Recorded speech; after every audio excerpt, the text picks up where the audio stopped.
Welcome to the final class.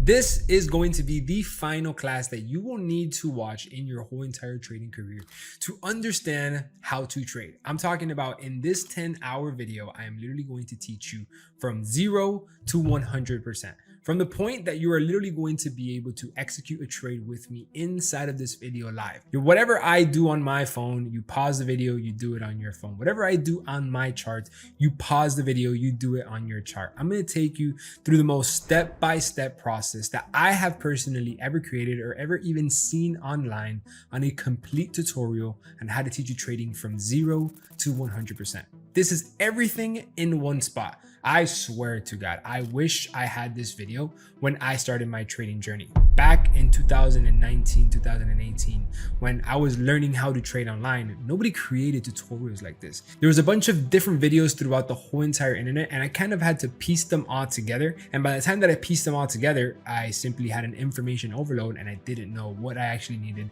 and what I didn't actually need. In this video, I'm going to teach you everything that you need, and I'm going to briefly explain to you what you don't need so you don't have to simply waste time on it. Because the truth of the matter is that right now in trading, everybody is having a massive opportunity to make money online. The more time that you waste having the lack of knowledge and not having the proper education to go and trade, the more time you are missing out on these profits. So I'm gonna make everything on this one video. So all you have to do is just watch it from 0 to the end. You're gonna know exactly how to be able to go out there and execute trades live in the market. Now, I have really been thinking about doing this video for quite some time. I just haven't had the time to actually get it done.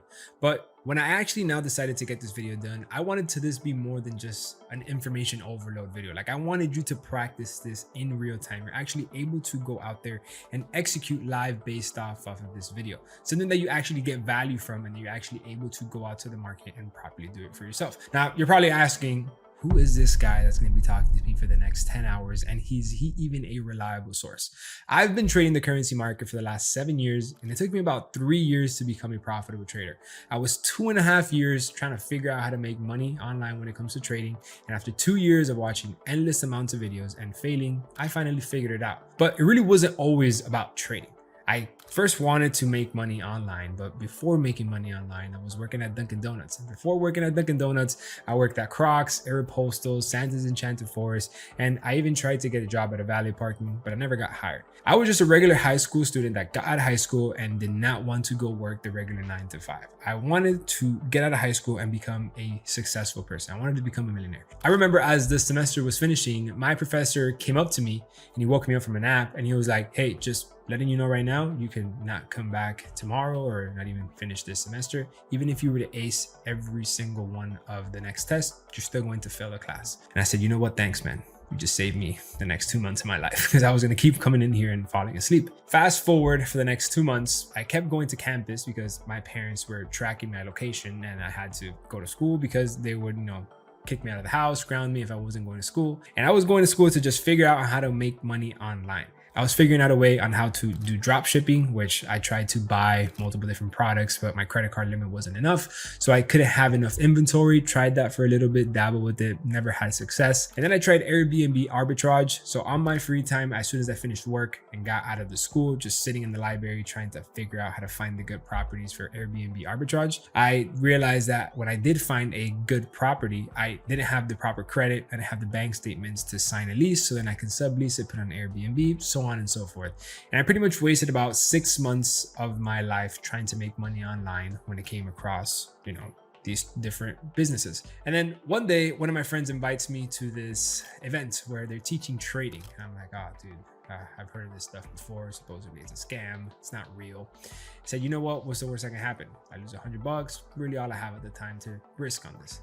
I go to the event, I get sold on the whole entire MLM product, multi-level marketing. And what that really did is that it opened the doors to what trading is and the possibility that it actually has. I was there for probably 30 days. I realized that these multi-level marketing companies don't teach you how to trade. They just teach you what it is. But that opened the gates for me to actually go out there and try and figure it out. So I tried to go on with stocks, and I realized in order for me to actually create an account in a stock market or with the stockbrokers for you to actually go trade, it was a minimum of 25,000. That was back in 2018, 2019 when I was starting to trade. I didn't have $20,000, $25,000 $10 to open up a trading account. So then I heard that there's this Forex market, it's foreign exchange, where the entry barrier is $100, $50, and you have leverage up to 1 to 1,000. And then that means you have a lot more buying power in your money. The markets are open 24/5 compared to the stock market. They're open 9 to 5, 5 days a week. I said, you know what? This is a lot more attractive. Let me actually go head first into this. And little did I know that I was going to be walking into one of the longest, darkest, and loneliest journeys that I have ever been. And that journey began by myself in the library at Miami-Dade College campus. I was a whole entire year going to Miami-Dade College campus. Instead of me learning English or learning mathematics or whatever they were teaching me in criminal justice, I was learning what the foreign exchange market was. Watching endless amounts of videos on YouTube, buying a bunch of different courses, trying to see if it all worked, where it all came down to one simple thing. And all of that, I'm going to be teaching it to you guys in this video completely for free. And it's all going to be in one spot. I had to piece so many different videos together that literally, that is probably what took the most amount of time. Getting all the information that was on the internet, hearing the same thing 7 different ways, realizing I'm watching the same thing from a different person saying it in a different way, and then having to minimize all that information for it to come down to one thing. And that is exactly what I'm going to be doing in this video today. And it almost feels like it went by extremely fast now that time has gone by. But after 6 months of me just trying to put all this information together, lost a couple $1,000s. Another 6 months went by, and then I was supposed to be graduating from college, getting my AA on pretty much year 2. And my parents realized that I was not going to college. And there I had to pretty much break them the news that I was doing this whole trading stuff. And I was probably about a year and a couple months in. And I was so deeply invested that I had no other choice but to continue to go. There was no way I was going to continue and figuring out a different way on how to make money online once I've already invested a whole entire year into this and things were starting to click, or at least I thought they were at the time. So I basically broke the news to my parents. I said, hey, I'm trying this whole trading stuff. I need you guys just to give me some time to figure it out. My parents did not believe in me. They weren't supportive of it, and I wouldn't either. I have old school Cuban parents that they barely know how to use WhatsApp. They don't speak English, and they honestly just all they understand is work on a regular job, and that's how you're going to become successful. It's not their fault. They were raised differently, but I knew that there was different ways on how to make money in this world, especially online. So after about a year and a half, my parents aren't supporting me. I'm just kind of living there at the house. I'm literally trading from my mom's closet. We have a closet downstairs, and I'm just trading out of that closet. And I'd say probably for the next 6 to 8 months, it was a battle in between myself and understanding the actual markets. So now I know exactly what trading is, how it works, but now I'm just trying to figure out these patterns and if there really is one behind it. And I'd say after 6 months, it got to the point where I was seeing the patterns. I would see things happen over and over again, but I just wasn't entering at the exact point. I was either entering too late, I was entering too early, and I was probably closing out my profits too short. My stop losses were too tight. I was just doing a lot of minor mistakes that all accumulatively made me a unprofitable trader. Right around the 2-year mark, my parents once again are pressuring me. What am I going to do with my life? And I just kept asking for time. I'm still working at Dunkin' Donuts, dabbling other jobs, but I'm trying to dedicate as much time as I possibly can to trading. Now, at this point, I seek some different types of more serious mentorships. I understand a little bit more. You need an actual strategy for you to actually become a profitable trader. And right around the 2.5-year mark, I went from losing consistently for 2.5 years to having my first ever break-even month. I'm like, whoa, I think I might be doing something right, because you know what? This month I didn't blow any accounts. I didn't lose any profit from accounts. Like, I think I'm onto something. The month after that, so 2 years and about 7 months, I had another break-even month, but a little bit slightly in profit, probably 1%.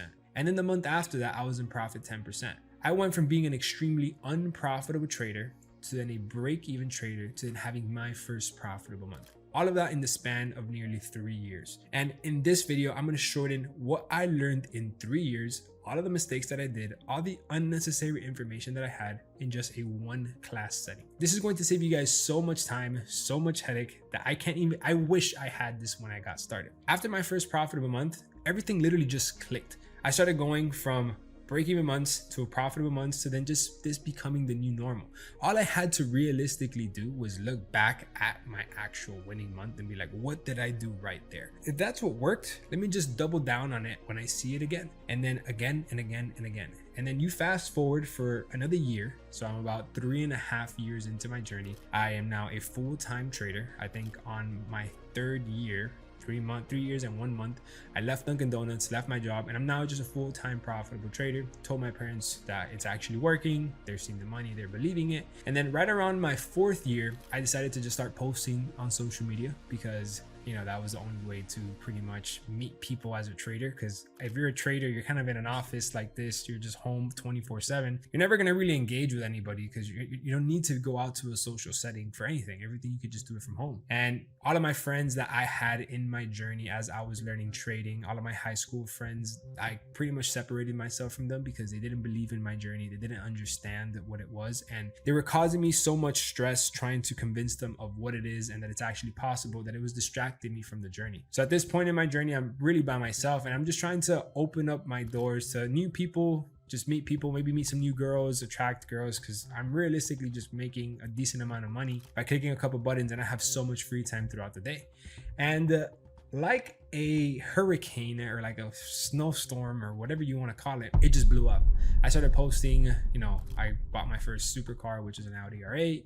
I started posting profits. I'm making a couple $1,000s every single day. And out of nowhere, this created this massive community of other people wanting to learn how to do the same thing. The questions that I was getting asked were pretty simple questions. And I decided to say, you know what, let me just start helping people. And I just started posting YouTube videos, and fast forward another 3-4 years, and we're here where I arguably think I have one of the biggest trading communities in the industry, and I have helped thousands of people all around the world and shortened their learning curve from years to months, and gotten people to make tens of mistakes a day to maybe one a week, and then them learning from that and using those losses that they avoid to optimize and actually be able to risk the correct amount of money on the right markets.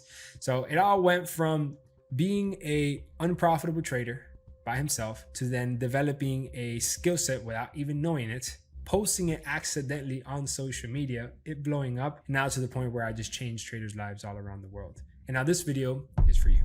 And the only reason why I gave you this whole entire backstory is so you understand at the point where I am right now in my journey.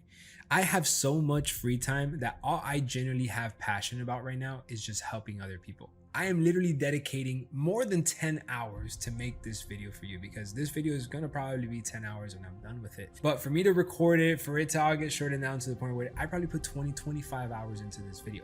I'm doing this for you. So all I ask for you is to literally only focus on this video.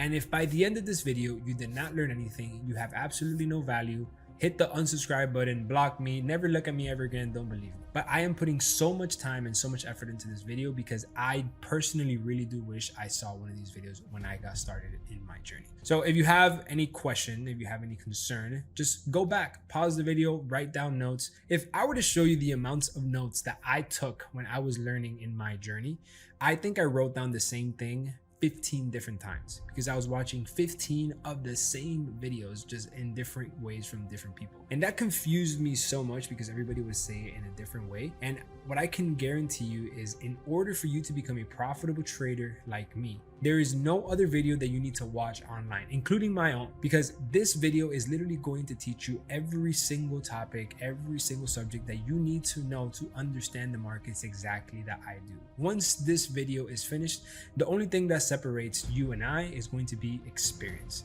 And that is what's going to lead you to become a profitable trader. So right now, if you're driving, if you're at work, you're on a lunch break and you started this video, make sure you pause it, put a bookmark on it, and come back to it when you're ready to sit down and actually focus. Do not half-ass this video. Do not put it on 2x. The point of trading is for you to take your time with it. This is a marathon, not a sprint.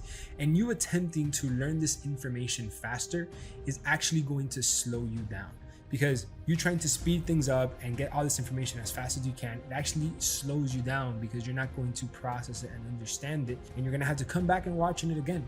So it's going to actually take you double the amount of time. No matter how fast you want to learn this, it takes time, it takes repetition, and you need to understand this is a brand new language. And a perfect analogy that I can put is, let's say you're going to go build a house, and the same day you buy the land, that same exact day you have the builders, you have the plumbers, you have the roofers, you have the carpenters, you have the landscapers, everything. You cannot have the roofers put on the roof if the builders haven't even built up the walls. You cannot have the gardeners put up the garden if they haven't finished the construction, you're going to mess up your garden. Everything is a step-by-step process and it takes time. And that is exactly what this video is intended to do. It's intended to go step by step in the correct order and for it to be taken my time for me to explain to you so you understand it at the correct time. Now, with that being said, let's officially begin this video. And if you are not 100% ready to write down notes, if you don't have your notepad out, if you're not in a calm setting, if you're not locked in, you don't have your headphones in, do not watch this video. Click the pause button and come back when you're ready. It's going to be a lot more effective that you watch this video when you are 100% prepared to actually watch this video. So you take notes effectively and you understand everything effectively. So with that being said, let's begin. So what is this trading stuff? What is this Forex? What is this stocks? What is this crypto, indices, commodities, futures? What is this charts? What is trading? Well, I'm sure we've all seen charts, right? This is what a chart is. A chart is when something goes up or something goes down. You've probably seen it either on an actual candlestick format like that, or you've seen it on a line chart like this. These are different ways on how the markets are seen. You can see it on a line chart, you can see it on a bunch of different ways, and don't worry, we're gonna get into all of those different ways in just a second. But what exactly is trading? Well, trading is when you're literally doing what it says. When you are trading, you're trading one thing for another. Now, some people think when it comes to the Forex exchange market, the foreign exchange market, that you're actually trading one currency for the other. Some people think that, oh, the euro and the dollar, you're actually buying the euro and you're exchanging it for the dollar, or you're selling the dollar and then buying the euro. At no point are you ever actually doing that. You're essentially just betting that something's going to be going up or something that's going to be going down. We're going to get into all of that in just a second. Now, before I actually get into the charts and I show you how to actually read the markets, I first need to teach you and educate you on the actual markets. What are these markets? What do they consist of? How do, like, when I actually buy a currency, am I actually owning it? Like, do I actually buy the euro? Does that mean that I own the euro? If I actually were to buy gold, does that mean that I actually own gold? If I were to trade the NASDAQ, do I actually own a piece of a company? So let me break down these actual markets and what they consist of, right? So right here, we're going to have all of the main markets that are going to run the trading industry or the trading niche. And these are in order. The first market is going to be the foreign exchange market, also known as the Forex market, where every single day it moves anywhere from 7.5 to 8 trillion dollars on a daily basis.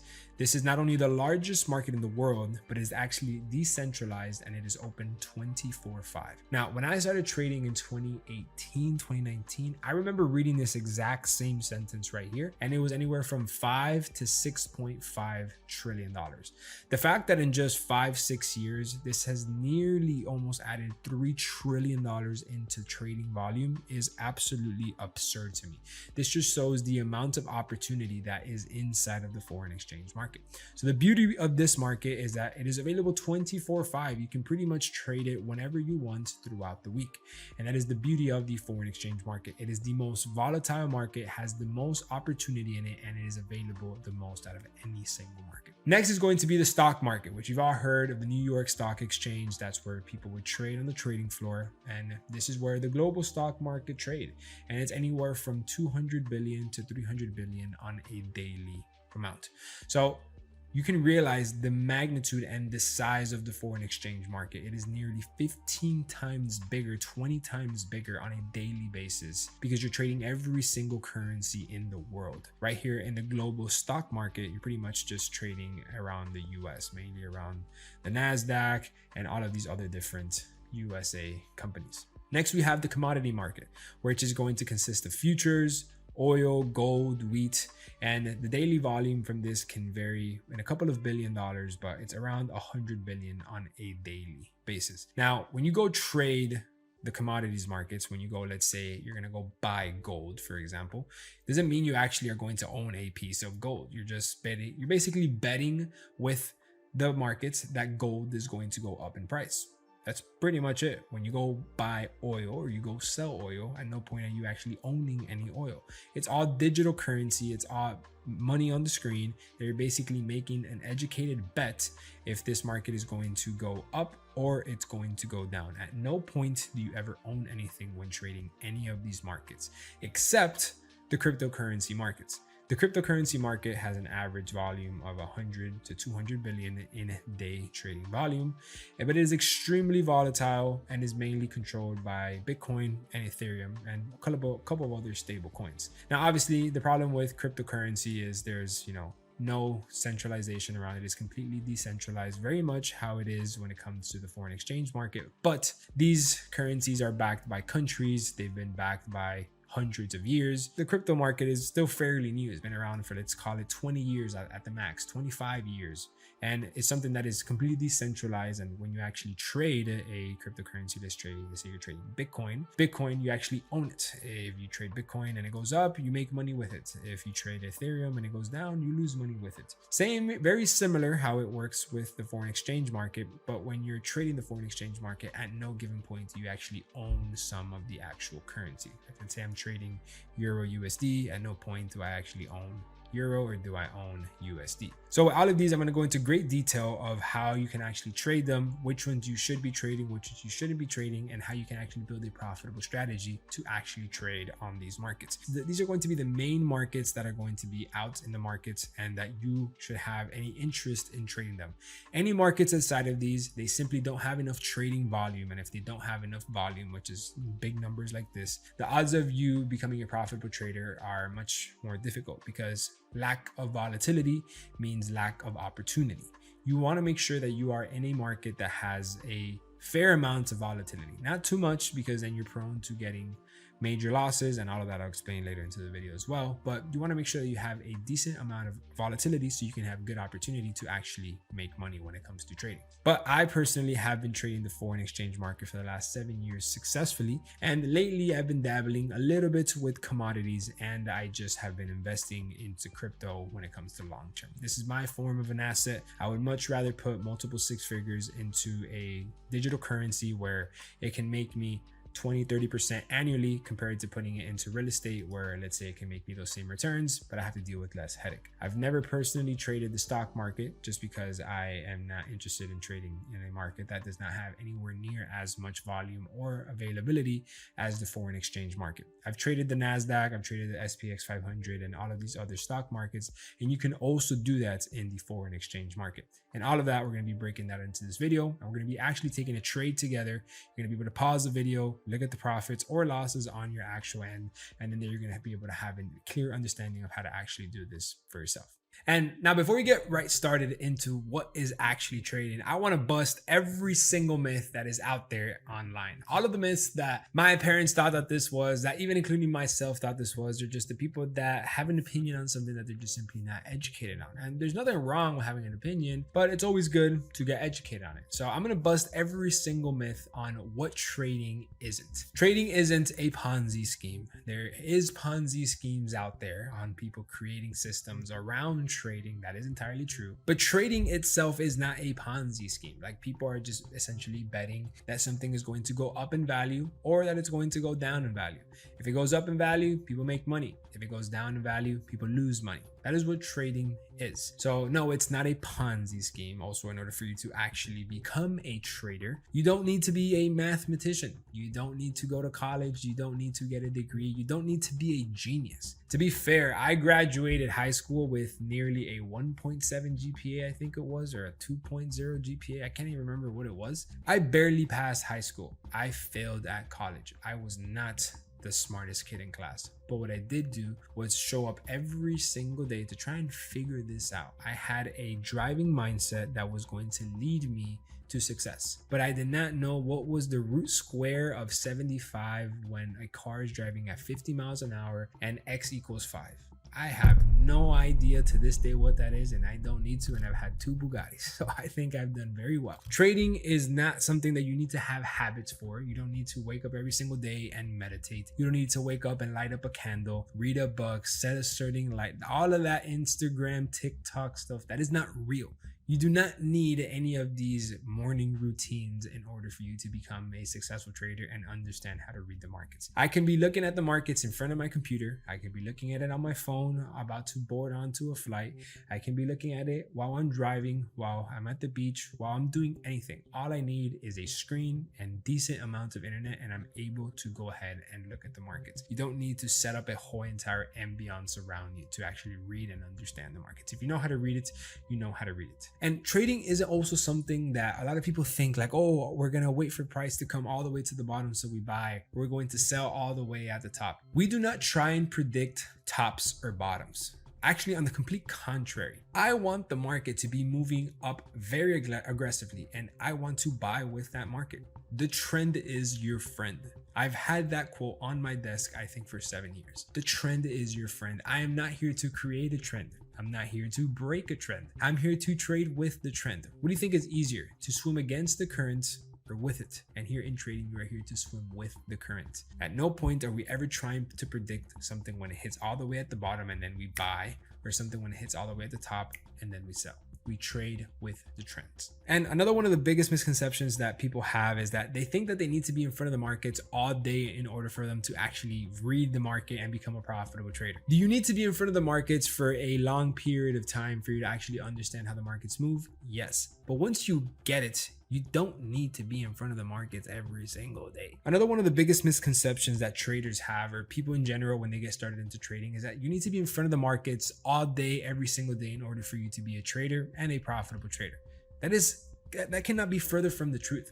The less amount of time that you spend in front of the markets, the more amount of money that you're going to make. It's very counterintuitive because at the beginning, you actually need to spend a lot of time so you can learn and practice it. But once you understand the skill set, then you don't need to be in front of the markets all day, every single day. It's like when you're going to go learn a language. Let's say you're going to learn Chinese, for example. It's your first time learning Chinese. Are you going to have to spend more time than the regular person that wants to learn Chinese in the class? Yes, you're going to have to spend more time. But after you learning Chinese and being in the class for an extra hour every single day for the last 6 months, it gets to the point where you no longer have to be in class for you to understand Chinese and to perfect it. You could be listening to some music. You could be interacting with people on the street. That is where you practice it and you perfect it. And then you don't need to speak Chinese every single day in order for you to master it and perfect it.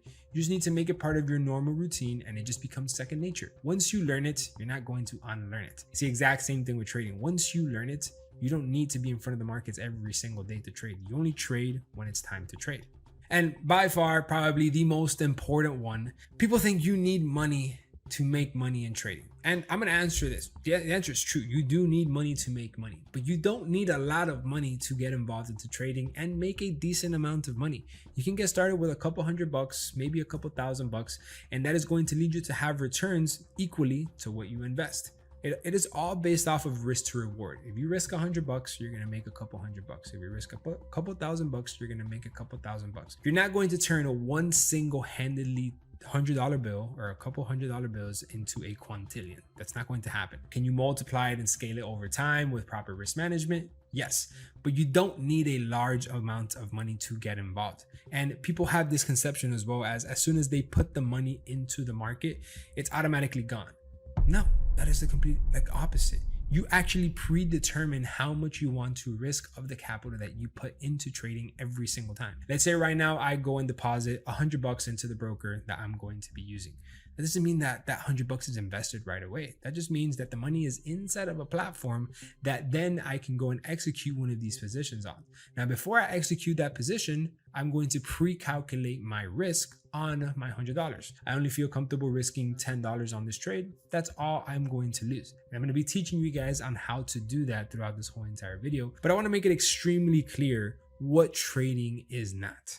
Okay, so now that you understand that there is different types of markets out there, you have the currency market, commodity stocks, you have the crypto, there's many different types of traders that execute on these type of markets. For example, we can have what is called a position trader, which these are also known as whales, which these traders happen to take anywhere from 1 to 2 positions a month. These are people that have large sums of monies and they're realistically not interested in being active every single day or every single week. So now moving on, now that you understand that there's many different markets out there, you have the foreign exchange, the stocks, the crypto, all of these different markets. There's different types of ways of trading these markets, and there's many different types of traders that execute these markets. Now, you can trade these markets as if you were to be a position trader, a swing trader, day trader, or a scalper. You can be any one of these traders and execute this style of trading on any one of those markets. For example, if you were to be a position trader, these are also considered whales because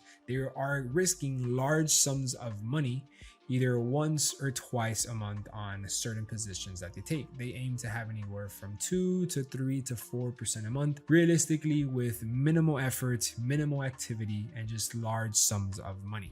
These large sums of money this is why they're called whales and position trading, but this is more for kind of institution style and people that aren't really active in front of the markets every single day. Can you make money as a position trader? Of course, but it does require large sums of money because you're looking to target bigger trades. So you're going to have very, very, very big take profits, very, very, very big stop losses. I've attempted this style of trading in the past. It's just very expensive because you have to risk large amounts of money because you get charged every single time you hold a position. And I'm going to get into all that stuff later into the video, but this is a future way of, I think everybody will eventually become a trader of as you progress throughout this whole entire chain. Next, we have a swing trader. So a swing trader is somebody that takes anywhere from 4 to 5 positions a month. And these positions that they take are not as big as the positions traders, but they are decently big trades. And these trades happen to have the best risk to reward out of any one of the traders. The swing traders are the ones that look on the higher time frame, but still incorporate the lower time frames to have entries and have great risk to rewards. I personally myself am a mix or a hybrid of a swing trader and a day trader. And this has led me to be able to have the sniper entries of a day trader and the take profits and the great risk to rewards and the big trades because of the swing trading approach. So a swing trader takes anywhere from 4 to 5 trades a month. The trades that they take are very sniper, very accurate, and they tend to be probably one of the more patient traders next to the position trading. Next to that, we have a day trader. So a day trader are somebody that are obviously most commonly known in the trade industry. We all know trading because of day trading. You trade every single day, but that doesn't mean that you're actually trading every single day, but you're more or less looking to be active either 2 to 3 times a week on a market. Really depends the types of opportunities that you get. Because typically if you were to enter a trade today, it should hit your take profit today. Maybe it can overlap into tomorrow. That's why you take anywhere from 2 to 3, maybe even 4 trades a week on the higher end. Day traders tend to have anywhere from a 40 to 50% win rate, but obviously they're taking a lot of positions and their risk to reward isn't as high. A swing trader's win rate tends to be anywhere from 60 to 65% because they're taking less trades, which the quality means that they're much better. And then a swing trader's win rate tends to be anywhere from 70 to 65%, but their risk to reward tends to be even greater than that. Last but not least, or like I would like to say, definitely least, is going to be a scalper. Scalp trading is probably what every single person thinks that they are when they come into trading, because people think that the more amount of positions that you are in, the more money that you will make, and that cannot be further from the truth. A scalper is somebody that tries to take 2 to 3 trades every single day, a trade every single day, and that actually overexposes yourself and puts you at more risk, because the more you get involved into the market, the more risk you are in. The more you're actually trading, the more odds you have of losing. The less you trade, the less likely you are to lose. So then you might ask me, wait, Alex, so then how do you actually make money if you're not involved? You make money by entering the right trade at the right spot and you let it ride. You make money while the market moves. You don't make money by getting involved into the market. Two very, very big they're 2 completely different things, and the quicker you understand that, the quicker you're going to make money in trading. You don't make money in trading by getting involved. You make money in trading by getting involved at the right time, at the right place, and let the market move. Let the market do its thing. Let it create the market structure, let it go up, let it go down, whatever you're doing with it, and that's where you make the money.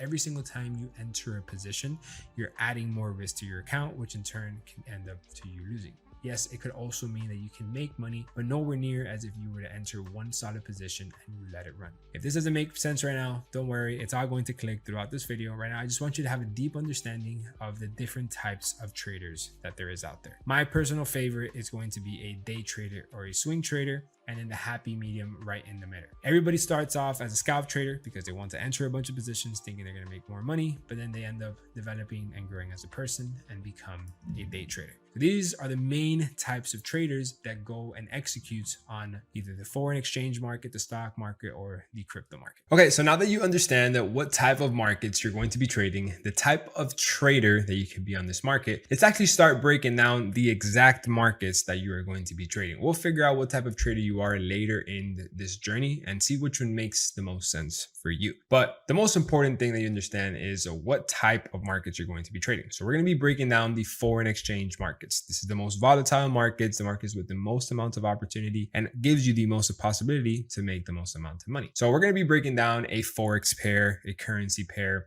a market that is consisted of currency, right? So as you can tell, all of these markets here to my right hand side, they're all different types of currency markets. The USD versus the CAD, the pound versus the Canadian, the Australian versus the Canadian. And don't worry, I'm going to teach you how to set up this whole trading view, all of this Chinese that you think this is a new language to you. Don't worry, I'm going to help you set all of this up. But we're going to first start off by breaking down what is a currency pair and how does this even work? Well, in order for you to trade the foreign exchange market, you have to trade one currency against the other. You're basically betting that one is going to get stronger than the other, or that one's going to get weaker than the other, which enhances the same exact thing. If something gets stronger, that means the other gets weaker. It's very simple. So all we are doing when we are trading a currency market is we are betting that something is either going to go up or betting that something is going to go down. At no given point, if I'm trading the Euro USD, for example, which is this market that we have here, at no point am I ever actually owning any actual euro, or am I actually ever selling the dollar against the euro or buying the euro against the dollar. If I'm trading the Canadian dollar versus the pound, at no point do I actually own any physical Canadian dollars or do I have any British pound. At no given point. All I am doing is I am betting that one is going to get stronger than the other. So how does this betting work, you may ask? Well, it's very simple. This is a currency pair. It's made up of two different currencies. The first currency is going to be the base. So this is the base currency of the pair. Then we have the quote currency, which is the other currency pair. These two markets are constantly in a battle. Who is stronger than the other? If this market decides to continue to go to the upside and it starts creating market structure like this to the upside, that means that the euro is stronger than the dollar. If this market is then moving to the downside like this, then that means that the dollar is stronger than the euro.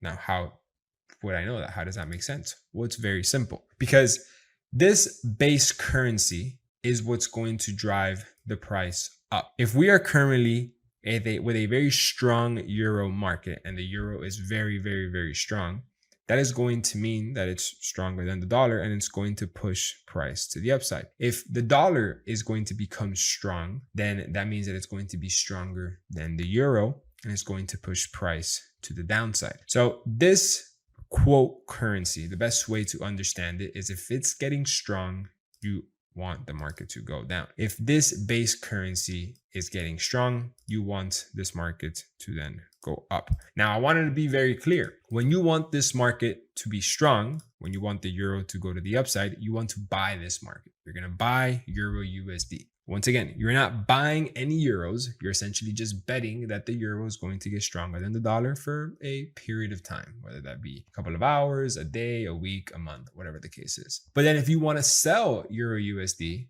at no given point are you actually selling the dollar. You're just betting that the dollar is going to get stronger than the euro. So are they both equally as important? Can they both have equally the same amount of moves?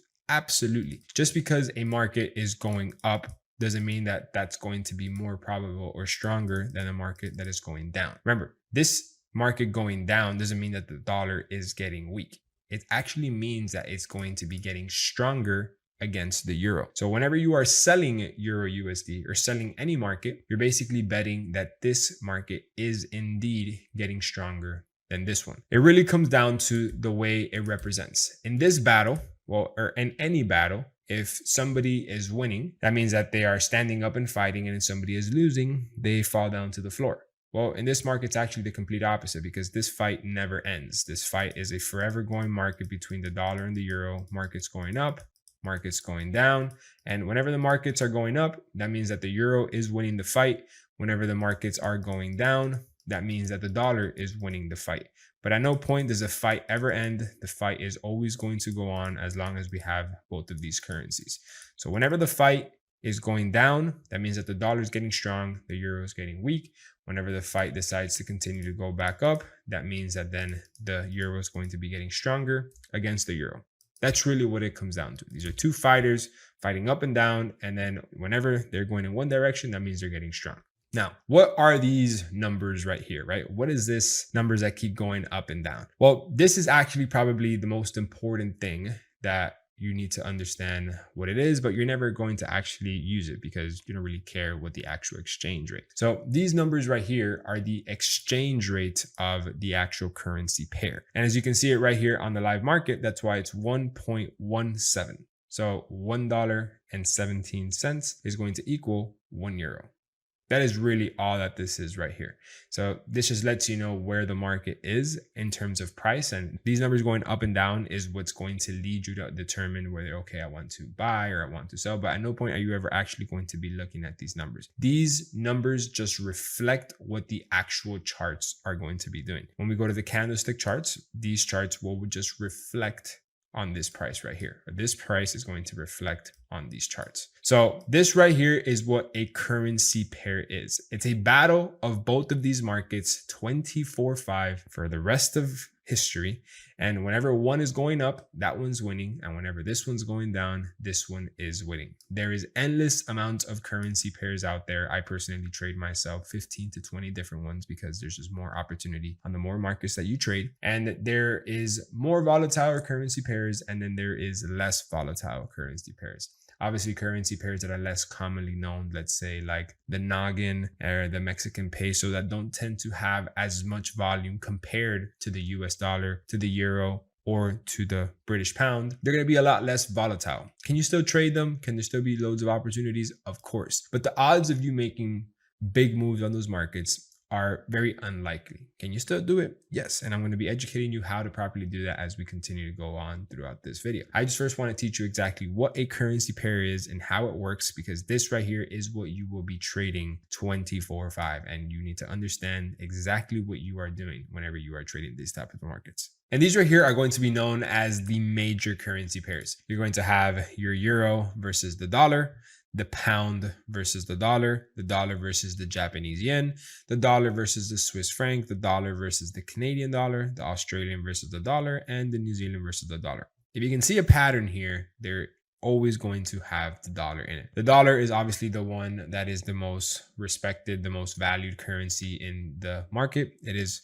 the simple fact, and it is always going to be used against the next main currency pair. Now, some people sometimes ask, why isn't it USD versus euro? And this is just the way the market's set up. I don't have the answer to that question. Is there any point where they're actually flipped over? I'm going to be completely honest. No, I have never even considered that. But even if it were to get flipped over, let's say it's the USD versus the euro, it's still the exact same thing. It's just this time, instead of the dollar reflecting its strength while going down, it's going to reflect its strength while going up. Same thing for the euro. So everything remains exactly the same. This is just the way that the currency market has set it up. So these are the main currency pairs that you should be trading. And the reason why you should be trading these currency pairs is because, one, there's a lot of volatility in it, meaning that it is indeed going to give you lots of opportunities. Two, since there is a lot of volatility, that means that the costs to operate in these markets are going to be very low because people are moving constant funds inside of these pairs. So the cost to get involved is not that high. And on top of that, these tend to also be the trades that have the best moves in the right sessions. And three, these are the markets that tend to have the best moves. Now, when I mean the best moves, I mean that they actually have proper moves, because other currency markets that aren't as volatile or aren't as respected in the market, they tend to have the most random moves that cost people a lot of money, and it tends them to lose. Now, I'm not saying you shouldn't trade any other markets that are not these, but I'm saying that these markets tend to have the most respected moves. They don't tend to have these major spikes. They don't tend to have these unnecessary fees, which end up potentially taking you out of your stop loss when price didn't really make it there. These are all a bit more advanced stuff, and we'll get to that throughout this whole entire video. And I trade these other markets all of the time. I trade the most random markets. I'll trade the Canadian dollar versus the Japanese yen and find great opportunities there. But I just have to understand the risk associated with trading in those currency pairs. This right here are going to be the major currency pairs and the ones that tend to have the best price to actually trade, cost less, and have the best moves. So we'll break these down with the actual strategy and how to actually trade it later into this video. Okay, so now moving on to the next subject. Now that you understand what a actual currency pair is, and you understand that they're in a constant battle up and down, and that there is a never ending on this fight, and there's never a winner. There's just some streaks where one currency is winning, and there's another streak where another currency pair is winning. Now you have to understand that this battle, this fight has to be reflected based off of something. Like, we have to see the trail of this fight. When a currency pair is going up, it leaves a trail. When a currency pair is going down, it leaves a trail. Now we need somewhere to show us this fight. Now, this fight could be shown in many different formats. You can see this fight either in a line chart formation. You can see that the euro, for example, is getting stronger, then the dollar gets stronger, then the euro gets stronger again. So this is the line chart that is representing how this fight is going. You can also have this famous bar chart, which the bar chart shows whenever it's green that the euro is getting strong. Whenever the red bar comes out, that means the dollar is getting strong, so on and so forth. Then we have the candlestick chart, which is the most commonly known in the trading industry, which is where you have the green and red candles, and that is the representation of the fight. So there's many different types of charts, and all of these charts are representing the exact same price. This right here is Euro USD. This is Euro USD, and this is Euro USD. It's just representing the fight in a different format. The best analogy that I can give you for this is, for example, let's say Mike Tyson and Floyd Mayweather are going to be fighting. Now, you can either watch the fight in person, or you can watch the fight on TV, or you can hear the fight over the radio, or you can simply hear the fight over a headphone. Right? You're hearing, watching, you're getting the exact same feedback on the exact same fight at the exact same point. Every single point, whether it's on TV, whether it's in person, whether it's in radio, whether you're just listening to it, you're going to be hearing the same exact thing. Oh, Mike Tyson at this point was beating and knocked down Floyd Mayweather. Floyd Mayweather came back up, hit him with an uppercut, but then Mike Tyson knocked him out. Whether you are hearing that, whether you are seeing that, whether you are just listening to it, all of these are the exact same information of the battle of the currency pair up and down, just being represented in different ways. That's really all it is. And the most commonly known one is going to be the actual candlestick chart. The candlestick chart is where you're going to actually be able to trade off of the famous Japanese candlesticks and actually see patterns that constantly repeat themselves in a very effective way. These are going to be the markets that I'm going to be educating you guys on how to properly execute these trades and actually trade in these markets. The bar chart is not mainly commonly known for traders. It's used for a different type of style, which I'm not entirely sure how it works. So I can't explain something I'm not simply educated on. And if up to this point right now in my trading journey, I have literally not used it one single time, I feel like it's not necessary.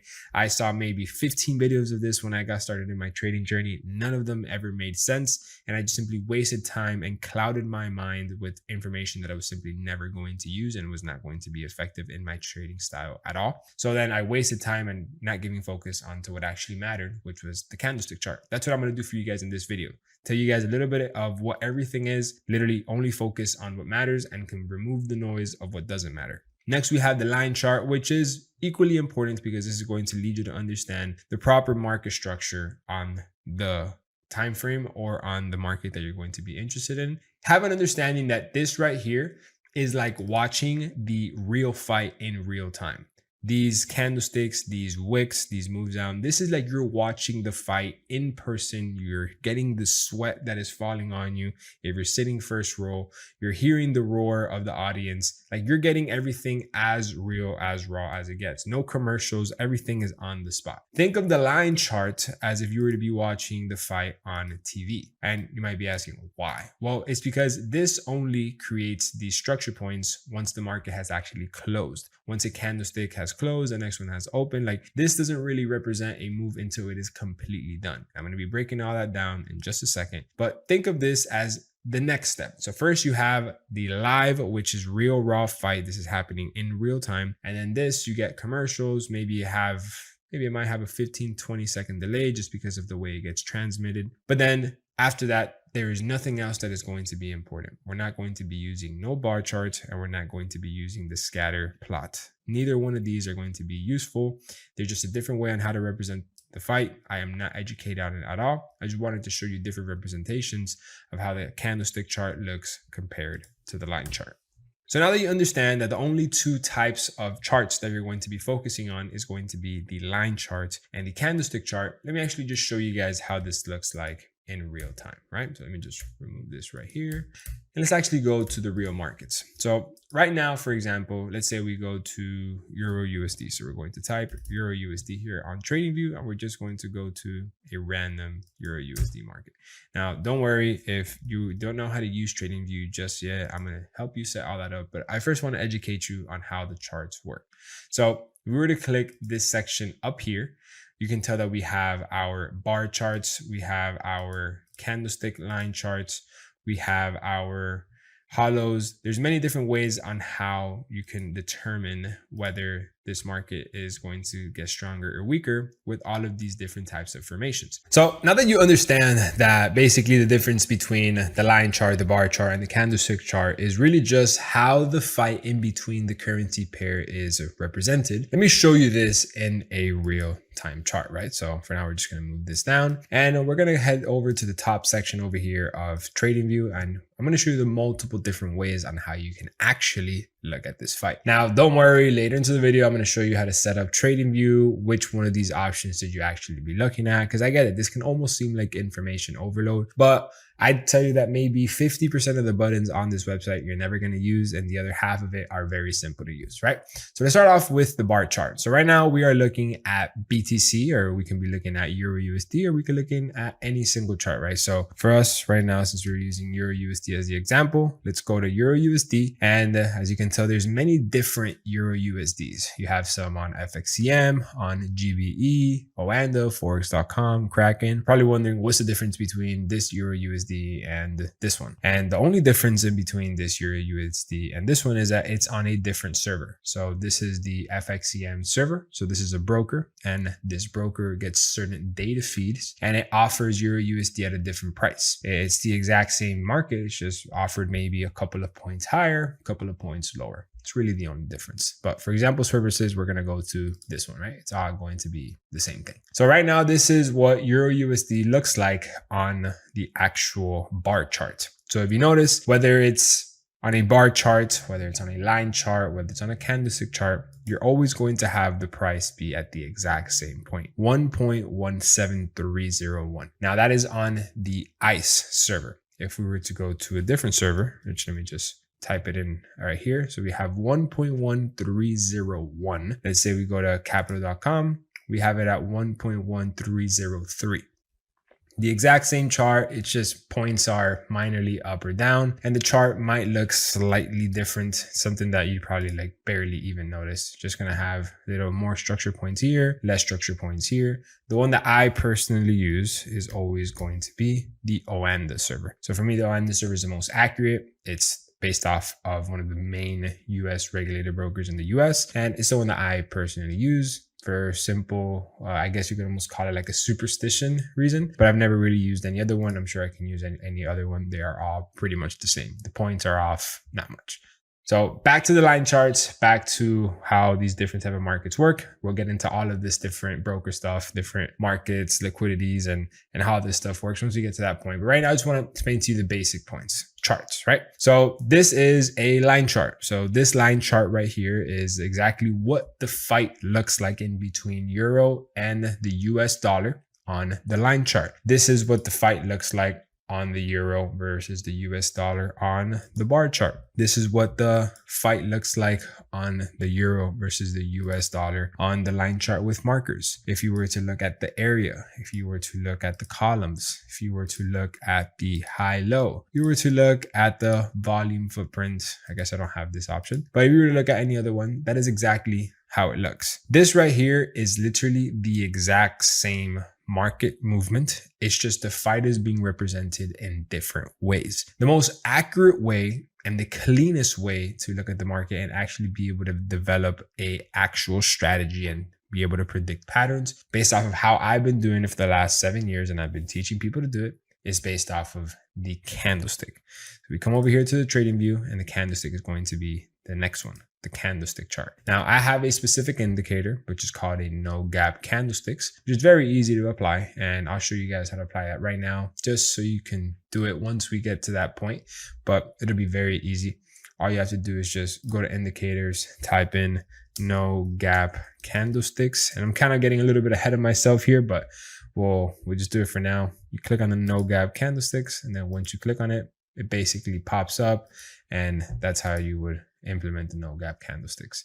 Aside from that, I'll teach you how to actually adjust it, because right now you're probably having an overlap with your actual candlesticks, and I'll teach you how to do that just a second later into the video, because I want to get into the indicators, and I also want to explain to you how this EMA works, why I use this EMA, which one is my EMA, so on and so forth. So the candlestick charts are basically consisted of multiple different time frames based off of these candlesticks. As you can tell over here next to the type of candlesticks that I have, these candlesticks are being represented in different time frames. For example, right now we are on the 4-hour time frame, meaning this candle right here closes every 4 hours. So this candlestick right here, the way it's being closed right now, has about 38 minutes left, meaning it has been open for 3 hours and 20 minutes nearly. This candlestick closed 4 hours ago, 4 hours ago, and 4 hours ago. This is what this market looks like based off of this 4-hour time frame. If we were to go to the 2-hour time frame, for example, this happens to be a candlestick,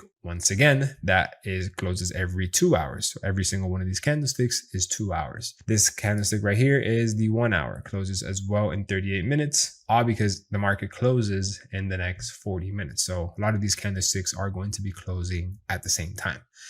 Next, on the 30-minute, this candlestick has 12 minutes left before this one closes. Every single one of these candlesticks is a 30 minutes candle. Then we have the 15-minute time frame, which this candle closes in the next 12 minutes as well. All we have just done here from the 4-hour, or if we go up to the daily, or we go up to the weekly, is we are just looking at the fight from different points in the arena. So let's say you're actually in the fight, right? So we understand that there's different ways for you to watch the fight. You have watching the fight in person, which would be the candlestick chart. You have the line chart, which is like watching it on TV. And then you have the bar chart, which is like listening to it on the radio or having some headphones on, right? These are all the different formats for you to actually watch the fight. Now, we've decided that we're going to watch the fight in person because it's obviously the best one. You're there in real time. You get real updates and you're there live. There's nothing like being at a live fight. Now, where are you sitting in that live fight? Are you right there front row? Are you in the middle? Are you a bit higher on the stands, or are you in the nosebleeds? Which one are you? That's exactly what these time frames are right here. The higher the time frame, the higher you're going to be in the arena. The lower the time frame, the closer you are going to be to the ring. And you can get all the way as low to 1 second, meaning you can go to the 1 second time frame and you can literally see every single candlestick that closes every second. I don't have that feature unlocked here on TradingView simply because I don't use that feature. The lowest time frame I go is the 15, but with the feature that I have, you can go all the way up to the 1 minute, meaning every single minute a candlestick closes and you're going to be seeing every single one of those details. Believe me, you're never going to want to be this low into the time frames. It's just way too detailed. You can never actually see anything. And this right here is just a quick representation to give you a visual of what I'm talking about. So we've decided that we're going to go watch the fight in person. Now there's many different places we could be sitting. We could be at the skyscrapers, which is going to be like the weekly time frame. We could be here in this middle area, which this is going to be the daily time frame. Then we can have this outer area, which this could be the 4 hour. This area could be the 2 hour. This area could be the 1 hour. And then this area up over here can be the 30 minutes. And this can be the 15 minutes. Speaking from personal experience, the best area to actually be sitting on these fights is going to be the weekly time frame. Now you may be asking, Alex, why? That's super far. Well, because from up here, you can actually see the fight. You're actually looking from the top down. The closer you actually get to the arena, you're looking at it more of a horizontal way. I don't know about you guys, but I wasn't blessed to be the tallest guy in the room, right? I'm not super short. I'm 5'9", 5'10". At these fights, everybody happens to be giants and everybody likes to stand in this area here. So if everybody's standing and they're taller than me, I can't see the fight. And the fight is on a platform. And since the fight's on a platform, guess what? not only can I not see because there's somebody big on top of like right in front of me, but then the fight is also elevated. So you're almost looking up. And if the people were to fall, for example, on this side, I can't see them at all. Like you're just not seeing them. You have to be looking up directly to the screen to see what's happening. So the point that I want to get to this is don't think the more detailed you can see stuff, and because something closes every single minute or every single second, that it's better because you get to see more details. That's actually completely false. You want to make sure that you can be watching and from above, and you can see everything from a higher standpoint, and you can almost see stuff coming because you're watching everything as it unfolds. So this is how going through the candlestick formats is, right? So we're looking at the exact same price, right? So if you notice right here, this is Euro USD on the daily time frame. It's 1.1314. If we go down to the 4 hour, it's the same 1.1314. Obviously the market's moving right now, so it's going to fluctuate one of these 2 points. But if I go down to the 2 hour, 1 hour, and the 30-minute quickly, you can see that it's all the exact same price feed. You're just looking at it in a much more detailed format. It's just being represented in a more detail. So this 4 hour candlestick right here that we are looking at, it's being broken down into 2 candlesticks when we go to the 2 hour time frame. So now it's going to be these 2 candlesticks right here. Now these 2 candlesticks are going to be broken down into another candlesticks once we go down to the 1 hour. Now these candlesticks right here, this 1 hour candlestick is going to be broken down to then another 30-minute candlestick once we go down to the 30-minute, so on and so forth. So what I'm trying to get you to understand here is that when you're looking at the candlesticks, because you go from this time frame to this time frame, doesn't mean you're looking at a completely different market, or you're looking at a completely different format. No, you're looking at the exact same fight. You're looking at the exact same market, just in a much more detailed way. And sometimes having those details is good. Sometimes having those details is bad. All that unfolds and it kind of comes together when you're actually executing a strategy and doing proper top-down analysis and executing it on the market. And I'm going to teach you guys how to do all that later into this video. Right now, I've just taught you what type of markets, how to break it down, and then the importance of understanding why these time frames are a thing. All right, so that's only the beginning of these time frames. Now, a lot of you guys may be asking, Alex, okay, cool, I get it. But how does the candlestick actually work? Like, what is this line up here? What is this line down here? Very simple. Picture, we can go down to the 1 minute time frame to see this as real as it gets. Picture this market right here as this candlestick right now is about to close in the next 2 seconds. It's going to close right there. And now another one is going to open from where this one closed. As soon as this next candlestick opens from this one that closed, it's either going to go up or down, right? It's really not going to do anything else. Now this market, as soon as it opened, it went up. Now, if this market in the next 42 seconds, it decides to not move at all, it will close like that. And then another candlestick will open right next to it, and it will either continue to go up or go down.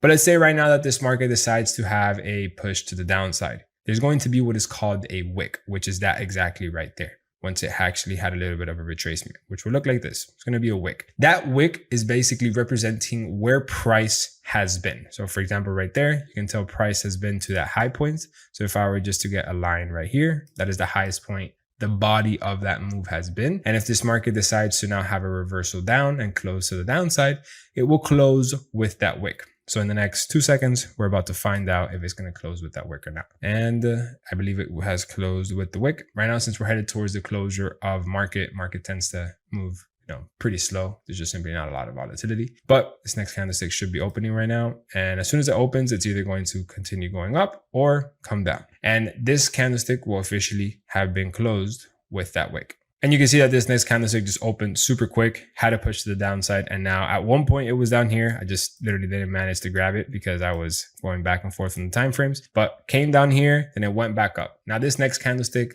this one has closed here. This one opened, wicked up. Now it's wicking back down, wicking back up. So what this line is, what this tail is, what this hair, wick, whatever, the proper name is a wick. This right here is a wick, but many people have a lot of creative names for it. All this right here is just the history of where price has been. So right now, this candlestick is currently creating that wick right now. It's currently creating that high, created up to that point. And if it closes right here, that is where the trail of the candlestick has been. This is the market showing us how the market is moving. Is it moving very aggressively to the upside? Is it rejecting this area? Because this wick right here is shown as a sign of a rejection. Clearly price was bullish, or this candlestick was completely filled all the way up to this point, but something happened in the market that it pushed it down. In turn, that should then mean that it should continue to be pushed down. For example, that closed with a small wick at this area. So that means that the sellers aren't as strong, but now we have very strong sellers coming into this area now, for example. So let's say this market closes with the wick all the way down here now. And you can see how this market can, wow, this is, moving very aggressively, but this is showing you guys how the markets can move, how fast it can move, even though we are in the last couple of hours of the markets. This right here, if it somehow reverses and it has a push to the upside, then this would have a very big wick, right? It could look something like this. But see, this right here is continuously pushing down this market. And if wherever it closes, this wick is doing the trail of where that market has been. Now that wick is equally as respected when it comes to the 1 minute time frame, 15-minute time frame, 1 hour time frame, daily, 4 hour. These are all different types of wicks that are being created. So as you can tell in the 1 minute time frame, that might have looked like a massive bearish candlestick, but you look at it right here in the 4 hour, and this 4 hour looks pretty much exactly the same from when we started talking about this subject a couple of minutes ago. So that's why the lower time frames, it might seem like a very big wow move, but in reality, it doesn't affect any of the higher time frames. Are the lower time frame used in order to determine a trade, and do they go in sync with the higher time frames? Absolutely. But there's a way, there's a time and a place to actually execute that correctly. But if you can tell, that 1 minute big bearish candlestick looks like it might have had this fall off a cliff. But then when you go look at it back to the 4 hour time frame, this literally looks exactly the same from when we actually started trading. But I just want you guys to understand what these wicks are. That means that the market at one point, it was a completely bullish candlestick into this area, and then something drove price all the way down, and then it ended up closing here. Once it closed here, this candlestick opened, had its move up and down, created that history. This is where this market closed. Then this one opened up, had its history, it closed, and then this is where this one opened up, had this push up, and as of right now, it's right here. And the next 24 minutes, this candlestick will close, and then another one will open and either have its push up or down, or however it ends up closing. But once one candlestick closes, another one opens right next to it, and this will be the never-ending battle of the market. And our job as traders is to determine what that next move is going to be, and us capitalize off of that move, because these market opportunities and this battle is a never-ending battle. All right, so now moving on to the next subject. Now that you understand that the candlestick chart is like watching a fight, that is the way that it's being represented, and the closer you are to the arena, which is the lower the time frame you are, means the more precise you're watching the fight. The higher the time frame you are, the higher you are actually watching the time frame, but you're watching the exact same trade, you're watching the exact same market, you're watching the exact same fight. It's just being represented in a much more detailed format. Euro USD, you could be watching on a daily, 1 hour, 30 minute. You're just looking at it in a much more detailed format. And now you know what those wicks are and how the candlestick leaves those trails, so on and so forth, right? But I want to explain to you now the actual trading sessions when it comes to the strength of the time to actually be watching that fight. When is the right time to actually be there and be involved? Because if not, because, to be honest, you can't really be involved 24/7, even if you wanted to, because you're going to be there at times where there will simply be absolutely no volume, where you're just going to waste your time and the people are going to be tired, right? So the best way I could put the analogy, and I love my analogies sometimes, but I feel like they're just too precise that I forget to go back to trading. If people are fighting, there's going to get a point where they're going to get tired, right? And if they're tired and, they're drinking water, they're stretching, they're eating food, that's pretty boring, right? You want to see blood. You want to see somebody get knocked out. You want to see somebody lose a tooth. That only happens at specific times. That's after they rested. That's after they're well eaten and they're actually ready to fight. And that only happens at specific times, right? That's exactly what I'm talking about in the market. Yes, you want the market to have these big, massive moves to the upside, these big swings, and you want to catch these big trades, but that doesn't happen all the time. Like the market gets tired. The market has movements at only specific times. So these are the highest volume sessions, and then these are the slowest volume sessions. So we're going to start off with the Sydney session. So we have Sydney session and Tokyo session. So this tends to happen around 5 to 6, 7, 8, 9, 10, 11, 12 EST. So this is basically the afternoon. This is when people finish their 9 to 5. This is all of the afternoon. And as you can tell, the lighter the color, the less the volume session. The darker the color, the more session there is. This right here is exactly when the fighters are taking a break. They're stretching, they're eating, they're cleaning up their sweat, they're closing up their wounds, they're taking a break. So if you are in front of the arena at this time, you are simply watching nothing. Yeah, they're going to be there, cleaning up one another. They might be talking smack back and forth, but they're not fighting. You're not going to see blood, right? Because there's no volume. You can be in front of the markets at this time. Yes, it's going to be moving. It's going to be creating little moves up and down like this, exactly how I just showed you. But you're not going to have those big swings. Why? Because there is no volume. There is no volume in Sydney session or Tokyo session. There is absolutely no volatility there. Is there a one-off moment where there could be a quick pump that happens there? Yes, that can be 1 in every 20 trading days. But are you going to be in front of the arena knowing that 1 out of 20 trading days, one guy might just get up and sucker punch the other guy? Probably not, right? You don't want to bet your money on that. The odds of that happening are unlikely. Just whenever it happens, you'll watch the video and it pops up, and then usually they'll go back to fighting in just a couple of hours. Is there going to be a time where you're not looking at the markets in these sessions and it has a moves? Yeah, sure. But that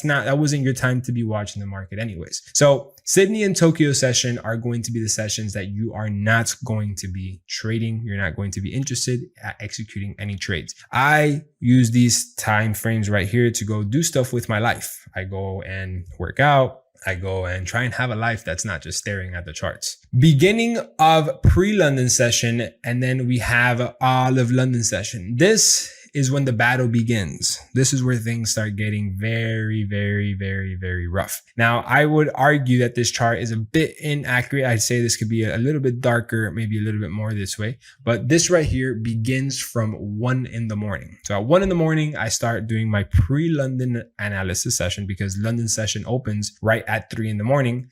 And pre-London, which is 1 a.m. to 2 a.m., there already starts to be some volatility and the market starts to move very well. Then you obviously have all of London session, which lasts from 3 in the morning all the way up to around 12 p.m. EST. Now, there's something beautiful that happens inside of the currency market at this point right here. And that is that the New York session happens to open up in the same time that the London session is ongoing. So London session opens up at 8 in the morning and it overlaps the London session, creating this extremely volatile point in the market. So I like to enter my trades either pre-London session or during London session. So then the trade has good volatility. It starts going in my direction. And then once New York session kicks in, it just adds more fuel to the fire, which ignites it even more and gives it more of a movement. And then typically right around the ending of London session, halfway through New York session, the market starts to slow down again. And then things start to just not get any volatility. The market takes a break for a couple of hours. And then the pattern repeats itself. This will repeat itself from Monday to Friday every single day. Now, the key point here that you need to understand is that there is realistically only a window that you need to be involved into the market. You can only get involved in the market from 1 in the morning all the way up to around 10:30 in the morning. And some of you guys may be asking, but wait, Alex, there's still some volatility over here where the New York session and the London session overlap. It's like, yes, correct. Yes, there's still going to be some fights going down here. It's still going to be aggressive, but it's headed towards the end of that. And you don't want to enter a trade while it's being extremely volatile. And then what ends up happening is that it slows down for the next 10 hours. Because let's say you enter a trade at around noon, right? You're not going to be having any volatility for the next nearly 10 hours. 1, 2, 3, 4. We have 10, 11, 12, 11 hours. You're going to have absolutely no volatility in your trade. Does it make sense to enter a trade that is not going to have any movement for the next 11 hours? Not really.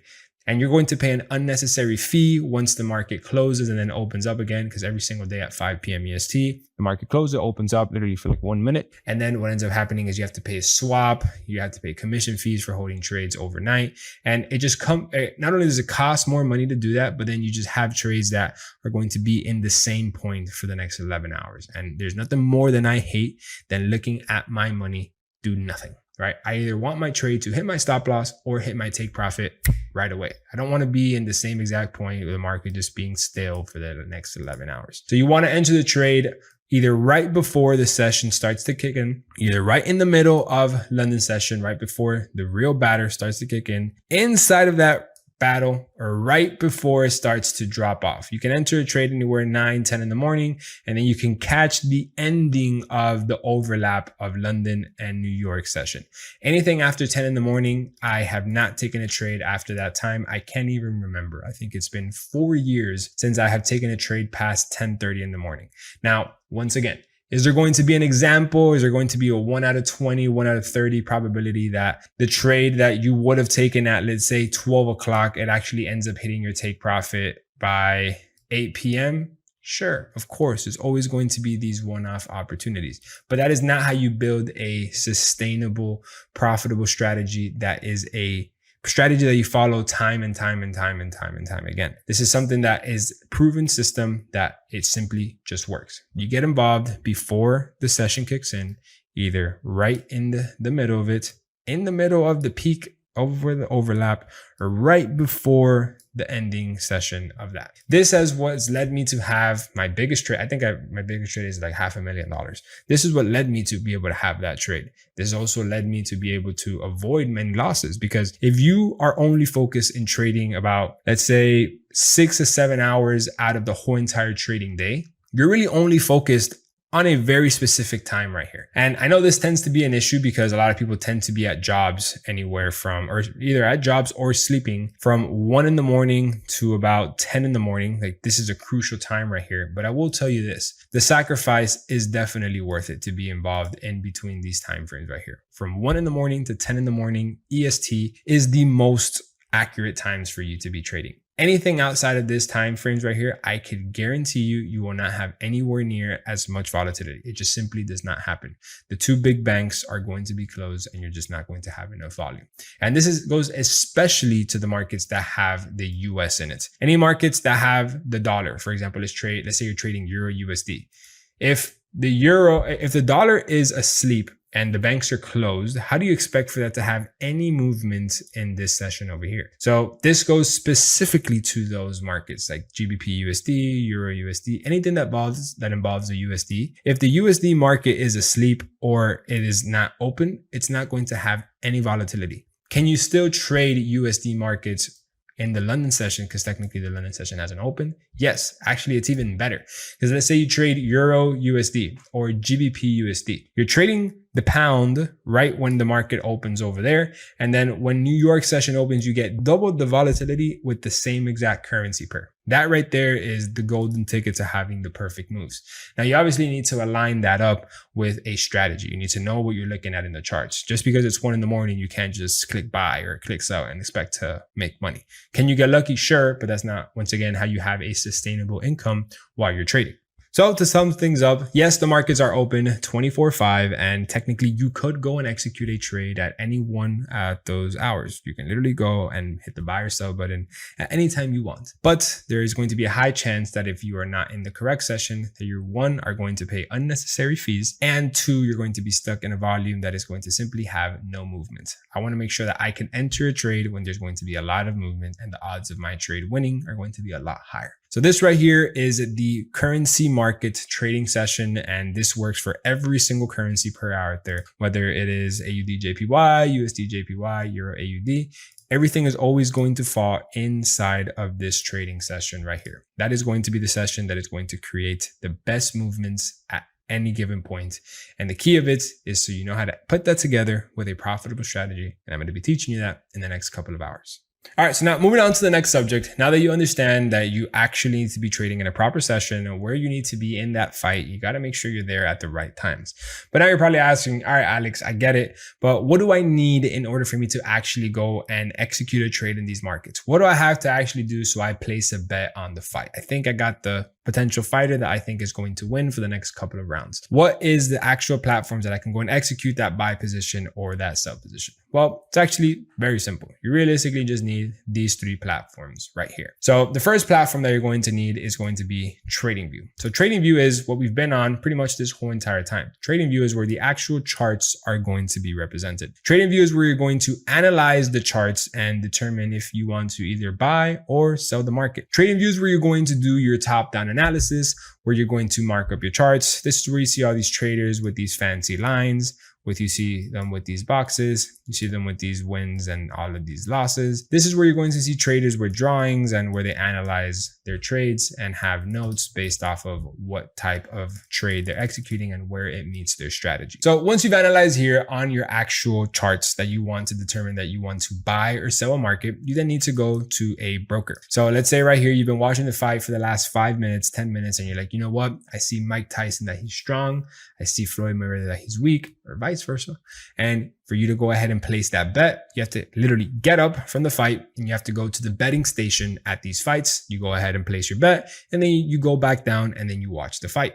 This is pretty much the exact same thing. So on TradingView, you're analyzing your charts. You determine that you want to bet that the euro is going to get stronger than the dollar, or that the dollar is going to get stronger than the euro. So you get out of TradingView and then you are going to go to a broker. So a broker is where you're going to go ahead and give them the money, and then you're going to execute your trade based off of what you want to do. So I recommend many different brokers. One of the brokers that I recommend is going to be LQH Markets. This broker accepts traders. They have a 1 to 500 leverage. You can start off with small $10 deposit. They have many different types of accounts that you can go ahead and use with them. And another, just in case if you don't like LQH Markets for whatever reason, I also recommend 1x Trade. This is another platform or another broker that I would recommend. Also, pretty cool features of them is that they have these lot size calculators where you can pre-calculate your risk on your positions here, and I'll explain all of that in just a second. But basically, once you were to deposit your funds into the broker, now can you actually go and execute the trade on the broker? The answer is no, you cannot. For you to go ahead and execute the position, the broker is going to then take that position into a marketplace. So this right here, what the broker does is like the middleman from the real marketplace. So there's a real marketplace / liquidity. And us as retail traders, as we are, even including myself, whether it's my experience or how good of a trader I am still a very small fish inside of this industry. So what the broker is going to do is the broker is going to take your funds, and whenever you place a position, then they're going to go ahead and then feed it to the real market, because then the real market is going to then feed it back into the broker. So what the broker is, it's like the middleman of the real markets. So whatever you're seeing here in the markets, which is, let's say 1.17312, they get that offered at a different price. Let's say they get it offered at 1.7300. So what the broker is going to do is they're going to charge you a spread. They're going to charge you a fee for them entering that position into the real market for you. And that's the broker game. Some brokers charge you higher fees than others. That's why I have 2 of them, because sometimes these fees range. Some of them charge fees for holding positions every single day, because they are the ones that are going to go ahead and actually execute your trade into the real market. And then based off of your results, whenever you decide to close your position, whether you win or lose, the market feeds it back to the broker, and then the broker feeds it right back to you. The broker is the middleman for you to get access to the real markets. You cannot get access to the real markets without a broker unless you're a bank. And I right now have no possibility to be a bank. You need tens of millions of dollars for that. You need proper licensing. And truthfully, I'd rather pay the broker the couple bucks that it takes for them to connect my trade into the market. It makes things far easier. Now, you can't go ahead and execute the trade on the broker itself. The broker is like the bank. So picture this right here as if it were to be Chase Bank, or as if it were to be Wells Fargo. Now, when you go send money from Chase Bank, or whenever you go pay somebody from Chase Bank to Wells Fargo, you're not going to be paying them via Chase Bank. You're going to be paying them either PayPal or Zelle or Stripe. It's going to be a payment processor that's going to process your payment to somebody else. Can you do a wire transfer? Can you do all of these other stuff? Yes. But we're going to use the example of using these third-party merchants that actually send the money back and forth. So when you go to the broker accepts your funds. And then when you're going to go ahead and execute a trade, which is going to be like sending money, you're then going to use a platform called MetaTrader 5. So MetaTrader 5 is going to be the platform that you are going to actually execute your position on. So you first go to TradingView. You determine if you want to enter a trade or not. You deposit funds into the broker. The broker's like a bank. You can just have funds in there just chilling. And then whenever you're ready to go ahead and execute the trade, you go to MetaTrader. So once you deposit money into the broker, you pretty much skip the broker every single time, because you just go from the charts straight to the platform to go ahead and execute the trade. Once you are in TradingView to execute the trade, simply click buy, or sell. That's pretty much it. So here, based off of your analysis that you did on TradingView, you're going to go ahead and then execute the trade at this point. So simplest analogy that I can put is you're watching the fight. After the fight, you go to the little betting station at the arena. And then from that betting station, they're going to give you a little piece of paper. The little piece of paper is your slip that you've just betted on. And this is basically what your slip is going to be. So this is where you're going to be able to see if your trade is in profit, if your trade is in loss, and whatever directly is reflected off of MetaTrader 5, then it's going to go right back into the broker. So no money is ever inside of MetaTrader 5. MetaTrader 5 is just a platform that represents the positions that you've actually executed on the broker. Some brokers offer MetaTrader 5, some brokers don't. Doesn't really matter if they do or if they don't. This is just simply one of the actual ways for you to execute the trades into the market. There is hundreds of different platforms for you to execute trades in the markets. There's hundreds of different brokers out there, and all this platform really does is just the most commonly known one and the one that I personally use. This is just the main known one for you to be able to go ahead and execute those positions on there. So this MetaTrader 5 is never, like, this is not a broker. This is just one of those payment processors. If you go ahead and try and pay somebody with PayPal, you can go ahead and then use Stripe. If Stripe doesn't work, you'll use Zelle. If Zelle doesn't use, you try something else, right? It's a different platform to just execute the trades on. But the money will always be inside of the broker. It's just reflected on this platform right here. Basically, win or lose, money then goes back into the broker, and then there you can decide to withdraw, take it to your bank, take it to an exchange, take it to wherever, and then you simply just withdraw your funds. So these are the only tools you are going to need for you to actually be able to be ready to take a trade. You analyze the markets on TradingView, then you go ahead and have your broker of choice. I recommend both of these brokers. Is there hundreds of other different brokers out there? Yes. I personally like these two brokers simply because they offer higher leverages, and for the type of account flips that I personally do, I've taken very small amounts of money to very large amounts of money. It's very hard to do that on heavily regulated brokers, simply because if something is heavily regulated, they will not allow that high leverage. And I would much rather have my funds on a broker that lets me have more access to my funds, and I'm able to actually leverage it more. So that's what these two brokers offers. Trusted brokers, in my opinion. I've been using them for a very long time, and they're not the best ones. I'm sure there's others out there that offer different fee structures, different commission structures, and I leave you to go ahead and do your own due diligence on it. But these are the both brokers that I recommend and I have been using for some very long time. And then same thing with MetaTrader 5. Is MetaTrader 5 the end all be all platform where you can go ahead and execute your trades? No, there's hundreds of different trading platforms out there that you can go ahead and execute your positions on. MetaTrader 5 is just the most commonly known one that everybody's probably seen it. This is like a PayPal. You're going to send money from one friend to another. You're going to do it through PayPal. And if not, it's a different one. At the end of the day, what matters is that the money is sent through. At the end of the day, what matters is that the trade is actually executed. And that's pretty much it. Now, if you want to withdraw your funds in crypto and then you want to take it from crypto to your bank account, there's many different exchanges. You have the biggest ones, which are Coinbase, you have Binance, you have Kraken. There's many different exchanges that you can go ahead and send those funds to. And then from there, you take it to your bank. Now, how can you deposit into the brokers? These brokers take credit debit card, or they can send them BTC, crypto, however you want. So it's however you want to deposit the funds into the broker. But these are the only trading platforms you are going to need for you to be able to execute a trade successfully. There is hundreds of different other platforms out there, right? There's hundreds of different other web links, hooks that you can add, but I guarantee you do not need anything else aside from this right here. This is my window of trading, and these are the only tabs that I will ever have open. My trading view, the brokers that I use, my checklist for my strategy, my community, and last but not least, Forex Factory. Forex Factory, as you can tell, is the last one on my list, not because it is the least important, but because it is the one that I potentially use the least. And that is because this right here is a fundamentals tab. So Forex Factory is mainly driven by fundamentals. So as you can tell here, if we were to click on the calendar section of Forex Factory, we're going to have all of these potential impact news that are going to pop up. And as you can tell, what we have is, if I were to just go back one time, this lets us know the exact date and time when news are going to come out for a specific currency. And the color of this folder is the importance of it. So something that is a red folder is far more important than something that's an orange folder.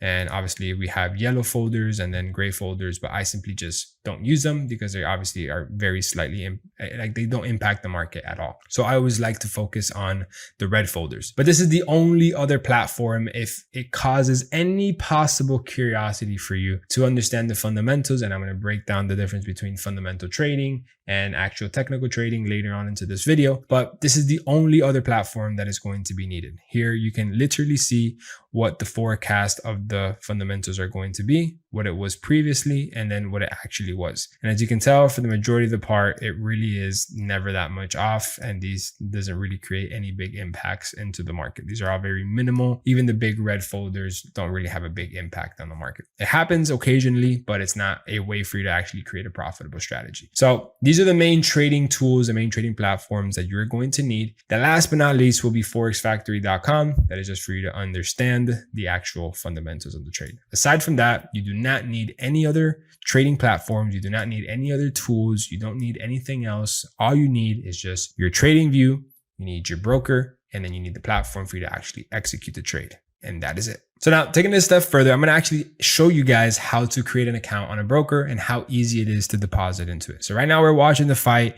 Euro USD is going up, and I see that Euro is going to get stronger. Let me go ahead and buy the Euro. So we're going to put the example on 1xtrade.com. So go to 1xtrade.com. I created a random demo account, just use a random email, and this is the portal inside. So some people sometimes get tempted, or some people get skeptical by this, but it's a very easy process. It's a very seamless process, right? So right here, as you can tell, it's a brand new account. There's no real transactions. There really isn't anything. Dashboards are super simple because everything is straight to the point. All this is right here is like a bank. The money is going to reflect here how much you deposited, how much you've profited, and how much you've withdrawn.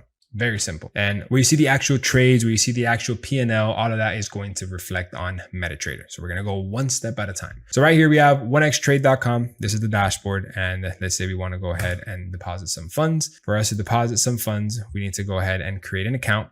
Once we create one of these accounts, we can pick from either a standard, a commission-free, or an expert account. For this example, we'll just go with the standard. The difference usually tends to be minimal. And we're going to go with a 1 to 500 leverage, right? Very easy, very simple. This is the max leverage that they offer. I'm going to explain what leverage is later on into this video.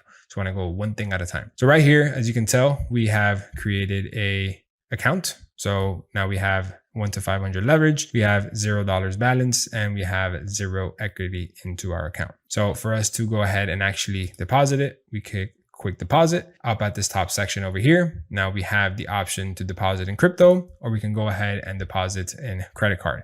So this is a much faster process, and it can be done in the next couple of seconds. I'm just going to use crypto, and we're going to go ahead and click on this account, make sure that we have crypto as our option. We don't have a promo code, but we are just going to place a basic $100 deposits into this broker. Minimum is $10, but I'll do $100. Promo codes, if you have any actual, credits, use promo code Alex, for example, you get an extra $100. Not saying that's a real thing, but sometimes they offer promos for that stuff. So let's say we click deposit into the trading account. I can deposit in Bitcoin, Litecoin, Ethereum, Tether, or USDC coin. We're going to use USDT ERC20 for this example. And this is the actual wallet address. So I'm going to head over to my phone and just send a quick $100 just to show you guys how simple this is. So right now I'm sending the funds from my cold wallet into this platform. So just waiting for this to load. Some people don't have a cold wallet. You guys can use credit debit. Usually takes a little bit longer because, the processing has to go through. Crypto tends to be pretty quick. So I've already sent it over. Should pretty much reflect into my P&L here. Pretty simple. Once payment is confirmed, they will be reflected on your account. Cool. So we can just go back over to our dashboard here and pretty much just give it a couple of seconds and it should pop up pretty quick. And as soon as it pops up, I'm basically going to log in over here to my MT5 account on my phone. And then we're going to see how that is going to be reflected then. So let's give it a couple of seconds until the balance pops up. All right, so quick update. About 7 minutes later, $100 got here. This is probably like the part where a lot of people get sketched out. Sometimes you just have to let the crypto do its thing. It takes time. It's part of the process. Usually it takes, 1 to 2 minutes. This time it took 7 minutes. I guess it's because it's near market closure. I don't know what the case is, but The funds are now here, quick $100. So picture this as if this were to be like the bank, right? So the funds are now in the bank. Now in the bank, you can't actually go and send any funds out. You have to connect it to PayPal, which is going to be MetaTrader. And then you connect your funds to MetaTrader and you can go ahead and execute the trades and send the trades out to the markets. You want to send these funds out to anybody. Now it goes from this bank, you connect to PayPal, and then you can send it to whoever. So we come here, we click on view. You can tell that we have the MetaTrader 5 account. We have a standard account. This is my account number. All I have to do now is go to MetaTrader. And when I go to MetaTrader, I search up the server. So it's 1xtrade server. I click on the server. I then put on the account number, put my password, and I'm pretty much logged in. As you can tell, this is a brand new account. There's literally no history on it. There's no anything, right? We can go to transactions. We can go to everything. You can tell the $100 just got completed literally 7 minutes ago. And I'm going to log in now to TradingView. I'm going to log in now to MetaTrader so you guys can go ahead and see how that looks in that option right now. So the money's in the bank. Let's now go to the actual platform where we're going to execute the trade on. All right, so now that we have officially logged into our MetaTrader on the phone, this is what it's going to look like. So I'm just going to screen record here on my phone. They'll probably put half the screen, the MetaTrader, half the screen myself. So basically over here, once we are actually inside of MetaTrader, so we're going to have 1, 2, 3, 4, and then 5 buttons all the way over here at the bottom. As you can tell, this is the server that we are in, 1xtrade. And you can tell this is the exact same account number as you can see over here on the actual back end or the dashboard of your account. You can tell it's 820838. So once you go to the dashboard area of this area and then you create a new account, it automatically creates a brand new MetaTrader account for you. They send you the login password directly to your email. Now all you have to do is log in. Once you log in, the money gets deposited into here and then it's going to reflect onto here, which is going to be the balance area of the MetaTrader 5. So the middle section is where you can actually see your balance. You can see the equity, the free margin, which is where the trades are going to be fluctuating up and down. The button next to that is going to be the history button. Here, you're going to be able to see how much money you've deposited into the platform. You can see the pending orders, deals, everything, right? So this is basically the history of the account. Obviously, we've only deposited $100. That's all we're going to see in this account. Settings option, everything here is pretty self-explanatory. This is just kind of the settings of the MetaTrader 5. You'll never realistically use this unless you're going to create a brand new account or log into a different one. The chart area, this is where you can actually see the chart of the price that you are going to be trading or the market you're going to be trading. For example, let's say we were looking at Euro USD. We go over here to the quote section, which is going to be the last button all the way to the left. And let's say right now we're trying to trade Euro USD, for example, and it's not reflecting. All we have to do is just type it, search up Euro USD. Once we click on it, we can just click answer after, and it's going to add it all the way at the bottom over here. Now, if you want to see the chart of Euro USD, we just click on it, click on the chart option, and then it'll take us to that second button once again. And then we're going to then be able to see TradingView. So if you notice, this TradingView chart right here is the exact same TradingView chart that we are going to be looking at over here. As you can tell, price feed is nearly the same. Right here, the market closed at 1.17312. And right here on the actual 1xtrade server, the price feed is going to be 1.7370 and 1.7340. So on TradingView, we get the real raw price. Now here on 1xtrade server, we get the marked up price. So this is where the broker is just charging a bit of a spread for executing us into the markets. It's part of the game. It's inevitable. You have to pay the fees. Whenever you send money through PayPal, whenever you pay for anything, there's a very small fee involved. It's part of the game. You want to get access to whatever it is that you're purchasing, you have to pay the fee. So here's where you're going to be able to see all of the markets that you are actually executing in the market. So you can add as many markets as you want. You can go ahead and delete as many markets as you want. Pretty easy, pretty user-friendly. Everything is pretty self-explanatory. You should realistically only be spending maybe 5% of your time on MetaTrader because all that you do on MetaTrader is simply just execute the trade.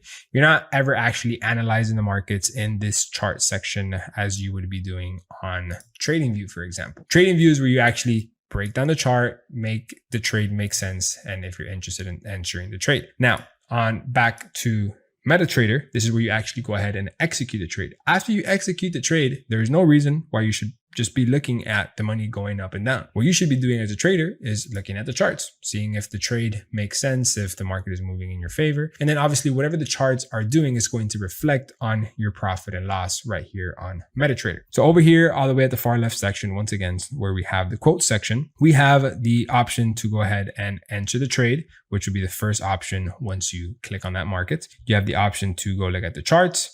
You can look at the trade details, or you can look at the statistics. I'm going to be completely honest. I've never clicked on this details option. I don't know how to use any of these options right here. These are just some details of the currency pair. I don't know what any of this is. I've never used it, but it has that feature. And then you also have the statistics, which it shows all of this right here. Once again, I have absolutely no idea what any of this means. I've never used it in my life. All I know is that I use the one option here, which is to go ahead and enter the trade into this market. Now, this button to enter the trade into this market is going to have multiple different options in here, right? So you can go ahead, either tap on that button and hold trade, or you can go ahead and swipe it to the right and then click plus. And that is also going to give you the option to go ahead and execute this trade. So all the way at the top, you can tell that we are trading Euro USD. If you want to swap it for whichever currency, you can go ahead and swap it for Euro CHF.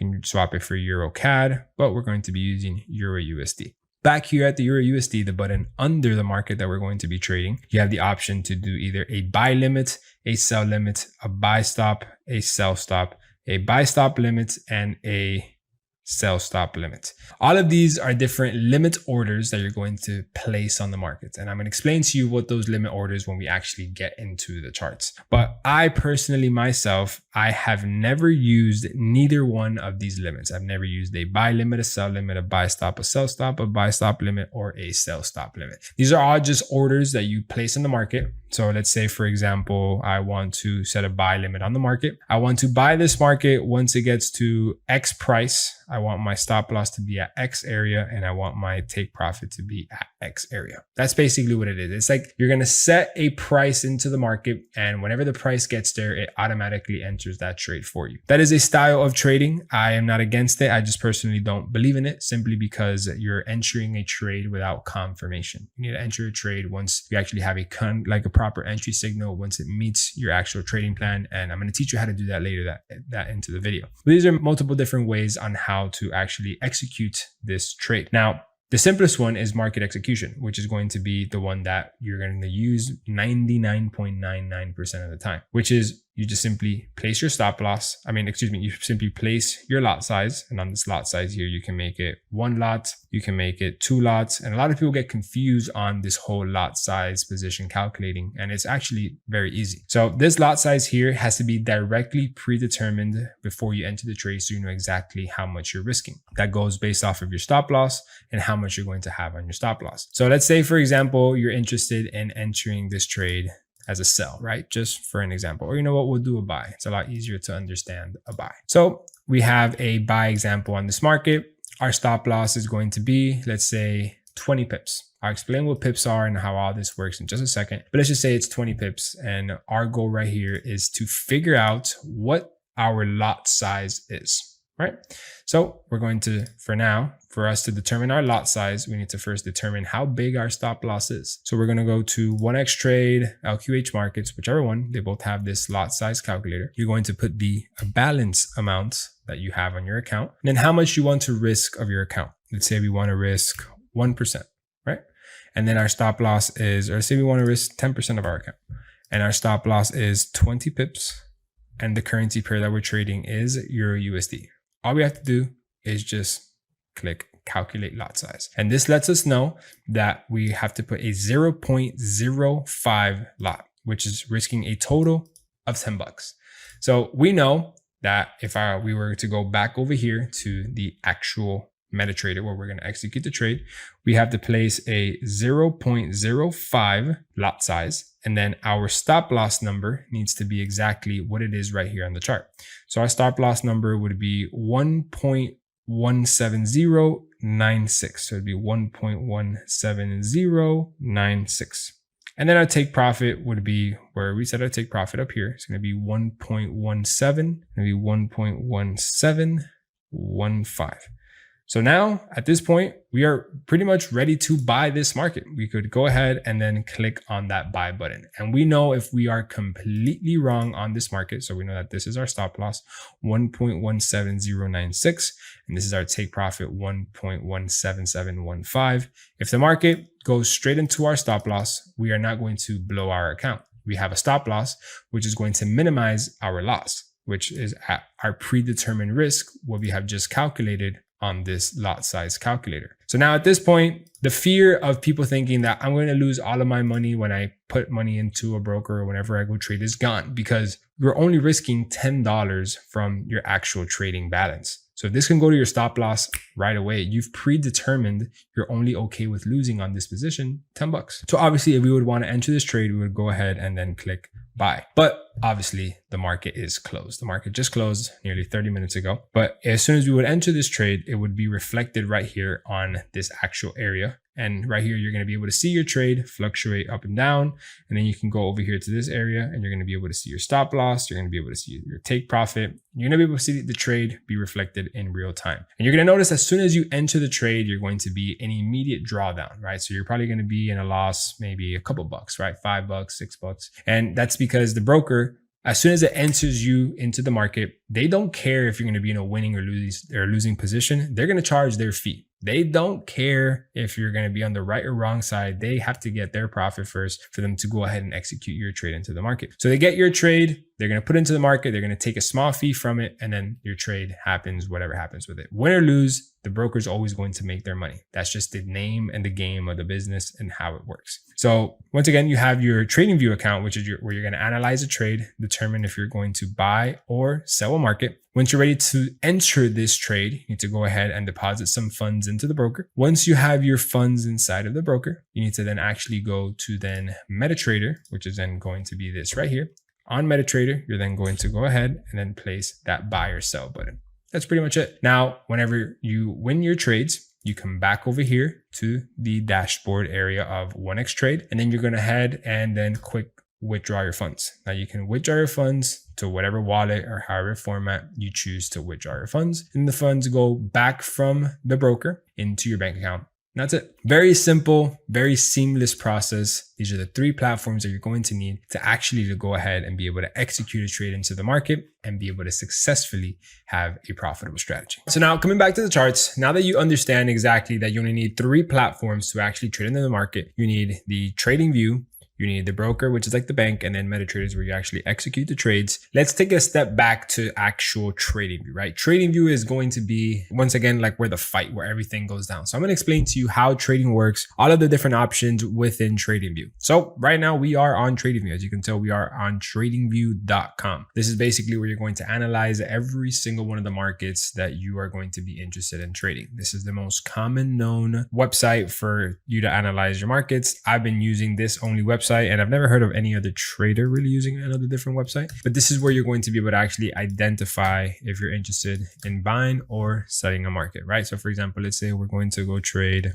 Euro USD, for example, right? And we're going to go to a different server just for examples purposes.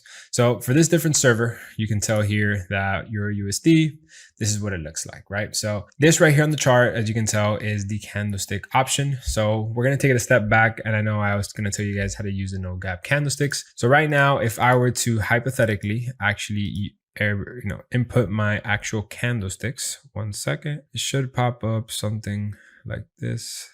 Let me get them to pop up. We come to settings, we go to symbol, body, borders, and wicks. Okay, so as you can tell right here on Euro USD, on the weekly time frame, for example, and then on the ICE server, this has many gaps. So as you can tell, this market has a gap here, has a gap here, has a gap here, gaps throughout all here, which make the market look weird. If we were to look at it on the daily time frame, you can see more of these big gaps right here, these weird fills in the market. It just looks very weird, and it personally just throws off my trading as a whole. So what I like to do is I like to use this indicator named the no gap candlesticks indicator.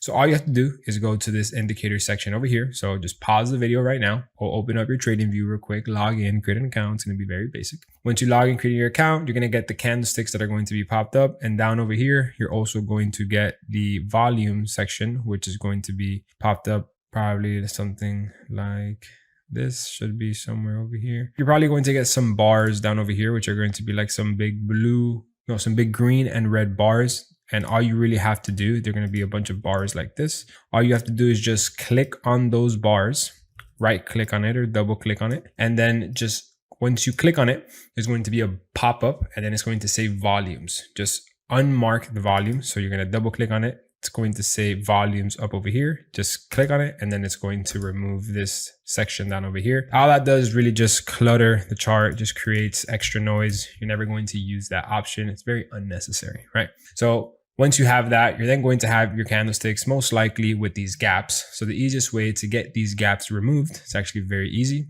All you have to do is come over here, click on the indicator section and then search up no gap candles. And then you're going to get this first one. The second one works well. I personally use the first one. Once you click on it, as you can notice, immediately right away, the markets look different. There's already a difference inside of the market, but you can't just automatically click on it and expect for it to work, right? What you have to do is once you click on it, so let me just remove this one because I don't want to have two of them. Once you click on it, what you actually have to do is double click the actual market. And then this right here is going to give you the current candles. And all you have to do is click off the body, the borders, and then the wicks.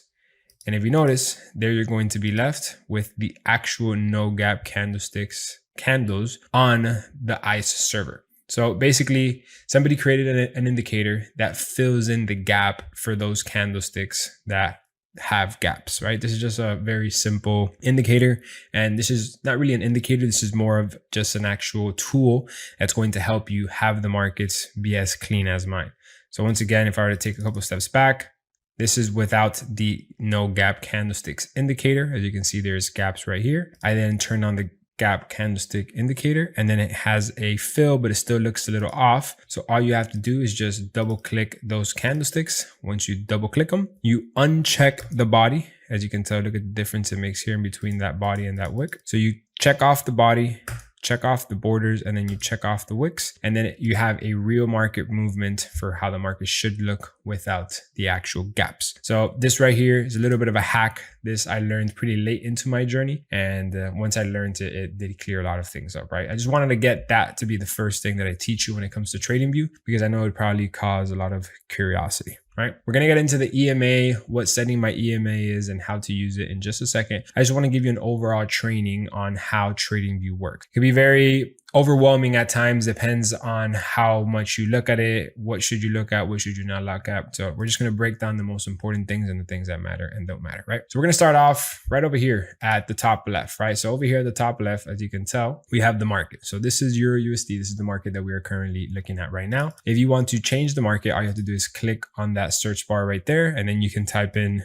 whatever other market. This is basically for you to search up any market that you can possibly imagine of. You can literally just search it up here and it will pop up, or you can just simply type it on the keyboard and then it will also pop up. It's equivalent to the same exact thing. You click the plus sign, it's going to create pretty much the same exact thing. Next to that, you're going to have the time frames, but you might only have one time frame pop up. Might be the daily, the weekly, or the 4 hour. You click this little arrow down here, and once you click this pop up, you're going to get all of these different time frames that are going to pop up. You have the 3 month, 1 month, 1 week, day, 4 hour, 1 hour, 30 minute, all of these different time frames, right? All the way up to the 1 second, which you're never going to be using, as I've mentioned before. I only use the weekly, the daily, the 4 hour, the 2 hour, the 1 hour, the 30, and the 15 minute. Now, if I were to uncheck these stars right here, what ends up happening, as you can tell, is it removes them from this top section over here. This is basically just a little bit of a hack that makes these time frames just pop up over here and stay there saved. So whenever I want to go from one time frame to another, it's a lot easier and I don't have to go into this section over here and add it or manually look for the time frame. These are all the time frames that I use. I don't use any other time frames. And whenever I'm going to be going in and out of a time frame, this is how I am going to be looking for that. The section next to that is all the different types of candlesticks that you can potentially use. As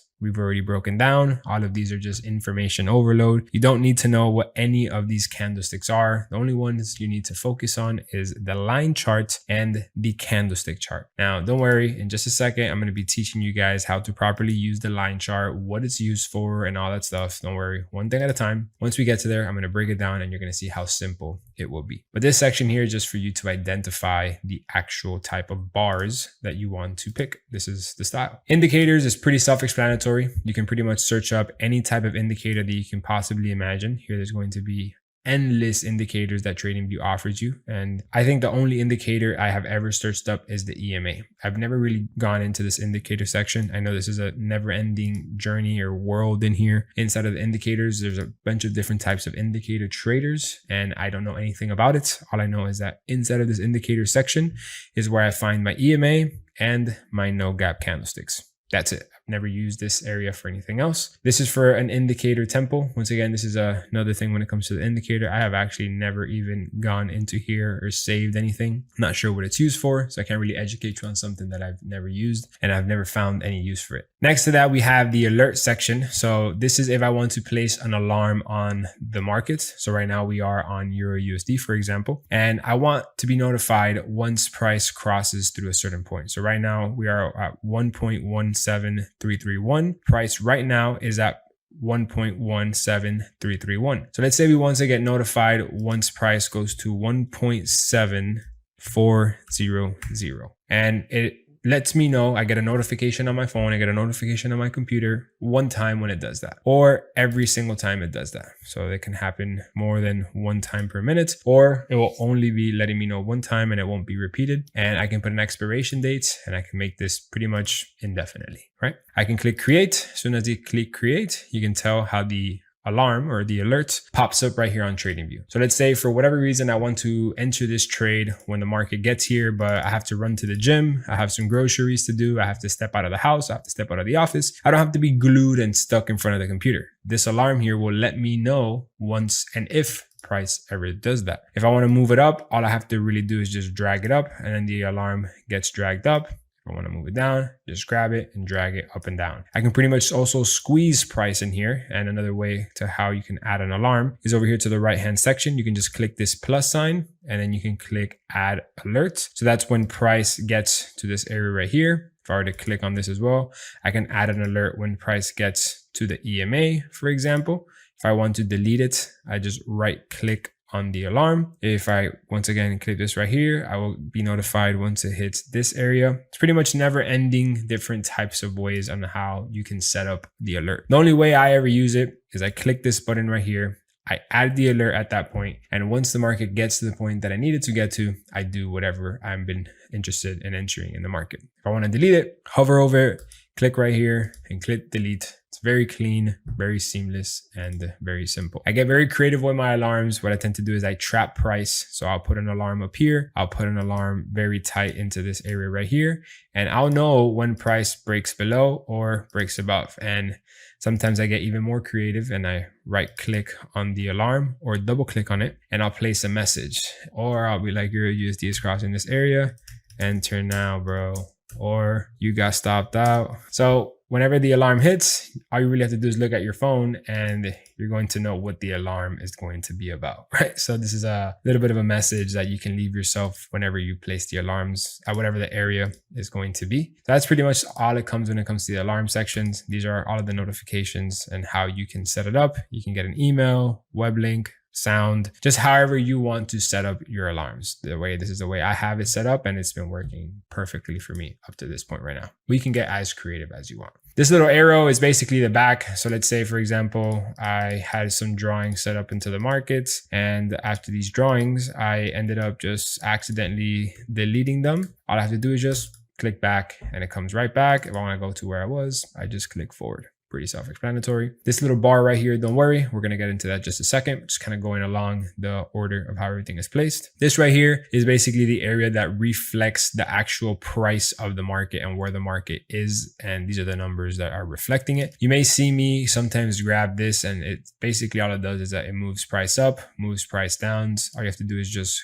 left click on it and then squeeze it, hold it up and down, and then you're going to be able to either look at the market in a much wider format or in a much tighter format. It really depends on how close or how zoomed in you're trying to get to the market. Continuing up over here to this top section, we have the square button, which is a layout setup. So this is different types of ways how you can look at the market, or if you want to split it in between two markets like this, you want to split it into never ending different styles, you can pretty much go free for all with that. I personally always just have it in the standard one market layout. This unnamed, I don't even know what this is, to be honest. Maybe this is just a settings area that you can do something about saving your charts. I always have it set up like this. I've actually never even change this right here. I have no idea what this is. The button next to that is the quick search. I have no idea what this is either. I have never used it. This right here is just the settings on TradingView as a whole. So the settings is once again about the candlesticks. Obviously, I don't have my candlesticks checked because I have the no gap candlestick setting option on the TradingView.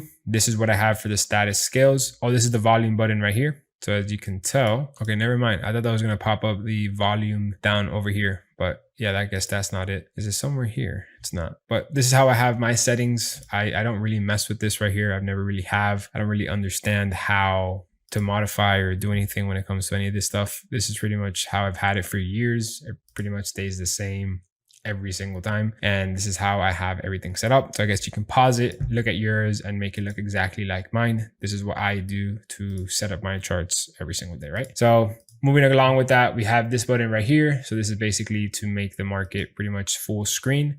So the whole entire screen, as you can tell, is just the chart right now. This is a very clean format on how you can look at the chart if you just want to focus on the actual price and not get distracted by any of the other buttons that you may have. And then you can just click the exit button on your keyboard, the ESC button, and then it returns back to where it was. But it's a pretty cool feature in order for you to just see the chart and not get distracted with all of these different buttons. Little camera button is so you take a screenshot or take a snapshot. Screenshot's basically this page, saves it for you, and then you can go ahead and save that to your desktop, to your trading journal, wherever you want to save it. Moving on, next to that, we have the publish button. I've actually never published anything inside of TradingView. I guess TradingView has communities of other traders that post stuff in there. I have no idea what that is, but I've never really used it. Moving on over here, we have the blue list. So you probably have a red list, which is a standard when it creates your first account. But inside of this blue list is where I have the markets that I am currently trading. So as you can tell, all of my markets are currently tagged with a blue tag,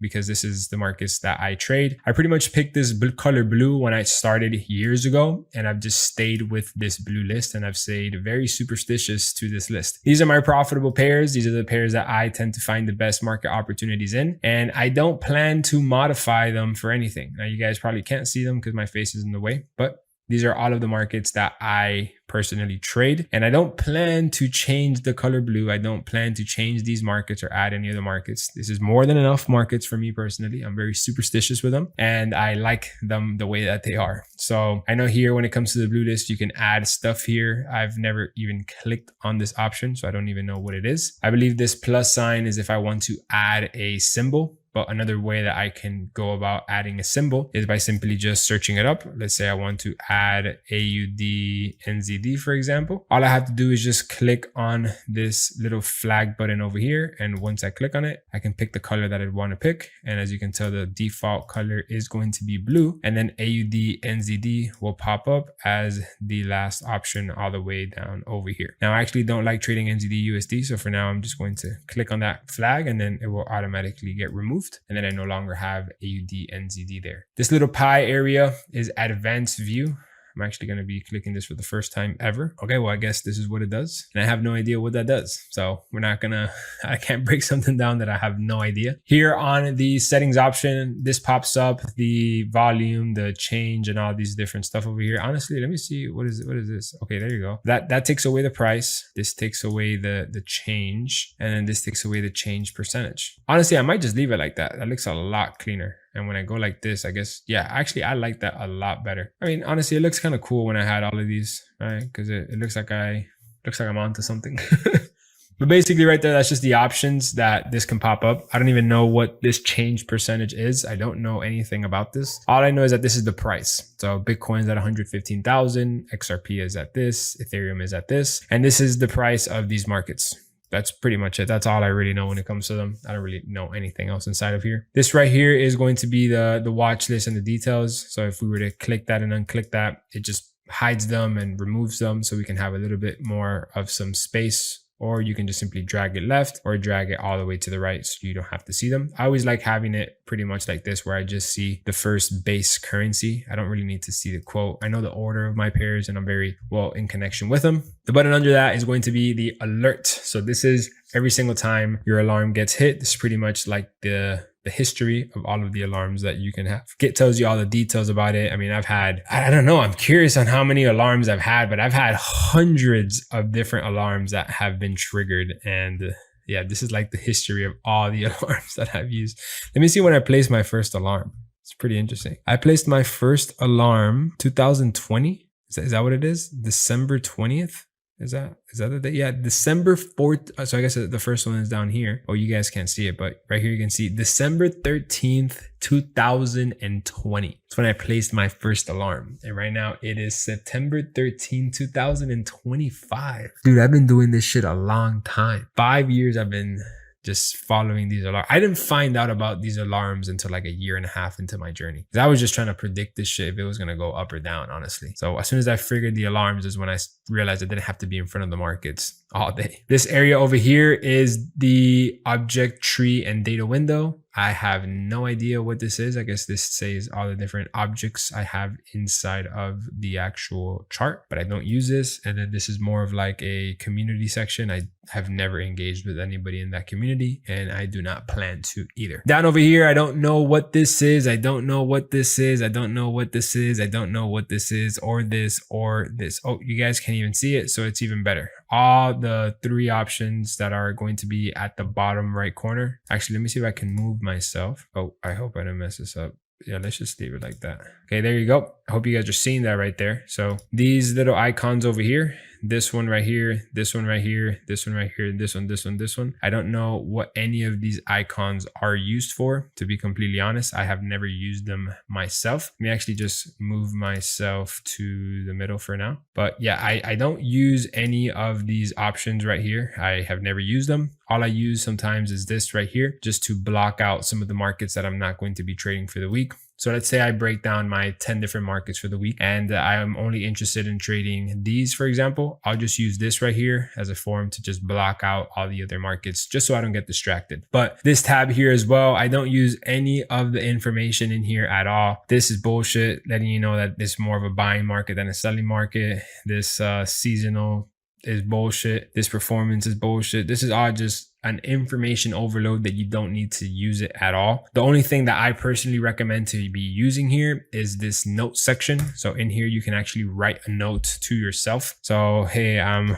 waiting for a shift to structure, or hey, I'm waiting for my entry signal. And then all you would simply do is just add that, and it's going to be a note that will be saved inside of your Euro USD section. For example, on my AUDCHF example, this is a note that I wrote to myself in 2022. So about to be a little over 3 years ago, I wrote this note to myself. These are the confluences that I had to sell, for example. And these are just notes that I can just write to myself in here. But yeah, this in here, I don't use this at all. I don't use this right here at all. This is just a bunch of information overload that you don't need to have. Once again, I just have it here because I think it looks cool and I personally like it. You know, whenever I post videos on Instagram or here on YouTube, looks like I'm more of an expert than what I really am, but this really does absolutely nothing. Right. So now that we understand that, I'm going to move myself back to that right-hand corner. There we go. So coming back over here, down to this section of the trading view. I don't know what this little option over here is. I guess this is the time zone that I'm in, whatever time zone the market was, like whatever trading view was created on, this is what it is. This is the time zone that I have. I've never really modified this. This down here is going to be the actual calendar of the chart. So you can tell this is September 3rd, 5th, 9th. So these are more of the days. And the further you go back, you can just see the months continue to go back, even the years. We have 2025. We go even further back. We have 2024, 2023,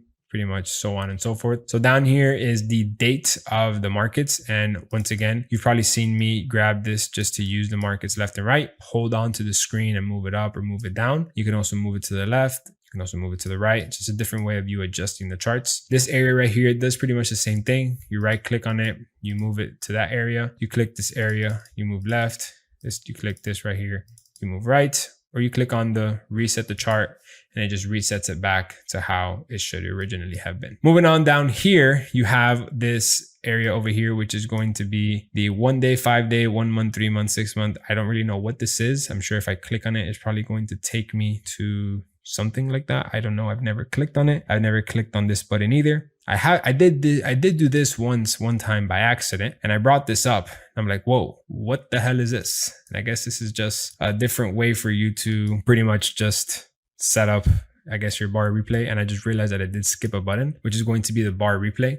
So the bar replay is actually something that you use to backtest. So I just clicked on that button, and let's say I want to backtest. I can just start backtesting, let's say from this point right here. I right click it, and then all I would have to do is just start. I click the play button, and then it's like if I were to be backtesting, I can pause it. I can speed up the time of the candlesticks. I can change from a certain time frame to another. This is basically the backtesting tool that TradingView has to offer. It's a very cool feature. And personally, I don't recommend backtesting. I actually hate backtesting. I think it's one of the biggest mistakes that traders do when it comes to backtesting, because it creates a false expectation of what trading is really going to be like. I have my personal opinions on it. And, you know, once my students join the community, I explain to them that live testing is the best thing that you can possibly do, because when you go back test, you pretty much just saw what ended up happening here, right? Whether you try and forget or whether you get a friend to come pick the market and select the bar replay button, this still is not the same, because right now we're on the 4-hour time frame, and this market just had all of this move right here, and that just happened in literally 2 seconds. And in real life, this took nearly 36 hours to happen. So there's a big patience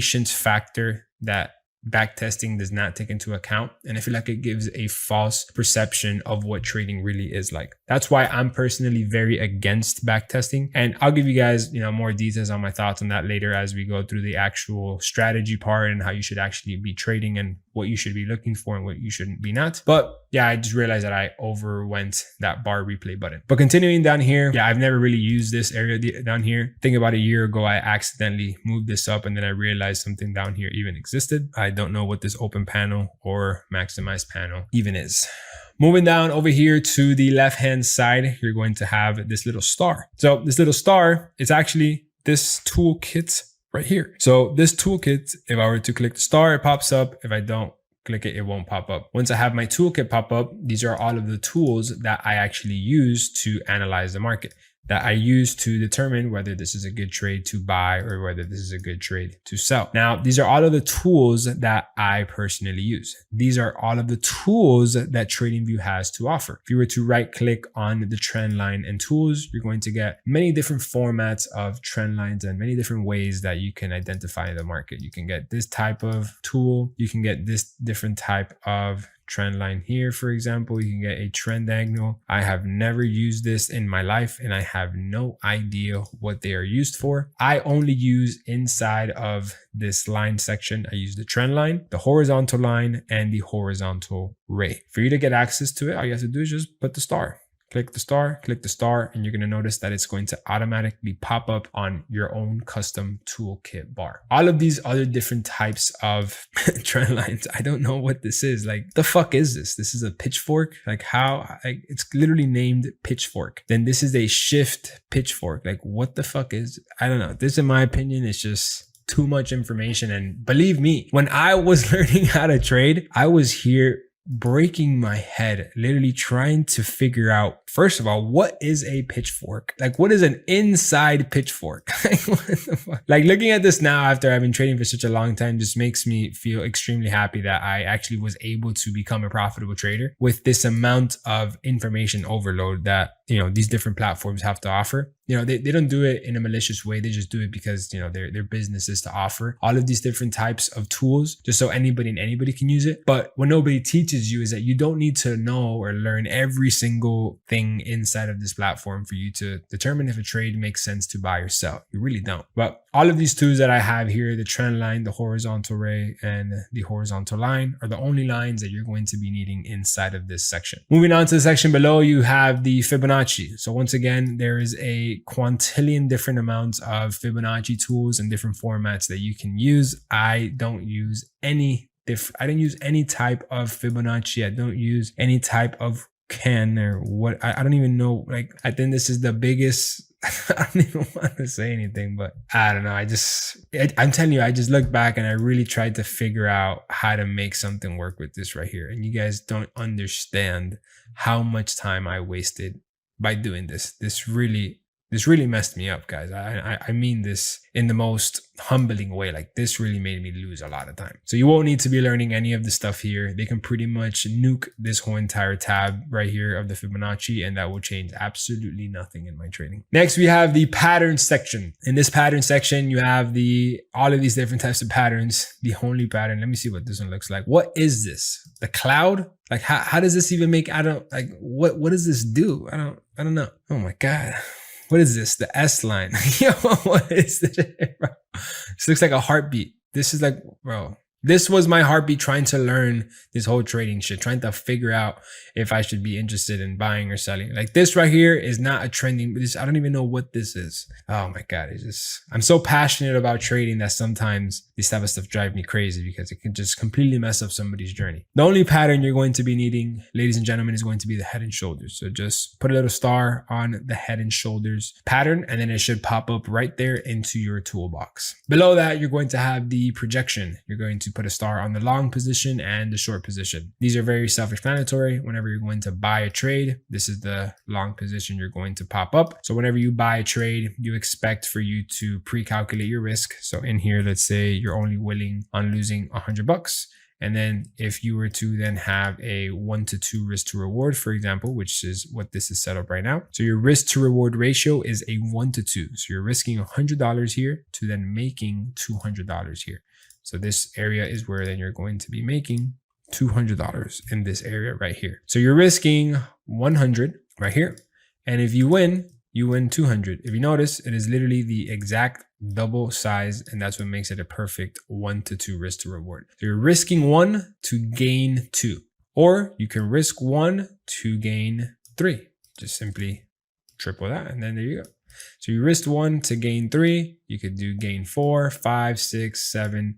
It's all based off of this number right here.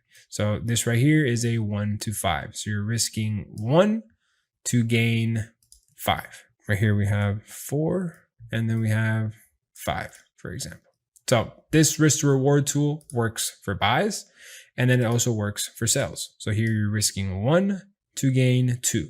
And I'm going to be explaining to you how to properly place this, where it should be your minimum risk to reward tool, why it should be, and the whole entire philosophy behind that. So that's what the risk to reward tool are going to be. And I feel like I didn't really mention these other tools over here, but trend line is very simple. It's just a trend line. We don't really use it as a trend line. We use it more to create our structure points, and I'll explain all of that later once we get into that. Our horizontal line is just so we can identify a line that goes pretty much across the chart, and a horizontal ray is pretty much the same exact thing as the horizontal line. It's just from a certain point. So instead of it being the whole entire market, we could just place it based off of this point. Makes it very simple so the market and the charts don't get too cluttered up with an abundance of information. So the head and shoulders pattern is used as a reversal pattern, and this is so you can determine where the left, the head, and the right shoulders. If you guys have been following me for some time, you're probably going to notice that I repeat this pattern time and time and time again. That's because this is simply one of the most powerful patterns in the market to date. And it's the one that has led me to have the majority of my success, but there's a very specific way on how to use it. And don't worry, I'm going to be breaking down how to use this pattern accurately later into this video. For now, I'm just showing you what TradingView is and what you should be focusing on and what you should not be focusing on. This is pretty self-explanatory. You might have it full of different colors. It might be pretty ugly when you have it. All you have to do is double click it or right click the head and shoulders, go to style, and you can pretty much style it however you want. You can put it available on whichever time frame you want, change the colors, put the borders however, and you can make the background however you want. I'm sure it comes ugly. Probably does. Probably comes with a bunch of different colors and ugly like this. I just have it as simple and as clean as it can possibly be. But I'm going to be showing you how this works later inside of the video. Next, we have the long and short positions. We won't be needing anything else down from over here. This is crazy. This is basically saying that it's going to predict the next move. It's pretty cool. I'm not going to lie. It's for like a tattoo or something, but not to make money in trading. Honestly, that makes no sense. Next is the brush. The brush is just used for my educational purposes whenever I want to mark up structure points, or whenever I want to mark anything off and show people, or just set a reminder of something. I'll just circle it and I'll know to come back to it whenever is needed, just to pretty much note things down. The rectangle is going to be used as a box. This is where you're going to place your zones of support and resistance, and I'll be breaking down support and resistance later. So make sure you have this box. It's going to be very crucial and essential that you have it. Once again, if you don't like your colors, double click it, right click it, and you can pretty much change the colors however you want, or you can just do it based off of this other tab right here that pops up. And then here you can go based off of the custom colors that you want to go ahead and make your box. I always like making it as light as possible so you can actually see price. Some people like having it super dark, and if you have it super dark, you literally cannot see price. The box is blocking price. I like making it around a 4 to 5%, just so it's a very light tint, so you can identify if you're in or out of the box, but you can also see it. Next is going to be the rotated rectangle, and this one I'm actually going to unclick. I accidentally had that one in my favorites. Next is going to be the path. This one is something that I use to identify market structure, and I follow where the price is going to move, or when I have a prediction from the market, for example, like let's say I want the market to have a retest of this area right here to then buy. I do this whenever I analyze the markets every single Sunday with my students, and I give them my top markets. I will do something like this. So throughout the week, they know exactly what they should be looking for and wait for the market to do something like that. Basically, this is just me setting up the path that the market should follow in order for me to be interested in the trade. Next to that, you have the eclipse. The eclipse is just another form of you placing a circle. If you want to go ahead and zoom into a market, for example, let's say I want to go to the lower time frame on this area right here. I just put the eclipse, I put a circle over here, and we go down to the 30-minute time frame. And on the 30-minute time frame, I know that that's where on the 4-hour time frame I had it circled, and I'm going to be looking for whatever market structure or whatever learning lesson that I need to look for right here. If I want to see how this specific market looks like on the weekly, I know that all I have to do is go to the weekly, find that circle, which will obviously be a lot smaller because you know that the higher the time frame, the tighter it's going to be. This is what that circle will look like on the weekly. If I want to see it on the daily, this is what it's going to look like on the daily. It's just an area for you to be able to identify the market, and you can tell where you are in that market, and then you can go and look at the details then. So that's going to be the final tool that you're going to add inside of this section. Next to that, you have the text and notes. If you want to make sure you can add the text tool, so this right here, so you can write down your actual confluences onto the chart. So whenever I want to write down a note to myself, I can either use this option over here. So I can use this notes option in this area of the trade, or I can actually do it right on the chart, which is where I like it a lot because I'm literally placing it right on top of the market. So for example, here I am waiting for the market to come back to my area of interest or area of interest. Now, if I want to make it longer, just go like this. If I want to make the text smaller, I click this button right here, making it smaller. These are all just custom, curious creature features that you can pretty much play with it, but it's just a note thing pretty much. Under that, we have the call out. Call out is pretty self-explanatory. Let's say you're going to get on a call with me, or you're going to get a call with my team and you want to review a trade. You simply get this call out, point it to this point, and it's ask Alex this, ask team this. So for example, it's just so you have the specific spot that you want to actually write it down or review it. Or if you take a trade and you took a loss, for example, let's say, for example, this week I took a loss here on NZD USD. I'm going to use the call out option. And here's where I took a loss, but I want to come back in 1 week and see how it reacted, for example. or how it reached this area, so on and so forth. Just a different way on how you can actually write down a note onto the market. Continuing from that, you have the emojis. We're not texting anybody. We're not, putting emojis here. We're here to make money, not to put little hearts on our trading view. Ladies, if you're on here and you're going to put hearts on your charts, sorry, not that guy. Guys, if you're going to put a heart on your charts, I think you should not be here. Totally a joke. If you want to put hearts, you can do whatever you want, but I've never done that in my life. This tool right here is going to be the measurement tool. So this tool is actually very useful when it comes to either measuring the size or the time of a market. So for example, let's say we want to know how long the market took to get from this point right here to this point right here. This market took a total of 93 bars, which on the 4-hour time frame is a total of 21 days and 12 hours. So you can just click the actual candle or anywhere in the chart and drag it left, and you can see how you continuously dragging it left. This is going to continuously move, and it's going to measure how much time or the length of that move. Now that is the time wise. Now, if you want to measure it in pips, which I'm going to get into pips right now, all you have to do is just go up and down.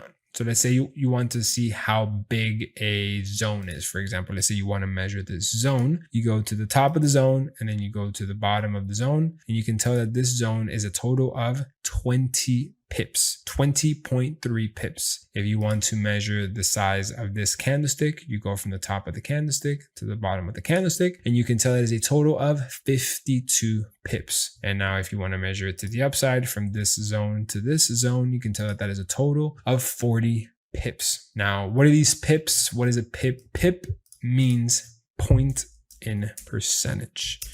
Point in percentage. So this is how you measure the market and the length of it. So let's say this right now is two fighters, right? So these are two fighters. This is the pound versus the Swiss franc. And this is when Mike Tyson, or this is when the Swiss franc beats up the pound. So if this movement goes down, that means that the Swiss franc is getting stronger than the British pound. This move is happening right here, and you want to measure how strong that move was. You just measure it. You get this right here, and then you measure it from the bottom up, from the top down. It's going to be the exact same pip amount.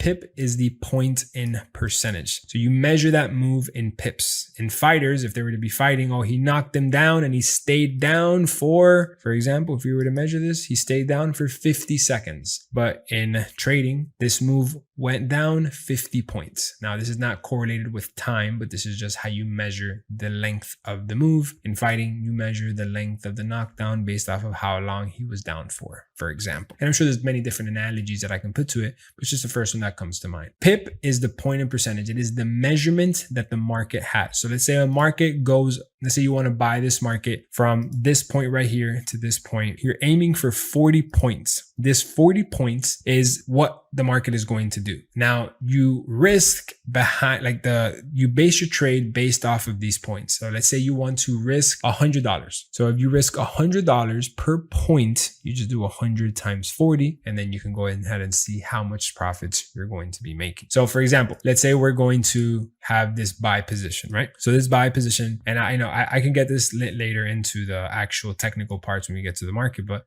let's say right here, our stop loss is 20 points, right? 20 pips. If we want to risk $500, we then go to our position size calculator. We can go to 1xtrade.com. We can go to lqh.com. They all have these cool position size calculators where you can pretty much base your account balance. And then from there, you can actually tell your lots, the lot size and all that, which I'll get into that later into the actual video. But here, basically, you would tell, okay, so this has 20 pips down, and then this has 36 pips to the upside. That's how you measure how long your stop loss is going to be and how long your take profit is going to be, pretty much. The tool actually measures it for you, but this tool also measures it for you for whatever reason you want to measure. This zoom in option, I don't really know what it is. I'm going to click on it right now for the first time. Oh, I guess it's whenever you want to, oh, okay. So I guess whenever you want to really like zoom into a piece of market, you can just get that tool Oh, it's a pretty cool tool. And then I guess this is whenever you want to zoom out of it pretty much, but I've never really used it. Not really interested. This magnet, I have no idea what it's used for. This, I have no idea what it's used for. This is for whenever you want to lock your drawings. I never really use this option, but I do use this option sometimes, which is where you want to hide all the drawings, because sometimes when you're looking at the market, for example, let's say like my NZD USD, like I have a lot of notes sometimes placed on the markets. And if I want to just remove all of these different noise that I have from my notes, I just look at the market for what it is. And don't worry, all those notes that I have there, I'm going to be educating you guys on what they are throughout the video. So don't try and pause it and sneak in and zoom into it. Trust me, if you try and take the short way, you're going to confuse yourself because you're not going to be educated on that information, correct? So this tool right here is just to pretty much hide all of the options for however long you want it. This is going to be I don't even know what this is. This is the sync drawing options. I've never used it. And then this is the delete button if you want to go ahead and delete your drawings. And then after you've favorited every single one of these tools that I've just explained right now, all you have to do is put a star, and then this toolkit pops up and down. Moving on to this top section over here is where we have the actual currency market that we're interested in trading. Once again, this is just another time frame that is telling you whether it's reflecting from here. This is the server that you are in. So you can either be in the ON, the server how I am now, or whatever server you decide to pick. This is the color of the symbol that you have, the flag that you have on it. And these are just more settings that you can have and curious features on it, which I never really use. This area up here, I have no idea what this is. I guess this is the measurement of the path or the tool whenever it goes on TradingView, but I never ever look at these numbers. I just think it looks cool whenever I move it fast, how fast it also moves alongside with it. This option right here is the exact same thing. As you can tell, it just moves whenever I move the path tool, but I don't really ever use it. This right here is if you want to demo sell or demo buy into the market, which you could do that, but I've already explained that it's best to go ahead and do that on TradingView just because it's a lot easier. I mean, you can go ahead and do that within the broker and MetaTrader because you can take it with you on your phone. It's pretty self-explanatory. And then this option right here is where you can hide your indicators that you're going to be using, which the only two indicators you need to be using is going to be the EMA and the no gap candlesticks. So everything I just educated you guys on right now is going to be TradingView, right? I get it. There's a lot of buttons, there's a lot of volume, but now that you look at it and you understand it, it really isn't that complicated. All you really need are these tools that you have up here. And that's pretty much it. You don't even need to click this button right here for the alert. You can just click it right here on the right hand side. And whenever you want to search up a market, you just simply type it on the keyboard. And whenever you type it, it should just pop right up. And then it comes over here to the side. All of this other information is literally just information overload, and you don't need to know any of that stuff. So this right here is TradingView. This is where you're going to spend 90% of your time, if not 95% of your time, when it comes to actually executing the analysis of the market, and you're going to determine if you're interested in buying or selling.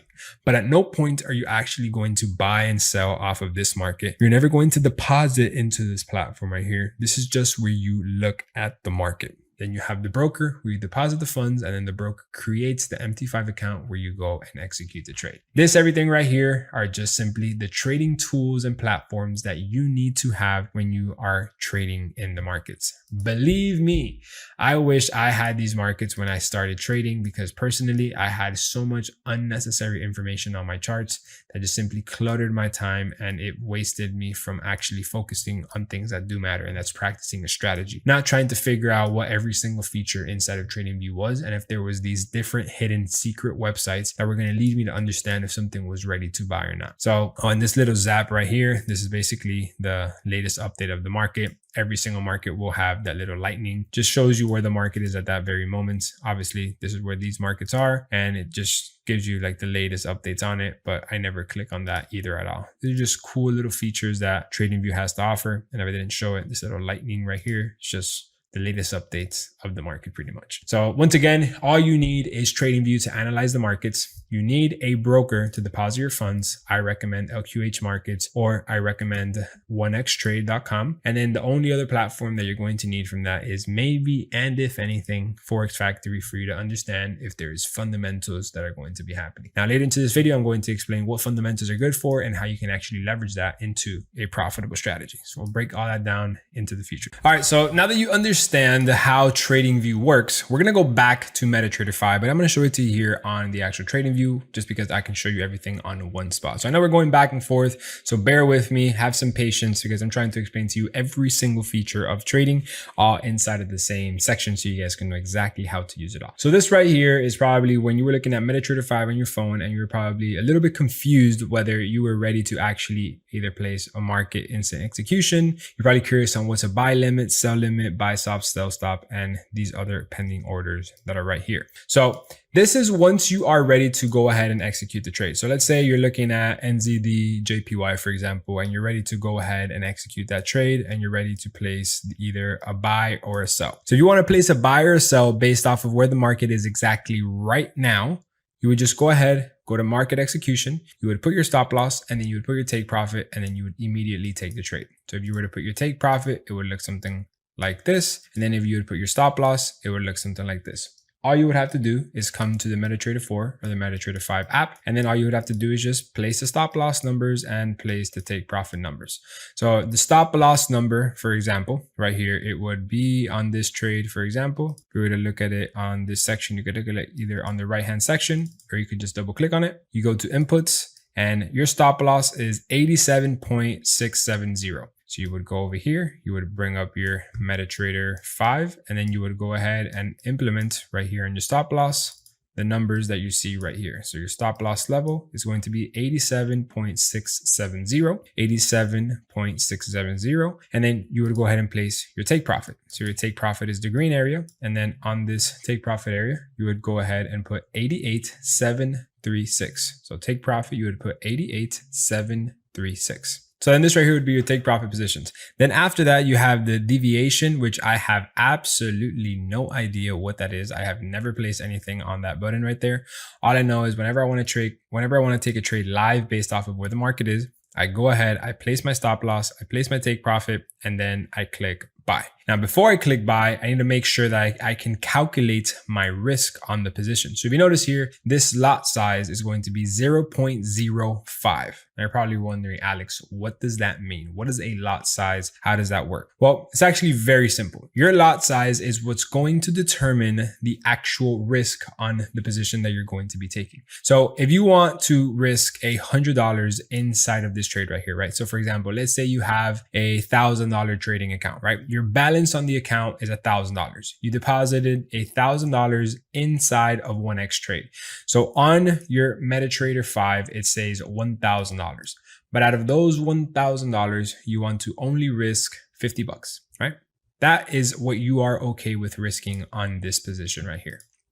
All right, cool. That's a great percentage based off of your account. And this trade, you're going to be risking $50 to potentially gain $100. That is a positive risk to reward ratio. Now, how do you calculate that lot size that you need to go ahead and place into your position? Because once again, this lot size that you're going to be placing right into your MetaTrader 5, that needs to go directly before you click the buy or the sell button. You can't click buy or sell into the market until you haven't pre-calculated your lot size. Now, determining your lot size is extremely easy. So you can come over here to 1xtrade.com. You can go to their lot size calculator, or you can go to LQH Markets and you can go to their position size calculator, whichever one you like best. And let's say right here, you're going to put your account balance. So let's say your account balance is $1,000 for the example that we're using right now, and you want to risk 50 bucks. So 50 bucks is 5% of your account. And let's say your stop loss in pips is going to be a total of 35 pips. For example, let's say we go back to this trade right here, and this is a 30 pip stop loss. So as you can tell, this is a 30-point stop loss. This number right here, amount 750, I have no idea what it is. This percentage, I have no idea what it is. And this stop 0.307, I have no idea what it is. All I know is that this number right here, 30.7, is the amount of pips on this actual position. So let's say this trade is actually a total of 30 pips. All right, cool. Now I know for the take profit, I'm targeting to have 61 pips. Now I don't know what this percentage is, and I don't know what this target is. All I know is that this is the pips for the take profit. This is the pips for my stop loss, and my risk to reward ratio is a 2. I don't know what this quantity is. And I know this open P&L is going to tell me how many pips I am in drawdown or how many pips I am in profit, because this fluctuates depending how price is moving. But I set the time of us taking this trade right at this point right there. This is going to be my pip count for the stop loss. All I have to do is come back to my lot size calculator. My pip size is going to be 30 pips. And then what currency pair are we going to be trading? So this currency pair that we're going to be trading is NZD-JPY, the New Zealand dollar versus the Japanese yen. So all I have to do is type here NZD-JPY. NZD, 1 second. Oh, I guess we have to look through it like this. We type it in. Doesn't pop up. We could just look for it. Boom, boom, boom. And it's probably organized in order. There's so many different currency pairs right here. NZD-JPY. And then all I have to click after that is just simply calculate risk. Now my lot size, in order for me to risk $50 with my $1,000 account and a 30 pip stop loss, is 0.17. Now this trade right here, as soon as I am going to go enter the trade, when I go place my stop loss, all I have to do is put 0.17 on this lot size. I put the number of my actual stop loss, 87.650 right here. And then I put my take profit, which is going to be 88.570 at this point right here. And then I click buy. At no matter what happens in this market, Trump could come out with the craziest tweet, another coronavirus, another anything, pandemic could happen. This can have a massive candlestick to the downside like this, or a massive candlestick to the upside like this. The most I will ever lose on this position is going to be those $50. Why? Because I have a stop loss and I have it calculated with the lot size. So I know exactly how much I am risking on this position. As soon as I am entering this market, that is exactly what I am going to be risking. I will not lose any more than what I have pre-calculated here. And I will not gain more than what I have pre-calculated here. As soon as the market comes to this area, the market will automatically take me out at my stop loss at this point right here. As soon as the market comes up to this area over here, the market will automatically take me out at this area right here. The beauty of this right here is that you know exactly how much you are risking to exactly how much you can potentially gain. There is no random outcome. There is no uncertainty what can potentially happen. You know exactly what is going to happen. So MetaTrader 5, when you're going to go execute your position, and an instant execution, you have to just make sure that you simply just click zero. You simply just place your stop loss, you place your take profit, and you calculate your risk. Then you click the buy or the sell button. Now, the only difference in between instant execution, buy limit, sell limit, buy stop, sell stop, buy stop limit, and sell stop limit is that you pretty much predict or you place the area where you want for the market to enter you right away. So a buy stop is an order placed above a current price, and you're basically going to be entered into the trade as soon as the market gets to that point. So for example, let's say I place a buy stop order, right? So let's say we want to place a buy stop. I would place the market right here. So as soon as I click the buy stop option, there's only one tab more that's going to open, and that's the area where you want to place, where you want to place the price. So this is where you want to place the price. So this price is going to be at 88,145. So you are telling MetaTrader 5 that whenever the market gets to this price, 88,145, the market is going to immediately enter you the position. So this is if you have to go to work, or you have to go to the gym, or you have to go to sleep. Whenever the market breaks through this area, it's going to automatically enter you into the position with your pre-calculated stop loss, with your pre-calculated take profit. Everything is exactly the same. The only difference is that you are literally just placing price whenever and if price ever gets there, it's going to enter it automatically for you. That's pretty much it. When it comes to a sell stop, it's the exact same thing, but just to the downside. Let's say you want to sell this market, but you don't want to sell this market right here. And you see yourself that you're going to be having a long day at work or a long day outside of the office. But you know, once price breaks this area, you would be interested in executing the position. Okay, cool. So you just simply place a sell stop. And as soon as price is below that current price, and that's where you're going to be immediately entered into the position as if you were to be executing the market at that point. And then you have what is called a sell limit and a buy limit. So it's an order placed above the current market price, anticipating that it's going to fall. And a buy limit is basically you're placing a limit below the current market price while the market and you're anticipating for it to rise. So let's say at this price right here, you want to go ahead and you want to place a sell limit. Now for you to place this sell limit, let's say you want price to get to this point right here. Let's say you want market to get to 88.277. Once price gets to this area right here, you're going to enter the market as a sell. So let's say you identify this to be a very strong level of resistance. Whenever the market gets there, you want to be immediately entered into a sell. Once again, you predetermine your stop loss, you predetermine your take profit. You just see yourself that you're going to be busy and you can't place the limit, and it places it for you. The buy limit is pretty much the same. It's just vice versa. So let's say you don't want to buy right here because it is way too high and you want the market to buy at this point right here. You see price is going to have a reaction from this area. We're going to double click this area. It's going to be 87.723. Okay, cool. So whenever price makes it to this area, and if it has a dip down into this area, it's going to automatically enter you into the buy position. Let's say the market continues to go down. Well, you entered the market at that position. That's why I don't like using these pending orders, because the momentum coming into these zones could be very strong. And if you were just to be watching the market live, you could probably avoid a loss, because price can come very strong into this area and within the same candlestick or within the same minute, go straight to your stop loss. And just because you entered it off of a specific zone, you simply got stopped out. But if you were probably watching the market live as it was having that deep retracement, you'd probably be like, you know what? I'm going to wait for this momentum to slow down a little bit to see if I can get a better entry. And then there you can potentially avoid a loss or even get a better entry all the way down here. Instead of using these pending order limits that basically execute the trade for you, I would much rather use my alarms. So I put an alarm at these specific areas. And once price gets there, I will then be looking at the market to see if I'm interested in executing the trade. Now, I did this while I was working at Dunkin' Donuts. I worked at Dunkin' Donuts for a couple of years and I had multiple different jobs. And at no point did I put these limit orders as the decision maker to enter the trade for me. I wanted to make sure that I am entering the trade based off of a real confluence that I am actually having. At no point did I want to enter the trade just based off of momentum. And if that doesn't make sense right now, don't worry. I'm going to be explaining all that later when we actually get into the actual strategy. But that is exactly what these limit orders are and pretty much how they work.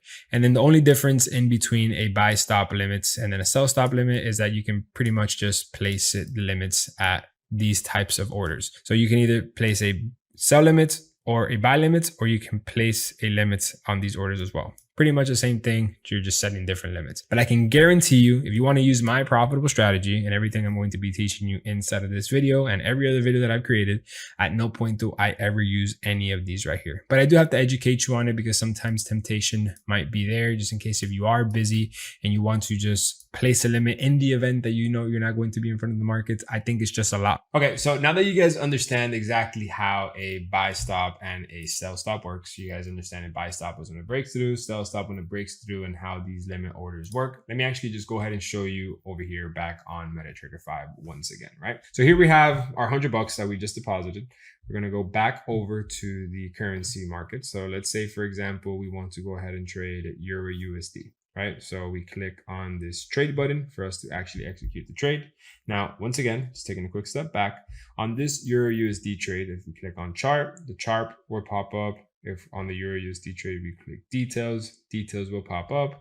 And then if we were to click on statistics, statistics will pop up. The only button that we will ever really be using is just going to be the trade button, right? So we can go ahead and click the trade button. So we want to make sure that we're going to do a instant execution on this market, so we can execute the trade right now where the market is at this point. So if I were to go ahead and take you to the Euro USD chart, so from the last time that we spoke, the market has moved a bit. So this market right now on Euro USD is, for example, let's say at this area right around over here. So if we would have actually entered the trade where I placed it last week, when I was recording this video, we would have actually won this trade. This would have been a beautiful win from the market where we were actually executing the trade.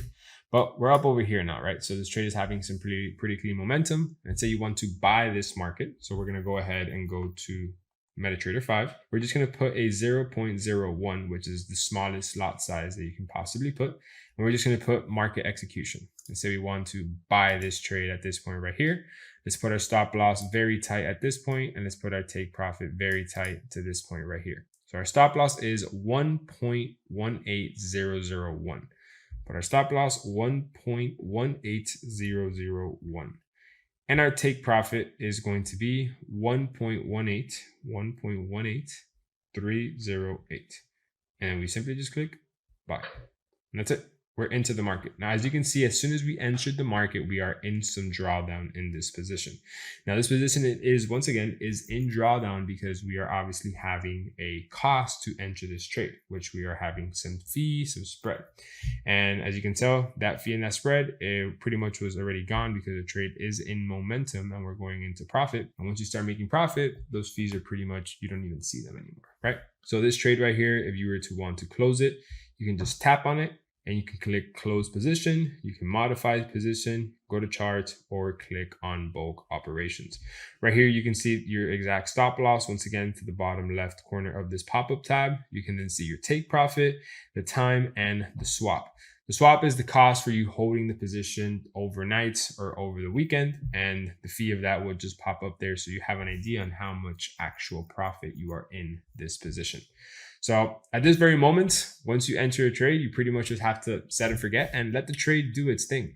You either let the trade hit your stop loss or let the trade hit your take profit. Now, later on into this video, when I'm going to actually teach you a strategy and how you actually execute these trades at the right areas, you're going to know when exactly to enter and how to manage your trade. Because a lot of traders, they maybe know how to analyze the markets, but the reason why they're not profitable is because they don't know how to properly manage a trade. And I want to educate you guys on different ways of actual trading first before you actually know how to manage a trade, because you first need to learn how to trade before you can learn how to manage it. And while I was just talking and explaining that, you can just see how we went from being negative 20 cents to pretty much now being break even or positive 2 to 3 cents. Now, if I were to want to close this position, all I would have to do once again is just click on that close, click on the tab of the actual trade. I could go ahead and click close. And at this point, I would just click close. That orange bar that has just popped up there, and it would say you would close with 13 cents in a loss. Now, if you don't want to close in a loss, you can just wait. And if you want to modify your position, you can just click on modify. And let's say for whatever reason, you want to open your stop loss and make it a little bit bigger, you can just simply modify your stop loss. So let's say you want your stop loss to be 1.17966. All you have to do is click modify and you come here and modify 1.17966. And then you just click modify and then you stay in the exact same position. You just simply modified your take profit. Let's say once again, you want to modify your stop loss. Well, let's say you want to modify your take profit to this area over here. Cool, not a problem. You simply get this, and now your new take profit is 1.1413. It's always good to double, triple check because these numbers literally determine your profits. Click modify, and now your trade is modified. You don't get moved into the position. You don't get entered into a new position. You are just simply modifying your position after you have entered it. So this right here is every single button that you're really going to be using when it comes to the MetaTrader 5 once you're in the position. Once you click on trade, it could just give you the option to add another position. If you were to click chart, it's going to take you to the actual chart on MetaTrader 5 just so you can actually see where your stop loss is on the chart, which would be at this area right here. It gives you a real representation of where it is. And then where your take profit is, it gives you a real representation of where it is. If you were to click bulk operations, if let's say you were to have many positions available, this would enter you in all of these positions at the same time. So let's say I agree to the terms and conditions. I click on bulk operations. I can close all positions, close all losing positions, close all buys in position. It just depends how many positions you have open. You can customize the execution that you want to do at this point. Personally, myself, whenever I actually go close a position, I usually tend to have multiple lots open simply because I have a lot of trades at the same time. I just click close all positions and it'll close them all at the exact same time. I don't have to go manually one by one and then click close. It just saves me about 10 seconds. That's really it. So that's pretty much every single feature when it comes to this MetaTrader 5. The last one and most creative one is, let's say you want to not close the whole entire position. Let's say you want to close partial. Now this would only work if we were to be in this position for more than 0.01 lots. For example, let's say we would be in this position 0.10, and you want to close half of your position, you can simply come into here and close 0.05, and then you click close, and then you would be closing 50% of your position. So this is every single feature that it comes to actually executing a trade with straight market execution. Let's say you want to enter a trade and then you actually have a buy limit, for example. So let's say we want to have a buy limit on this market, and we want the limit to be based off of this area right here. So for now, let's get rid of this risk reward tool. We want to enter the market once the market hits this price point right here. So that's going to be, the entry price is 1.18120. So price will be 1.18120. Stop loss is going to be 1.17879. And then your take profit is going to be 1.8361. All you have to do is just simply click place, and that is it.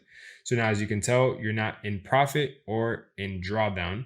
What you have placed is a market execution. So once the market comes into this area, it will automatically enter you the position while you're anticipating for it to go up. It could come into this area and then continue going to the downside, but just depends on the type of order that you have placed, it will execute you into that market. This right here is great for people, once again, that aren't available to be in front of the markets all of the time. And if for whatever reason, after you place the limit, it's been hours and the trade hasn't been executed, all you simply have to do is click it, and you can delete the order that you have placed, or you can modify it.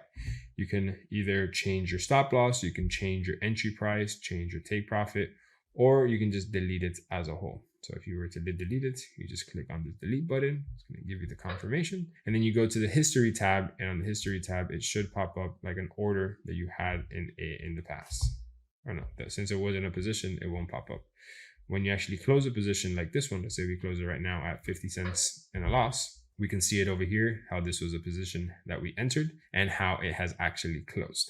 So this right here is pretty much every single feature inside of MetaTrader 5. And when you go withdraw your funds from MetaTrader 5, you don't actually withdraw your funds from MetaTrader 5. You withdraw it from the broker that you are going to be trading. And then that broker will reflect that price on the actual MetaTrader 5. And now, for example, let's say that we want to go ahead and withdraw our $99, right? Because we lost the position, we're not happy about it, and we just want to get the money back. You can't withdraw MetaTrader 5. MetaTrader 5 is not the broker. You need to make sure that you go to the broker so you can go ahead and actually withdraw your funds. So remember, MetaTrader 5 is the platform where you are going to execute the position. Anything related to the money in or out of the actual platform is going to be on the broker. So the money is reflected on MetaTrader 5 for you to actually place the trades. But when you want to withdraw the money, you have to go back to the broker and request the withdrawal from the broker. Once you withdraw the funds, it's going to reflect on MetaTrader 5. And then from there, you're going to go ahead and do whatever with the funds once you have withdrawn them. But MetaTrader 5 never has your funds. They don't get access to your funds. They're just a platform that just shows the trades and shows the profit and loss pretty much. But where the funds actually are within the broker that you're going to be using, whether it be 1x Trade or it be LQH Markets. So with that being said, that is pretty much everything when it comes to market orders, and how to actually take a trade, how to place these orders, every single feature inside of MetaTrader 4 and MetaTrader 5. Now, I want to get into actual types of trading. I want to educate you guys on fundamental trading. I want to educate you guys on technical trading and how I personally do it. So within this video, you guys can go ahead and actually start to begin executing trades by the end of it. Now, if you guys aren't subscribed, make sure you guys hit that subscribe button. This is one of the many videos that I'm being created for you guys. So if you guys aren't subscribed to the channel, you're going to be missing out on a bunch of videos, including other valuable ones like this one. So hit that subscribe button. It doesn't cost you anything. And personally, I believe this is going to be one of the best videos that you're going to have in order for you to learn trading from 0 to 100. So with that being said, let's continue.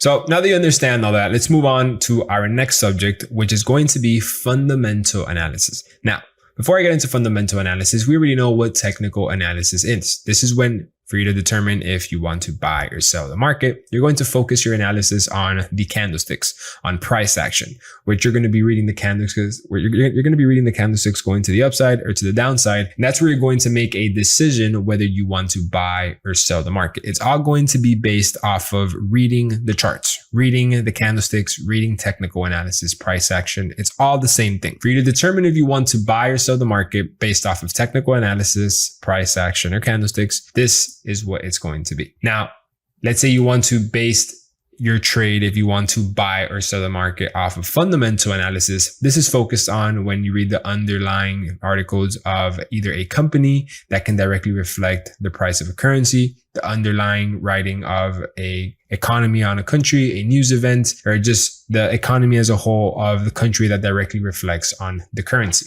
So fundamental analysis trading is exactly what it is. You are reading the fundamentals in order for you to determine if you are interested in entering a buy or entering a sell. You're basically going to go out there and find different articles of a certain country and see the previous times that articles similar to this reflected the price, and then there you're going to determine if it's a good time to buy or if a good time to sell. At no point do you ever go to the actual technical charts for you to determine if you want to buy or sell the market. That's what technical trading is for. So fundamental analysis traders are a bit more on the higher time frames because they're just using the overall direction of where the economy should be going, and then they make the decision based off of that. For example, if they cut interest rates, the dollar should get stronger or weaker. Or if they start printing more money, the dollar gets stronger or weaker. And then they base their trade off of that. Now, this is a lot more long-term way of trading, but some traders have gotten very creative and they've combined both of these as a whole. So they will do their main technical analysis off of price action. And then as they're going to go into the trade, they go and check out if there is certain fundamental analysis or certain fundamentals coming out to see if it can add a certain confluence to the trade. For example, let's say we would be using Forex Factory as one of these examples. Right now, it's Wednesday, September 17th. And at the time of us trading, today at 2 in the morning, there was going to be, well, tomorrow at 2 in the morning, there's going to be GBP news. And let's say, for example, that I'm interested in trading the Great British Pound. I can go ahead and look into this news article, and this is going to have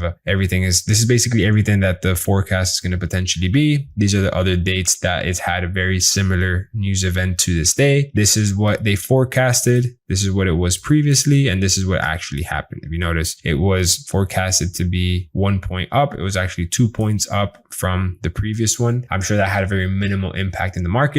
If you want to go and verify that, you can just go to this date on any Great British Pound market, and then you can see if it actually had some type of effect. The CPI news sometimes work. So they sometimes do this, sometimes don't. Personally, in my opinion, from my last 4 years of really like doubling down and becoming a better trader, I'd say 80% of the time, the actual fundamentals follow the technical analysis. So whatever you properly understand with price action, right? Because this is the big thing. Like, you need to properly know how to read price action. Now, I'm not saying you need to properly have a strategy for you to have accuracy with the news. No, that's not what I'm saying. I'm saying if you know how to read price action, you can be a scalper, a day trader, swing trader. You can be whatever type of trader. But as long as you know how to read price action correctly, you can determine if something is bullish or bearish. The news, 70% of the time, will follow the trend of where the price action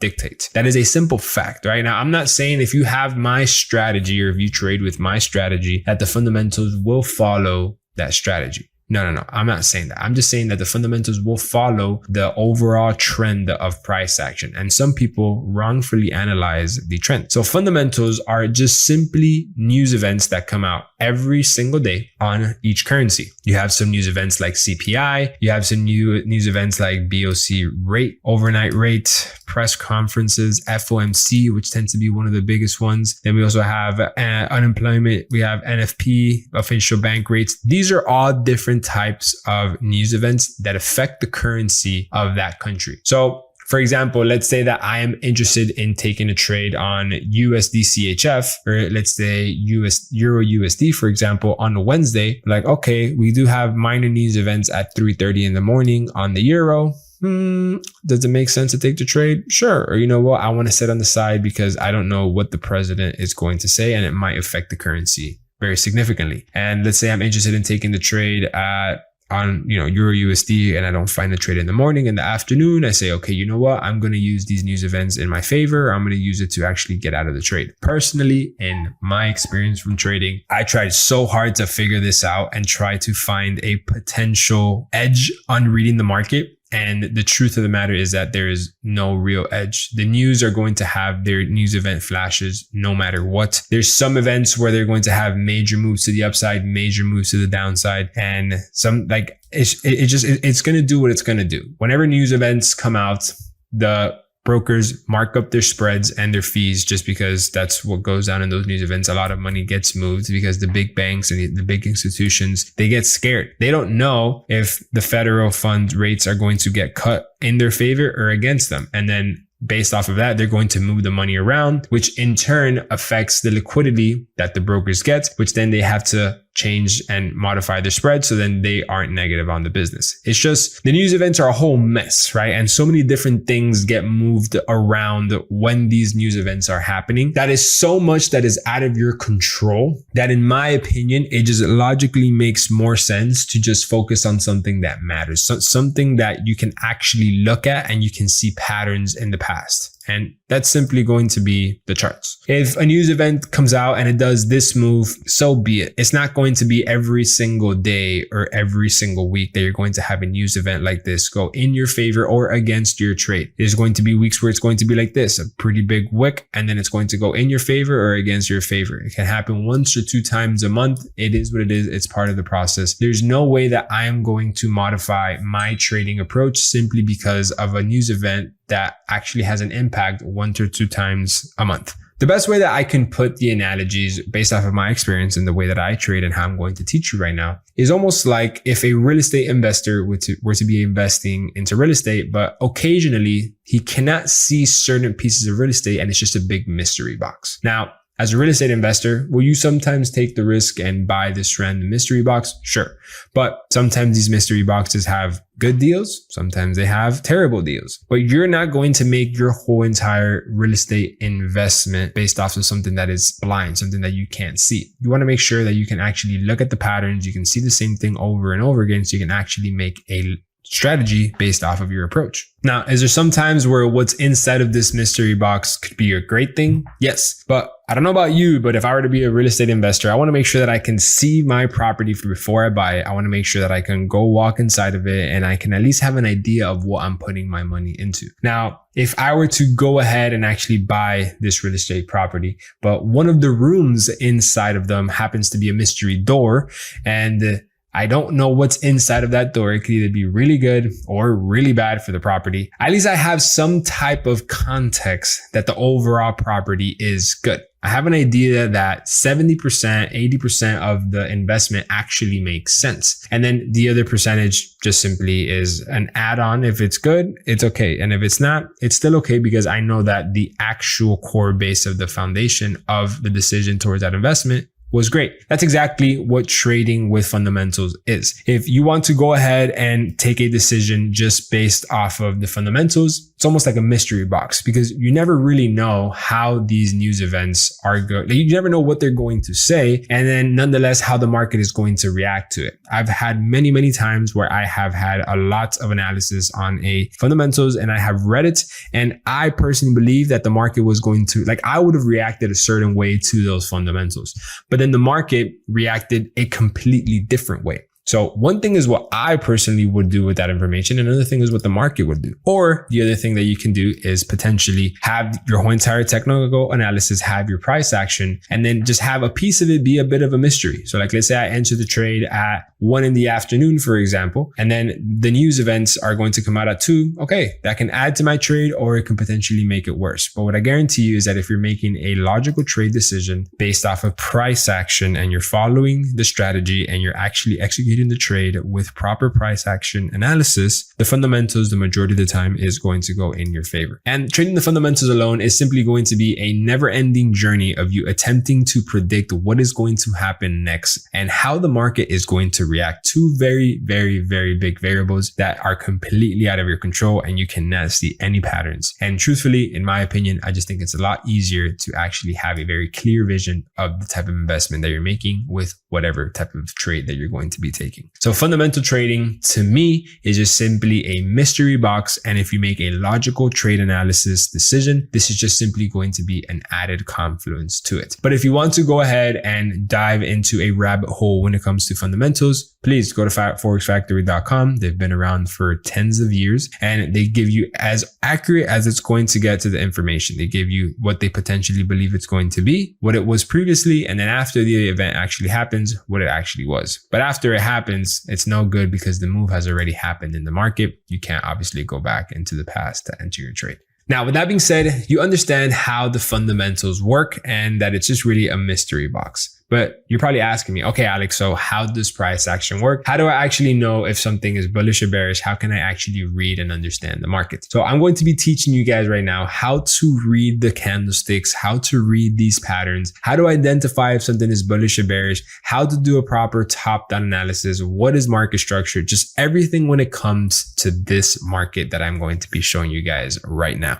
So this is where things are going to start getting serious, because once I actually teach you how market structure works, then I'm going to teach you the strategy on how you can actually execute the trades on this market. So if there's a moment to pay attention and to be locked in and to actually be focused and be ready to write down notes, is going to be this. If you're driving, if you're at work, if you're at a social event, if you're anywhere but in your office or wherever it is that you had and focus on learning, stop this video and come back when you're ready. It's just going to make more sense for you to rewatch the video once you've already understood it properly the first time, rather than you just hearing it in the background and then you go ahead and hear it again and then you have to go ahead and hear it again. It's better if you pay attention the first time so everything connects right from the start and you use your time efficiently while you're learning. You don't want to just be having this in the background for no reason, right? So let's first start off with what is price action, right? So price action is literally what you're looking at right here. Price action is all of these candlesticks going up and down. Price action is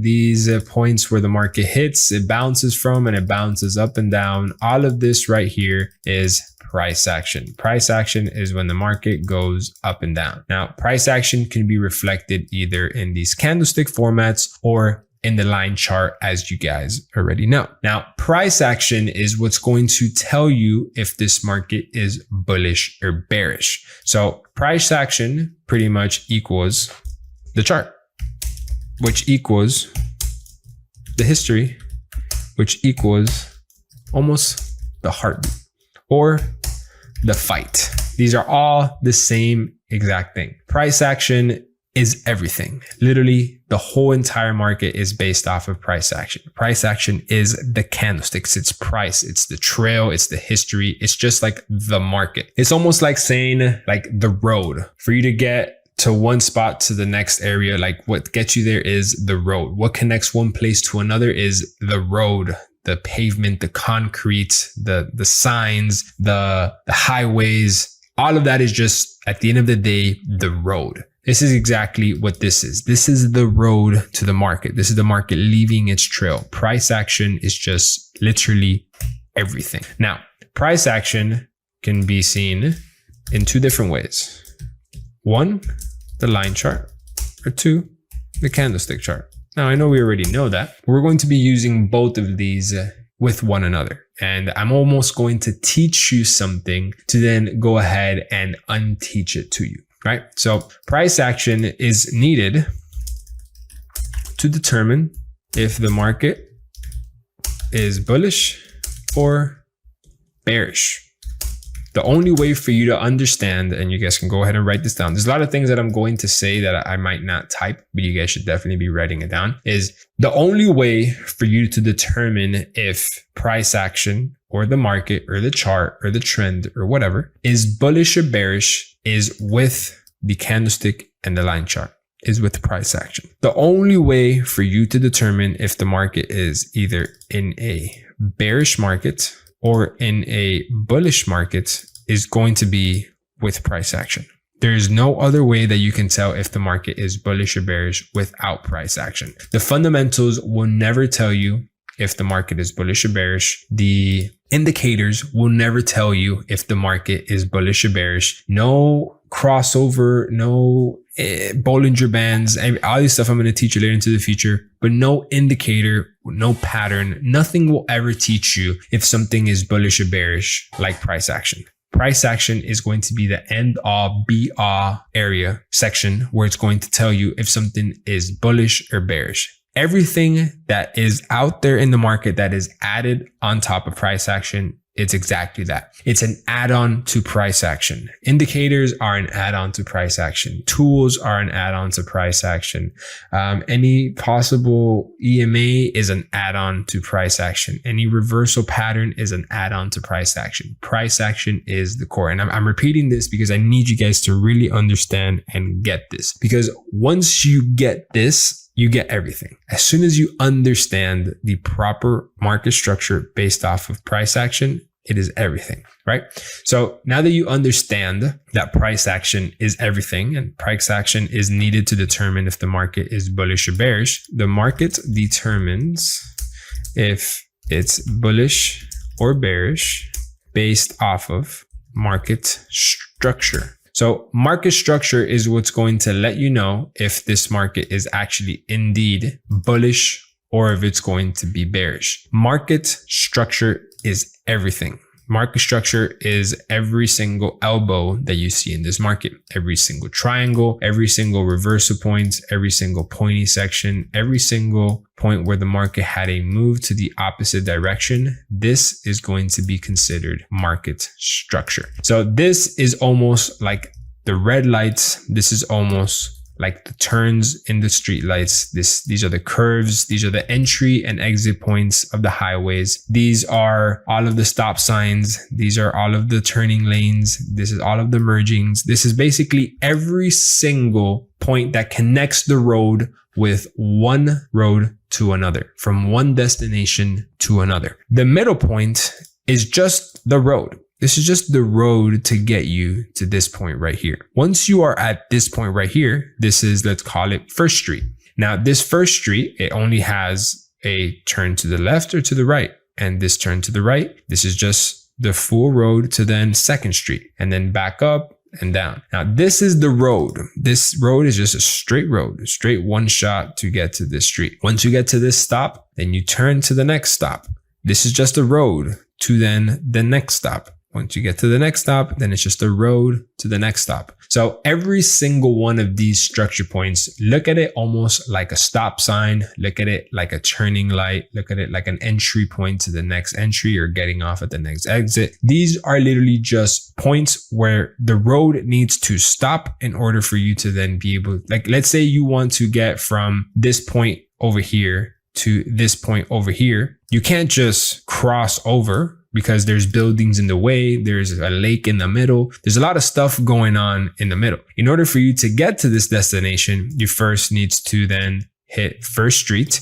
After you go to then First Street, there's a stop sign, and then you need to go back up to then Second Street. And then on Second Street South, then you need to turn back into First Street North. And then on North Street first, then you actually make it to then Third Street. So from you to go from this street to this street, you need to follow the ways of the road. There's no difference in between that example and then this market structure. This market structure, in order from it to get, let's say, to this point, you need to follow the road in order for the market to get there.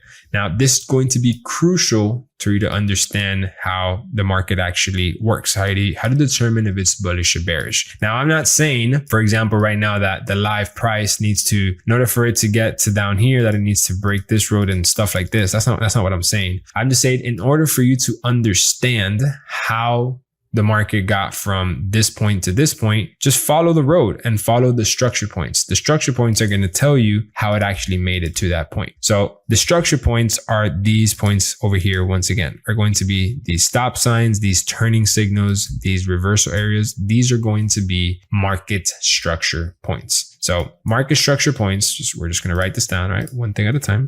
Market structure points are the elbows in the market, the turning points in the market. These market structure points are what's going to determine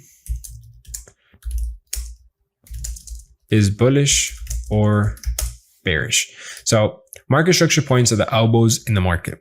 These are the turning points in the market, and these market structure points are going to determine if the market is bullish or bearish. If you properly read every single one of these elbows, you're going to be able to tell if the market is bullish, right? So I'm going to do a quick quiz on you guys right now, right? And I expect for you guys to get this wrong. I don't expect for you to get this right, right? Just gonna do this right here. Is this market right here bullish or is it bearish? So we understand bullish equals up, bearish equals down, right? So the market is heading up when it's bullish. The market is heading down when it's bearish. Go ahead, pause this video and just take a wild guess, right? Cool. So I can almost guarantee you you're wrong. And even if you're right of the direction, whether this market is up or whether this market is down, you probably don't know exactly why, right? For example, let's say if I were to give you a very complex equation, right? Let's say I already give you this plus this, for example. And then I give you multiple choice option. Oh, for example, let's say we didn't know that, but let's say I just give you a multiple choice option and I give you choice number A, or I give you choice number B, right? You only have two options and you happen to just click on the right option and you're right. Now, that doesn't mean you're right because you know the solution or you know the way on how to solve the problem. You just happen to pick the right one because it's really is a 50-50. Like it's pretty hard to get it wrong. It really, the odds are split down the middle. So that doesn't mean that you know math. That doesn't mean that you're good at it or that you should be advancing to the next point. That's exactly what this is right here. Just because let's say you pick the right one, because, you know, obviously there's only two options, right? The odds of you getting it right or wrong is pretty fair. Let's say you do get it right. You're probably not getting it right for the right reason. And that is the big problem with traders. A lot of traders happen to just guess that the market is in the right trend, but they are actually executing it wrongfully because they don't know where it's bullish or bearish based off of. Now, let me explain what I mean by that, right? And we're going to leave this right here and we're going to come back to it and I'm going to educate you and we're going to find out if you were right or wrong. So once again, pause the video, take a screenshot and just write it down. Bullish or bearish, and then where, why, or where do you think it is? And if you don't even know where you identify this market that it's bullish from, then that even shows even more that you don't know anything just yet. But don't worry, I'm going to teach you right now. It's very easy, right? So I'm going to educate you guys right now on market structure, which is everything in the market. Right now, this market is bullish, right? This is a very clear bullish market. Now, this market is bullish because it is consisted of higher highs and higher lows, or also known as HH or HL. Right? Higher high is HH, HL is a higher low. So this right here is the higher high, right? This is the highest point in the market. And this is all based off of market structure. So if I double click this line, I go to text, I'm just going to put HH. So we've identified this as the higher low. Now this right here is now going to be the higher low. So this higher low point from this point right here is going to be what took this from point A to point B. Right here, you were at 2nd Street. You had to turn right, make it to 1st Street. Now, in order for you to make it to 3rd Street, from 2nd Street, you have to go through 1st Street and then you make it to 3rd Street, because obviously there was some trees here in the middle. There was a lake. There's a big building here. You can't just go from 2nd Street straight to 3rd Street. You need to go around the buildings and then you make it to 3rd Street. Cool, right? Pretty easy, pretty self-explanatory. Now, this market is bullish because of this higher high and because of this higher low. As long as we remain inside of this market structure, inside of this higher low and this higher high, this market will remain bullish. This market is bullish no matter what, as long as we are inside of this higher high and this higher low. The simplest way that I can put it is this is going to be 3rd Street and this is going to be 1st Street, right? We understand that. And this middle point right here is 2nd Street, right? Very easy, very self-explanatory. As long as we are inside of 1st Street and as long as we are inside of 3rd Street, this market is inside of First Street and it's inside of Third Street, right? Pretty self-explanatory. It's almost like obvious, right? Like, duh, Alex, no shit. Like, what are you talking about? Well, you'll be surprised because some people would say that right now we are on Fifth Street. It's like, well, brother, how are we on Fifth Street if we haven't even broken through First or broken through Third Street? Now, this doesn't make sense. Don't worry. It's all going to start clicking in just a second, right? And I'm going to try and avoid the analogies too much back and forth so it doesn't confuse you guys, but we will double down on them later into the video because it's all going to connect perfectly, right? So we'll put this in the back burner for now, but all we know is as long as the market is in between this higher high and this higher low, we are bullish. This right here could create a potential retracement into this area right here. And this is just a retracement. Now, once we have body candlestick closed above this previous higher high, this has now officially broken above the higher high, meaning we need to modify our higher high.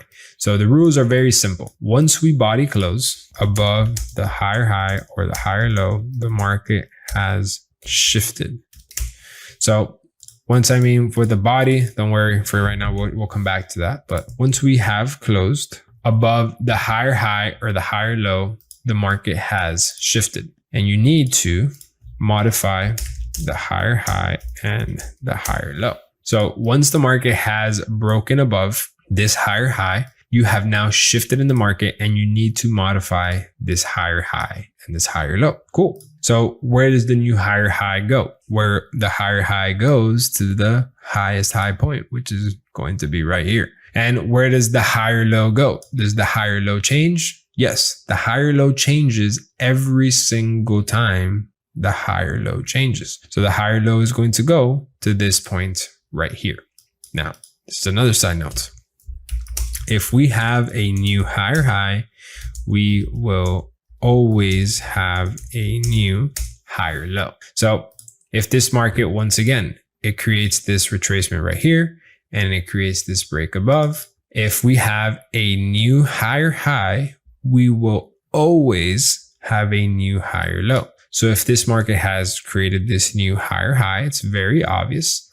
We will always have a new higher low. Cool. So the higher low gets moved to this point right here. Now, I like to use to identify the new higher low as just the previous structure point. And I'm going to get to all that in just a second. But as long as this market continues to be inside of this higher high and this higher low, this market will remain bullish, right? So for example, once we broke out to this area, this over here went to then 4th Street. And this over here was at 2nd Street, right? Pretty self-explanatory. We broke above 4th Street and now we are at 5th Street, right? So this is 5th Street and this over here is going to then be 3rd Street, right? So we are using one street to get to the other street. So for now, let's remove this one because we're already pretty far away from over here and we don't need to be aware of that. So right now we understand that this is 5th Street. This is 3rd Street. And as long as we are in between 5th and 3rd Street, we are in between 5th and 3rd Street. This right here is just 4th Street right in the middle, or we're at 5th, or we're at 3rd. We're at 3rd and a half. We're at 4th and a half, 4th and a quarter. But at no point are we ever at 6th Street or 2nd Street. As long as, once again, as long as we are inside of this higher high and inside of this higher low, we are bullish. I'm going to write this down as well. As long as we are inside, we are bullish, right? Very easy, very, very self-explanatory. Now, once we have body candlestick closed above, what happens? Once we have closed above the higher high or the higher low, the market has shifted. You need to modify the higher high. Okay, cool. So this turns into the new higher high. This will then be 6th Street. And then where does the higher low go? It goes to this point right here, which was the last point, which is now 4th Street, right? Pretty easy, right? We're just kind of following the market. And we understand as long as we are inside of the higher high and higher low, we are bullish. If we make a new higher high, we will always have a new higher low. We modify the higher low, very easy. Now, what if I told you, you see that? There's an alarm from a market that I'm currently trading right now. And we're going to do this live here right now. We're just going to see how my market is moving. So I'm actually in this position here in a major loss right now. So this is getting super sidetracked here, and we'll go back to the market structure in just a second. But as I am educating you guys live, I am also trading live. And this trade is into major drawdown right now. Not looking good, not looking good. And this other trade is looking good, but I need to wait for this next candlestick to close in the next 30 minutes. So I will wait for that. So we'll come back to this PX 500 now. Little distraction there, but it's okay. It's good, right? To show you guys how we're executing everything live, right? So back into this area over here, right? Let's just move this a little bit more up. We understand that as long as we are inside of these structure points, we are going to be bullish. Now, the moment that this market structure breaks below this higher low, guess what happens? Now this market is no longer bullish.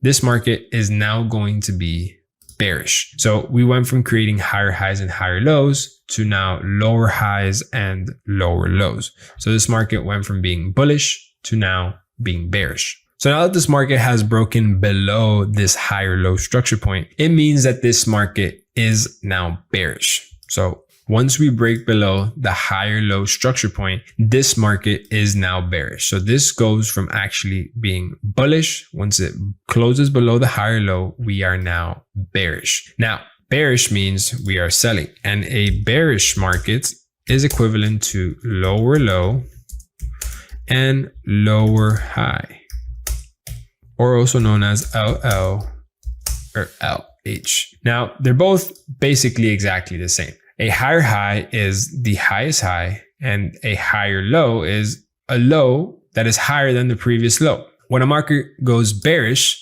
we have a lower low. So this right here will turn into the lower low. And then the lower high is going to be the low that is the last high, which is going to be this point right here.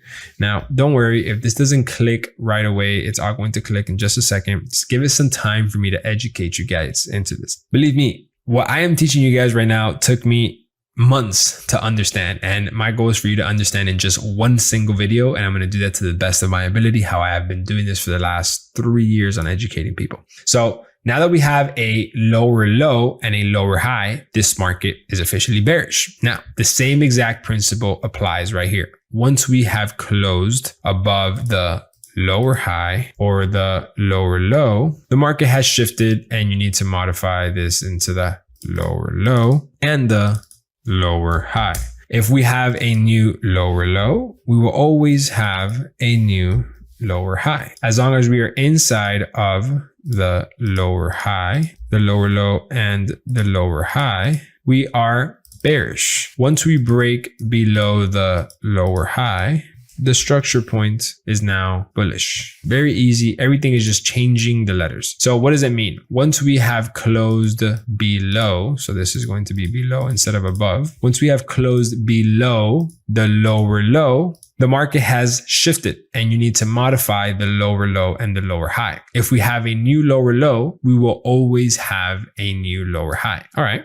We have a new lower low. It's very obvious. It's the new lowest low. And then where is the lower high? Well, the lower high is going to be the next lower high. And I'm going to teach you a way on how to identify this market structure point literally seamlessly. And it's going to be absolutely perfect in just 1 second. I just want you guys to be able to understand the difference in between lower highs and lower lows, higher highs and higher lows. So as long as we are inside of the lower high and the lower low, we are bearish. Once we break above the lower high structure point, this market is now bullish. So for right now, as long as we remain inside of this lower high and lower low, we're going to be bearish. So this is now going to be a lower low. This is now going to be a lower high. This market can simply have a smaller retracement, and then we have a new lower low. And then this point right here becomes the lower high, right? The lower high is always going to get moved every single time we have a new lower low. Now, let's say for whatever reason, this market decides to now do this.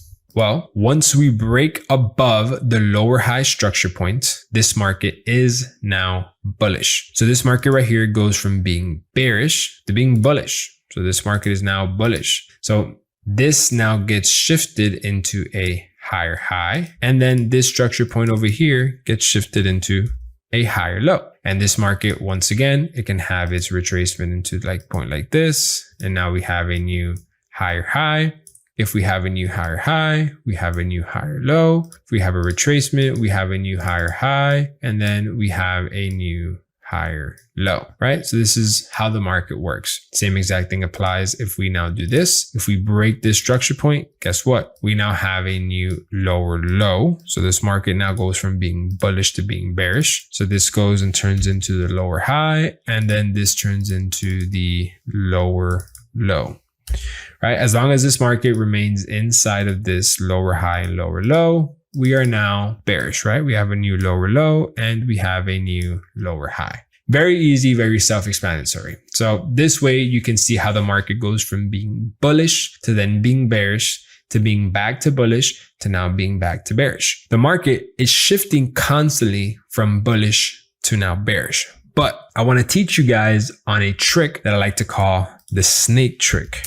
And this snake trick is a trick to identify the last structure point, which is going to equal the higher low or lower high. Alex, what are you talking about? Dude, you're talking Chinese to me. I just met you right now. I'm already 2-3 hours into this video and I still don't understand anything. Don't worry. Trust me, this is all going to start slowly making sense, right? So we have something that is called the snake trick, which is going to help you identify the last structure point, which is equivalent to the higher low or the lower high. What does that even mean?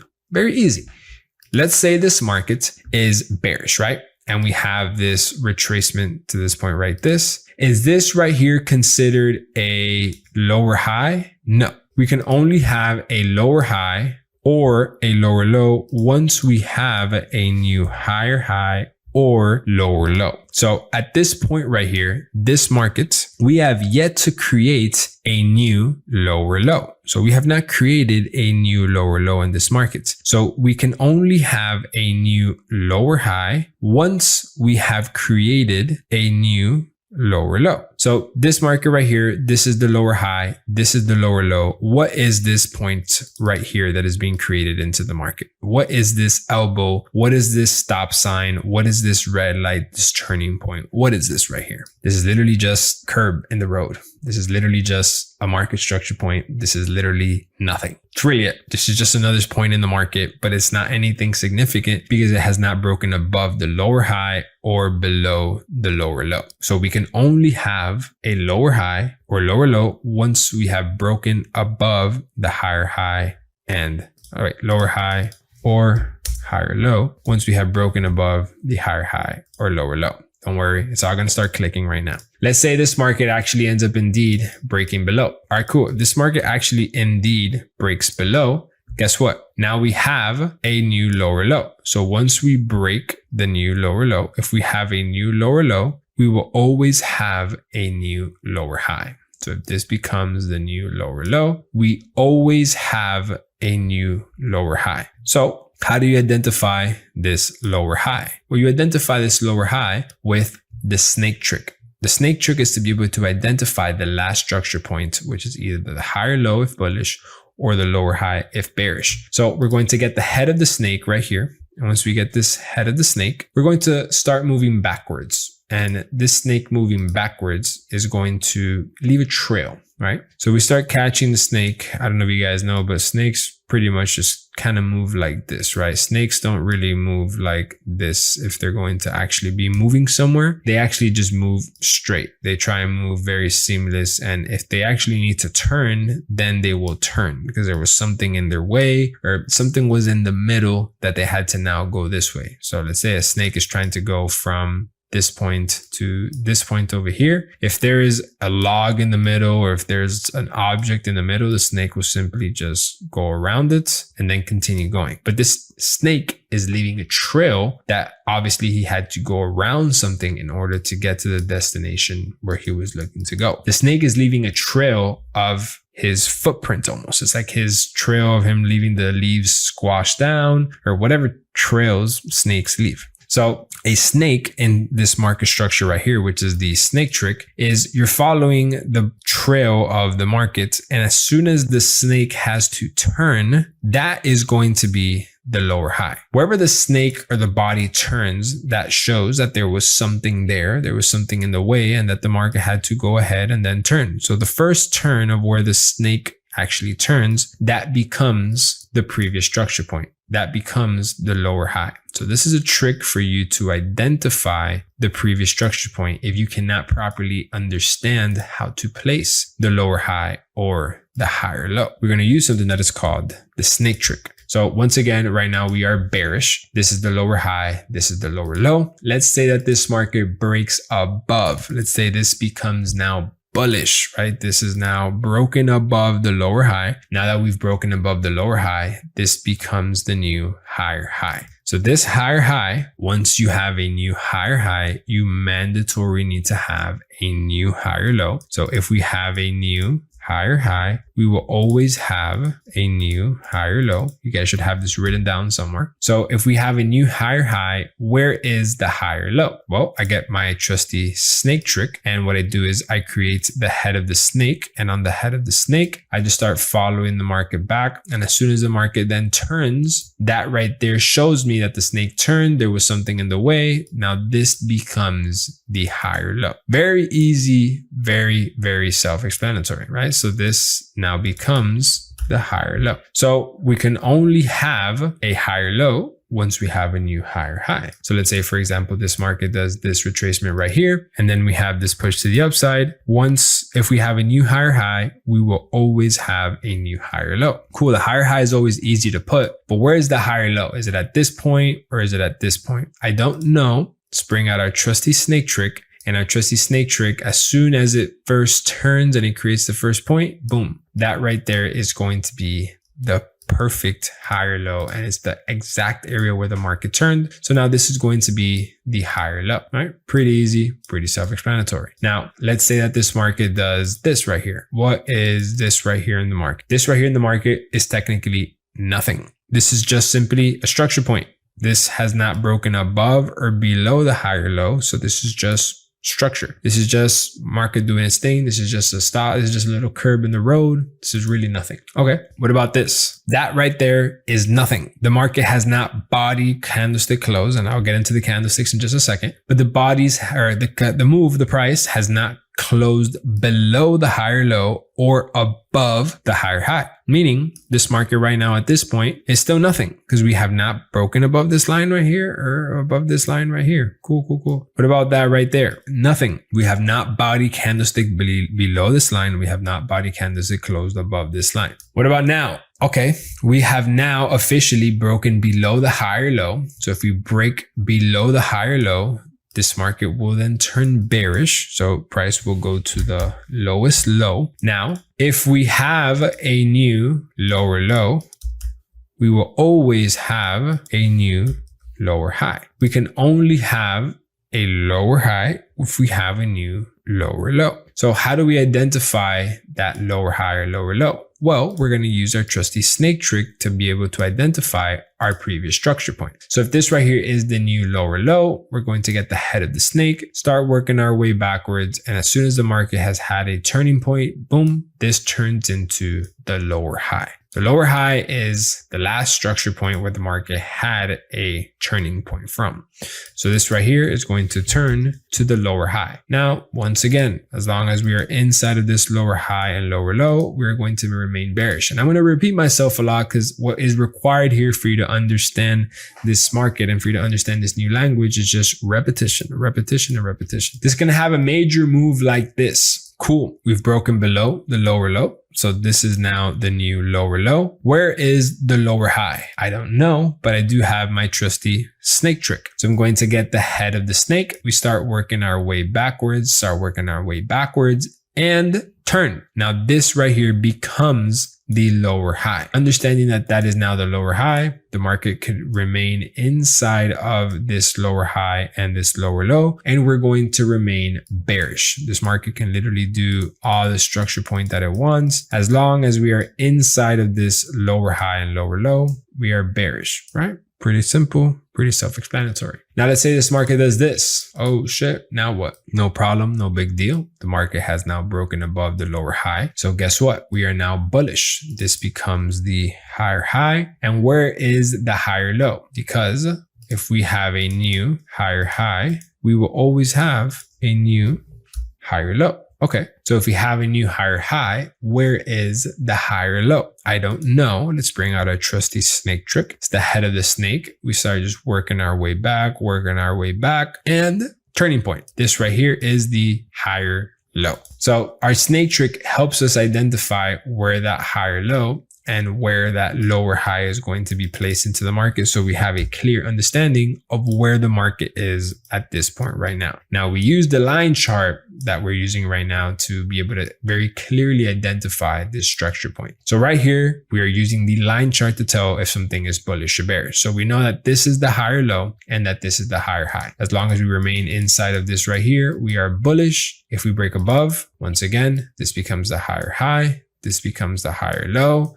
If from this point right here, we break below, this becomes the lower low, and then this becomes the lower high, right? Pretty self-explanatory, just repeating the same thing in many different types of examples, right? Cool. Now, let's come back to this example right here, right? Is this market bullish or is this market bearish, right? Let's find out if you are right about this trade and if you were right, if you're right about the correct point, right? Because if you have, and I'm going to write this down as another note, once you identify the market being bullish or bearish, you need to place the higher low, higher high, lower low. My computer gets a little bit slow.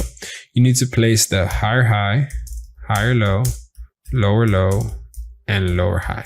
Once you identify the market being bullish or bearish, you could only identify that by being bullish or bearish by placing the higher high point and the higher low point. If not, the market cannot be bullish or bearish. So for example's purposes, let's begin from over here, right? This market at this point, when we are identifying this market, let's make this all the way to the left. This is the higher high. And then this over here is the higher low, right? Do you guys agree this is the higher high in this market and that this is the higher low, right?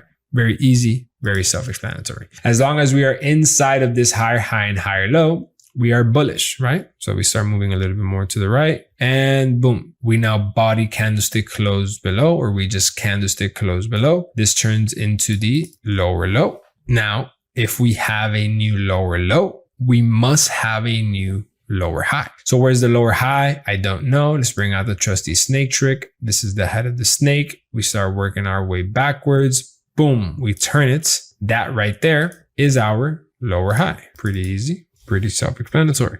Cool. We keep working our way down. This structure point right here, does that make us bullish or bearish? This point right here, 1 second. At the time of us looking at this market like this, is that still bullish or bearish? Bearish. Technically, this market is still bearish. This is still the lower high. This is still the lower low. We are yet to break above or below this line, making this market still bearish. Cool. All right. What about now? We have officially body candlestick closed below this lower high. This lower low. So this becomes the new lower low. Where is the new lower high? I don't know. Bring out our trusty snake trick, start working our way backwards. This is the first turning point. Boom. That right there is going to be the actual lower high. Beautiful. We now modify our lower high to that structure point right there. As long as we remain in between this lower high and lower low, we're going to be bearish. Cool. This structure point right there, is that a new higher high? Is that a new higher low?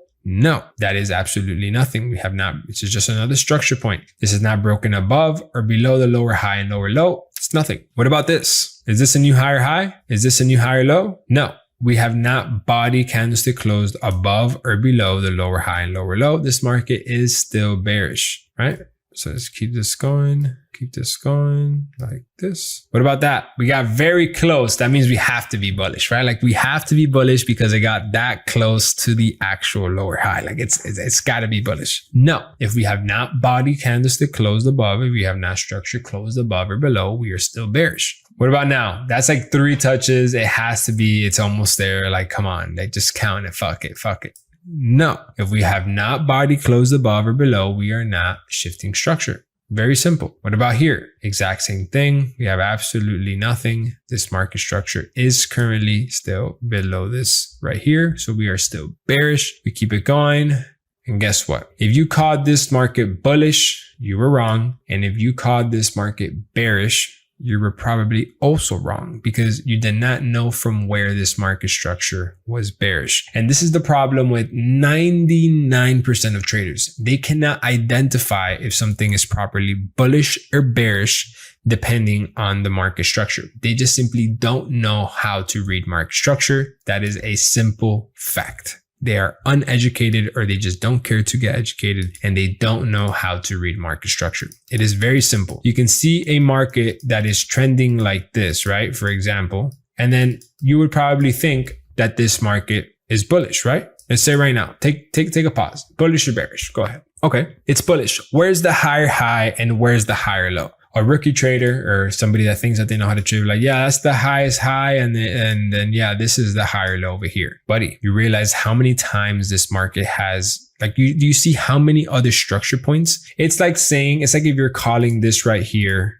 6th Street and you're calling this right here 5th Street. Are you seeing how many times in between here we have gone through so many different streets in order to get to this right here? This is not even 6th Street. This is like 10th Street. People are just confusing it because they don't know how to read market structure correctly. People are just confusing the roads because they don't know how to read the signs. They don't know their streets. That's why people use GPSs everywhere they go because they don't know the roads. This right here, people don't know how to read market structure, but there's no GPSs to read market structure. So they get these bullshit indicators for them to actually read market structure, thinking that that's the hack or the way to do it. This market right here, what if I told you is actually bearish, and it's bearish based off of something extremely obvious, right? So we'll just do it one more time, right? We have this right here be, for example, this is the higher high. This is the higher low. As long as we remain inside of these two structure points, we are bullish. Boom. We have body candlestick closed above. This turns into the higher high. We get our trusty snake trick, start working our way back. This is the turning point. This is the higher low. Let's continue going in this markets. We are still bullish because this market is yet to break above or below the structure point. So this right here is absolutely nothing. We are still very much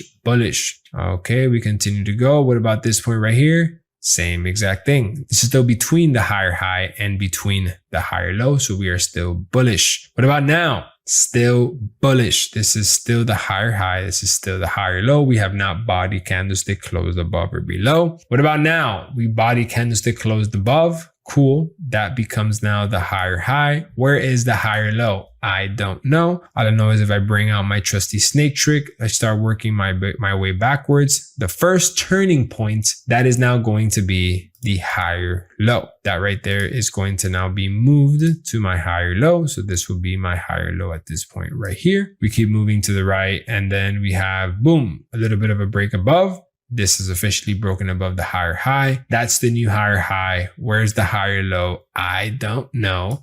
This is the head of the snake. We then turn. Then this is officially going to be the higher low structure point in this market. We turn this into the higher low. And if we continue going to this market, we body candlestick or structure point close below. That small break right there counts. Yes, indeed. This turns into the lower low. Where is the lower high? I don't know. I get the head of the snake. I then start working my way backwards. First turn, that is going to be the lower high point at this point right here. So now this market is bearish because that is the lower high and that is the lower low. This right here has not body candlestick closed above this point. So now we are still technically bearish. That right there is what 99% of traders cannot do correctly. And I wish I could just educate people on just that. I don't want to teach everybody my strategy. I don't want everybody to have my strategy. I really don't. I could give a shit. I just want people to learn how to read the market. I feel as if people were just to be able to understand if the market is bullish or bearish in the first hand, then they would be able to actually be able to make a logical trade decision. Because right here, let's say you don't know how to identify if this market is bullish or bearish. You would see this market heading up. You're like, yep, buy. You're actually buying at the worst point because this market has just shifted bearish. This is having the retracement to then literally create the perfect lower low leg to the downside. This is hit the top of a trend. You've had a reversal pattern right here. This is the left head, right shoulder of this market is creating the perfect reversal pattern, retesting the neckline, and then we're selling. But you can't even tell the difference in between if it's bullish or bearish. And that's why you're losing. You're not losing because you don't have a strategy. You're just losing because you don't know how to read the market. Not knowing how to read the market, not having a strategy is already bad. But not knowing how to read the market and not having a strategy is just a combination for the worst possible outcome ever. And that's what I want to educate people on first. It's like learn how to read the market and then you can think about how you can actually execute a strategy. Learn on how to read the streets. Learn how to read the stop sign, the red lights, the green lights, the turning signals, the highways. Then you can think about speeding and getting to places fast. But you can't speed and drift and haul ass to places if you don't know where you're going and you don't know the roads. You cannot you can't buy or sell a market if you don't know the difference between if it's going up or if it's going down. This right here is going to be the core foundation of everything else that I want to teach you. So I really want to break this down to the T and get you guys to understand everything to perfection. Because once you understand this, you get everything else, right? So what I've just taught you right now is how to identify if something is bullish or if something is bearish based off of the line chart, right? Now, let's say right now I'm going to grab this market right here, right? So for example, we're going to go to the most recent price, right? This is SPX 500 right now in the live market, right? So we're going to switch from the candlestick chart to then the line chart. Now, if you were to go ahead and tell me if this market right here is bullish or is this market bearish? It would almost be extremely obvious, right? Because based off of everything that I have pretty much just showed you, you would be able to identify that this market is obviously bullish, right? You can tell that this market right here, this is going to be the highest high and that the higher low is going to be at this point right here. Right? You can tell that this market is bullish. You can tell that this market, if we were looking at it from over here, for example, you can tell that this was the higher high. This was the higher low. We body candlestick closed above this line right here. This becomes the higher high. Whereas the higher low, you get the head of the snake. And then this head of the snake, you start working it backwards. And then at the turning point, that is going to be the higher low. All right, very easy. I've taught you all this up to this point right now. You know that this is going to be the higher low from this point right here. Cool. You know, if we body candlestick close below it, we'll go bearish. So this then becomes the lower low. And then this right here becomes then the lower high. You know, if we body candlestick above this, we then go bullish. Oh, that right there did not body candle. Well, we'd have to go check if the bodies did. And I'll explain all that in just a second. But based off of the market structure, guess what? We did not break above that point, so we still remained bearish. We continue to go, and then now we have officially broken above this structure point over here. So this became the higher high, and then where was the higher low? I don't know. I get my trusty snake trick, start working my way down, and boom, this is a significant point where the market actually reversed. So then this right here is actually going to become the higher low. We break above and then we have higher high and higher low. Very clean, very obvious, very straight to the point. This right here is a very obvious market determining whether it's bullish or if this market is bearish. Wow, I have just hit stop loss on my trade. I just, I'm looking at it here right now live. Great. I just hit stop loss. Let me make sure. 1 second. Yep, I just hit stop loss. I lost right now $153,000. Could have definitely been worse. I just took a trade that simply made absolutely no sense. And this trade right here that I was saying I was going to wait for the candlestick to close, guess what happened? That's what happened. So you guys are seeing this happen in real time. The market moves very fast, and you know, I'm focused on educating you guys right now. It is what it is. I missed out on this trade, but just perfect example of the market moving to perfection right here. So this right here hit my stop loss. I took this trade against the trend, and I'll explain all this to you guys later. This trade, I would have taken this loss, and this trade, I missed out on this win. It is what it is. It is parts of the game. But for example, if we were to go ahead and go to a different market, for example, let's say we were to, and by the way, just to show you guys, I am not lying. So USD CHF, this market right here, let me go back over here. I literally just took this loss right now. Took this loss right now for $153,000. So you guys can see it right there for yourselves, $153,000. Now, I should have not taken this trade in the first place. It was a very high risk trade. But, you know, I personally accepted it. And I even recorded me taking that trade live. And I'll put the channel, my other channel, probably somewhere in the link below, where I break these trades down live and why I'm interested in taking it, so on and so forth. But yeah, this just happens to be a very degenerate trade, right? So for example, let's say we're looking at this market right here and we're looking at it based off of the line chart, the exact same trade that I have taken. What can you tell based off of this market right here? Well, you can obviously tell that this market is bearish, right? This market at one point, this was the lower high over here. This was the lower low. We broke below. So this makes this the new lower low. And then if we were to do our trusty snake trick, this would be the head of our snake. And if we start working our way backwards, this would be the first turning point right here. This would be the lower high. So this market would have gone from bearish to then bearish, right? This would be the new lower low. This would then be the new lower high at this structure point, right? So we can tell that this would be bearish on this time frame. If we go down to the 4 hour, on the 4 hour, we can tell pretty much the same thing, that this is the lower low. And if we start doing the little trusty move, for me personally, if I were to be a snake, this right here is just another little bump on the road. This is just a little bump in the road. But this right here is a very significant turn. There was probably something very sharp, very important there. So I would put the lower high at that structure point right there. You always want to place your lower high and your lower low at the points where there's a significant move, just like this one. Something that is very obvious that the market had a reaction from like this, from this to this, to this, to this, to this. These smaller points right here aren't really as significant as structure points for me. Neither are these very small ones. It needs to be a very sharp, clean turning point. That is what's going to be considered a valid structure point.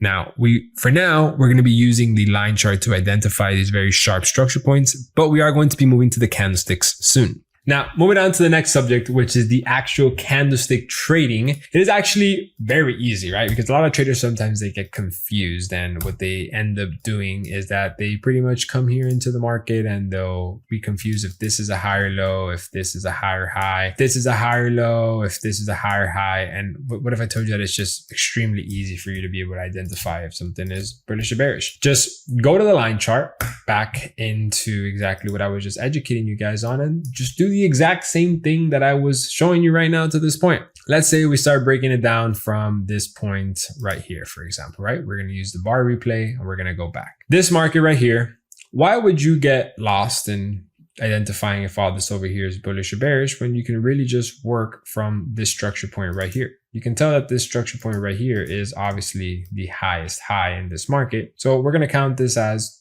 what it is, the highest high. Now, if we were to get the head of our snake trick, and we start working our way down, boom, this market has indeed reversed from this point right now. This is the first turn. So then this will turn into the higher high, and then this will turn into the higher low. Now, this market turning into the higher low confirms that as long as we are inside of this higher high and higher low, this market will remain bullish. Pretty easy, pretty self-explanatory. All we have to do now is go back to the candlestick chart. And would you look at that? We have our higher low placed perfectly at our higher low and placed perfectly at this higher high. All we really have to do here is just adjust it slightly and put it to the bodies of the candlesticks. When it comes to identifying market structure on the actual candlestick chart, it really is no different than the line chart.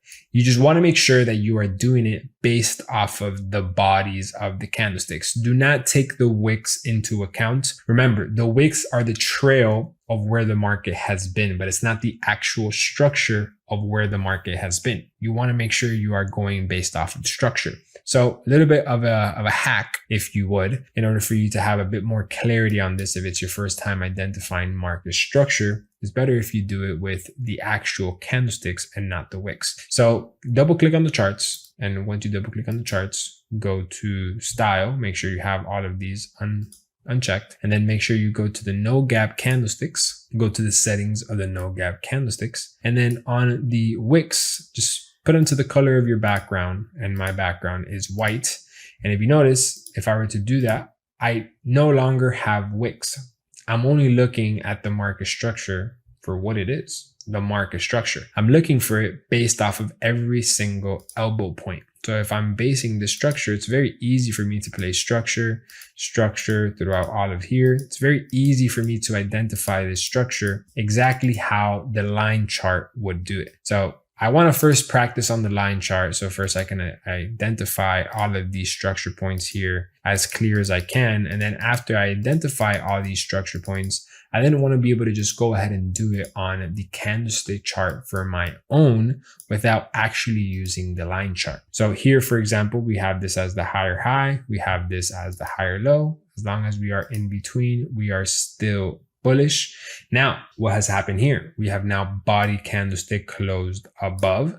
That is now the confirmed higher high.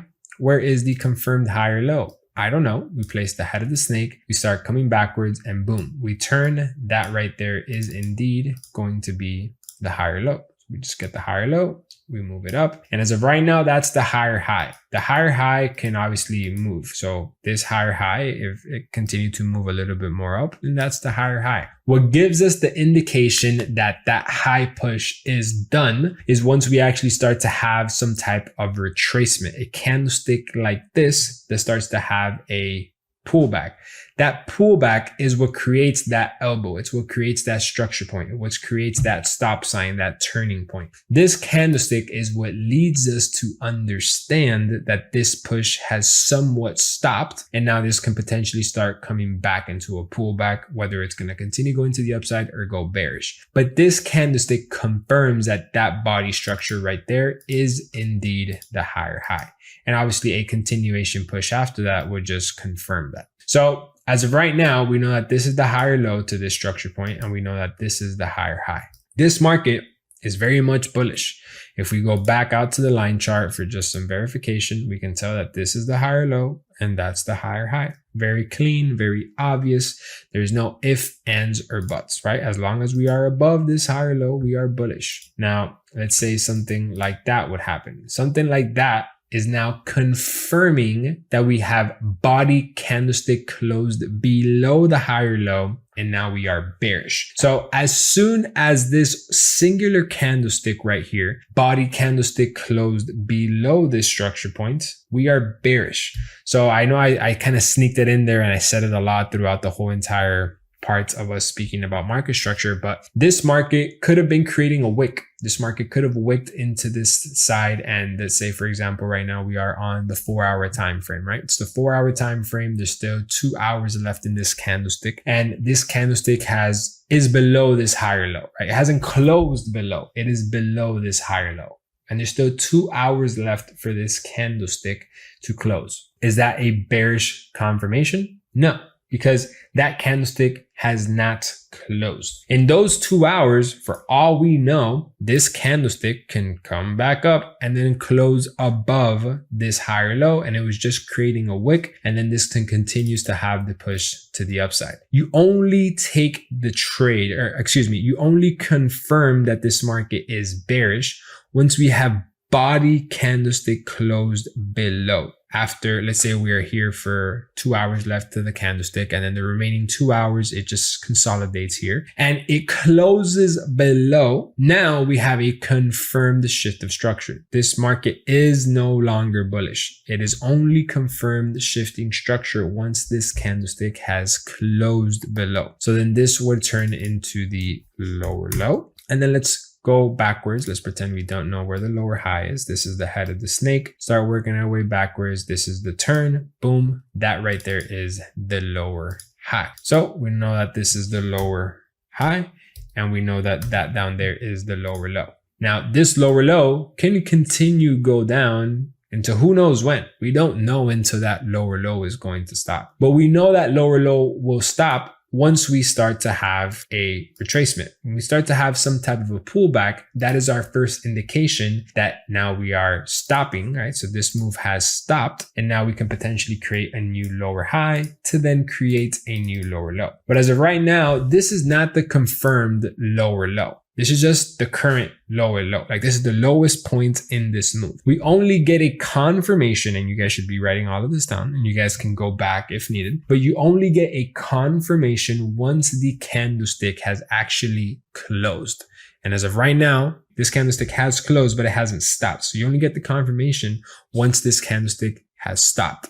And as of right now, for all we know, this next candlestick can keep going down, or it could stop and start to have a retracement. So let's see what happens. So the next candlestick that we get from this market is going to be a reversal. Okay, cool. So this candlestick having this retracement to the upside let us know that this candlestick has officially stopped here. So now we know that this is the confirmed lower high and that this is the confirmed lower low. The next candlestick can pretty much do something like this. And then guess what? This will now be the new lower low. And then this will now be the new lower high. And you can see this very clearly in the market structure area. Market structure area, if you guys were to see it, you can tell that this is the lower high, this is the lower low, and this is now potentially having a reversal to continue going down. We know that as long as we are inside of this lower high and this lower low, we are bearish. And by the way, I just switched over to this camera because my other camera just ran out of battery, right? But let's continue to go with this example, right? So now we know that this is the lower high. We know that this is the confirmed lower low and that this market is indeed bearish. As long as we remain inside of this lower high and this lower low, we are then bearish. Cool. So right now, this market can do exactly right. Could do exactly what it's doing right now. Has this closed below? No. So that is not indeed the bearish move. As you can tell, it took me way too long to pause it. But as you can tell, this candlestick indeed did break below that structure point. So then that will go as the lower low. And if we were to then go ahead and do our trusty snake trick, this is the head of the snake. This is where the snake has to then turn. That will then be the lower high right then at that structure point. Then as you can tell, we body candlestick close below once again. This turns into becoming the lower low. And then if we were to do the trusty snake trick, this becomes the lower high once again. And then we body candlestick close above. This right here becomes the higher high. And then if we were to do our trusty snake trick, head, the market turns, then that right there will turn into the actual higher low. Now, all that right there shifted from bearish to bullish to bearish to bullish in just 12 hours because we're currently on the 4-hour time frame. Now, you guys can see if we were to go to the line chart, for example, you can see how this created lower high, lower low, lower high, lower low. And then we shifted bullish. So right now that this market has shifted bullish, we can simply wait for a retracement to then buy, but we don't know if this move has stopped. We don't know if this is the ultimate higher high or not. So let's see what this market brings. So right now it's showing some type of a retracement. So this is the confirmed higher high. And now right here, we're having a retracement, and this can be the perfect higher low to then create a new higher high. So this market is yet to break above this higher high, and into that candlestick is not closed. It is not a confirmed closure above the higher high. If you notice that minor candlestick closing above the higher high, guess what? Gave it that confirmation push to the upside. Now that is the confirmed higher high. Now, where is the higher low? Is the higher low at this point right here, or is it at this point right here? Now, just for example's purposes, since you guys watching this are beginners, the easiest way to do this is just go to the line chart and then check where is the structure point. If this is the head of the snake, start working our way back. This is the reversal point. That right there is going to be the higher low point. So very clean for you to identify that reversal point, and you'll be able to tell where the higher low is. So all you have to do is come, place that as your higher low, and that is your higher high, and that is it. Now you understand that this market is now bullish. Now that this market is bullish, you can identify this as the higher high, and let's see if we can predict when it can potentially stop. So for right now, there you go. It's showing some sign of a pullback. So this is so far the confirmed higher high, because if this next candlestick has a push to the upside, then that would then be the new higher high and then new higher low. So for right now, this market just seems to be consolidating just a little bit. Shortly after that, this market, after having this retracement, did exactly as I just said. Had this retracement, then it comes to the upside, it breaks above. This is the higher high. This becomes the higher low. And after this becomes the higher low, we just start chasing or continue pushing with price. And this was the higher high, but then no pullback. Now, as of right now, this right now where this market is at this very moment is the ultimate and the newest highest high. And this candlestick at this very moment has 1 hour and 22 minutes before closing. So as you can tell, I'm literally placing it right at the live price right now. So this market is currently bullish. That is the highest high. That is the higher low. So if I were just to bring back the wicks really fast, we can see more or less where the trail of the market has been. And as you can tell, this market has been all the way up to this point over here. This was the highest high at one point. This whole entire candlestick was full like this at one point, making that the higher high. But right now, we cannot confirm this higher high and where it is until this candlestick does not close in the next hour and 20 minutes. This next hour and 20 minutes is going to be used to identify where this higher high officially closes. So right now we're kind of just moving this up and down until the market finishes closing it. Once that market finishes closing it, we could identify it to that point, and the market can either do two things: start to have a retracement or continue pushing to the upside. And if it continues pushing to the upside, all we have to do is just keep moving that higher high with it. Very similar to how I did with this candlestick, because once upon a time, this was the higher high at this point right here. And then after that higher high, the next candlestick after that just simply closed as another bullish candle. And if it closes another bullish candle, you just move the higher high to that point, so on and so forth to the point where we are now. So right now, this market is bullish. That is the higher high, and then this is the higher low. Now, this is the simplest way to identify market structure. You can literally identify this on any market. And a lot of people make the mistake on not properly identifying structure correctly, and they just simply don't know how to do it. For example, we can go to USD/CHF, and this market right here on USD/CHF is pretty much very clear, to the point where you don't even have to go to the actual line chart. You can tell that the lowest point that this market has ever been is this market right here. But if this market, you would call it bullish, just say yes. Or if you would call it bearish, just say no. What would you call this market right here? Bullish or bearish? I'll let you take a second and decide. Go ahead and pause for the video. Okay. So you probably either made a mistake or almost made a mistake on this market. This market, arguably speaking, depending on who you are talking to, would technically be bullish as of right now. You might be asking, Alex, how? This market is clearly going to the downside. This is clearly all the way at the lowest point it's ever been. It has to be bearish. No, not necessarily. This right here is technically could be considered the lower high. And then this right here could technically be the lower low at this point over here. So this market is technically bearish, yes, but it's not bearish because of the lowest point that it's ever been. It's bearish because of this lower high and this lower low. Now, if I were to look at this quickly on the line chart, you can see how this would actually be the lower high structure point, and then this would be the lower low structure point. At no point would I possibly call that an actual structure point, because the snake, if we were to just do the snake trick once again, the snake would just simply pass right on by there, no big deal. And then over here, it would actually run into some more structure point. So this market is actually bearish because of that lower high and that lower low, not because of the current price that is happening right now.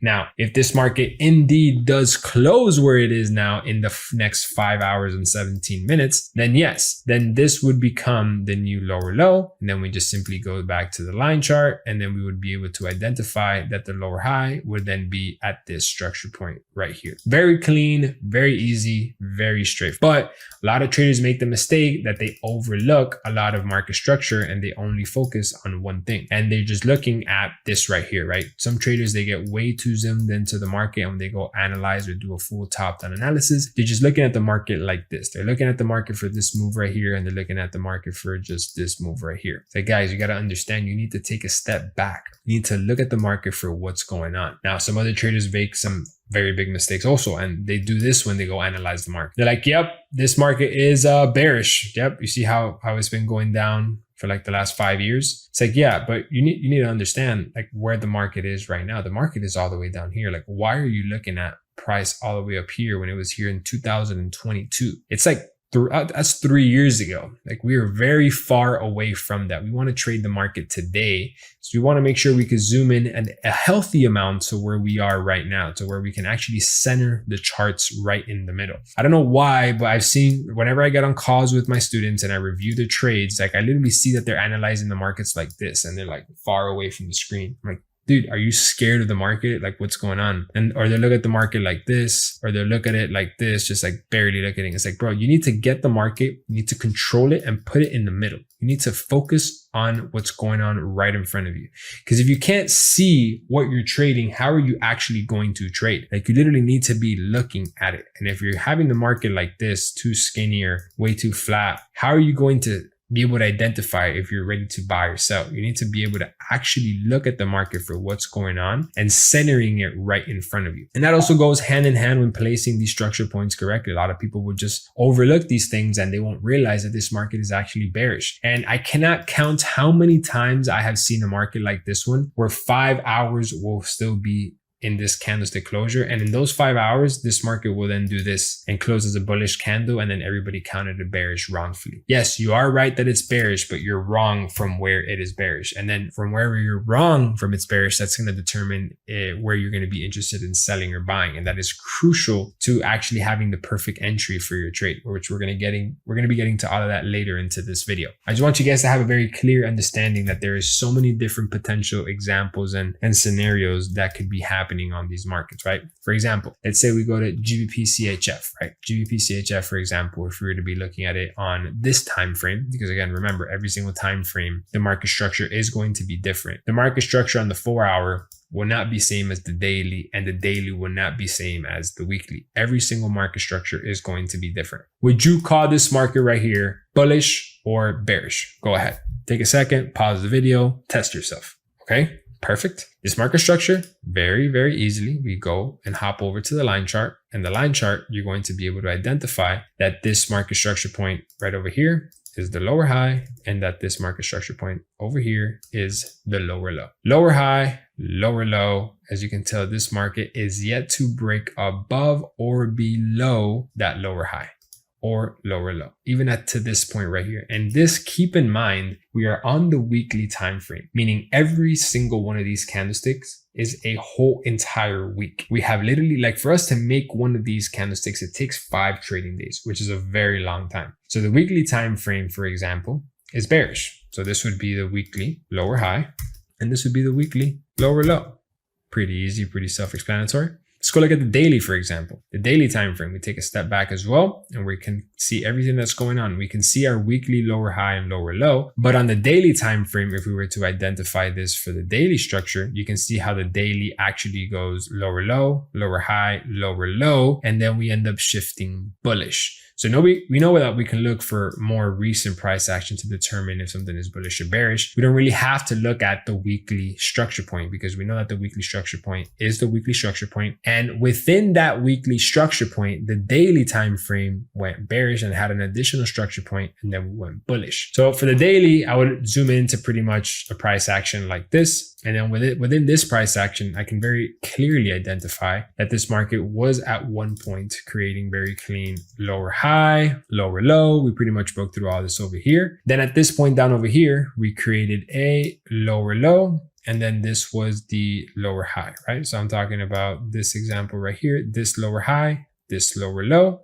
Obviously this market then we broke above this structure point right there. So at this point, we are very, very much bearish. We broke above that structure point, making it now bullish. So we look at it on the candlestick time frames. You can see how it is bullish. We can pretty much see how that time frame stopped. And if you notice, look how precise it is when I'm telling you guys that it is based off of the body candlestick closing below the line. If you notice, this broke above this structure point right here. It breaking above this structure point made it bullish. So now this turns into the higher high, making this the higher high, then turns this into the higher low, because if you do our trusty snake trick, this is the point where the market has a turn. And if for whatever reason you can't see it that clean, it's totally fine because you can go back out to the line chart, and on the line chart you can see that that's the higher high, that's the higher low, and then we want to make sure that we can squeeze price to the bodies of the candlesticks. And if you notice, guess what happens? Price comes all the way back down to this higher low, because again, this is bullish as long as we don't break below this line, and then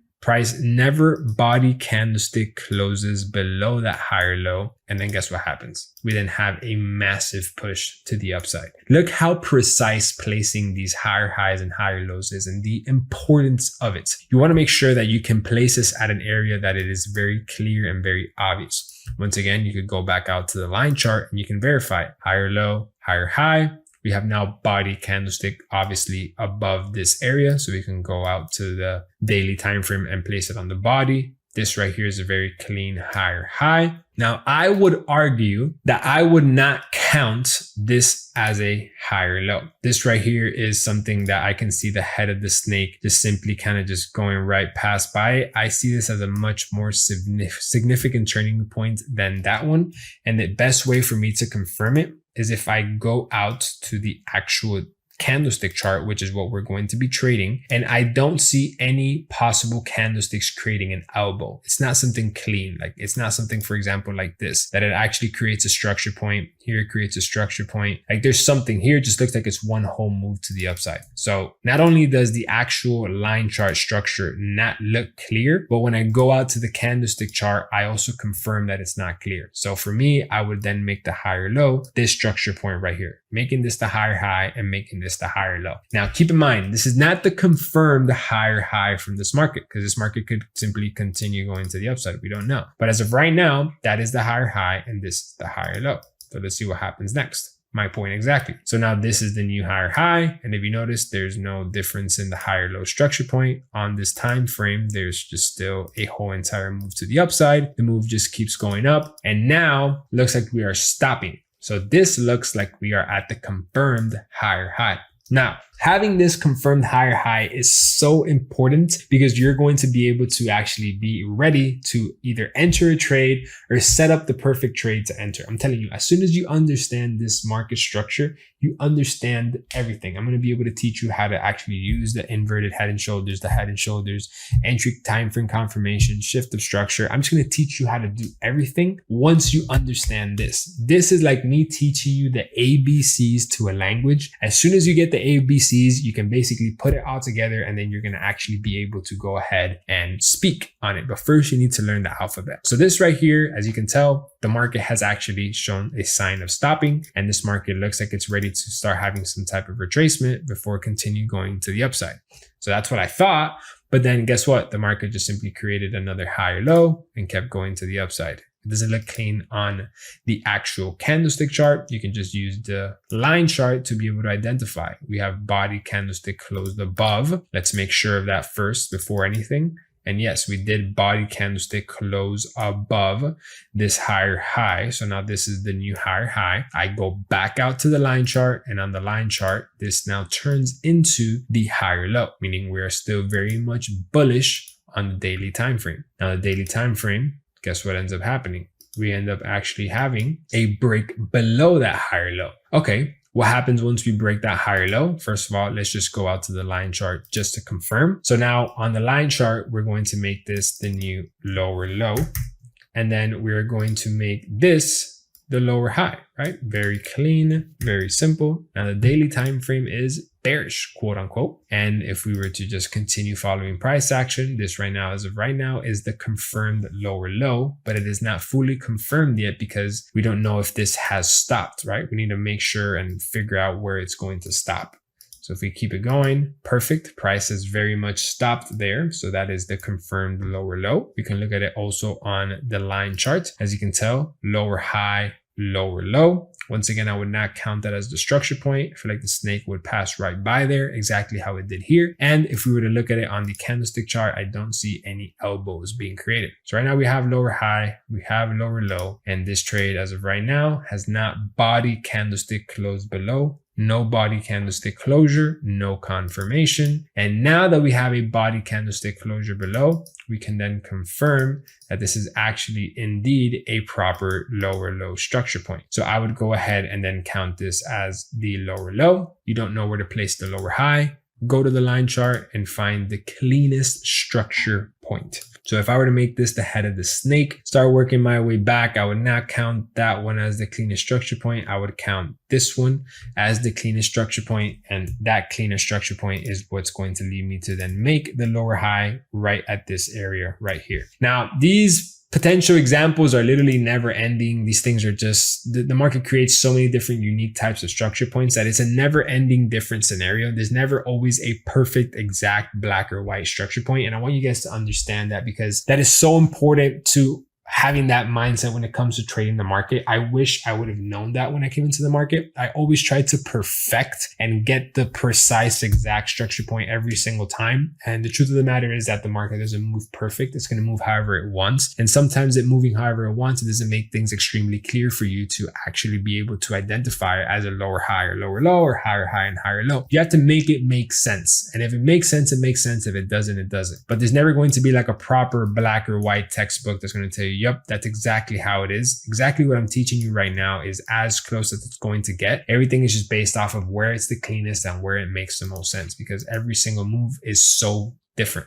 And this is a perfect example on how placing that as the lower high at the area where it makes sense. Price had a pullback to that area, did not have a body candlestick closure above. And then guess what? We had a massive push to the downside. This is what I'm saying. Everything is just textbook. You need to follow it as close to it as you can. And the patience is the most important thing. Next, this is obviously going to break below. This is the lower low. And then I can almost guarantee you that the lower high will be right at that structure point right there. Once again, you go back to the line chart and then you can identify that that right there is the lower high, that right there is the lower low. And if we just continue following price, this market right now is bearish as long as we are inside of this move right here. And then let's see what happens next. As you can tell, we come all the way back up very near that lower high. We do not body candlestick close above it. And guess what happens? Beautiful sells to the downside. Like, this is just so easy because it's so predictable, because you know exactly where the market is. So this turns into the lower high. This turns into the lower low.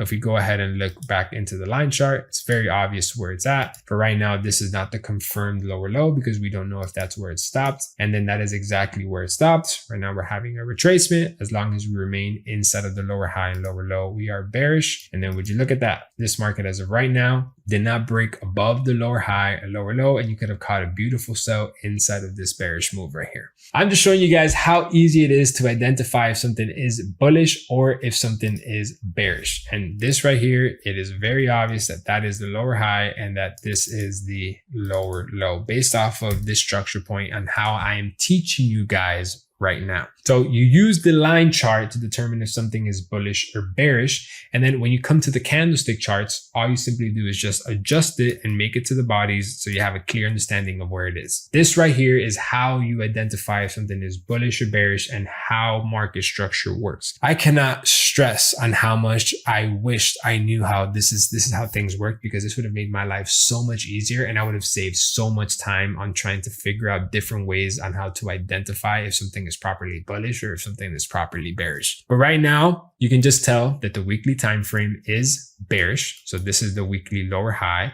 lower low. That is what the daily lower high and lower low looks like on the weekly. The daily time frame, this is the lower high and lower low. This is what the actual weekly lower high and lower low looks like on the daily. And now if we go to the 4-hour time frame, on the 4-hour time frame, we can do the exact same thing that we have just done right now. Go out to the line chart, and on the line chart, you can identify that this 4-hour time frame is also very much bearish. This is a lower high, and then this is the lower low. You can follow all this structure: lower high, lower low, higher high, higher low, higher high, higher low. We break the structure and now we are bearish. So this is the 4-hour lower high. And as of right now, this is the 4-hour lower low.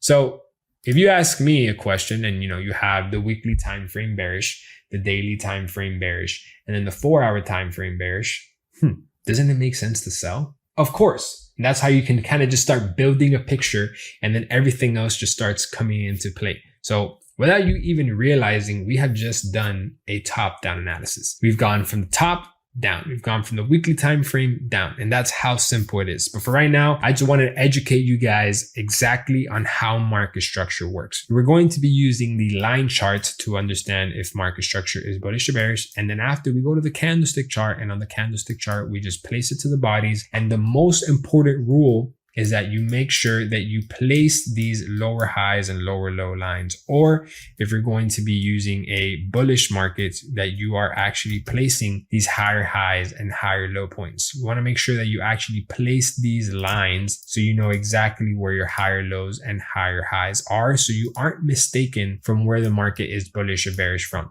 To scale your line, simply come here, place higher high, and then place the higher low at the point wherever the higher low is. This way you have a clear understanding of where the market is. This way you are actually having a perfect base to build your trade off of before you enter the trade. And you know exactly the type of trade that you're entering before you even enter it. This market right here arguably is going to be bullish. So as you can tell, this is the lower high, this is the lower low, this is the lower high, this is the lower low. Now this is the higher high and this is the higher low. This right here is the weekly higher low at this point right here. And then right now we are currently in the works of creating that weekly higher high. It's very simple, very straightforward. This right here is how you read market structure in the markets.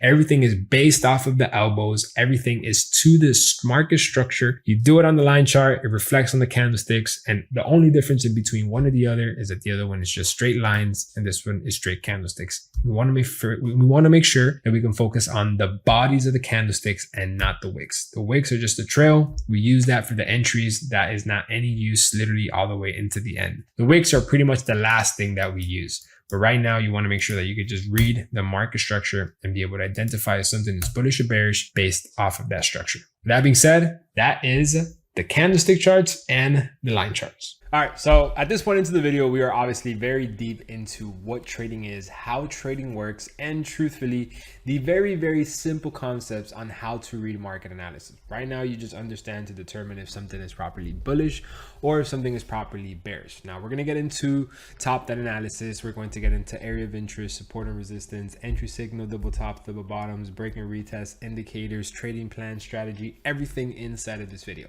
So I want to take a quick pause and make sure you subscribe to the channel. If you haven't subscribed, hit that subscribe button, hit that like button as well. Leave a comment on what has been your favorite section so far.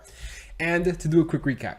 So up to this point, we have talked about what a currency pair is. We have talked about different types of traders, day traders, swing traders, scalpers, intraday investors.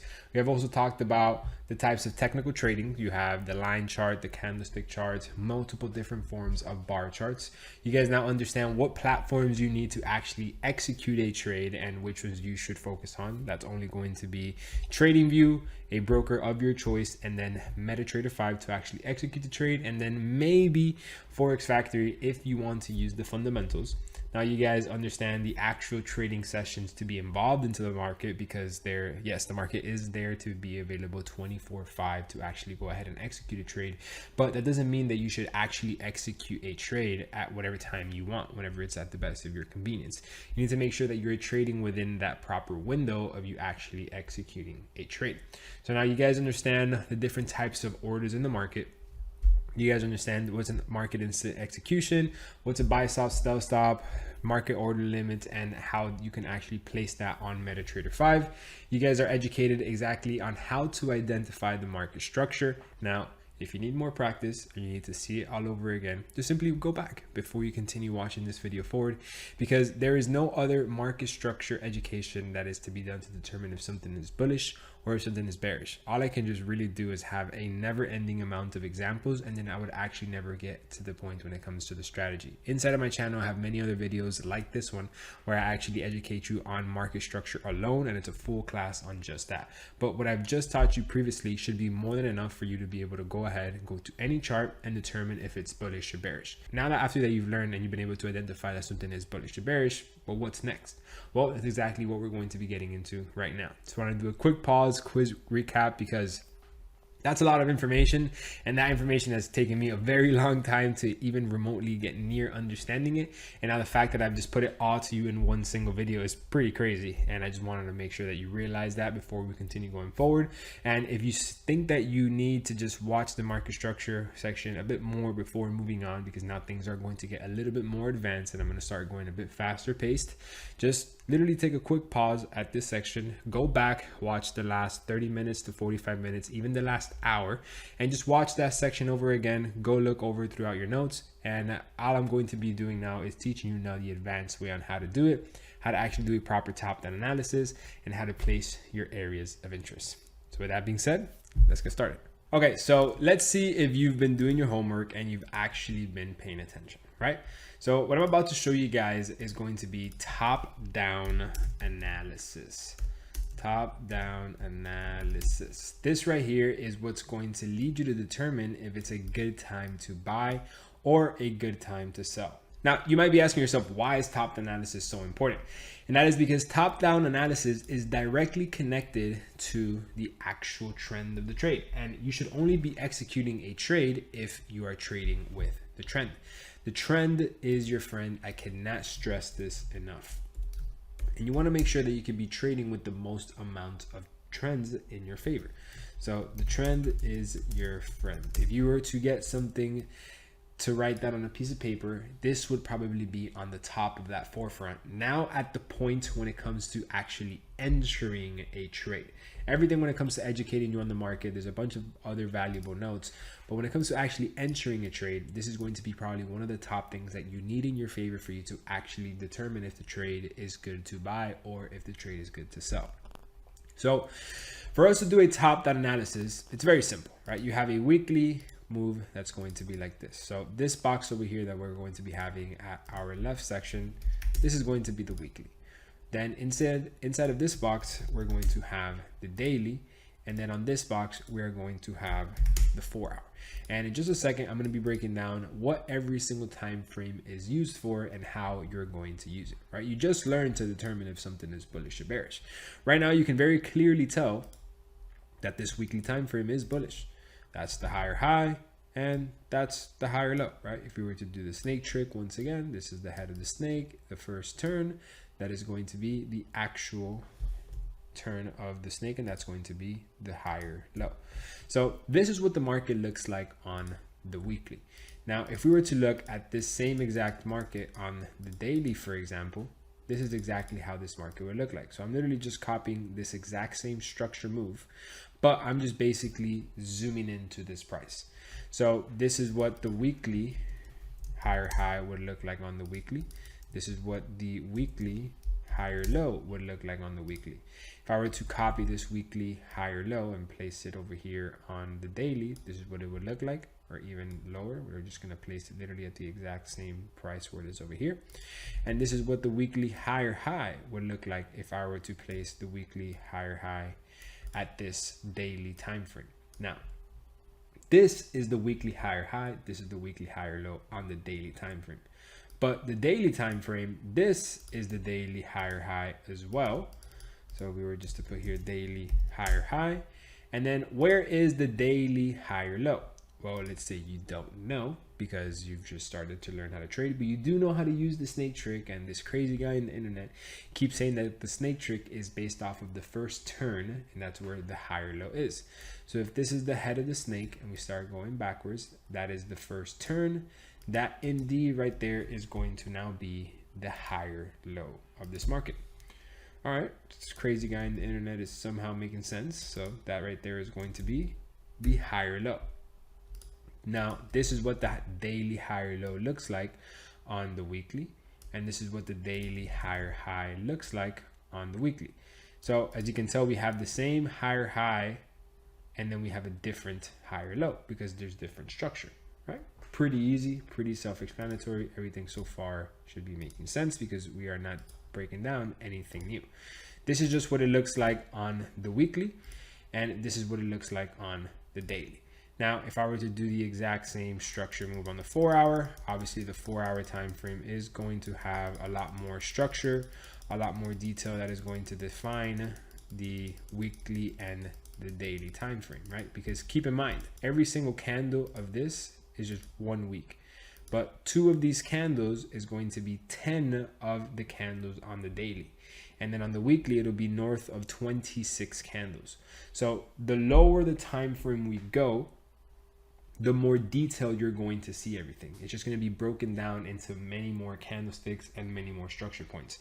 It's going to be broken down the same way whether you look at it on the candlestick chart or whether you look at it on the line chart. The market structure is going to change because the price movements change based off of the time frame. So far right now we have the weekly time frame and we have the daily time frame, right? Now on the 4-hour time frame, we're also going to identify the higher high and higher low, right? 4-hour time frame is bullish, as you can tell. This is the 4-hour higher high, and then the 4-hour higher low is going to be at this point right here. Once again, if we do the trusty snake trick, get the head of the snake, turn backwards, that right there is going to be the higher low. Pretty easy, pretty self-explanatory, just showing this in a very, very, very simple format. So we have just done top-down analysis on, for example, Euro USD. We have understood that this market structure, as of right now, this is what the 4-hour higher high looks like on the 4-hour, and this is what the 4-hour higher low looks like on the daily, for example, and this is what the 4-hour higher low looks like, for example, on the weekly. So this is just to give you perspective when you're going to go enter a trade, where you are entering the trade. Should you be entering the trade on the 4-hour? Should you be entering the trade on the daily? Should you be entering the trade on the weekly? And on all of that, I'm going to be breaking down inside of this video. I just want you guys to understand one thing at a time. The trend is your friend. So now, this market right here, yes, the weekly time frame is going to be considered bullish. The daily time frame is going to be considered bullish, and the 4-hour time frame is going to be considered bullish. Now, this quote unquote is great because you have all 3 time frames that are going to be in your favor. So this means that it's a great time to buy. Now, while this is what I'm saying to you guys right now in this specific example, that actually might not be the case. And I'm going to break that down in just a second. But the most important thing that I want you guys to understand right now is going to be top-down analysis. Is to literally determine if something is bullish or bearish from the top down. So all of the time frames that we will be using are going to be these. So we have the weekly, daily, 4-hour, 2-hour, 1 hour, 30 minutes, and 15 minutes. Now, we will be using the weekly, the daily, and the 4-hour. All of these 3 time frames, these are going to be used to identify the trend.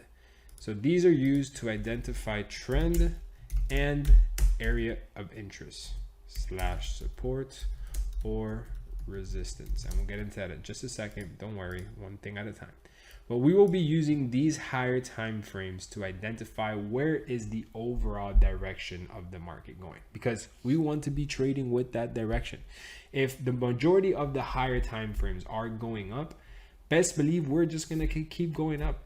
If the majority of the higher time frames are going down, best believe we're going to continue that trend to the downside. There's no better option when it comes to buying or selling. They're both equally the same. And then we're going to be using these lower time frames as entry signal confirmations. Now, I'm going to prepare you guys right now for something. The entry signals is going to actually be the most simple thing that I can possibly ever teach you. It's going to be the easiest thing you're ever going to learn, but it will be the last thing. Why? Because when you go enter the trade, that means that you have done your whole entire analysis. That means that you have broken down your strategy. That means that you have done literally everything and you're at the point of entry. There is so many more things that we need to get to the point before the market is even near entering the trade. And just want to prepare you guys mentally for that. That if you try even remotely to skip this video straight to the entry section, because you can, you're going to be making a very big mistake. Because just because you have the entry portion of the trade, it doesn't mean that you understand how to have the whole entire analysis of the trade before entering it. You need to properly know how to enter the trade prior to actually having the entry signal. Where is the trade? Do you have certain confluences? Are you at a proper support and resistance? Do you even know how to place a proper support and resistance? Do you have added confluences that you can have before your entry signal? There's so many more steps that go down before the entry signal that you skipping all the way to the entry signal portion is actually going to cause you more damage than good. Just wanted to add this as a side note in there because I get it.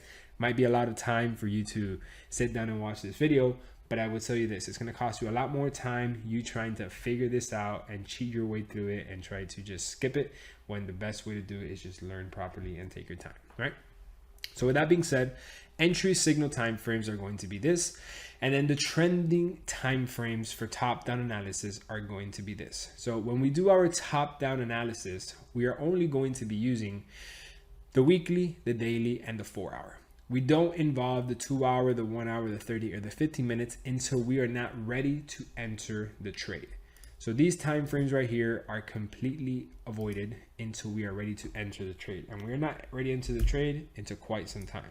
So for now, we will completely disregard all of these time frames and what an entry signal is. And our only focus for right now is going to be the trend. And for us to identify the trend, we need to do a top-down analysis, and that is with these 3 time frames: the weekly, the daily, and the 4-hour. Now, the way to do top-down analysis is to identify the structure on these 3 time frames to identify trend. So it's very simple. The way for us to do a top-down analysis is to identify the structure on these 3 time frames to identify the trend. Exactly what we've done right now. Perfect example is we can go right now to SPX 500, for example. We can go to a different market. For example, let's say we go to AUD JPY, right? For example. Right, this is a real market that I'm actually interested in trading, and we're just going to go to a different server so we don't have a bunch of stuff in our way. We're going to start off on the weekly time frame. Top-down analysis is meant to literally start from the top down. So remember, we don't want to be looking at the market way too back to the point where we can't even look at the market structure, where you can't even see the candlesticks. And remember, you don't want to be super zoomed in to the point where you can only see the last 5 candlesticks and you can't look much to the left. You want to get a healthy amount. For you to do a proper top-down analysis on the weekly time frame, you should go backwards, max anywhere from 5 to 6 years. 5 to 6 years should be the max. You go backwards to identify structure if something is bullish or bearish. So go 5-6 years back to identify the market structure.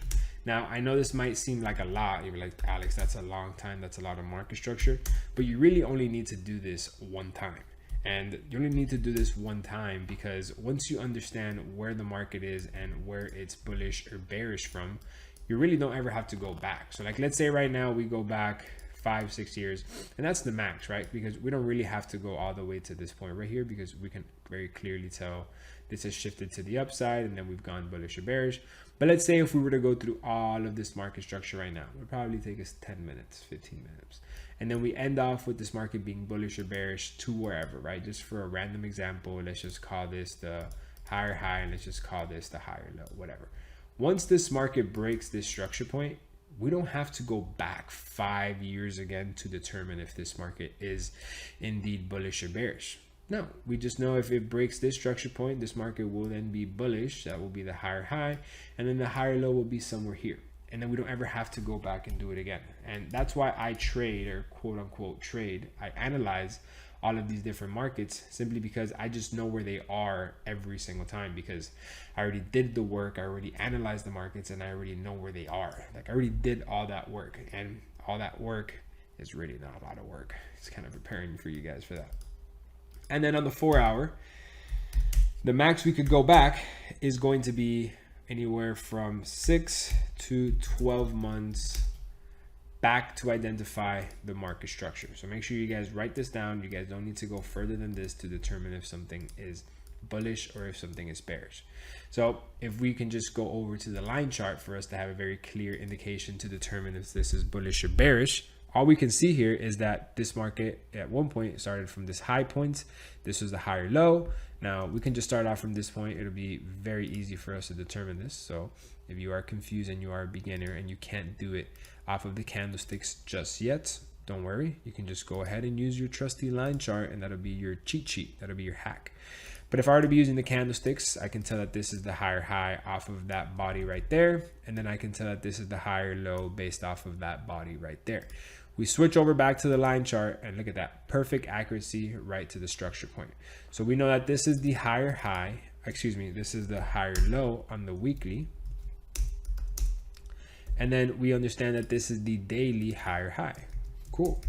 We know as long as we remain inside of here, we are bullish. When we break below, we are bearish. Look at that. We go out to the daily time frame, and what do we have? A daily body candlestick closure below. Now, what does that mean? That means that now this, if it has confirmed close below, and as of right now hasn't closed. Let's see if this candlestick has closed. Now it has officially confirmed close below. This is the weekly lower low. Cool. This is the weekly lower low. And then our weekly lower high goes to which point? Well, if this is the head of the snake, we start going backwards. This is the first turn. That right there is indeed going to be the actual lower high. So this point over here is now going to be turned into the the weekly lower high. Human error. Weekly lower high.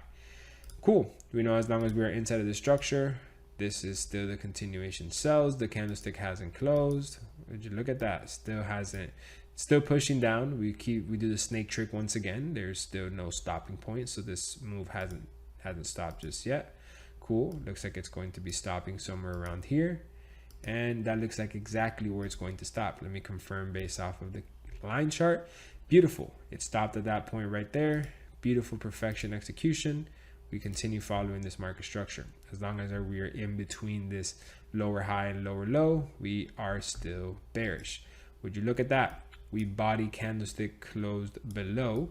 That makes this the new lower low. We do the snake trick. This right here becomes the lower high. If you need some clarity, just hop back on over the line chart and take a look at it. Lower low, lower high. As long as we don't body candlestick close above this, we are still bearish. And would you look at that? We did indeed body candlestick close above. This becomes the higher high. So this is now weekly higher high. And then this becomes the weekly higher low. And we basically do this all the way up into the point where we understand where the market is right now. This is extremely healthy for your vision when it comes to seeing the market patterns and determining if something is bullish or bearish. As you can tell here, it has struggled extremely hard to break above that structure point. And this is showing the power of these higher high and these structure points. Look how strong that line was at it for nearly 6 weeks. 1, 2, 3, 4, 5, nearly 7 weeks. It did not manage to break above. It made it all the way to this close and it never body closed. Now it did body close below. So this becomes a new lower low. Then this over here becomes the lower high. So we are now bearish. Then this becomes the lower low. Then this becomes the lower high. We are now bearish inside of this move. Once we body close above, we then go bullish. We wicked out, never actually were able to body candlestick close above. And we are about to do it very soon. Now we have officially closed above. That is the higher high. This is the higher low. We're just following a live right now just so we can not waste too much time on these examples, but everything is pretty obvious on where it is. So we're just continuing from this lower high, this lower low, then this becomes the higher high, and then this structure point right here becomes the higher low. So we could go out to the weekly time frame just to confirm, we go out to the line chart just to confirm, and look at that. That is the weekly higher high. That is the weekly higher low. So right now, all we're doing is top-down analysis to determine if this is bullish or bearish. And the weekly is bullish. This is the higher high, and this is the higher low. I am not making this up. This is not part of my strategy just yet. At this point right now, I'm just educating you on how to read the market. Next, we go down to the daily time frame. We would pretty much do the exact same thing. We could start off from whichever point, but we can start off from right here. And it would be very obvious if we would just hop over to the line chart that this market at one point was creating these higher highs and higher lows, and we can pretty much just pick it up from like right around here. This right here would be the lower high. This right here would be the lower low, lower high. We body candlestick close above. Then this would be the higher high. I would leave that as a higher low. Let me go to the candlestick to confirm. Yes, because if this was the lower high at one point, correct?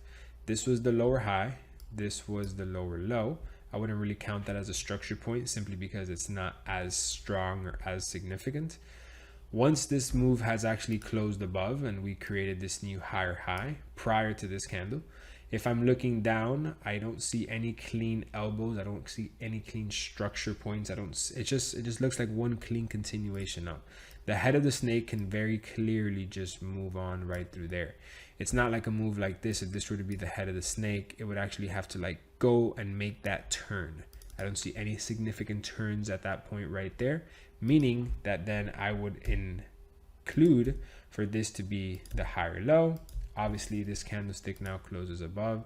This becomes the higher high. This becomes the higher low. And then I would count this as the higher high. I would not count that as the higher low, but let's see what it looks like on the line charts. And if we were to look at that on the line chart, it could be considered the higher low. And this is where experience and just being in front of the markets for hours will lead you to be able to make this analysis. I personally would not count that as the higher low, even though on the line chart it does look like the higher low. If you were to look at it on the daily candlestick, if you were to ask me, the head of the snake would just simply come right on through there and not do a significant turn. It can easily just slide right on through there. This market structure is far more significant, and I could actually see it doing a turn before continuing to the upside. Now, I know in the past for my advanced students, if any of you guys are in here, I know a lot of you guys sometimes say, yep, that's exactly what I learned inside of my strategy, because a one candlestick pullback, I'm not saying it's not significant enough, but it would need to be a lot cleaner in order for me to actually consider it as a structure pullback. And this one candlestick right here to me is simply not strong enough. There's other different examples of a one candlestick pullback that could look far more interesting and far more respectful. It looks a lot more like structure point compared to that candle, even to something as small as this. As you can tell, this right here actually had an engulfing candlestick and then it had the push up. I would personally count this as a pullback compared to the other one, just because it has more of a body to it. It has more of a statement to it. This right here shows me some type of elbow. And if we were to look at it on the line chart, it looks exactly the same as the market structure that we're running into right now. But this looks a lot more respected. This right here looks pretty soft in my opinion. And personally, I want to risk my money on something that I feel comfortable with and something that is respected. And to me, I don't see the market respecting that structure point right there, right? So daily time frame, we are also indeed bullish. So this is the daily higher high. This is the daily higher low, weekly higher high, weekly higher low. Cool. Pretty easy, pretty self-explanatory. Now I want you guys to go ahead and pause this video and tell me whether this 4-hour time frame is bullish or if this 4-hour time frame is bearish. Go ahead, pause this video. I'm going to give you guys 5 seconds to determine if this is bullish or if this is bearish, just based off of the line chart. Go ahead. If you make a mistake, it's okay. Don't worry. It's very tricky, but go ahead. All right, you guys came back. So the 4-hour time frame, if we were to follow just the structure point, obviously this would be a higher low. This would be a higher high. Arguably, this can be a higher low, and then this could be a higher high up here. But let's see what it looks like on the actual candlestick chart. Well, if you notice on the candlestick chart, the body line has officially closed above that structure point right there. And I would consider this to be the higher high. I would have actually never considered this to be the higher low for the exact same example that we just did on the daily time frame. I would have actually considered this the higher low. But the point is that it doesn't even matter because this structure actually closed above, making that the higher high and then making this right here the higher low. If that was the higher low, that was the higher high. The market shifted it, making this now bearish. So then this became the lower low. Then if that becomes the lower low, we do the head of the snake. We start working backwards. That's the first turn. That is then going to be the 4-hour lower high.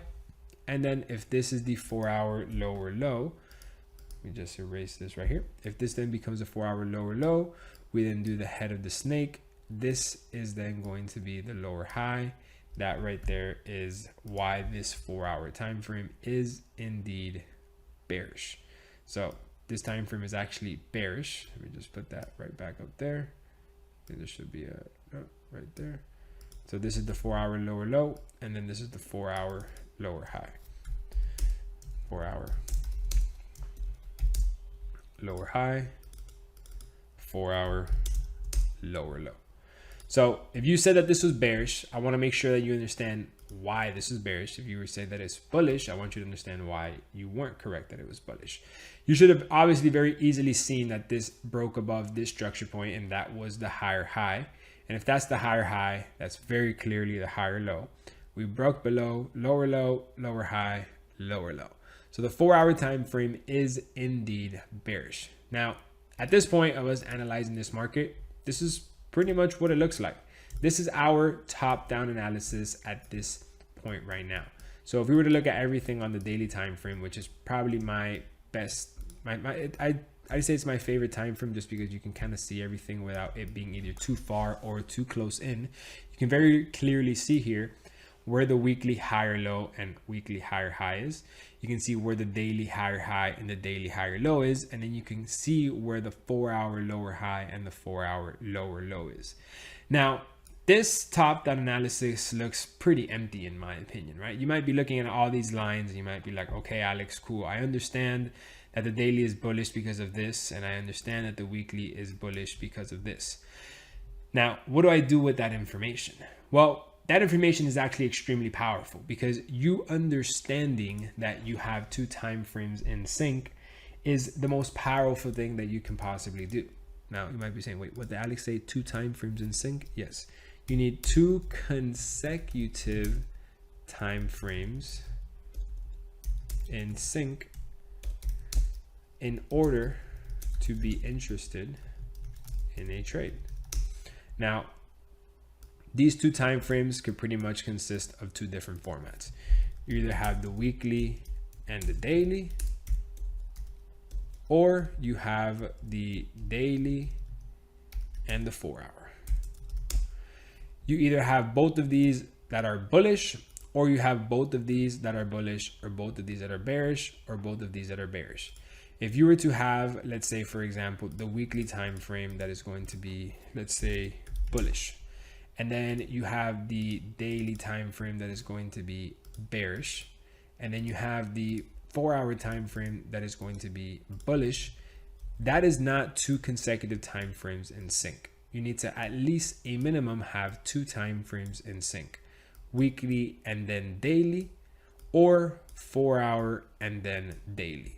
So you need to pick which ones you're going to trade together, because that right there is what's going to let you know that you are trading with the trend. Now, at this very moment, you have the weekly and the daily in your favor, meaning that you have the highest possible time frames in your direction. So it makes the most logical sense to buy. Now, I'm not saying that it's a good time to buy right now. I'm just saying that critique right there that we have just done will remove 50% of the markets out of our watch list every single week, because sometimes some markets just aren't consecutively having 2 time frames in sync. They aren't trending together. They are, one could be bullish, the other can be bearish, the other can just be the other time. It just doesn't even matter. They're not in sync. What you want to do is you want to create the base first by having 2 consecutive time frames in sync for you to be interested in the trade, for you to be like, okay, cool. I have the trend in my favor with 2 time frames. All I have to do is either 1, take the risk by not waiting for the third, or wait for the third to go bullish, and then I trade with that time frame as well. Now at that point, all the stars are aligning, and it's literally telling you to just continue buying. It makes everything extremely easy, and it is not a high risk trade. Now I get it, earlier you might have seen me sell this AUD JPY trade, and I'll explain all of that later into the future of this video. That was a very high risk trade that I was taking, and that's why I also took a very high risk trade on USD CHF and I lost. But that's just me trading, breaking the rules and making mistakes right now. But I'm going to explain to you guys how to do things the right way first. Before you learn how to become a drifter or do a burnout in a car or even switch lanes and race, you first need to understand how to drive a car, how to properly drive in the roads, and how a car even works. You can't think or compare yourself to somebody that is a professional street racer when you don't even know what a transmission is, right? So everything is baby steps, one step at a time. So for top-down analysis, the main thing is to just determine where the market is. And right here, you have pretty much cornered the market, right? You have locked the market in to essentially this spot right here where it is right now. So the market is very big, right? And it can be very intimidating when you look at it like this, because you see so much happening to the left, so much happening up here, so much happening down here. But what if I told you that you no longer have to look at any of this stuff? This is all completely irrelevant. All you have to focus on and look at is right here. This is all you really have to look at, because this is your zone of where you're trading in. You're trading within the higher high and higher low. Traders make a mistake and they're like, okay, yeah, this market right here, sure, it's bullish, but then I'm going to make this level down here. I'm going to make this my support level, and then I'm going to make this my support level, and then I'm going to make this my resistance level. It's like, all right, Jeff, you understand that if the market comes back into the support level that you're claiming that it should come back to, you understand that the market is no longer going to be bullish at that zone, right? You understand that, right? You understand that if the market makes it to the support level that you claim the market should have a reaction from, the market will then be bearish because it's breaking below the higher low. That is going to be then the lower low. And then if that is bearish, then there's an extremely high chance that the daily time frame is also going to be bearish, and so is the 4-hour. So at that point, does it even make sense to buy? Absolutely not. It's going to make more sense to then sell. So that is the beauty of the way that I trade. I eliminate all of the noise from the markets and all of this stuff to the left that can just cause confusion. And I basically let you dial in and focus on just a very specific part in the chart. And that's all you really have to do. You really only have to focus yourself inside of this zone right here. And I'm going to educate you now how to focus on this exact zone. Same exact thing goes for the daily. Traders would come here to the daily time frame, and then they would place this as a support level. Like, yeah, once it gets here, I'll then buy it, and then I'll sell it here. It's like, bro, you understand, if like it comes down here, the daily will be bearish and so will the weekly. Why would you even buy at that point? It no longer makes sense. So this top-down analysis, not only does it let you understand where the time frames are and where the market is, but it also lets you focus on a specific zone in the chart. We only need to look within this higher highs and these higher lows. We don't care what happened down here. We don't care what happened up here. That is completely irrelevant to what we have going on right now. This is where we are focusing on the charts right now. So top-down analysis and the way that it works is all based off of market structure. Market structure will lead us to understand if something is bullish or if something is bearish. Now we're going to be using the line chart back and forth to determine that these structure points are actually valid and valuable. Now, obviously, we don't want to be looking at the 4-hour structure where we're in the daily. Just doesn't really make sense. So you can either do one thing. You can, double click this line. You can click visibility, and then it just won't be available on the daily. And then you can click the 4-hour here. Click on visibility, and it will be available on the daily. And now here you can focus on the higher time frame stuff. When you go down to the 4-hour, there you're going to get access to the 4-hour higher low, lower high and lower low. Just a little bit of a tricky secret trick that I have sometimes when there's too many things in front of the charts and I want to clear things up, right? So top-down analysis is done. Just gonna write this down. Top-down analysis is to determine if something is bullish or bearish based off the trend time frames. Once we determine that something is bullish or bearish, we will then place the higher high, higher low, lower high, and lower low on the weekly, daily, and 4-hour to trap price. So this right here is the step-by-step way. Do the top-down analysis to determine if something is bullish or bearish based off of the trend time frames. So we know that the weekly, the daily, the 4-hour are the trend time frames. Once you determine that something is bullish or bearish, we place the higher high, higher low, lower high, lower low, whatever the case is, on these 3 time frames to trap price. Now that you have determined that these time frames are like this, then you're going to go to the next step. After you have done your proper top-down analysis, next comes area of interest / support and resistance / not residence, resistance / supply and demand / order block. All of this stuff right here is the exact same thing. Area of interest is a support and resistance. It's a supply and demand zone, and it's an order block. So once you've done your top-down analysis, which is what we've done right now, next we move into support and resistance and all of this stuff. So let's get into that right now.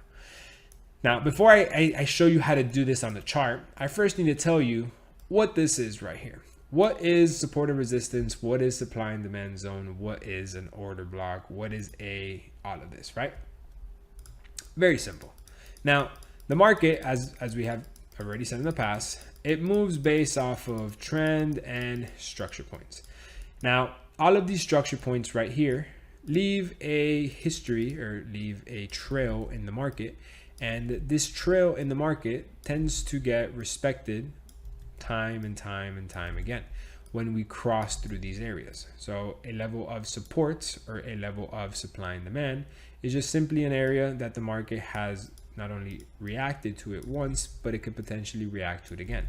So all of these elbow points, all of these structure points, they're leaving a story, right? They're leaving something in the past, and this in the past can potentially repeat itself again. So all of these structure points say a story. Now, what if I told you that whenever we're below it and it's done it in the past, it could potentially do it again? So if we just start off from this left point right over here and we get a little box, we get a little trusty zone, we start going to the left. As you can tell, when we are below, we are also indeed rejecting it. And what a coincidence that when we are above that zone, we are also rejecting it. All right, cool. Now, price has broken below this area. It came back and retested it. What a coincidence that we also rejected when we're below. Cool. Now, what a coincidence when we are above, we also came and retested it. Wow, what a coincidence. Exactly how we've done in the past. Exactly how we've done in the past right here as well. Okay, cool. Keep going to the left, and just for example's purposes, we're going to modify this right here.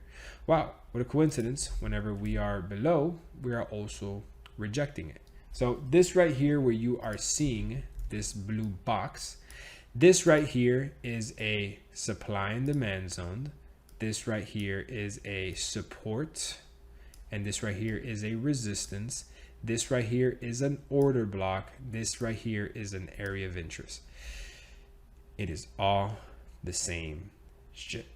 Supply and demand zone, support and resistance, order blocks, all of this is literally the same shit. People have complicated this over the last couple of years. I don't know why, but it's all the same thing. It's an area of interest. It's an area where the trade, where once the market gets there, it's an area that you are interested in because the market has a reaction from it. Whenever we are above, we use it as support. Whenever we are below, we use it as resistance. Support and resistance is extremely simple. Support is literally exactly what it says. It is support. It is when price is being held up from something. Right now, if I were to push up from this table, I am using this table as support to then lift myself up. This right here is a support area. Price is using this area as a support area to lift itself up. That is my support to then stand up from this desk if I want to stand up. But let's say I'm a fucking giant and let's say I'm 10 feet tall. As soon as I stand up from this table, I hit the top of this screen right here that's going on. Or if anything, I can also do it like this. All right, as soon as I stand up from the table and I use this as the support, I come up and then boom, I hit this top of the screen. This is the resistance level. This is what's going to then push me back down, and then I'm going to try and push off of support again, and then I hit resistance, which is going to be the ceiling of the screen, and then I hit support, and then the top of the screen is resistance, and then the battle goes on, right? Now, can this resistance be used as support? And can this support right here be used as resistance? Absolutely. Right now, since I am above the support level, I am pushing price. I'm pushing myself up. But if I were to get out of the way and I were to get under my desk, I can use this same desk to push myself down. So I'm using the same support area as then resistance to pull myself down. Now, if I can somehow figure out a way to get on top of this screen right here, and then I use myself as support, I can then make this resistance level a support level where then I'm going to grab myself and then bring myself up. That is exactly how price works. This right here is the support level. Whenever price is above it, it's using it as support. Whenever price is at a resistance, it's using it as resistance. Can the resistance be turned into support? Absolutely. We just have to break it and then retest it. Can the support be used as resistance? Absolutely. We just have to break it and then retest it. That is it. Support and resistance can both be used with each other, and they could be used against each other. They could be best friends. They need each other to actually validate themselves. If something is a very strong resistance level, it could be a very strong support level. If something is a very strong support level, it could be very much a very strong resistance level. They both go with one another. If this is very well respected when you're below it, when price is above it, it should also be very, very well respected. If this is very well respected when above it, when below it, it should also be very well respected when below it. Now, this right here is just basic support and resistance, and that is what an area of interest is built off of, right? So, as you can tell right here, price used it as resistance at this point. It used it as support at this point, at resistance at this point, at support at this point, and at resistance at this point. This right here is a perfect example, once again, of an area of interest, of a support and resistance, of a supply and demand zone, and an order block. It is all the same shit. It is an area of interest where whenever price approaches this area, it has a reaction. Now, an area of interest is only valid once we have a minimum of 3 touches. A minimum of 3 touches. Now, these 3 touches, this right here is a touch of the area of interest. This right here is a touch of the area of interest. This right here is a touch of the area of interest. A minimum of 3 touches. It could be 3 resistance touches. So for example, let's say we don't have this right here, and let's say we don't have this right here. We move this up. This right here is a valid area of interest. We have 1 rejection as resistance, 2 rejections as resistance, and 3 rejections as resistance. That right there is a valid area of interest. Yes. Now, what if we don't have this second touch as resistance and we have this touch as support? Well, this support right here is a 3rd touch. So we have 1 resistance, 1 support, and 1 resistance. That is another valid area of interest. Well, what if we don't have any resistance and then it's all support? That is also a valid area of interest. As long as we have a minimum of 3 touches, it is a valid area of interest. Area of interest is good for buys and sells. It is good for buys and sells. If you're interested in buying and it only has support, that's great. If you're interested in buying and it only has resistance to validate the area of interest, that is great. It is all the same thing. As long as you have a minimum of 3 touches, this is now going to be a valid area of interest. If you're looking to buy and you only have resistance, that is also a valid support level. So obviously, the more touches you have, the better. Obviously, if you have something that has been rejected 15 times, I would much rather be interested in something that has been retested it 15 times rather than something to 3. Now, the area of interest, the more touches, the better, because it means that it has been respected more in the past. Anything less than 3 touches, it is no longer a valid area of interest. It is not a valid supply and demand zone. It is not a valid order block. Could it be a support level? Sure. Could it be a resistance level? Sure. But it is not a valid area of interest. An area of interest is needed to enter a trade. To enter a trade. You cannot enter a trade if not at the area of interest. Now, if you don't understand this right now, don't worry. All of this will make sense in just a second.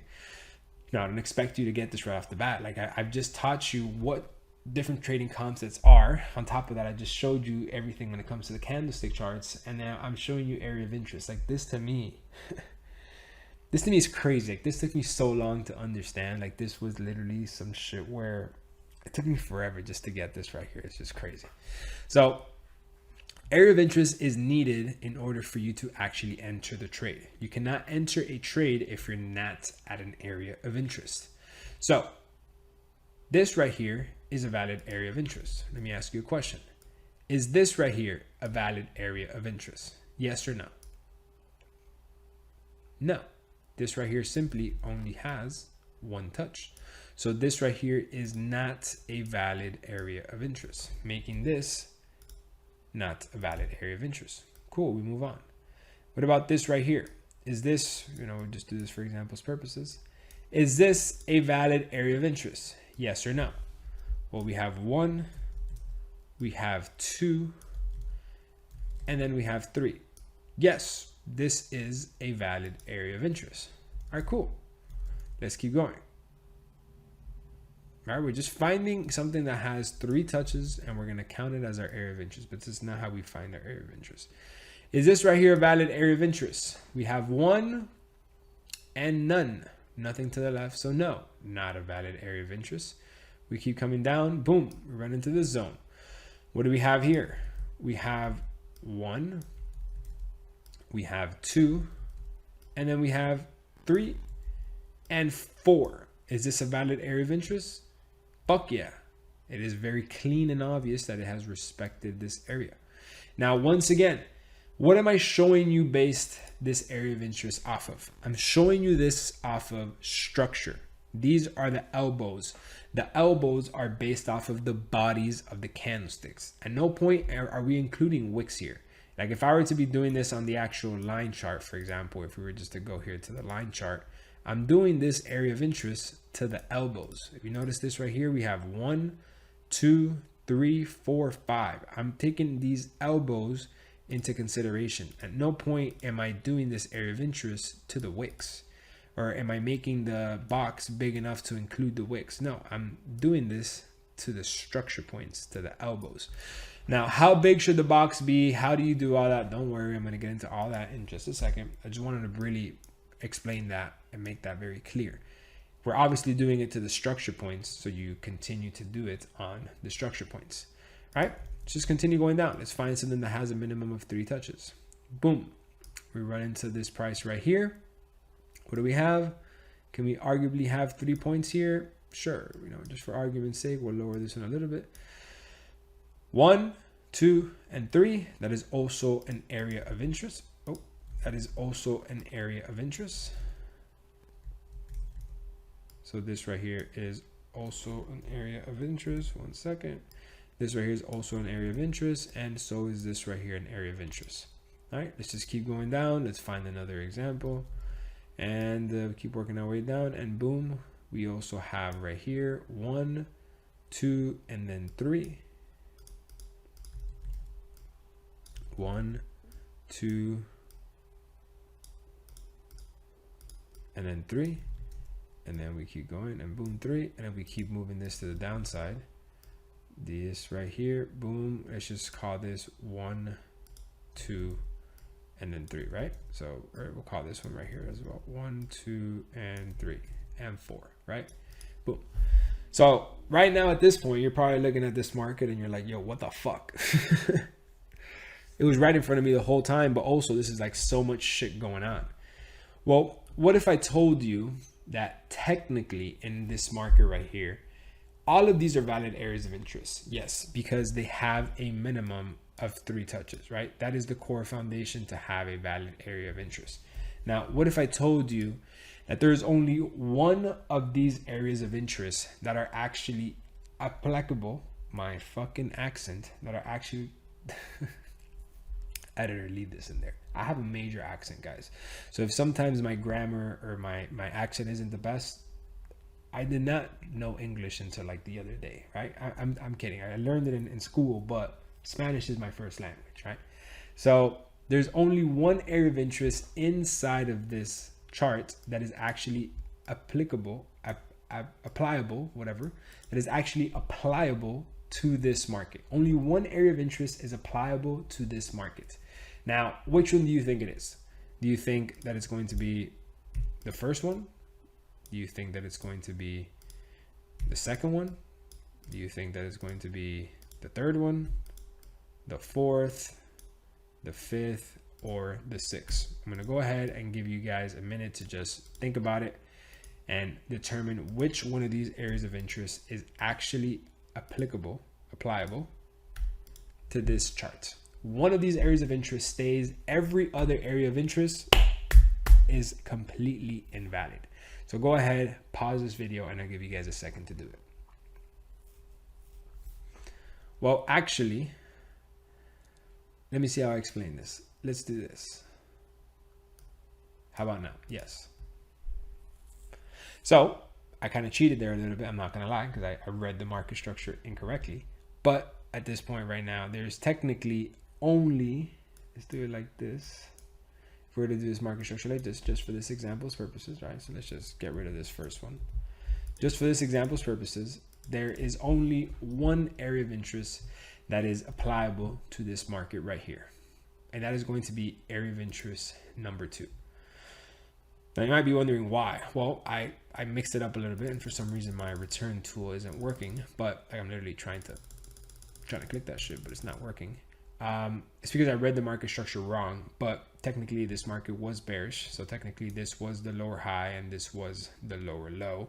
And technically multiple of these areas of interest are valid, but just for this example, I wanted to make it bullish just so it can connect a little bit more. So there's only one area of interest in this market that is actually valid, and that's going to be number 2. So area of interest number 3 is not valid, 4 is not valid, 5 is not valid, and 6 is not valid. Now you may be asking why. Well, very simple.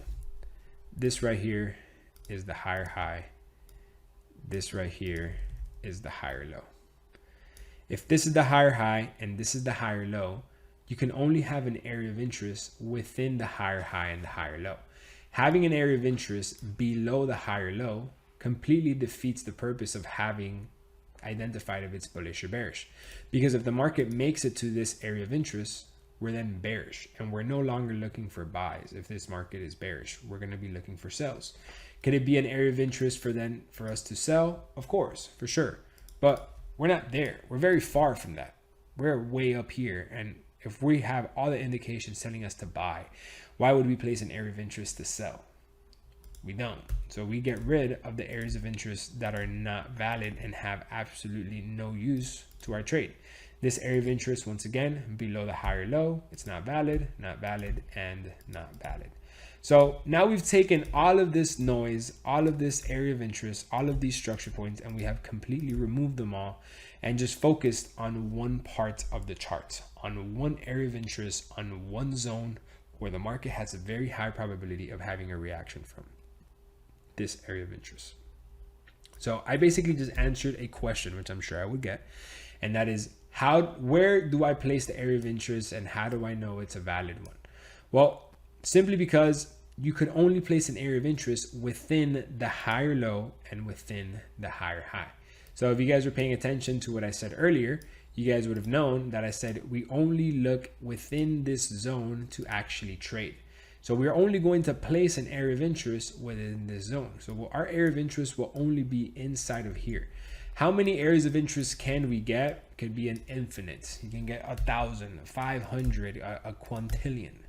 Obviously, these are not real numbers. The most you can actually really get will probably be 4 and 5. Could you get more? Sure. But the less, the better, because you want better quality zones rather than an abundance. You want quality over quantity when it comes to identify these areas of interest. So an area of interest is identified on something that has a minimum of 3 touches. An area of interest is good to buy or sell, whether you are above it or below it, as long as we have 3 touches. The more touches, the better. And an area of interest is needed because you need to enter a trade at an area of interest. You cannot enter a trade if it's not at the area of interest. And you can only find an area of interest inside of the higher high and higher low, or the lower high and the lower low. At no other point can you find the area of interest elsewhere. If you put an area of interest up here, it's pretty much bullshit, because dude, we're like the market hasn't even gotten there. And if we're looking to buy, we can't buy at a fucking resistance. Like, how does that make sense? You're basically betting that you're going to break through a resistance, and that's not logical. You want to buy at a support level. You want price to be at a support level, and then it push itself off of it. That is simply the logic when it comes to trading. So when you buy, you need to buy at a support level. When you sell, you need to sell at a resistance level. So you buy at support, and then you sell at resistance. At no point do you break this rule right here.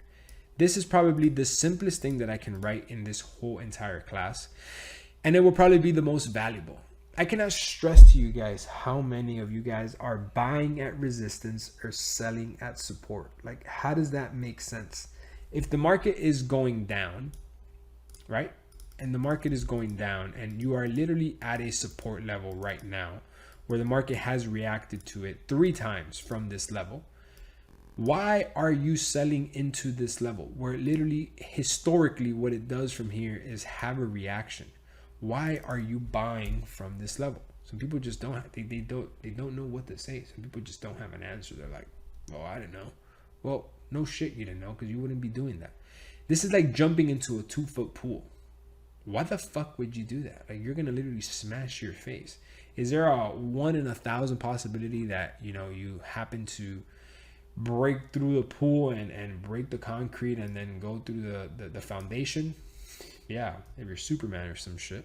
But the odds of that happening are very rare. Can it happen in trading? Yes, of course. But I'm talking about in real life, right? You would never jump into a 2-foot pool. So you would never sell into a support level. You sell at a resistance level. Once price is at an area where it has had more than 3 touches, this right here is a valid resistance level. You sell from a resistance to a support. You buy at a support into a resistance. At no point do you flip those tables around. If the opportunity is not there, you simply don't do it. Let's say you really want to take the trade at this resistance level right here. Please, by all means, but you need to be above it. Price cannot be below it. You need to be above it. You need to be above this area for you to really buy at this area. But if you're below it, what confirmation do you have that it's actually going to react from it if it's yet to do it to the past? It's never done it, so why would it do it now? So when it comes to area of interest placements, I need you guys to understand that you are placing in between this higher high and this higher low. And our job as traders, literally our only job, is to wait for this retracement. So we know that this is bullish. Our job is to wait for this retracement to happen. And this retracement can literally happen anywhere, right? This can happen here and have the push up, here and have the push up, here and have the push up. This retracement can literally happen anywhere in the chart. Now, we have a higher probability of it having a reaction from here than from here. Why? Simply because if you look to the left, this area has only been respected 1 time, and this area here has been respected 4 times, 5 times. So if the market makes it to this area, the odds of it reacting are going to be a lot higher than this one. Can the market still have a reaction from this level? Of course, and it will. And then you won't be able to enter this trade here. But with a proper strategy and trading with a plan, you need to take the trade where it simply makes sense. And it will always make more sense to take the trade here than to take the trade here. So trading with areas of interest or support and resistance is literally getting you to be able to pretty much predict precisely where this retracement has the highest probability to stop. Once it stops at this area, then you start to apply extra confirmations and then see if you're interested in entering the trade. This retracement is going to be a key fundamental to your success in trading. Whether you are patient enough for this retracement to happen or not, that is entirely up to you. I can't teach patience. I can teach you what you need to know in order for you to apply patience, but patience is what's going to either make or break you as a trader when it comes to applying any type of strategy. So back to areas of interest. Areas of interest are placed in between the structure points. There is a never-ending amount of areas of interest, right? If I were just to, let's just say, just for examples purposes, I'd bring this structure level up here and I'd bring this structure level up here, just for examples purposes. This right here would also be another area of interest. Why? Because we have 1, 2, and then 3. So this right here is a valid area of interest. Now price is going to have a retracement. On this retracement, we can potentially have a push up, or we can make it to this area and potentially have a push up. That is it. Our job as traders is to wait for the market to make it into this area. And when the market makes it into this area, we apply our strategy to enter the trade. That is it. You only buy at this support. Now, let's say the market just keeps going into this area, keeps having a push down, and from here, it just does something like this. It breaks below the area of interest. Do you still buy it? No, because we did not respect the area of interest, because this market can now use this as resistance. What did I just say in this example over here? This example, you cannot buy at a resistance. So yes, even though we've had the retracements and we've broken below price, technically right now we are below this resistance, exactly how we've been here, exactly how we've been here, and exactly how we've been here. So this is destined to literally create a move like this. Can there obviously be the event where it from here does this? Of course, and that will happen, and that is inevitable. But in order for you to enter this trade, you want to wait for it to actually break above this area and then use it as support. You need for it to actually come back and retest it as support, how it has done here and how it has done here. You need to use it when price is above it, not when price is below it. Once price is broken above it and it comes back into it, that is when you use it. Could you use it right as soon as it breaks above it? Sure. But I'm going to be teaching you guys on how to have the extra confirmations to actually use it when it comes back into it and uses it as support. I'll explain all that later when we get to the entries and how to actually start applying a strategy. Right now, I'm just teaching you what areas of interest is, what is support and resistance. Like, this is all very basic standard stuff. I haven't even taught you guys anything of a strategy yet. The only thing that I did teach you is how to properly place this area of interest. So many of these traders just place these areas of interest randomly in front of the market, and they just place it anywhere. They're literally just putting zones throughout the whole entire chart and calling everything a supply and demand zone, an area of interest. So you could just pretty much get bombarded by this information and you buy into their bullshit because they make it seem like you need them. They're trying to manipulate you so they can get you to make them feel like they have this better understanding of the market and that you need to learn from them and you need to follow them and you need to, no, you don't have to do none of that shit. Having an area of interest only makes sense to have it within the higher high and the higher low. Very fucking simple. So can it break below it and can it still have a reaction and move to the upside? Sure. Now, this is where I would use this support level. If it breaks below it, I would not be buying below it. I would only be using it if we break and retest above it. But for this example, let's just say that we did something like this. Sure. Let's say we actually had to move and we had to push to the upside. Cool. Our area of interest is validated. And guess what? What happens now? Well, we have a new higher high. And where's the higher low? I don't know. Get the head of the snake. Start working our way back. Make the first turn. And now that right there is going to now be the higher low. All right, cool. If that's the higher low, we got to start cooking again. We got to start finding the next potential area of interest where this market is going to now have a reaction from. So the way we find an area of interest properly, right, is by getting this box at the top of the zone. And our job as traders is to start working our way down all the way to that higher low and find points where the market could potentially have a reaction from. So we start working our way down, working our way down, boom, we run into the first resistance. Is this a potential valid area of interest? No, because it only has one touch. Cool. We keep working our way down, keep working our way down, boom. We run into a second spot. Well, you know what? This is actually pretty close to this spot, and it's pretty close to this spot. Let's see if we can get a very tight, small zone. Sure. Here we have 1, 2, and 3. 3 touches makes a valid area of interest. So this is the first potential area of where the market could have a retracement to then have a reaction to the upside. That's just the first potential area. Right now we have absolutely no idea from where else. Bring out our trusty box. So we already understand this is area of interest 1. Let's keep working our way down. We can, boom, we run into this structure point right here. Can we add another structure point right here? Sure. We have 1, 2. Is that a valid area of interest? No. Can we make a big zone like this and we get 1, 2, 3, 4? Sure. But the zones have a maximum and minimum sizing of these zones. And I'm going to get to the sizing of these zones once we actually get to the charts. But the max a zone could be is going to be it's going to be 60 pips. Max a zone could be is 60 pips. Anything bigger than 60 pips, it will no longer be a valid area of interest. So the max a area of interest could be is 60 pips. So we're going to add this as another side note over here. Alex, how do you measure the pips? I already taught you this. You use this tool over here to the left-hand side.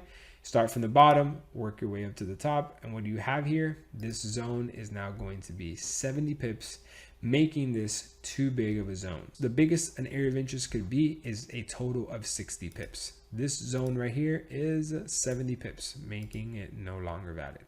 We start off from this zone to right here. You can tell this is 28 pips. That is perfect. That is half of the maximum a zone could be. Now, could you have something smaller? Yes, I'd say the smallest a zone could be. So the max it could be is 60. And then the minimum it could be is 5 pips. You'd never really go that small. But just in case if you do, for people that ask that question, a minimum of 5 pips. So this zone right here, as you can tell, it cannot be used as a valid area of interest. One, because this one right here doesn't have a minimum of 3 touches. And then that one right there is more than 60 pips, right? So we start working our way down, and boom. What do we run into? 1, 2, and then 3. What do we have here? A valid area of interest. Now we can make this one very tight. As you can tell, this one respects it very, very, very strong. So we can make this one 5 pips like this, or we can make it the actual max length, which right here would be 62 pips. Let's just call it 60 pips for this example's purposes, for us to then have a 4th structure point. Could we do that? Sure. But personally myself, I would much rather have this zone be as tight as it possibly could be. I wouldn't want to stretch it out to have more touches. I would rather make it just be tight. The tighter, the better, and the more respected it's going to be. So here we have 1, 2, 3, and 4. That right there is a valid area of interest. Now, I know a lot of people in the past have asked me when I do classes and when I educate people, can we consider the actual higher low a area of interest? Of course. If the higher low happens to have 3 touches, sure. So for example's purposes, this one has 1, none, and none. And no, we cannot go below the higher low to add touches to the area of interest, because if we go below the higher low, guess what happens? we are then bearish, making this no longer a valid area of interest. So now this market right here, we've just done the top-down analysis. We've determined that this market is bullish. And now we've found two areas of interest. This right here is going to be daily area of interest number 1. And then this right here is going to be daily area of interest number 2. So these are two areas of interest where the market could have a retracement into this level. And after having the retracement into this level, it could potentially have a reaction. Now, again, the big important thing is potentially. One of these areas of interest could do it or none of them. This area of interest right here, area of interest number 1, is not stronger than area of interest number 2. Area of interest number 2 is not stronger than area of interest number 1. Quote unquote, obviously, if it has more touches, it's supposed to be stronger. But that doesn't mean that I would prefer to enter the trade at area of interest number 2 rather than area of interest number 1. They're both equally as much respected to me personally. And the only time I take into account how many touches is inside of the area of interest is when it comes to the entry signal. And I'll be explaining that later inside of the actual entry signal area. But for right now, to make a valid area of interest and to wait for the market to have a retracement, this is all I need. I need my areas of interest, and area of interest 1 is equally as strong as area of interest 2. I would never pick one over the other, even if this one has 100 touches and this one only has 3. The market could have the reaction from both or from none. The market can simply have a reaction to right here in the middle and then have a push to the upside. And a lot of students ask me all the time, they're like, Alex, what happens if the market does that? What happens if it actually has a retracement either in the middle and it doesn't hit any of your areas of interest, or right above your area of interest and it never hits it and then it has to move to the upside? What do you do then? The answer is nothing. You don't do shit. That wasn't your trade. That never met your strategy. You move on to the next fucking pair. Why are you trying to figure out to make something work when you already have something that works? You just have to wait for it to happen. Why are you trying to make everything work when all you have to do is wait for one thing to work? Don't try and catch every move. I don't try and catch every move. You know how many moves I miss a week and I still predict the overall trend, but they never come to my zone, so I never take the trade? I just say 2 to 3 moves every single week. Hundreds of pips, hundreds of thousands of dollars. But I also avoid hundreds of pips, and I also avoid losing hundreds of thousands of dollars by sticking to my plan. It's never worth breaking my plan just to try and catch a move and prove a point because I know how to trade or I know how to identify the trend. Waiting for the trade to these areas of interest is going to be the key thing. So now let's say, for example, this market actually does this, right? This market has a push to the upside. This is the higher low. This is the new higher high. We'll make this a new higher high. This will be the higher low. Obviously, this area of interest is no longer valid because if price gets to there, we will then be bearish. And this, obviously, this area of interest is no longer valid. Now, on the daily time frame, if I were just to place this area of interest, start working our way down, boom, we run into this structure level here. And then guess what? That's it. There's no 3 touches here. There is no 3 touches here. There's barely 2 touches here. Can there be a scenario where there is no area of interest? Of course. This is 100% a possibility. Does it happen? Very rarely does it happen. But if it does, there's just simply no area of interest. You just simply go down to the next time frame or go up to the next time frame and wait for an area of interest at that point. Right now, I'm just teaching you what an area of interest is and how you can identify it. There's 110 million different what if possibilities, and one of them is this. And if that happens, well, then that happens. Now, let's say this market, for example, just does this. All right, cool. Now what? We're bearish. This is the lower low. Where's the lower high? Right up at this point right here. If this is the lower high and this is the lower low, guess what? We're now going to get our area of interest in between like this. And then we're going to do the exact same thing, just now working our way up, because our job is to predict this pullback, and on this pullback for us to then potentially take this out. Now, where does this pullback stop? Well, it's the same thing. We start working our way up. Boom, we run into this area right here. We have 1, 2, and nothing else. Oh, I lied. We look a little bit more left and bang. Cool. Let's call it right there. We have 1, 2, and 3. That right there, ladies and gentlemen, is a valid area of interest. That right there is indeed considered an area of interest. Area of interest number 1. 1, 2, and 3. Cool. We have the first area of interest. We just simply go ahead and start from this point right here and keep going back. We have 1, none, none, and none. No area of interest. We keep working our way up. Boom. We run into this right here. 1, 2, and 3. So we already had this area of interest in the past. Very clean, very obvious. We keep working from this point right here. We keep working our way up. Beam, beam, beam, beam, beam. Boom. Guess what we run into here? 1, 2, and 3. And I'm sure we can squeeze this one in here for 4. 1, 2, 3, 4. And then if we keep working our way from the top, from this right here, keep working our way from all the way right here, we run into that point. There's only one structure point there, and then there is another one like this. How many pips is this? This is a total of 52 pips. So technically on this lower low leg, there is 1, 2, 3, and 4 areas of interest that the market can potentially have a reaction from. The market can have a pullback to either here and have a reaction, here and have a reaction, here and have a reaction, or here and have a reaction. Once again, is this something that can often happen, that you would have 4 areas of interest? Yes. But our job as traders is just to wait for the market to get to every single one of these, or whichever one of these it gets to, and then us apply the strategy to it. I can say based off of my experience that if I were to have 4 areas of interest, my strategy would probably have a full check off checklist at maybe 1 or 2 of these areas of interest. Now, not because the area of interest isn't valid, it's just because the market isn't going to react to every single one of these. It's probably going to break right through this one, and then maybe here it'll have a little bit of a reaction, but then I don't get the proper entry signal that I need, and then it'll actually make it to this area right here, and then here's where I then get my entry signal, and then I actually take the trade.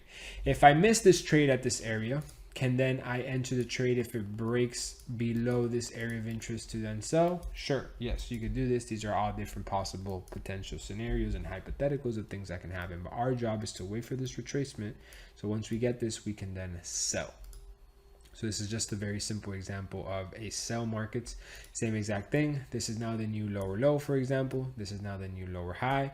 We could invalidate this area of interest. We could invalidate this area of interest. This area of interest could stay because it's still within the lower high and the lower low. We just do the exact same thing. We start working from the bottom right into this point right here. We can find 1, 2, 3, and let's just call this one 4. Don't worry, I do this very fast because I think I've been doing this for longer than I can remember.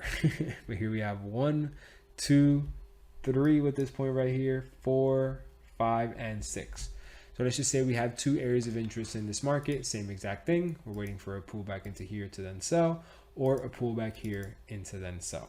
That right there, ladies and gentlemen, is how area of interest works, how you can spot it in the middle of the market, and how you use it with market structure. Now, we go do this in the real market, in real time.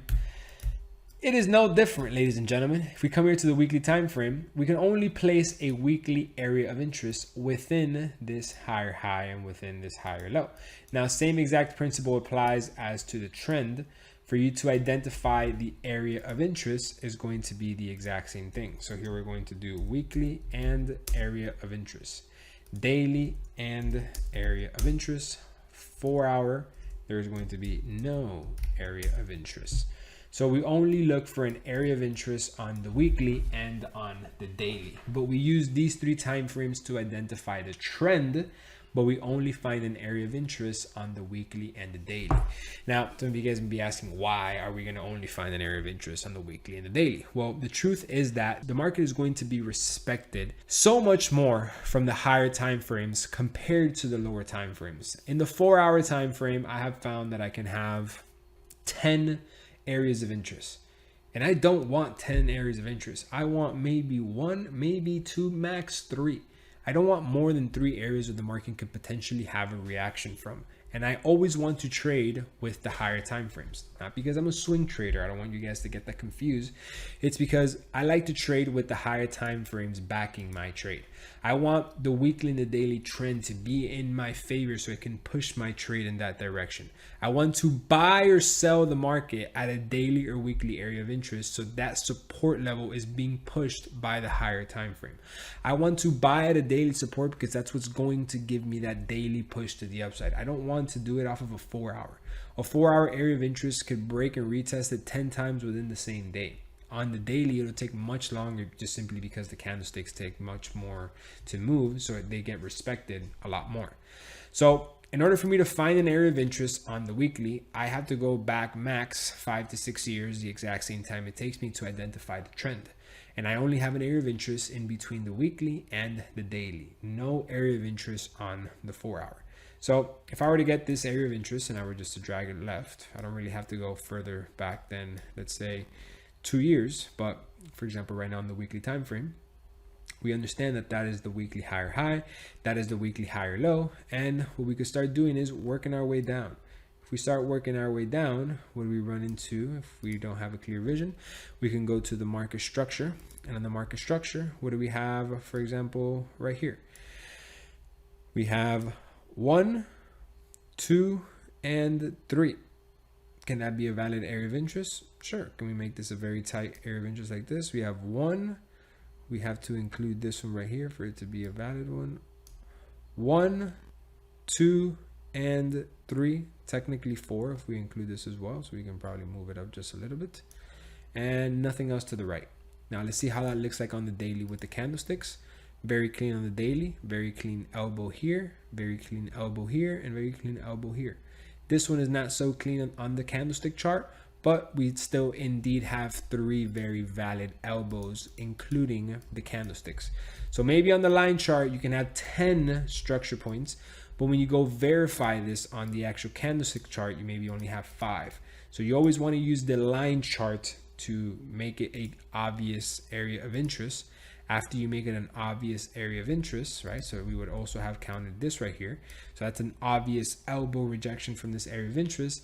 We then go to the daily to confirm that it's a real rejection or a valid elbow. And then there we would actually remove it and be like, okay, it's not as clean, for example, as this one or this one or this one. These are more obvious reversal points. So even then, this is still a valid area of interest. So this right here would be a weekly area of interest. We keep going from this point down right here and keep working our way down. So we go back to the line chart, switch to the line chart, and on this line chart, we're going to now identify the next potential area of interest. Start working our way down, and boom, we run into this right here. We have 1, 2, 3, 4, 5 rejections from this area. All right, cool. Can make this a very tight zone. Also, by the way, we have to measure this zone. I forgot it. So we measure this zone. We have a total of 54 pips. So yes, this is a valid area of interest as long as it's below 60. Cool. This area right here, we have 1, we have 2, we have 3, we have 4, 5, and then 6. Let's go check out the candlesticks to confirm that that shit is legit. This one's okay. So we have 1. This one's okay. We have 2 for sure. 3, 4, and 5 for sure. Okay, so we can technically remove this one. I like this elbow. I like this elbow. I like this. I like this. And I like this. Very clean break, retest, sell, rejection, sell. Cool. So that's area of interest 2. Not bad. So we have a weekly second area of interest. Next, we're going to continue going down. We're going to go all the way until we make it to the higher low. We stop at the higher low every single time, or we stop at the lower high if we're looking for sales, right? So now we continue going to the downside, and we then run into, boom, this structure point right here. We have 1, 2, 3, 4, and 5.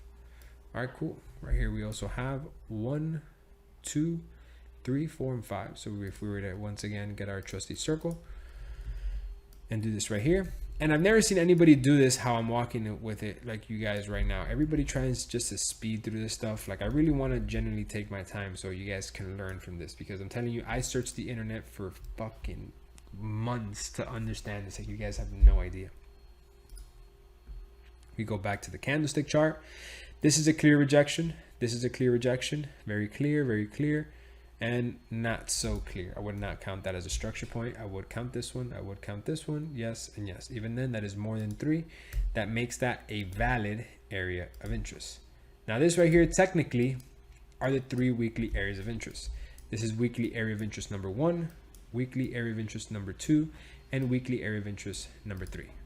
That right there, as you can tell, ladies and gentlemen, is a very clear indication that these are the potential areas where the weekly time frame could have a retracement to buy, and then retracement to buy. Now, what we would do is we would go down to then the daily time frame, right? And on the daily time frame, we're going to do the exact same thing, but for the daily higher low and for the daily higher high. So we're going to have this blue on blue box be the weekly area of interest, and this blue on blue box be the weekly area of interest. This is also the weekly area of interest. But for the daily area of interest, we're going to have a red outline, right? So we're going to get this box right here, and we're going to make the outline of this box, we're going to make it red. So we can start off once again at the high of this market, and we can just basically start working our way down. We're basically going to run into this structure area right here, resistance, support, and we can look more left. We're going to see more structure points coming up to the left hand side over here in just a second. We're going to see more structure points, and the goal for us to do here is just to try and minimize as much noise as possible and focus on as many things as just focus on like the clear market structure points. And right here, as you can tell, we can have here 1 structure point up here, 2, go a little bit more to the left, and then we can also focus on 1, 2, 3, 4, 5, 6, 7. Right, so we have more than 3 for sure. Let's look at it on the candlestick chart. So right here, as you can tell, we have 1, 2, 3, 4, 5, 6, 7, 8, 9. At that point right there, we got 10. So obviously there is also a valid daily area of interest right in here. Now, if you can tell, what a coincidence that that daily area of interest also happens to be the weekly area of interest, right? So just putting that on to the side, and that's going to be important later on.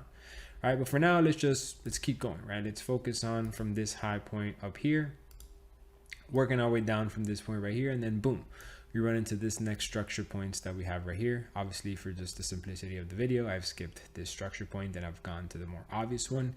Can there be more structure points at this area right here that I have just identified over here, and I go more to the left? Sure. I'm sure we can find some structure points there. You can find 3 touches anywhere, but our goal is to find the 3 closest touches to where price is right now and the most relevant. If you have to go back far left, you could, no problem, but you want to get the most strongest and most relevant points. Now, if you notice right here on the daily time frame, what do we have right here? Well, 1, 2, 3, 4, 5. How does this look like on the candlestick chart? Perfect. 1, 2, 3, 4, 5. We have another area of interest, and what a coincidence, we can also align that with our daily higher low.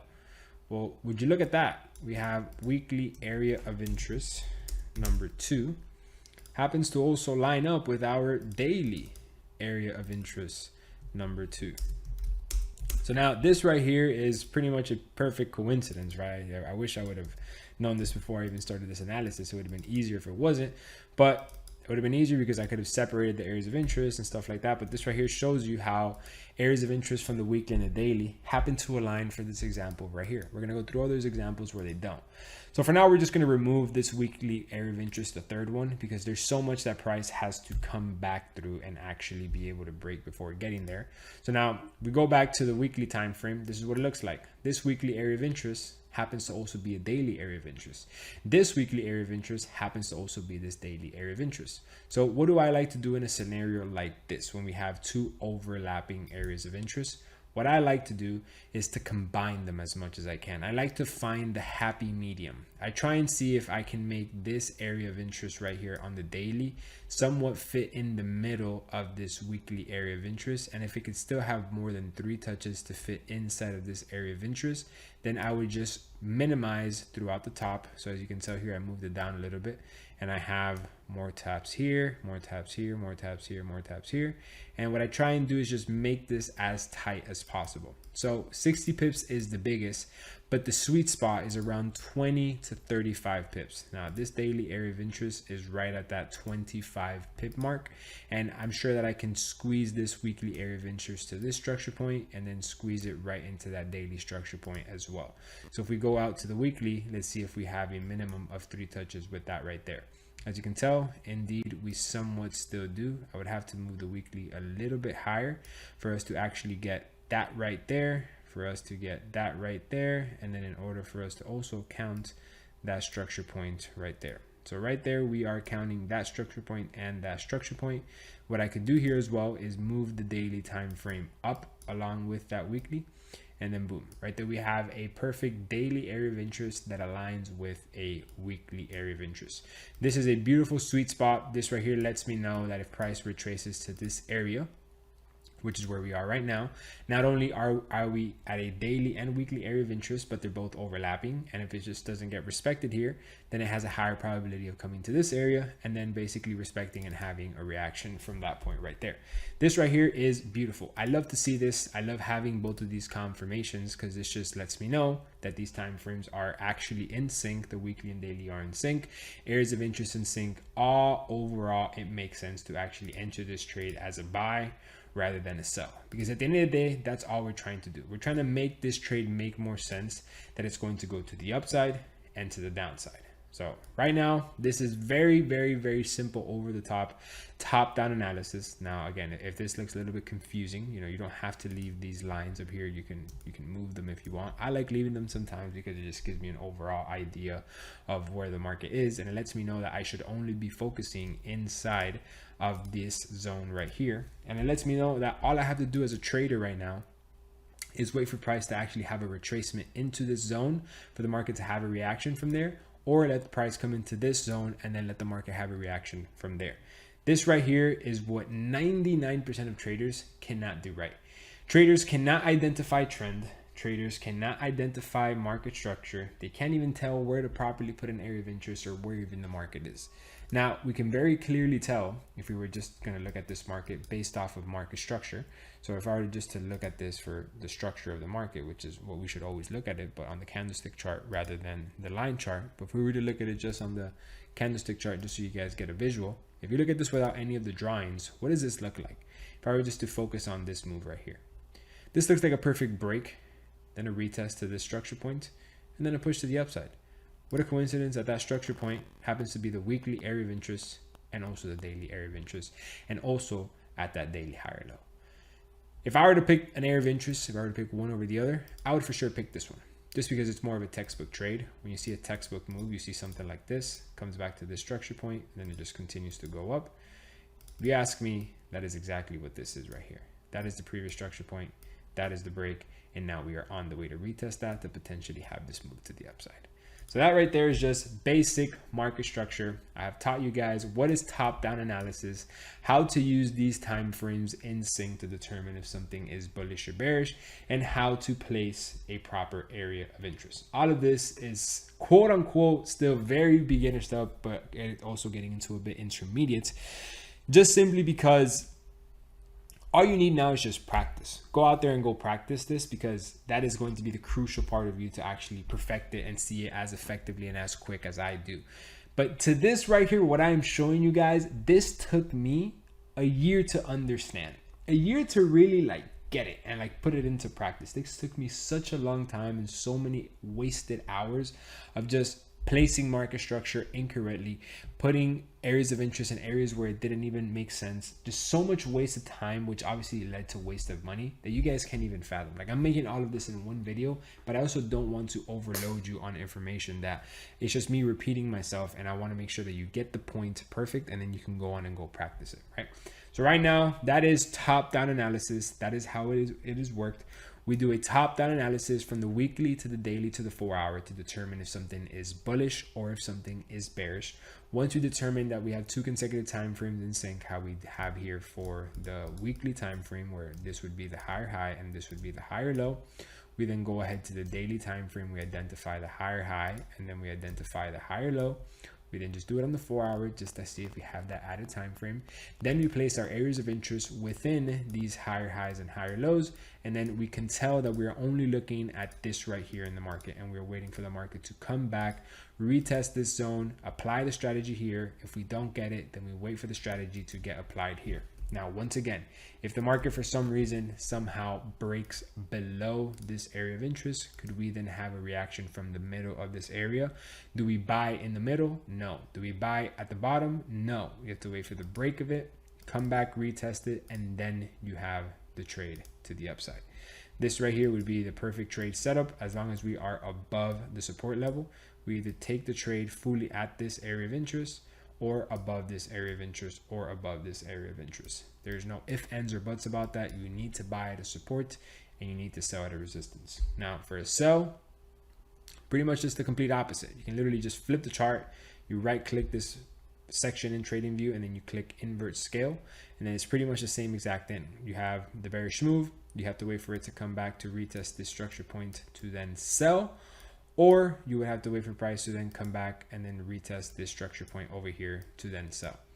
Either one are equally as strong, and each one of them are equally as valid. You just have to wait for the strategy to be aligned at that point. So with that being said, let's move on to our next point, which is going to be kind of hand in hand with what we are talking about with right now. And it's probably going to be one of the most common things you've heard if you've heard anything about trading, and probably one of the main things that I personally use on a daily basis. And it's going to go hand in hand with everything that we're talking about right here. And that is going to be break of structure / break and retest / chotch / shift of structure. All of this right here is almost the same thing. This one right here is the only one that is different to every single one of these.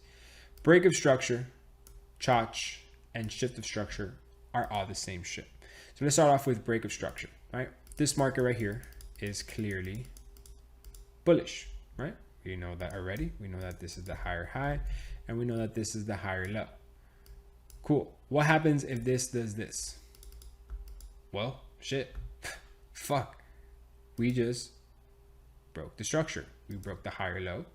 We shifted the structure. We chotch. What the fuck is chotch? I don't know. All these fugazi traders came up with this shit. Chotch is equal to change of character.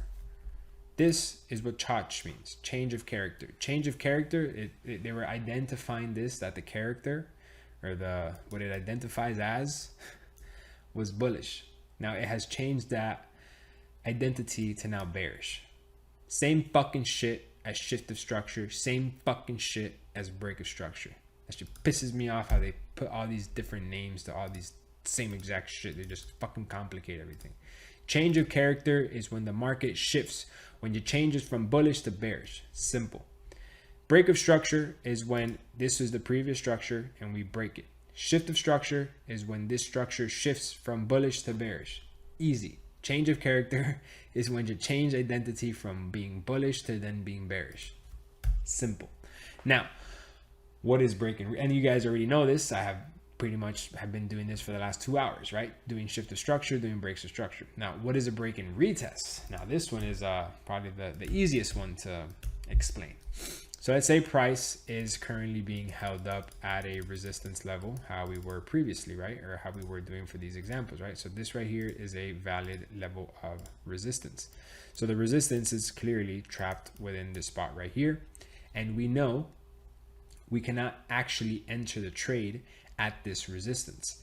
What would we need for the market to do? We would need for the market to break above this area and come back into this area to then actually buy. We need to buy above it.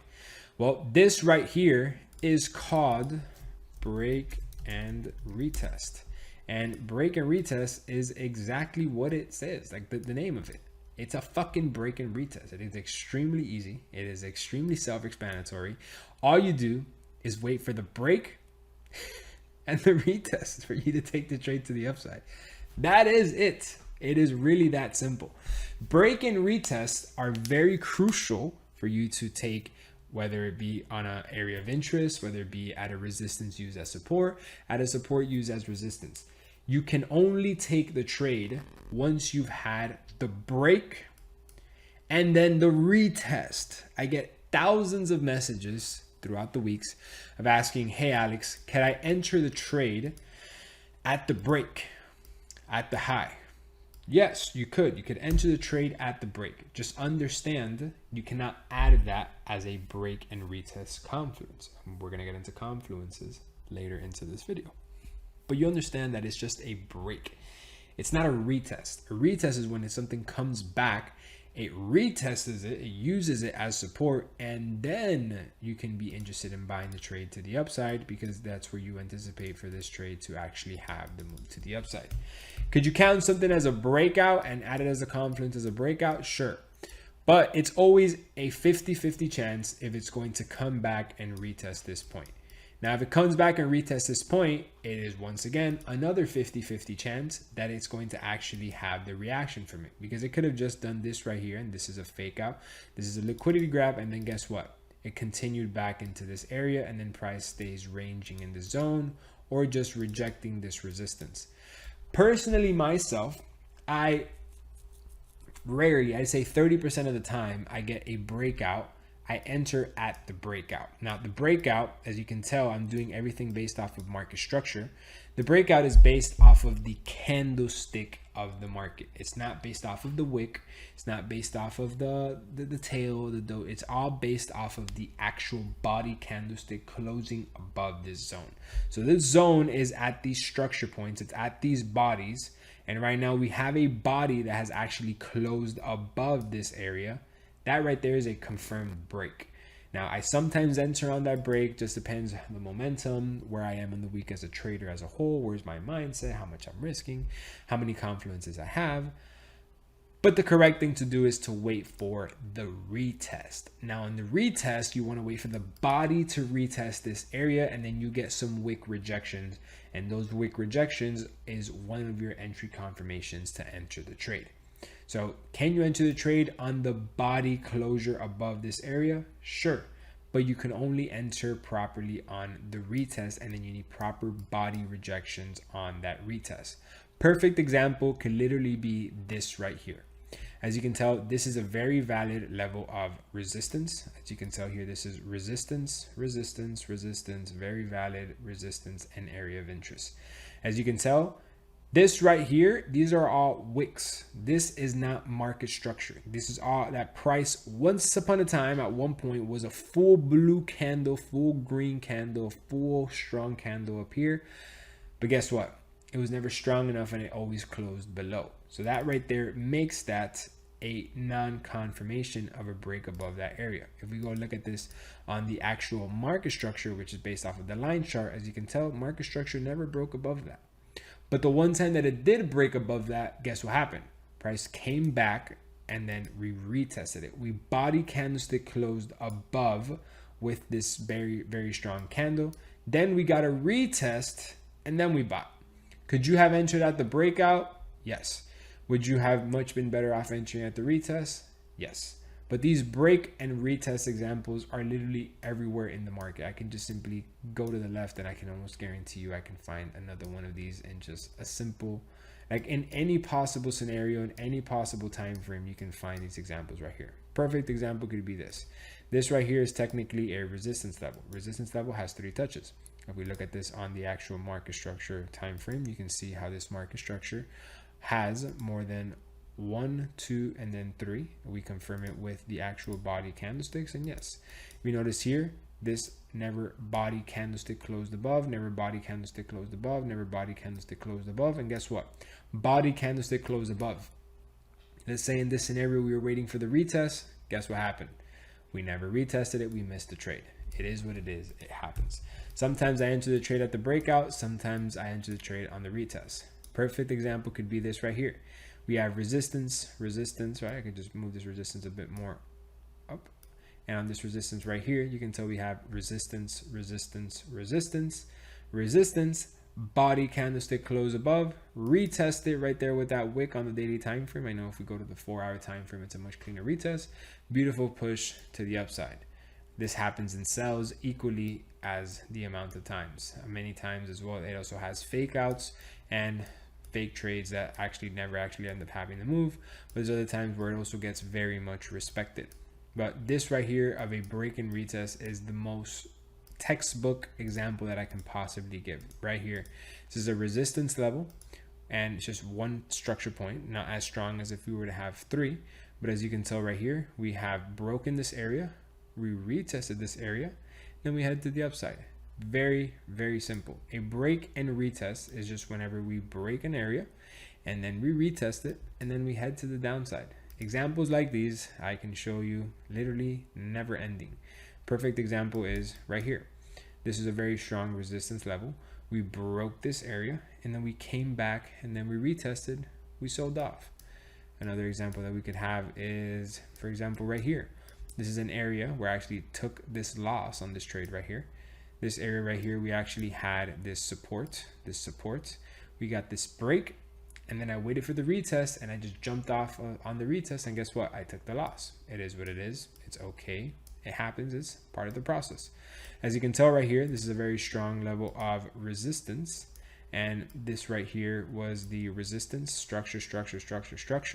We can go to the line chart to go ahead and confirm that. And once we look at that here on the market structure chart, we can see that this was creating structure points. I don't know why. There it is. So we have 1,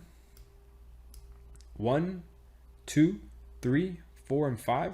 Very clean and obvious area of interest. I will not count that one because the candlestick isn't that clean. 1, 2, and 3, and 4, and 5. We break this area. We retest it. We head to the upside. Break and retest happens every single day on every single possible market that you could imagine. This is probably one of the most textbook things that happen in the market. And personally, it's one of my favorite continuation patterns. So a break and retest is a continuation pattern that happens once you are looking to either go with the trend or get out of it. But a break and retest is a trade continuation pattern because this is breaking out of this area and it's continuing in that direction. This right here, as you can tell, this was bullish in this example. It broke above, created the new higher high. It retested it, trade continuation pattern. I can show many more examples of it reversing and then just going in the complete opposite direction. But break and retest is a trade continuation pattern with the market that it's going to be break and retesting for. Now, breakout works the same exact way. So I call breakout the little brother of break and retest. So we have breakouts. And that's the example that I was giving. Once we actually have the breakout of the area, you can enter the trade once it breaks out without the retest. I first like building the foundation on break and retest because personally myself, I want to trade with as many possible confluences that I can, and having that extra retest is going to be that extra confirmation. At no point do I want to have overexposure in the markets just because I want to enter a trade. I always want to be as less exposed as I possibly can. So that's why I always create the base off of the retest. And if sometimes I get the breakout, sure, I could decide if I want to enter the trade at that time, but I'm going to make sure that I have in my mind that I need the retest in order for me to actually enter the trade. But break and retest is the exact same thing. You either enter at the breakout once it breaks out with the body candlestick closing above, or you can then wait for the retest. Sometimes you might miss out on some trades. Sometimes you might avoid some losses. But break and retest breakout is the most textbook trade continuation pattern known to exist. So now at this point, you understand a lot, right? You understand the different types of markets that you could be trading. You probably know how to understand top-down analysis and see if something is bullish or bearish. You know on what sections of the market to actually focus on because the market is huge. There could be a lot of noise either at the top or the bottom or at the middle, and you simply don't know where to actually go and find the proper area for you to go ahead and execute the trade. So now you know the difference between actually finding the top or the bottom of the market, knowing where the market is, and most importantly, being able to place that area of interest and how an area of interest could be combined with the weekly and the daily, and that you only need an area of interest on the weekly and you only need an area of interest on the daily. You don't need an area of interest on the 4 hour, on the 2 hour, on the 1 hour, the 30-minute, or the 50-minute. Those time frames, the area of interest is simply not going to be as respected. Can you apply the same principle to it? Sure, but it's just going to be a lot more high risk and it's not going to make sense. I personally myself, I think trading already is as a risk as it is because the outcome is not guaranteed, and I want to minimize that risk as much as I possibly can by simply having the most amount of confluences or reasons in my favor. And making sure that you're on the higher time frames is that. So now that you understand all of that, you kind of have to like read the more important candlesticks in front of the markets, right? Because the markets are full of candlesticks, all different types of candlesticks, but there's certain candlesticks that stand out and are key candlesticks in the chart. And these candlesticks that I'm about to educate you on right now are basically the top performing candlesticks in the market. And they happen everywhere in the chart. They happen at the areas of interest. They happen in the middle of the chart where there's no area of interest. They happen literally, they happen everywhere. Anywhere that you can think of, it's going to happen. But where they have the most impact is at those areas of interest and at key points in the markets.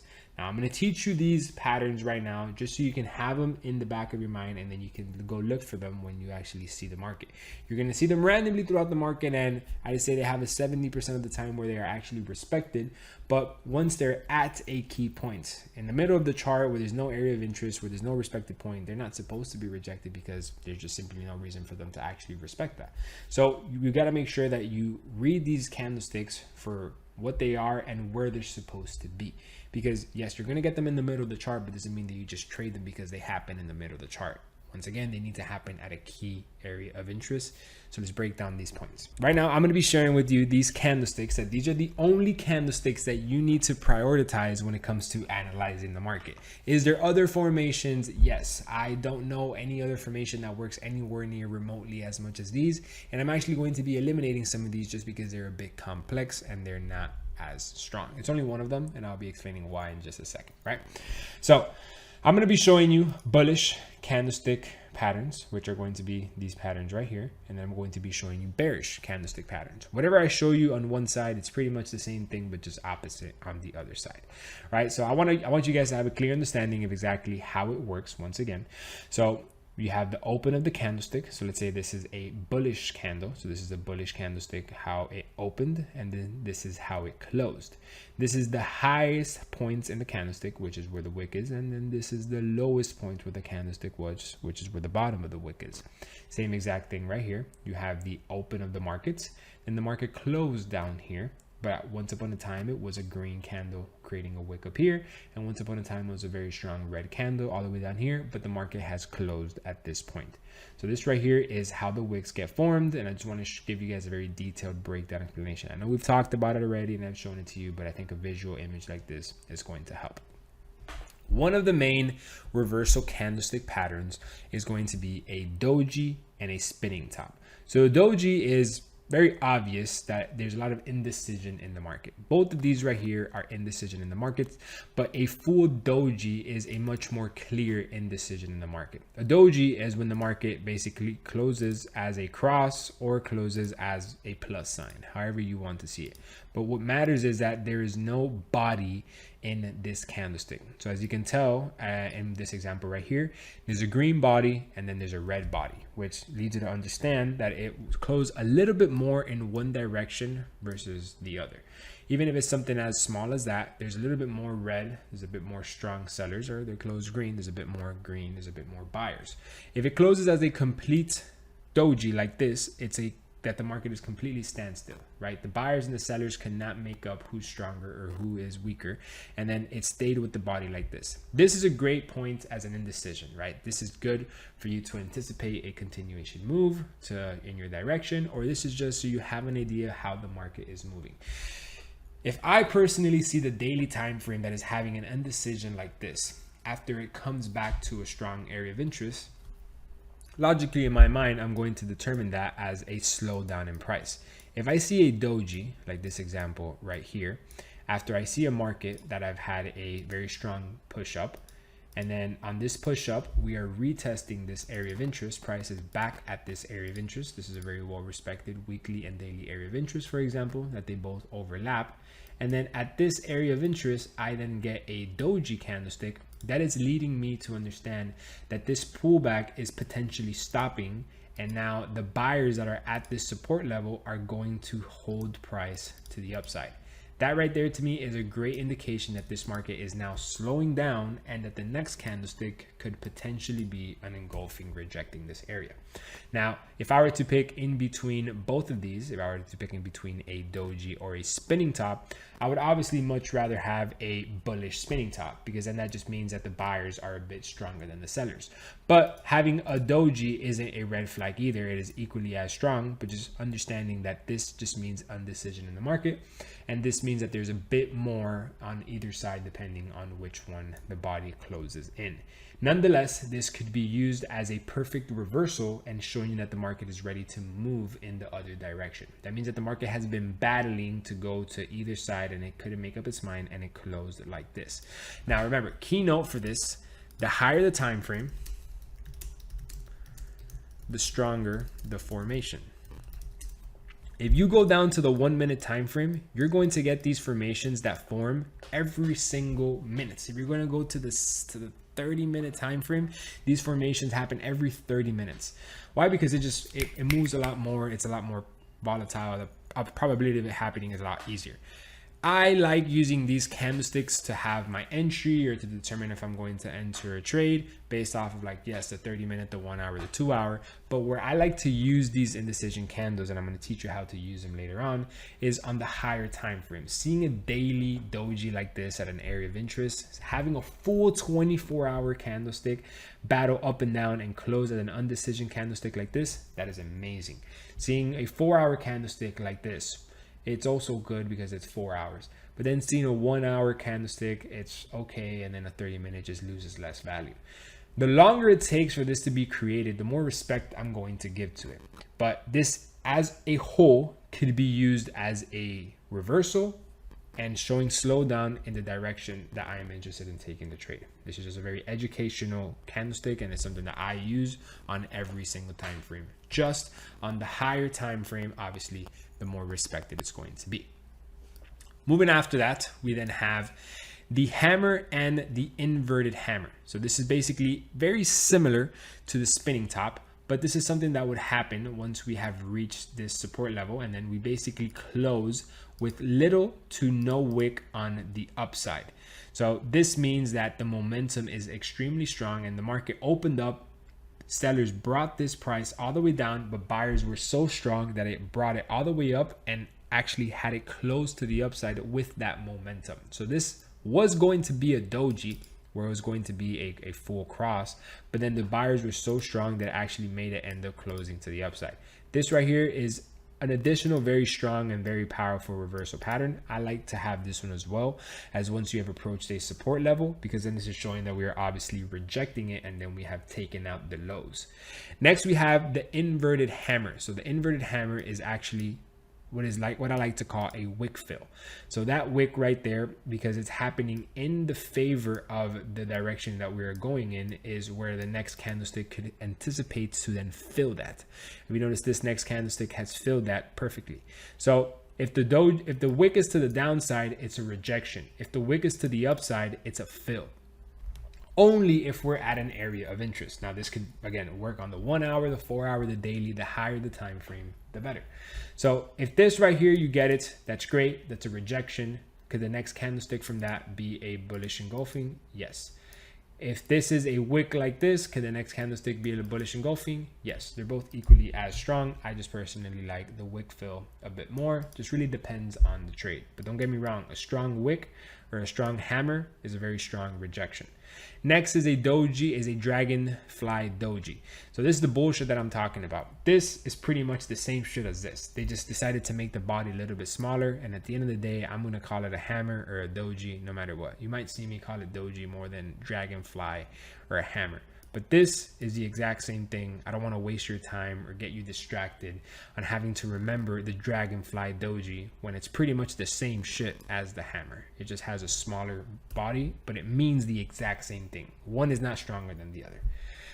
The one that is stronger than all of these is going to be the actual bullish engulfing candlestick. So this bullish engulfing candlestick is one of my favorite reversal patterns, because this candlestick is showing power, is showing strength, and is showing that we are literally going in the complete opposite direction. It is showing that we are literally engulfing the bears and we are going with the buyers. This candlestick needs to engulf the last candlestick and then the previous one minimum to be considered as a bullish engulfing candlestick. That's how I personally consider the bullish engulfing candlestick. Others like for it to just be the previous small candle. I like for it to engulf a minimum of 2 candles just to show the strength of it, because that is what's going to lead me to enter the trade and have more confidence that it's going to go in that direction. So if you have a bullish engulfing, that means you want to buy in that direction, and once again, that would happen at a support level. If you have a doji, or if you have a hammer, or if you have a inverted hammer, whatever you want to call it, and then the candlestick after that, it's going to be a bullish engulfing candlestick engulfing the hammer, and then the bearish candlestick that it was right here. That right there is the perfect formation in my opinion, and that is also known as the morning star formation. This pierced line, and I just jumped right through it. This is fucking bullshit. I don't even know what this is. This is just, they made up this formation. In my opinion, it's not even real. They just tried to like take value away from the bullish engulfing and validate something when it's not there. If it's not a bullish engulfing, it's not a pierced line. They tried to make something out of nothing. No, if it's not an engulfing, it's not strong enough. I'm not taking the trade. I am good. And trust me, I tried to figure this shit out for way too long, and then later throughout my journey I realized that I was just wasting my time, and it makes more sense to just focus on one good candlestick formation, and that's it. My favorite and above all is going to be the morning star formation. The morning star formation, or the morning doji star formation, well, once again, it's the same shit. They've pretty much just added an additional verb to it.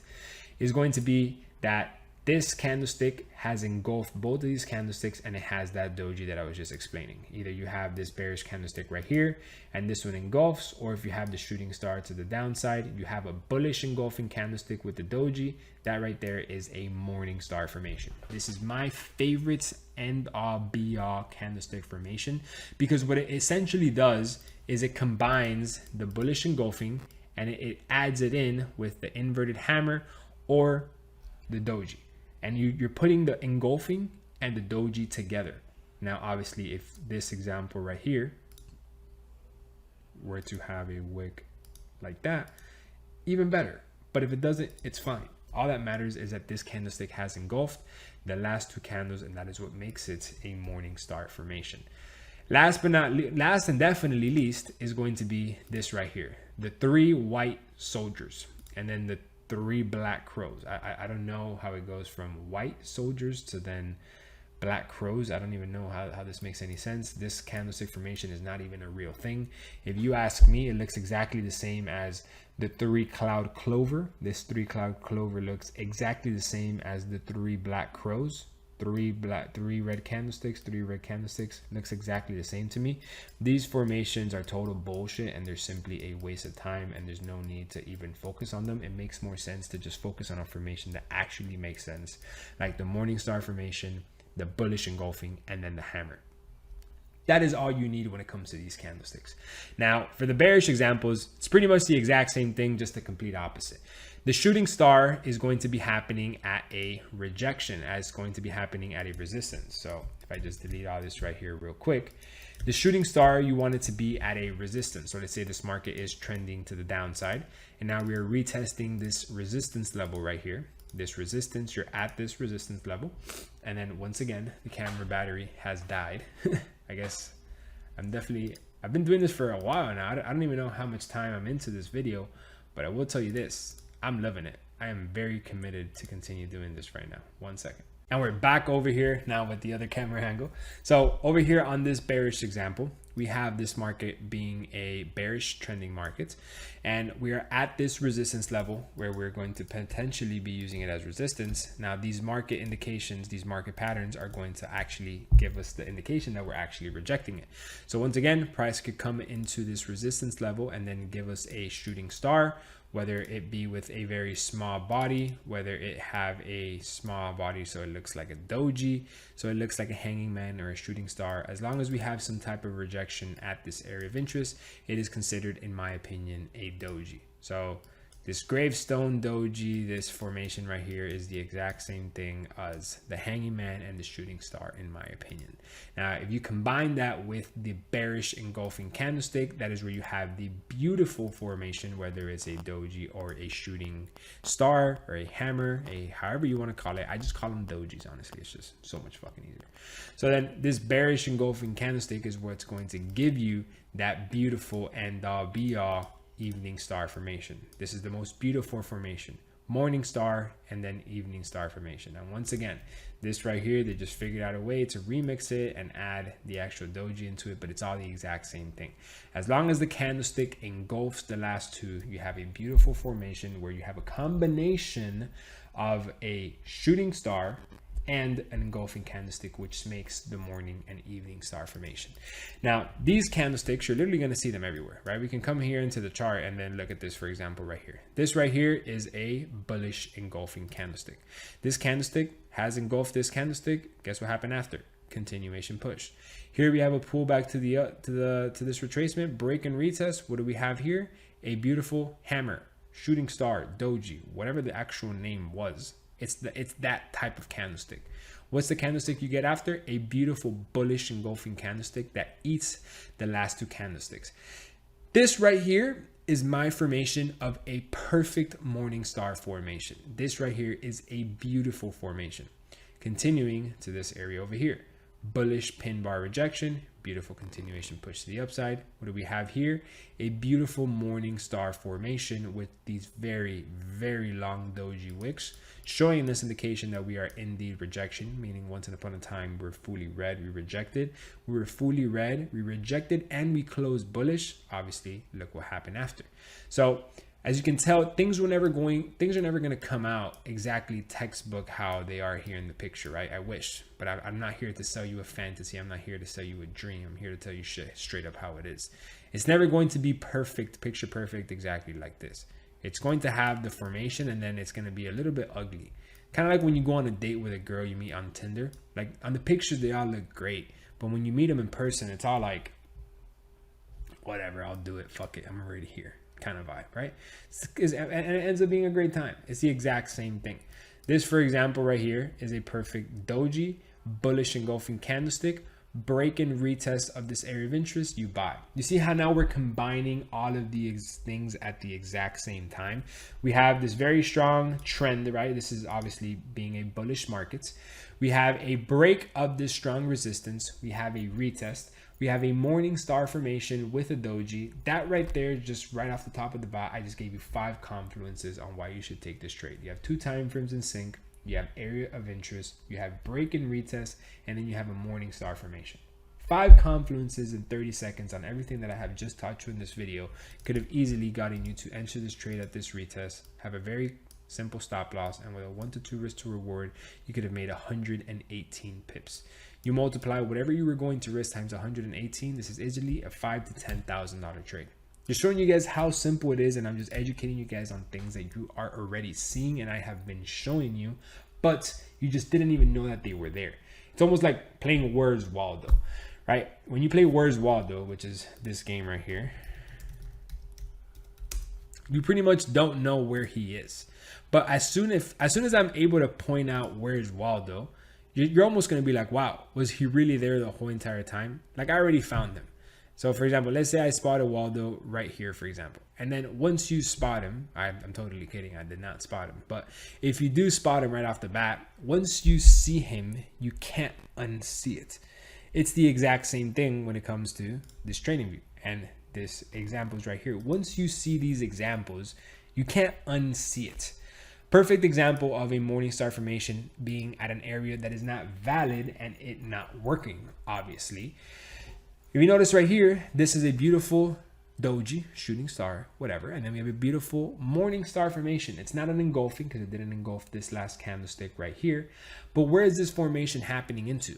It's happening into a resistance. What happens after it happens into a resistance? Obviously, it's not going to respect it, and then it goes to the downside. This is showing you the example that you can get these formations anywhere in the charts, but you need to get them at key areas that they are going to be respected. If not, it's just simply going to be a complete waste. You get all of these types of formations I'm talking about everywhere in front of the markets at every given point. Perfect example is right here. Very small morning star formation. This candlestick could have been bigger, and maybe it would have made a difference, but that right there to me is not a strong morning star formation. I like for that morning bullish candlestick to be strong. I want it to engulf. That right there is the indication that it's going to continue going in that direction. I want it to be in control. Perfect example is like this one right here. This right here is a beautiful morning star formation, bullish engulfing candlestick. It ate the last two candles, beautiful push to the upside. This right here is an evening star formation, and then it did not really engulf this candlestick right here. So we had a little bit of a push, but then we continued going to the upside. This right here is a very clean bearish engulfing candlestick, and then we had a very strong push to the downside, very clean evening star formation. Right here as well, we're using this as a resistance point right here, and then guess what? Price has a beautiful evening star formation, beautiful push to the downside. Down here we have a morning star formation. This candlestick never really engulfed this one, so what happens? We break to the downside. This candlestick engulfs this candlestick, beautiful push to the upside. This right here is a beautiful morning star formation. This right here is, if I were to pick a formation that I can have time over time again, it would literally be this one right here. Beautiful morning star formation. This candlestick engulfs this candle and this candle, because this is the last candle. You want to make sure that it can engulf the body of that move, not the wick. You want to make sure that it can engulf the body. And if this body closes above the body, that is a beautiful engulfing candlestick of the last two candles and having a beautiful push to the upside. So for example, this move right here actually had a beautiful bearish engulfing candlestick. It engulfed below this body right here, simply did not have the move. There's times where that is going to happen as well. But I love when the candlesticks actually engulf the last body. That to me is the most Picasso thing the market can ever do. Look at these beautiful morning star formations back to back that just happened right here. This right here, like I would literally screenshot this and frame it and put it on my wall. Beautiful morning star formation with a very slight, I'm talking about a hairline break above the last body. That right there, believe it or not, is the difference between an engulfing and not. And if you were to see this one as well right here, this one as well has a beautiful morning star formation, and that candlestick has very clearly body candlestick closed above, and look at the beautiful continuation push that it has had to the upside right after that. These formations are extremely powerful, and they're going to happen time and time again. Like for example, this right here, this happened at a low of a market. This is a continuation pattern. This is not supposed to happen at the bottom of a market. If we're identifying if this is bullish or bearish, clearly this would have been the higher high. This would have been the higher low to a certain point right over here.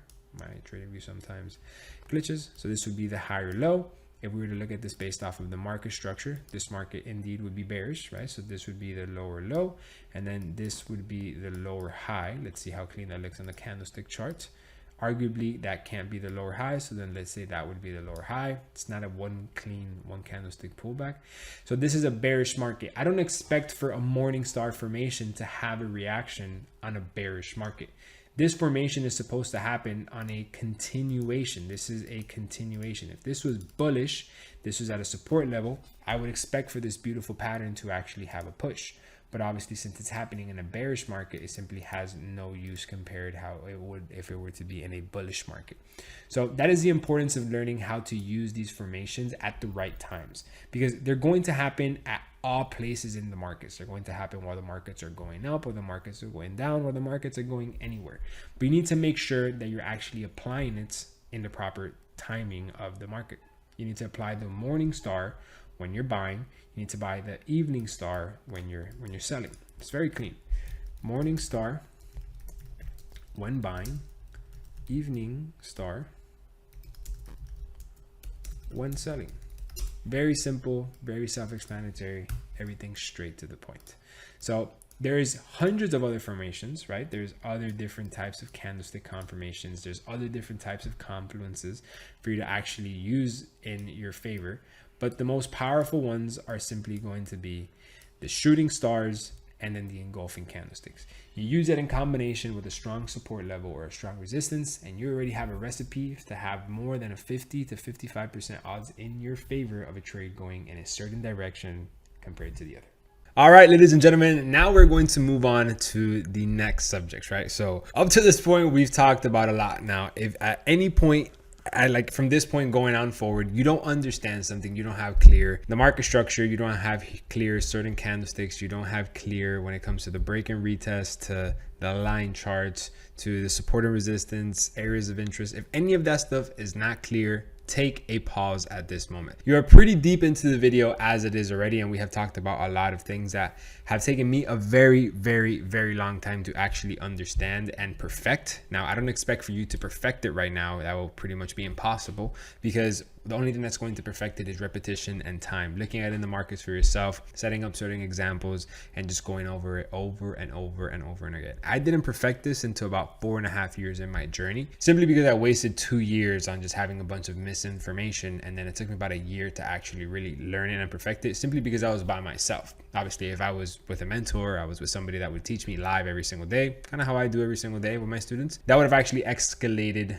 and shortened my journey. I would have escalated the amount of knowledge that I actually learned with stuff that matters, and it would have removed all the other bullshit. So I wish I knew that earlier, but obviously, you know, that's why I'm doing this video now for you guys. So once again, if at this point into the video there is something that is unclear, pause, go back, refresh your notes, watch it over, because what we're going to be talking about now are going to be pretty advanced stuff, and it's going to have everything intertwined and everything connect together. Market structure is going to come together with patterns going to come together with indicators. All of this is going to start coming together. What is a intercooler? And now we're going to put all that together, which is going to make the engine work. So that's exactly what we're going to get into now. Things are going to get very, very, very, how do I say it? Interesting from this point forward, right? So all I can say is pay attention. Don't watch this video on 2 speed. Watch it on 1 speed. Just make sure you're actually doing this effectively, right? So the last topic that we have talked about was break and retest, right? Break and retest, we understood. That's when something literally has the break of an area. We then retest it to continue going to the upside. So that right there is going to be a trend continuation pattern.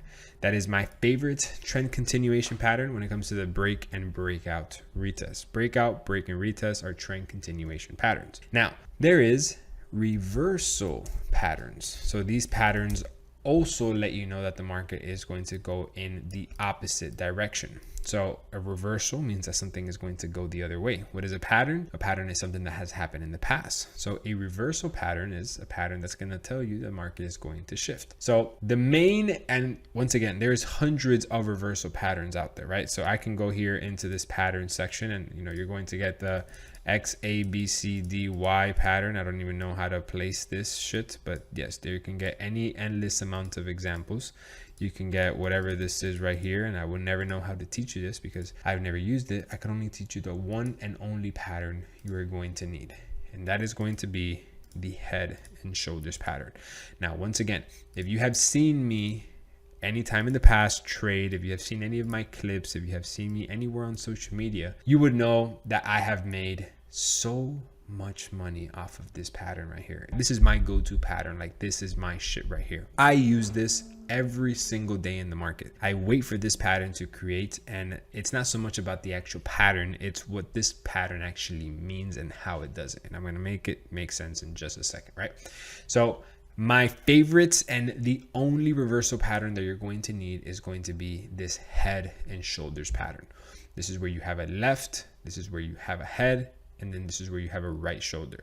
So a regular head and shoulders pattern is a reversal for this market to continue now going to the downside. This head and shoulders pattern gets formed, and you guys should be writing this down. This gets formed at the high of a market or at a resistance level, and then you have this reversal pattern that then lets you know that the market is now going to start shifting to the downside. At the bottom of a trend, you will then get what is called a inverted head and shoulders, which is literally the complete opposite.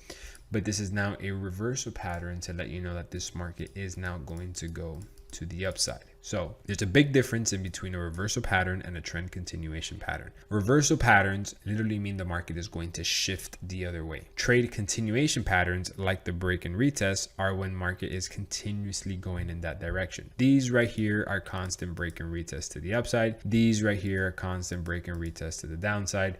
These right here are constant breakouts, break and retest to the upside. This right here is a reversal pattern, and it changes the trend of a market. This right here is a reversal pattern, and it changes the trend of the market. Now, once again, this reversal pattern, and like every other pattern, every other important point in the market, this head and shoulders pattern is done. We're going to call it head and shoulders, is done to the market structure. So what do I mean by that? Well, that is done to the bodies of the candlestick. We are not including the wicks at no point when identifying a head and shoulders. I'm going to teach you guys how to put this up on the chart right now, but I want to educate you guys on the head and shoulders first. And everything that we're going to be doing is based off of market structure. So this is what a pretty head and shoulders looks like. But a real head and shoulders might look something like this, for example. Might be at a slant. You might get a head that is a little bit smaller than the right shoulder. And then you go get something like this. You can also get a head and shoulders pattern that can be something like this. A big left shoulder, a big right shoulder, and a small right shoulder. Vice versa, you can get a very small right shoulder and a very big right shoulder. You can get the structure point to be up here. You can get the slanted head and shoulders this way. You can get the slanted head and shoulders like this. The head and shoulders is never going to be a beautiful textbook head and shoulders pattern like this. Does it happen? Yes, but I will never aim to always have a perfect one. The head and shoulders pattern is valid as long as it breaks the neckline. Now, what does that mean, Alex? What do you mean breaking the neckline? Well, the head and shoulders pattern, yes, it is a head and shoulders pattern. But what is this right here, right? Give me 1 second. What is this right here? This right here was a higher high. This right here was a higher low. What is this right here? That is a shift of structure. That is a change of character. That is a break of structure. This is now bearish, right? You got that, right? Confirmed. Now, this right here, what is that right there? That is our potential right shoulder. So without you guys even realizing, I have been showing you guys the head and shoulders this whole entire time. Like if you guys go back into this recording, literally just go back 5 minutes, for example, literally just click the arrow back. You guys are going to see that I've been showing you the head and shoulders this whole entire fucking time. Is that I just never really exposed it to you. And now that I explained to you what it is, it's almost like, oh my God, it's been right in front of me the whole entire time. You just haven't realized it. But there's a big difference in between a valid head and shoulders and an invalid head and shoulders. Now, this right here is a valid head and shoulders because we have broken this neckline. Since we have broken this neckline, this is a valid head and shoulders. Now, this right here is not a valid head and shoulders. We all know this, right? We know that this right now is a higher low and that this is a higher high. We have gone through this 100 times already. This is a higher high. This is a higher low. And we know since we have not broken below this, we are still bullish. This market is still very much bullish. That is the higher low. That is the higher high. A reversal pattern, which is exactly what the head and shoulders is, it needs to be a reversal pattern. Now, what is the best indication to let us know that this is a reversal pattern? That we have shifted the structure. That means that this market is now changing from bullish to bearish. It is shifting. It is breaking the structure. So there's two ways that the head and shoulders could be valid. The head and shoulders could be valid either if the head breaks the neckline, making this the lower low, and then we have a potential lower high for a new lower low. So this would be a proper head and shoulders shift because of this point right here. So you can take the trade either at the right shoulder or at the break and retest of the neckline of the head and shoulders. So the way that the head and shoulders works is you can either sell at the right shoulder or sell at the break and retest. Selling at the right shoulder is extremely high risk. I don't recommend it unless you're an experienced trader. Selling at the break and retest of the head and shoulders is where it is the proper reversal trade confirmation because you have the confirmed shift of structure. The market has officially shifted bearish, right? So if you have this shift right here, making this the lower low, technically this could come back here, create the lower high. Then this is an area of interest up here, right? Let's just pretend like this has 3 touches over here. Yes, you can sell at this area of interest. This could be a sell. This could be your right shoulder. And yes, you can sell at this point right here. But the proper trade is to sell at the retest of the neckline. Now, the neckline is not going to be diagonal because of this tool. So if you place this tool to these structure points, technically it's going to come out diagonal. No, the neckline is going to be based off of the previous structure points, which is basically where the higher low and the shift has been created, which will be right here. This is the neckline. The neckline is not going to be this imaginary line that gets drawn depending off where the structure is. That's not how the neckline works. The neckline is right here. It's always going to be at an area of interest as well. So the neckline of the head and shoulders is going to be the retest of an area of interest. So now that you have multiple confluences at the same time, you have a shift of structure, you have a reversal pattern, you are breaking and retesting the neckline of the head and shoulders, and that also happens to be an area of interest. You're seeing how everything is just kind of coming along together, right? So one of the ways that you can execute the head and shoulders is if it indeed breaks this higher low, and then we can sell at the right shoulder if we're at an area of interest, or we can sell at the retest of the neckline. That is the one way the head and shoulders will be valid. The head and shoulders will only be valid, and you guys should be writing this down. The head and shoulders will only be valid once we break the neckline. If we have not broken the neckline, we cannot count it as a head and shoulders because it's not a confirmed head and shoulders. This can basically come up into right here, even though that it's bearish, right? Because this right here would be the lower low. And then this over here would now be the lower high. And guess what? This can literally create an equal move and then have a move to the upside. And then now we are bullish and we shifted above this. We cannot confirm that this is a head and shoulders until we have not broken the neckline. The neckline is the most important move for us to consider the valid head and shoulders.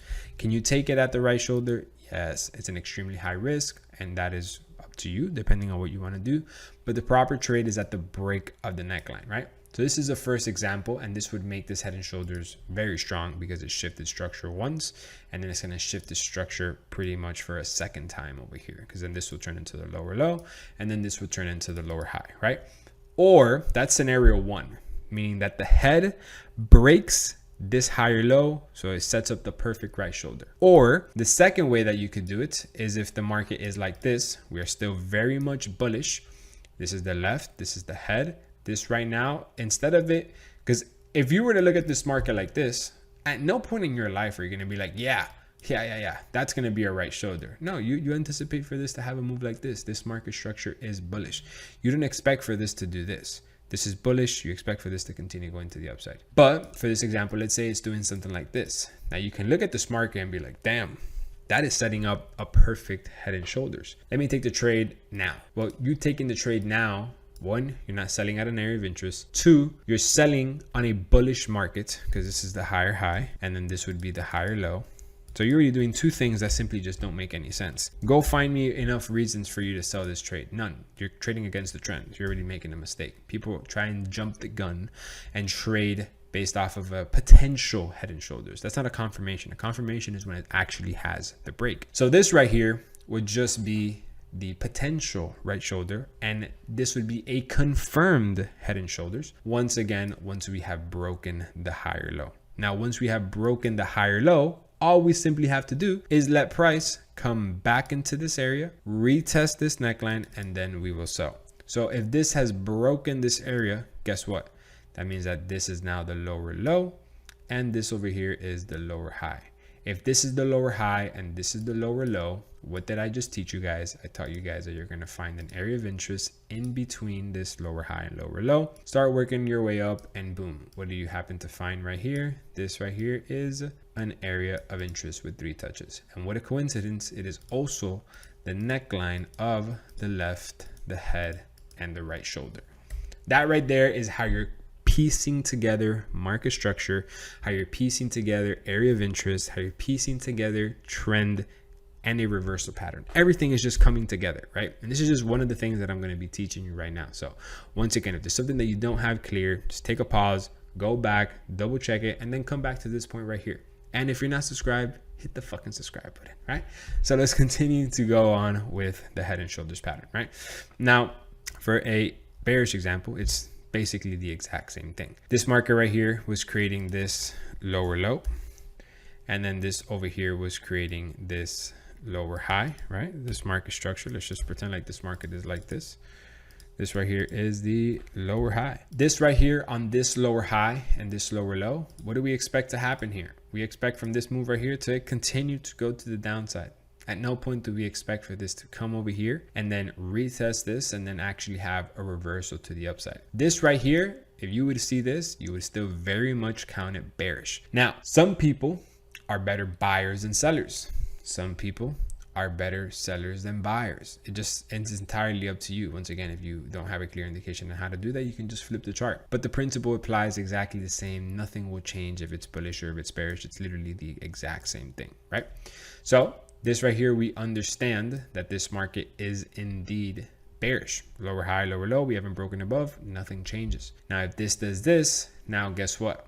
We have the confirmed break of this lower high, making this the higher high. And if this is the higher high, we get the head of the snake, the first turn, that is going to be the higher low. So then this turns into the higher low.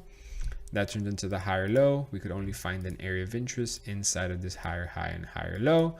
And what a coincidence that it is literally at the neckline of this left head and right shoulder. So you simply draw your head and shoulders. Obviously, it's the exact same example. I just flipped the chart, but that's really how easy you can tell the difference in between one or the other.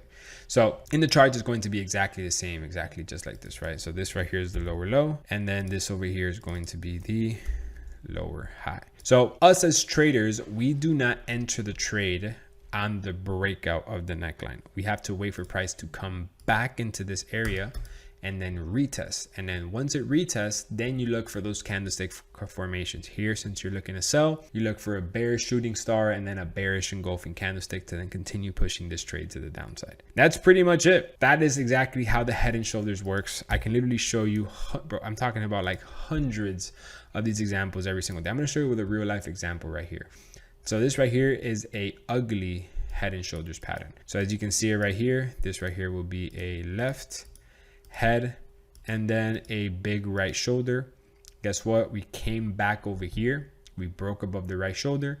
We broke the right shoulder. We retested the right shoulder, and then we started to have the push to the downside. You guys remember when I showed you guys this trade before I was interested in taking it, how I was actually interested in taking it? Well, look how it's moving now. Look where it is now, all because of this 1 hour left head, right shoulder. The head and shoulder is equally as valuable. And I mean, it is used equally the same on every single time frame. Now, obviously, the higher the time frame, the stronger the pattern is going to be. But it's used the exact same way. You have to wait for the break of the structure. So for example, right here, if we are looking for this example right here, if we were to look at it on the market structure, you can see how we have left head, and right here you never really anticipate a right shoulder until you actually start to see it being created. So that right shoulder there is looking a little bit ugly, but it is creating a right shoulder. And as you can tell, this is the higher low, that's the higher high. We shifted the structure. So that's a good head and shoulders that we like to see, but we never got the break of the neckline. So we were waiting for this break of the neckline in order for us to then actually sell this trade. So as you can tell, no break of the neckline.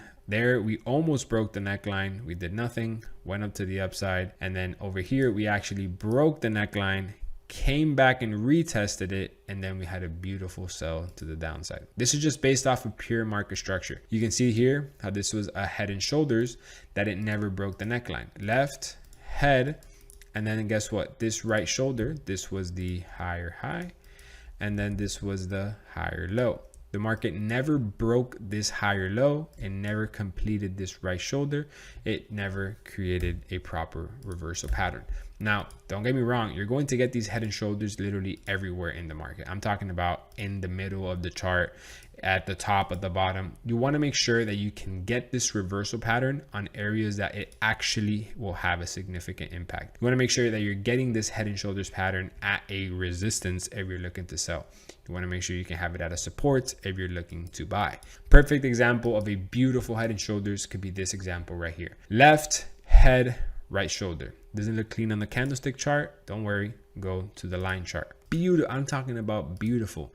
Left, head, and then right shoulder. Price broke the neckline. We came back to retest it, and then I ended up taking a loss. And I'm a real one for doing this. You know, like I am in control of this video right now. I can just pause the video and then just go find the perfect example, how it actually happened on that perfect example, and then just show you how it wins every single time. But I'm not going to do that because that's fucked up. Like I'm showing you guys real life examples on trades that I personally have taken and trades that I have actually either made money or lost money on, even if they're not as perfect. It's gonna, you know, it benefits me far more because you guys will like me a lot more if I just set a perfect example and show you how exactly how it looks on a perfect scale and show you how it works every single time. But that's not the reality of this, and that's the mistake that a lot of these mentors make while they're making these videos. They always try and find a perfect example just to show you so it makes sense. I'm not doing that. I'm making it make sense with real life examples, so you guys, when you guys go out there to the real world and go trade the real markets, you're not fucking lost and you actually understand shit. And even though you have a perfect head and shoulders pattern like this one, you can actually understand that there's still a risk of losing no matter what. So I'm protecting your capital. I'm just looking out as much as I possibly can. So I just wanted to set that tonality because I've realized it throughout the videos that I could have done so many different types of examples that would have made me look better, but it would have not been the reality for you guys. And I just wanted to show you guys that, right? So for example, here, this is another head and shoulders, how this was the higher high. This was the higher low. Price never broke the neckline. We remained bullish. And even though right here, it probably might have looked like it was going to create a beautiful right shoulder from this area, it could have easily looked like it was going to go down and create a left head, right shoulder. Excuse me. We did not. So examples like these, I'm telling you, they are literally never ending throughout the whole entire video. These are literally everywhere in the chart. You're going to get them on every single time frame throughout any chart. I'm just looking to the left, finding these head and shoulders when and if they happen, but they happen all of the time at every single place. For example, right here, you have a beautiful inverted head and shoulders pattern right here. So this right here is going to be the left. This right here is going to be the right. The head, excuse me, and then this is going to be the right shoulder. You notice price broke this neckline, came back, retested, beautiful push to the upside.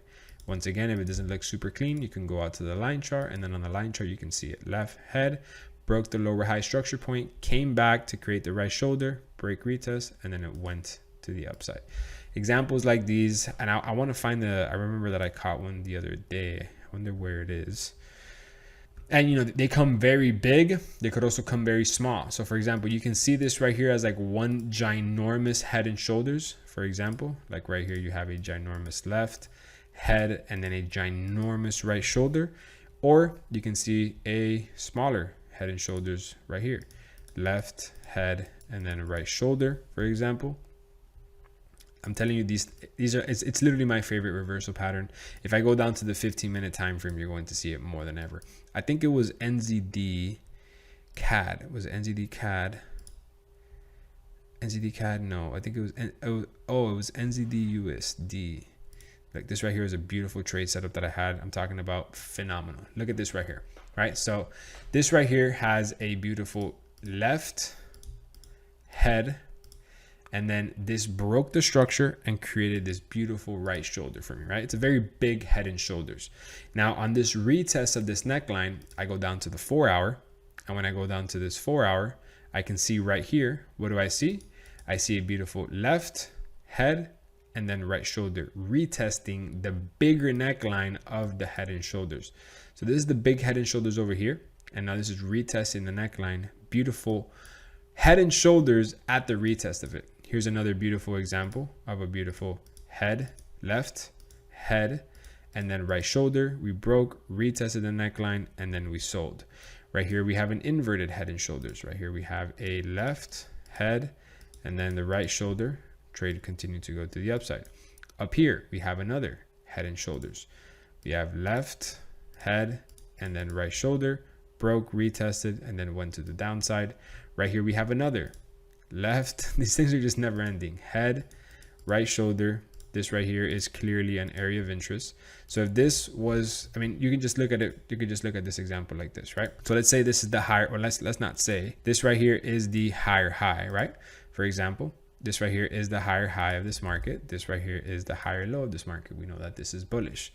So in this market, we now get a perfect retest of this area. So right here, it looks like we're creating the perfect base for the left, for the head. Now you don't know a right shoulder is coming. You just look, this looks like the base. This looks like it's just rejecting the structure to potentially go to the upside, right? But then you get something like this. You get a little high and then it breaks. Now when it breaks is when you realize, oh shit, this shit is actually bearish. This went from being bullish to bearish. Now this higher low gets invalidated. This becomes the new lower low. You do your little snake trick. This becomes the lower high. If that becomes the lower high, then we have to look for an area of interest inside of this lower high and lower low. But first, let's just make sure that this candlestick has actually stopped at this area. We need to have some type of slowdown at this area so we confirm that we're actually having that as the lower low. As of right now, this looks like this became the new lower low. See what happens to the next candle. Okay, this becomes, okay, perfect. That became the lower low. So now we're going to look for areas of interest within this box, right? So we're going to go back out to the line chart. We're going to start working our way up from this point right here. Start working our way up. Boom. Right here we have 1 and then 2. We can potentially have this as an area of interest. Let's see what it looks like on the candlestick chart. We have 1. I'm sure if we look more left, we have maybe 3. 1, 2 doesn't look that clean. If we keep working our way up, we're going to probably run into this area right here where we have 1, 2, and then 3. If we look at it on the line chart, you can tell we have very clean structure. We have 1, 2, 3, 4 structure points. And what a coincidence that it's also the neckline of the head and shoulders. Now, this neckline of the head and shoulders, we're going to wait for price to come back and then retest it. So once price comes back and then retest it, we're going to wait for some type of rejection confirmation like this evening star formation for us in order to enter this trade and have the sell to the downside. So now this is the confirmation that the neckline, the head and shoulders has broken it, has come back to retest it. We have our engulfing, and then guess what? Beautiful sell to the downside. That right there, ladies and gentlemen, is a perfect example of a head and shoulders. And this is just a random chart that I found here on TradingView. Head and shoulders patterns happen literally everywhere throughout the market. I can show you another one right here. Left, head, right shoulder. We broke the neckline, came back and retested. You can see it right here. Left, head, right shoulder. What matters is that it shifted from being this the higher low to this being the higher high. We shifted the structure. So we go from being bullish to then bearish. And then we create the new lower low. Then we come back, we create the retest, and then we sell. That is the beauty of the head and shoulders, that it is a reversal pattern. And it is literally showing you its hand first. You're letting the market create the move before it even like you're letting the market do the move for you, where you're letting the market literally have the pattern so you can just simply follow it. You don't even have to think. All you simply have to do is just react to the pattern. And I know I have many more examples. I think I have one on GBP USD not so long ago that I took as well. That was a beautiful head and shoulders. I think it was somewhere. Yeah, okay, look, for example, right here. So right here, GBP USD, once again, we have left, head, right shoulder. We break that neckline, come back and retest, and then we sell. Examples of these are literally everywhere. And it's just called the head and shoulders pattern because that's just what it is. But it's really just a reversal pattern.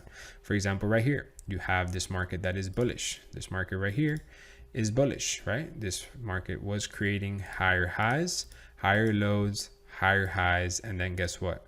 We shifted the structure. So if this is the higher low, and then this is the higher high, this at this point did not shift the market structure. This market was still bullish up to this point right here. But guess what? We broke the neckline, we came back to retest it, and then guess what happens after? Retest the neckline, beautiful sells to the downside.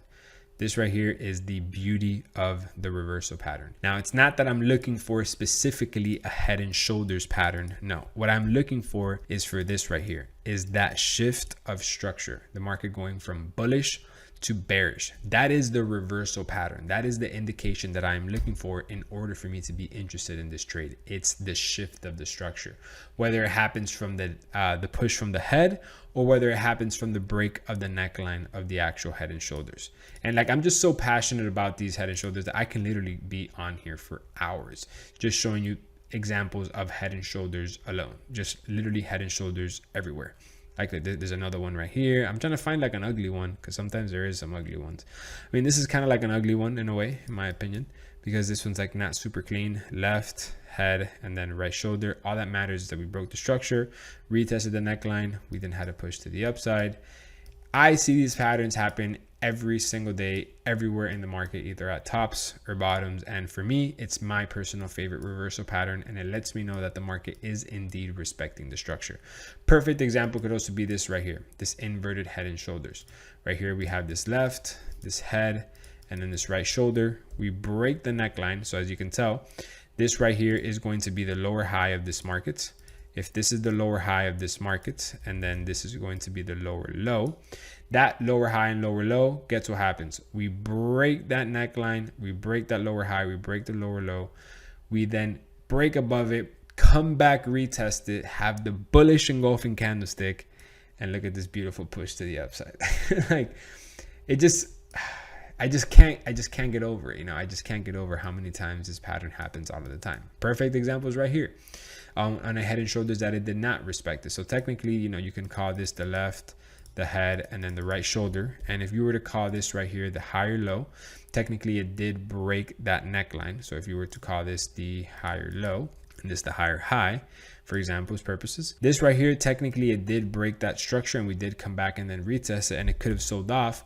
But personally, I would have not counted this as a right shoulder. For me, that would have just been way too small of a right shoulder, would have not been as clear. Like, I want the right shoulder to be obvious. I want you to be actually be able to spot the shoulder. For a perfect example could be this one here as well. And I know I'm beating at a dead horse here, but I know that the repetition is what's going to lead you guys to success. I know that's what's going to make you guys see the things how I see it. Because what makes me a profitable trader and be able to see the markets how I see it, it's not something secret that I know. It's the amount of times that I've seen this, and I actually could understand it better than anybody else because I've seen it so much. Right here we have a left head, and then guess what?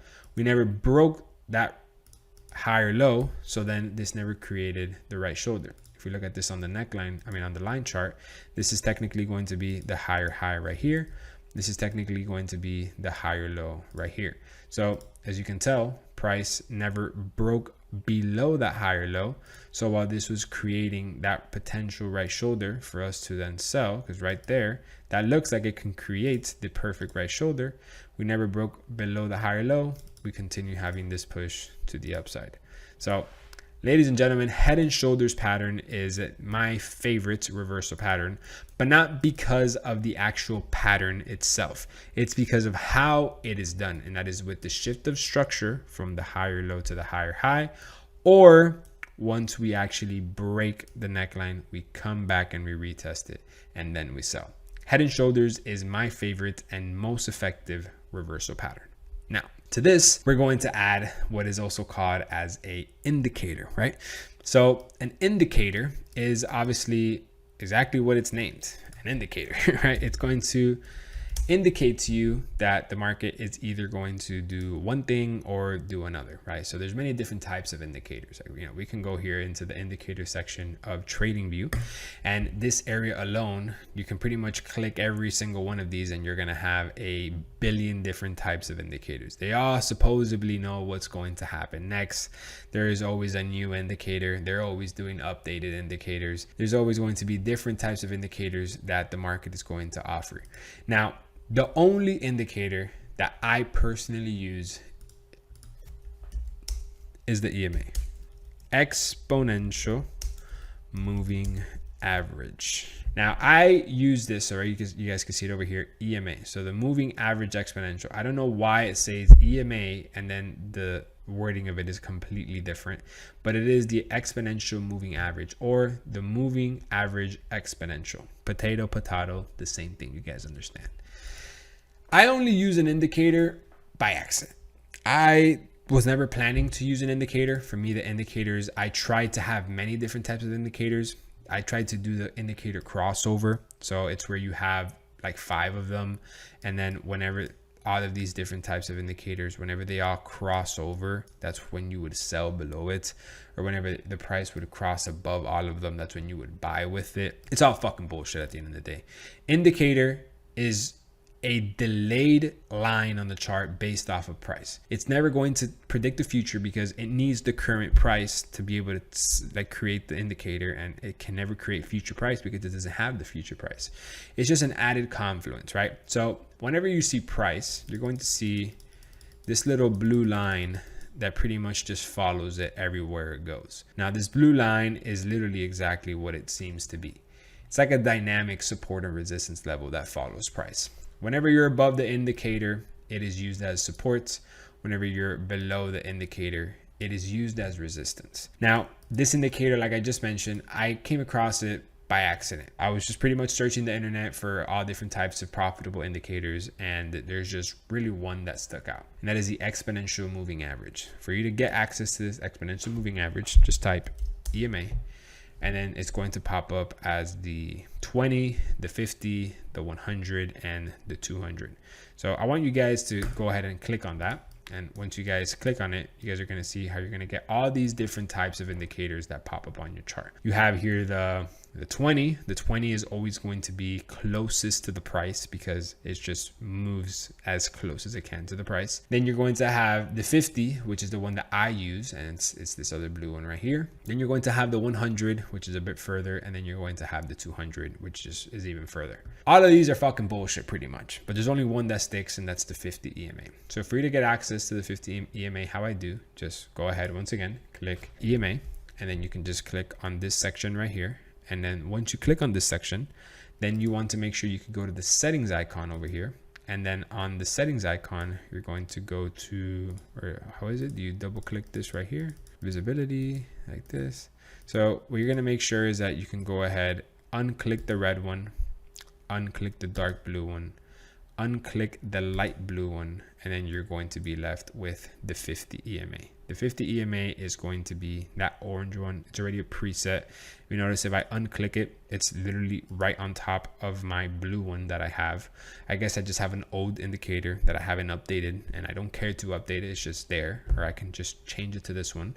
But as you can tell, the 50 EMA is going to be that middle indicator because it goes right over my blue line that I have right there. It's literally exactly the same. And then that is pretty much how you place the indicator and how the indicator is used. It's basically a dynamic support and resistance. Whenever the price is moving up and you're looking to buy at anywhere in this point right here, you being above the EMA is just an added confluence. If you're looking to buy here, for example, and you're above the EMA, it's just an added confluence. If you're looking to sell over here and you're above the EMA, just something to take into consideration. Over here, you're buying, it's above. Whenever price is going down, it's below. Whenever you go above, it's always delayed, in my opinion. I just have it honestly because I think it looks cool. But there is some certain scenarios where it happens to line up perfectly with certain areas of interest and certain points, for example, like the 1 hour right here, right? So for the 1 hour, as you can tell, we have the head and shoulders pattern, left head, right shoulder, right? We already understood that.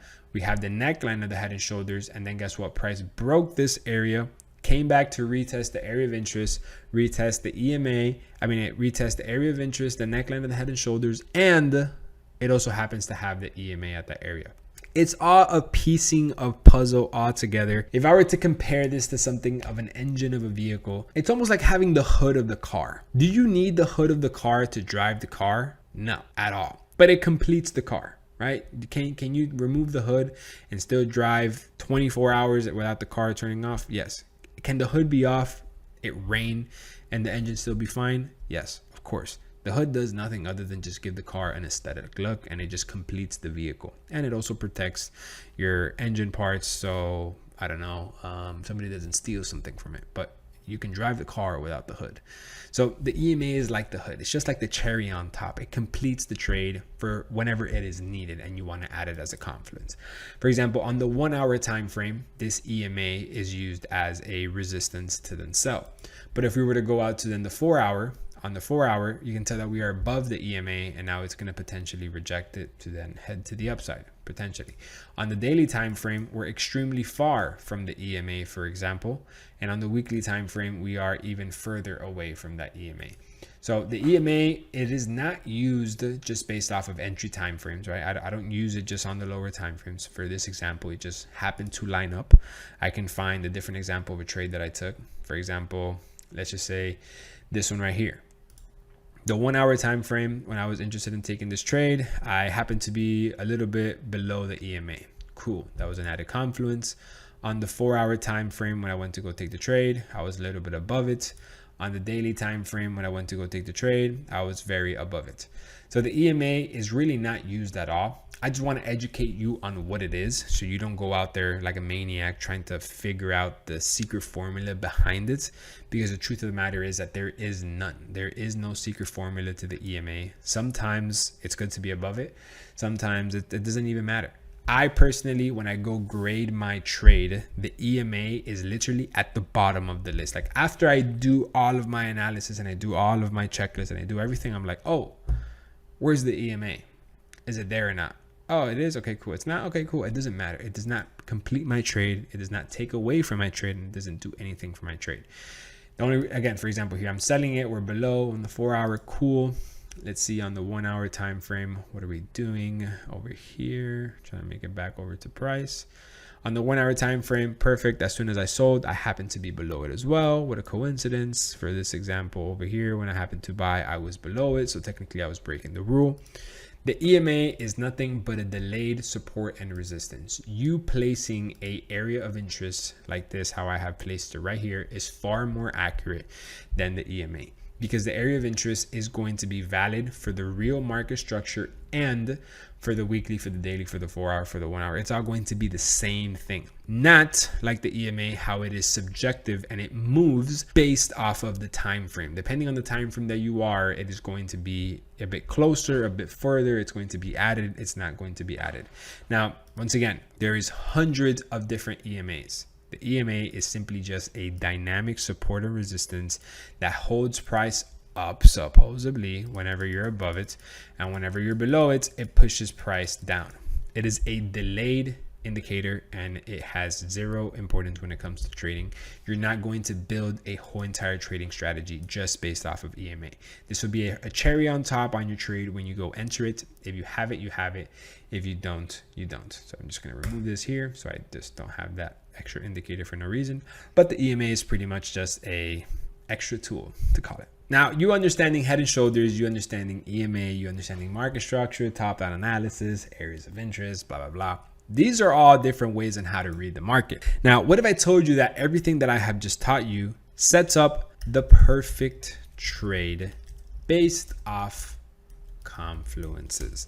So there's something called Confluence Trading, and confluences are literally what I have been talking about every single pretty much time that I go trade. Every single moment I have this confluence, I don't have this confluence, I have this, I don't have this. Confluence trading is literally having the most amount of reasons to enter the trade or not. It's like right now I'm trying to invite my buddy out to go out to the bar with me to go drink. I can't even remember the last time I went to I don't think I've ever gone to a bar to go have a beer, right? But just for example, right? Let's say I want to invite my friend to go out to the bar. Hey bro, bars are, I don't even know, it's happy hour.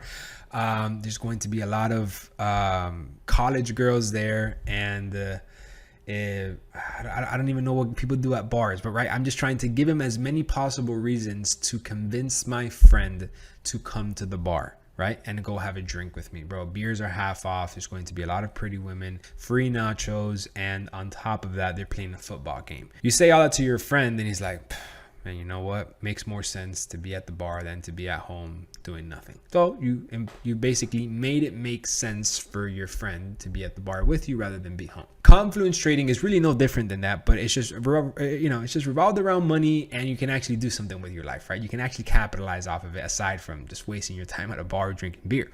So when you go confluence trading, you try and add as many possible things together to the trade for it to logically make sense for the trade to actually go in one direction versus the other. Because we all know the market is going to do two things. The market from this point right here can either go down or it can continue to go up, right?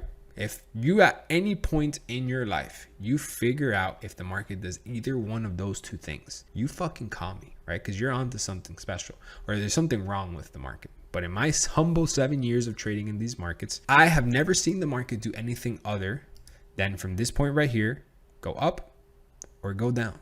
So it's already a 50-50 chance. But now what if I told you that if at this area right here, there is 7 reasons on why it has a higher probability of going up than going down?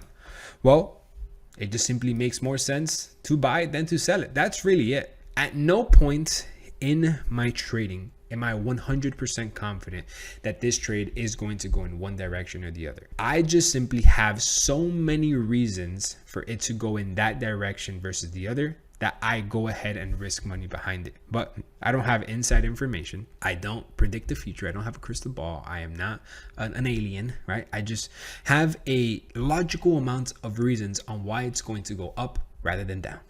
And that is all based off of everything that I've taught you on this video. First thing, for example, is this market bullish or bearish? All right, cool. Well, this market is bullish. All right, cool. So that's the first thing we got, right? We already understand the market is bullish. Cool. Well, where's the market right now? Well, this market is at an area of interest. That is its respected area of interest. Shit. All right, cool. So we are at an area of interest. So this area of interest is obviously a very well-respected support and resistance. We're above it. It could be used as support. Okay, cool. So right now we understand we have two of these confluences in our favor. All right, cool. What else do we have? So we also have at this area, let's say this is the daily time frame or the 4-hour time frame, has created a doji candlestick, an undecision candlestick. And after this undecision candlestick, it's created a morning star formation. Wow. We have a morning star formation, for example, morning star formation. We have three logical reasons on why this trade should go up or should go down.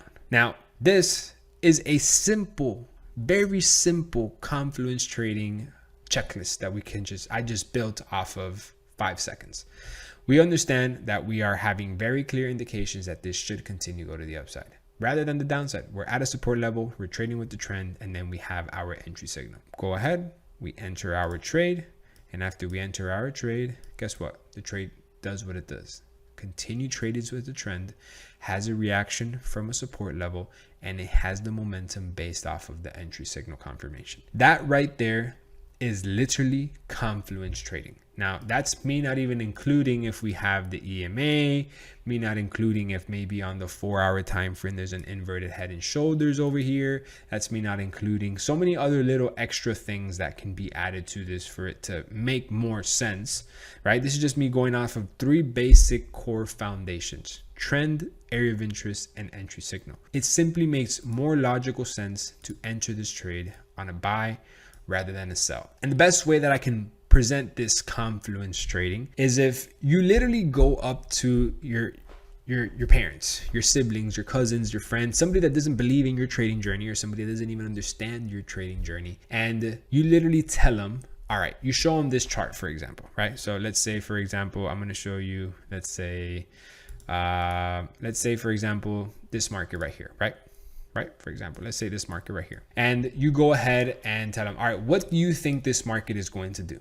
Do you think this market is going to go up, or do you think this market is going to go down? They're going to have no, right? Because you're going to show them an empty chart like this. They're going to be like, dude, I have no idea, up or down. Now, they might be right or they might be wrong. It's really a 50-50. It's not that hard to be right. It's just very hard to be right consistently and profitably. And that is where having just a proper checklist and a proper Confluence list that changes all of that, right? So let's say you just tell your random family member, your random friend, or whoever, if this is going to go up or down, and they just say, okay, I think it's going to go up, or I think it's going to go down. And you tell them, okay, let me tell you what I think.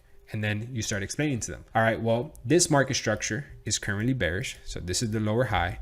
This right here is the lower low. Secondly, after this market being bearish, this right here is a respected area of interest. And we also happen to be very near the neckline of this head and shoulders, which is a massive reversal pattern. To add to that, when we go down to the 4-hour, the 4-hour is rejecting this 4-hour EMA. And when we go down to the 1-hour, we're having a 1-hour pin bar rejection from this area. They're going to look at you like if you're a fucking mad scientist. And they're going to be like, well, you're talking Chinese, but you know what? These are many things that I don't know what they mean. And I guess it makes more sense to sell than to buy at this point. Just for example, right? Just me right here, I pieced up a trade to make more sense to sell than to buy. That is all Confluence Trading is you get everything that I have been teaching you, which is just very over the top. And by the way, these are more things that I can teach you later on, but these are just very over the top things that make the trade make more sense, right? A better example could be this trade, for example, right here that I was interested in taking and I happened to miss out. Or even this trade, for example, that I was interested in taking. We have the trend, the lower time frame trend in our favor. We break this area, we come back to retest the neckline.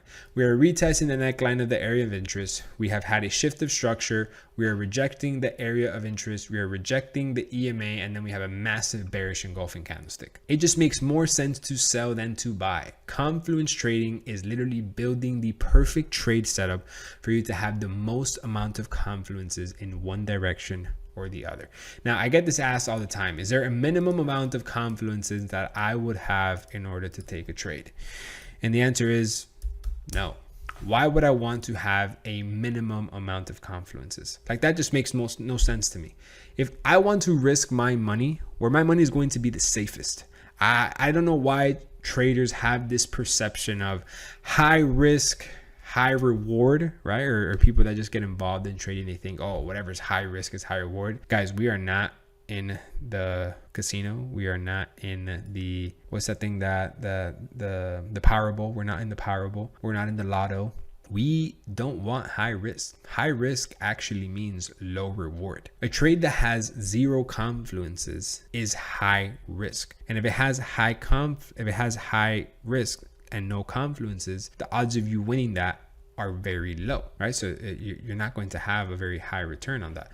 But now, if a trade has 8 confluences, for example, that makes that a very low risk trade, and meaning it's a very small chance that you're going to lose. So it makes more sense to risk more money on that. And that is where you in turn have higher reward. You have high rewards on the low risk trades. Why? Because you're going to risk more money on trades that have less odds of losing. You're not going to risk more money on a trade that has higher odds of losing. If it has higher odds than losing, I don't even want to get involved. I want to get involved when I have the least amount of chances of possibly losing. And that is exactly what confluence trading is. You're building a approach to a trade where it simply makes more sense to do one thing rather than the other. Perfect example is right here. This trade right here, we were rejecting this very strong area of interest. The daily time frame was bearish. This was a massive bearish engulfing pin bar rejection. I then go down to the 4-hour time frame. We have a left head and a right shoulder. We break this neckline. I go down to the 1 hour.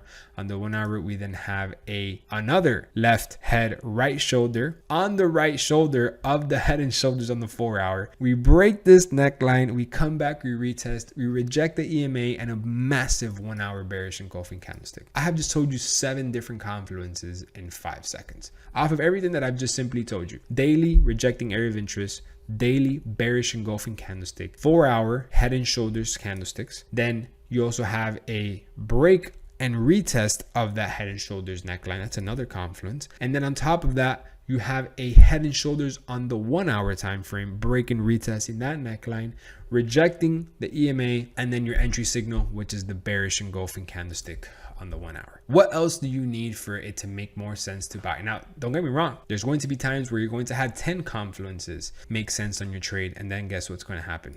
The trade will go in the opposite direction. There's no guarantee at any given point that the trade is going to always win. No, but it just makes more logical sense. That's why I tell people all the time, I think trading is the ultimate hack to making money online, because I just think you can literally predict the future by just having the most amount of reasons on why it's going to go in one direction versus the other.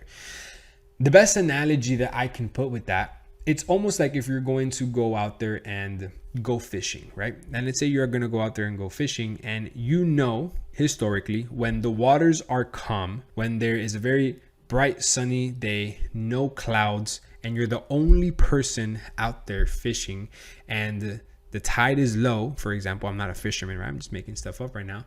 And the tide is low, that the fish have nothing else to do but eat, and they're going to be looking for food. What if I told you that you can literally just sit by the dock and wait for the weather conditions to give you that perfect condition, and then you go out and fish at those times? Why are you going to go out and fish when it's cloudy, when there's 100 other boats out there, and when it's late at night or late in the afternoon when there's already been a feast? You won't do it. It simply doesn't make sense. You're going to go out there when it makes sense, when you have all the proper conditions for you to go out there and actually go and fish. This right here is you literally creating your condition. You're just sitting on the sideline, sitting here on the desk, and you're going to wait for the market to give you that perfect entry signal for you to enter the trade. You're not going to just enter any trade impulsively just because you have the opportunity to do that. Yes, can you just get on your boat at whatever point you want and go out there and fish? Yes, you could do that, but you're going to waste fuel. You're going to waste time, waste bait, and then most importantly, waste your own mental sanity because you just want to go fish whenever you want.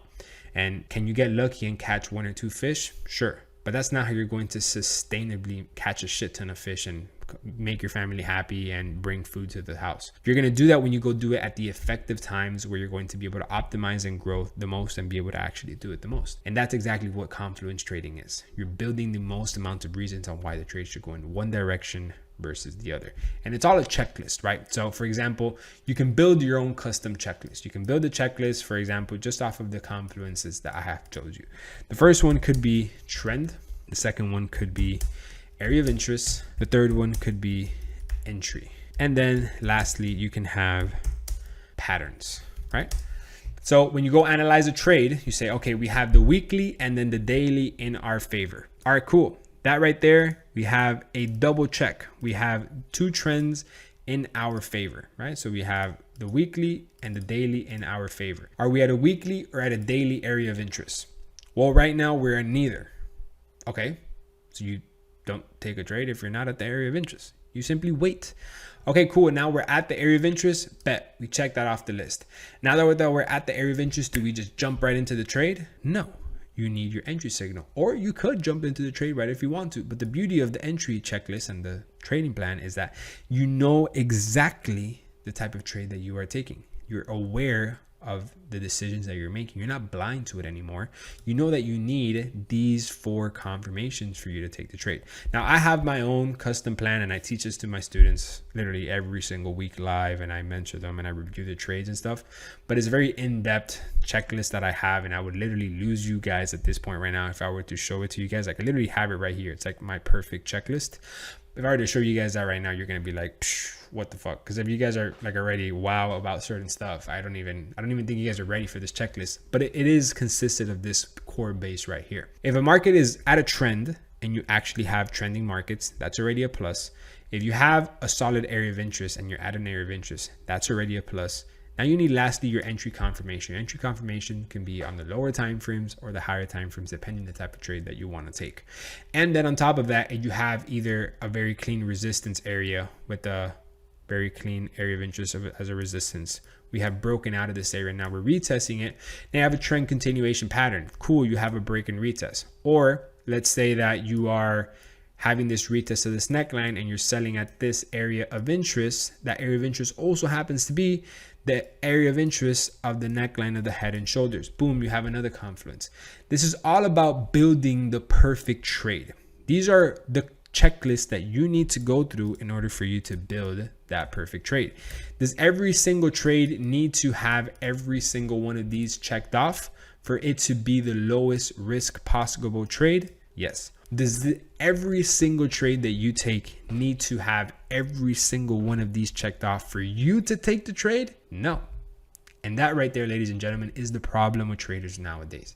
Since you don't have to mandatory check in somewhere or check in with yourself that this is met. You're simply just taking a trade to take a trade, and you're just entering a market to enter a market with no real plan. That is the problem with trading nowadays and traders. They're entering a trade without knowing where or why they're entering it, and they don't have any form of verification to confirm what they're doing is correct. This right here is the correct thing. This is just a very simple plan. You're trading with the trend. You're buying or selling at a strong area of interest, and then you have your entry confirmation. That right there is such a simple trading strategy, and I can agree with any trader out there, whether they are any type of concept trader, that they would agree with this right here. Even if we don't see eye to eye on our personal strategies, which is like how you actually optimize and get sniper entries, every strategy is built off of this foundation right here. There's no way there's just no way it's not. Like an engine is just built of an engine block off of a transmission and off of a cooling system. Whether it's going to be Corvette, Mustang, Nissan, Toyota, Infiniti, Lamborghini, Bugatti, Ferrari, it's all going to consist of the same thing: engine, transmission, clutch, and cooling system. All cars are going to have that no matter what. Now, some cars are going to have better performing parts, but it's going to have the same function. And that is exactly what this is right here. Some strategies are going to have different ways on how to use the trend, different ways on how to use the area of interest, different ways on how to use the entries or patterns, but it's all going to be off of the same exact thing, this core foundation of this trading plan right here. And if you don't have this plan right here checked off, you should not take the trade. The trade is going to be a high risk trade. High risk does not mean high reward. Having all of these checked off will mean you have a low risk trade, which in turn means you should risk more, and then there you have a high reward. Confluence Trading has completely changed my way of trading in the markets, has changed my life, to be completely honest, because I actually know exactly what I'm doing every single time when I go execute a trade. And just based off of this simple video here today, you guys should be able to go ahead and just use this basic foundation successfully and actually be able to see a difference in your trading. This right here is the game changer personally for me and for all of the students every single week in the markets. Now, you might want to see me actually break down this Confluence Trading on an actual market. Like, you might want to see me actually break this down in real time and put it to practice. Now, I'm going to be doing that with you guys now on a trade that I actually took, and it made me $340,000 or something like that. And that trade that I break down is a bit advanced, and I am going to say some other terms that you might not understand just yet, but what I want you guys to do is pay attention to the core things: trend, area of interest, and entry signal. So now, if you guys don't understand that just yet, once again, this video is not going to go anywhere. I think it's best if you just pause right now and go back and watch and make sure that you learn those things properly. So once you watch me actually break this trade down live and me executing in real time and seeing the outcome of the trade, you guys can have that, oh, okay, now I understand and I get that. So me breaking down this trade in real life, I show you guys exactly where I was looking to enter, my thought process behind it, and a little bit of a raw version of how I trade by myself when it's either in New York session or London session, and how I approach the market. So I'm going to break this trade down for you guys right now in real time. Let me show you guys how this goes down. All right, good morning, ladies and gentlemen. We got another interesting week ahead of us. NZD/USD right now, the daily time frame, we're extremely bearish. This is the lower high, this is the lower low, and as of right now, this is bearish because of this lower high and this lower low, not this lower high or this lower low. This is actually just a very strong bearish confirmation within the lower high and the lower low. We rejected this area of interest very strongly and very nicely along with the EMA, and we are potentially almost creating like a right shoulder, literally a right shoulder to reject under this previous structure level. How we've done here in the past, we've literally broken through this area, retested it, and then sold off. That's exactly what I'm anticipating to happen here. The 4-hour time frame, we're having a very clean 4-hour head and shoulders. The 4-hour is bearish. This is the lower high, this is the lower low. This is just to pull back into the area of interest and reject the area of interest along with the EMA, how we've done here. Now we got to be on the lookout because we did this last time, literally broke below, retested, and had the engulfing, and we didn't. So this area is not as respected as you would expect. You see here, we broke below once, we came back through, and we just completely violated and we didn't respect it. We did it here once again, and we've done it here multiple times. Just because you have a rejection from this area of interest doesn't mean that it's ready to enter. So I'm gonna wait for a bit more confirmation, and I want the market to show me its hand first by having a bit more of a push down. Even if I get a little bit of a worse entry, that's fine. All I gotta do is just make sure that my risk to reward makes sense, and then my stop loss anywhere from 10 to 15 pips above this wick over here. So if this is 13 pips right here, I have to put it around 20, 23 pips. And then my take profit, I'm gonna aim for it to be somewhere around here in the lows for a quick 1 to 2. So that's NZD/USD. We have Euro GBP, which we have been waiting for this trade to come back up into this area of interest for us to sell. Price has not come back up into this area of interest. So as of right now, we're kind of just waiting for the market to do that. As of right now, we're literally just setting and forgetting until that happens. USD CAD, waiting for this to make it back into this area of interest. We actually took this trade last week. We got wicked out and it went into some profit, but not our final take profit. We're gonna wait for it to come back and potentially retest this area of interest to then buy. It's a very clean trade along with very strong bullish moves. And NZD CAD is probably one of my favorite by far. And as of right now, we are creating the perfect left head, right shoulder.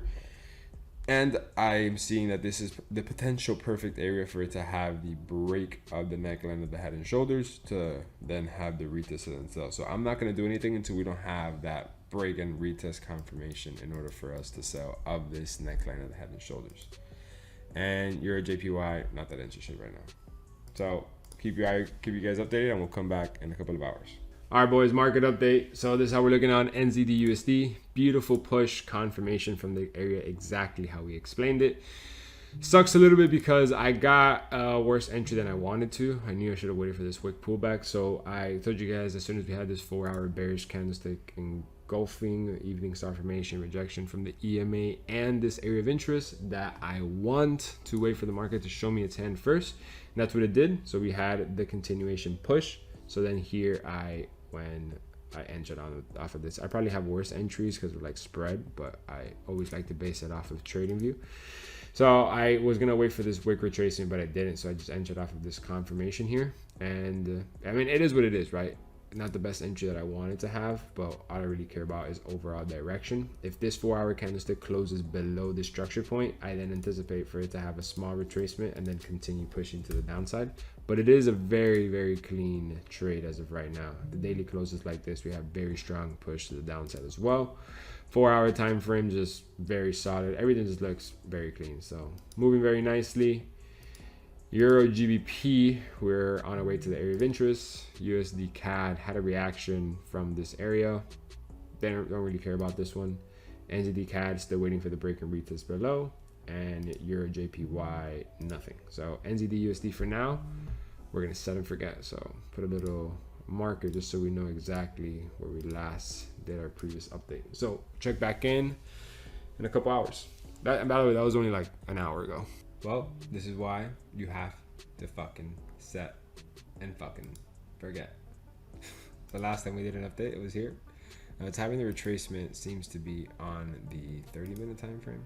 So the 30-minute time frame looks like it's going to create this very clean lower high, which honestly, it's even better.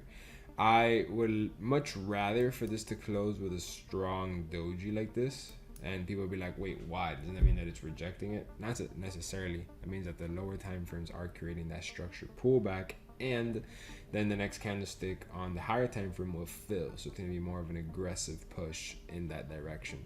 But a little bit of a red flag. Last time that we were here, we did the exact same break, retest, very strong bearish engulfing, and then guess what happened? We completely reversed. So there's a probability of that happening here because last time we came here and rejected, we reversed. We rejected, we reversed. Now, you know what they say, third time's a charm. I'm not saying that that's what's gonna happen here, but I'm gonna, see what goes down.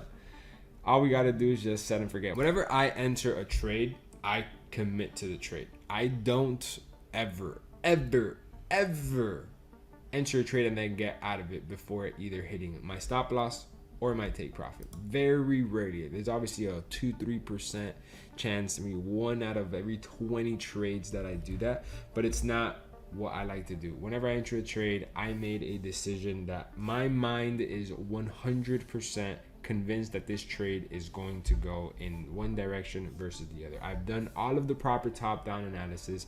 I have done absolutely everything that I need to feel comfortable risking $100,000 behind this trade. When I entered this trade, I was on a nonchalant approach, and the decision that I made was based off of probability and my strategy being made.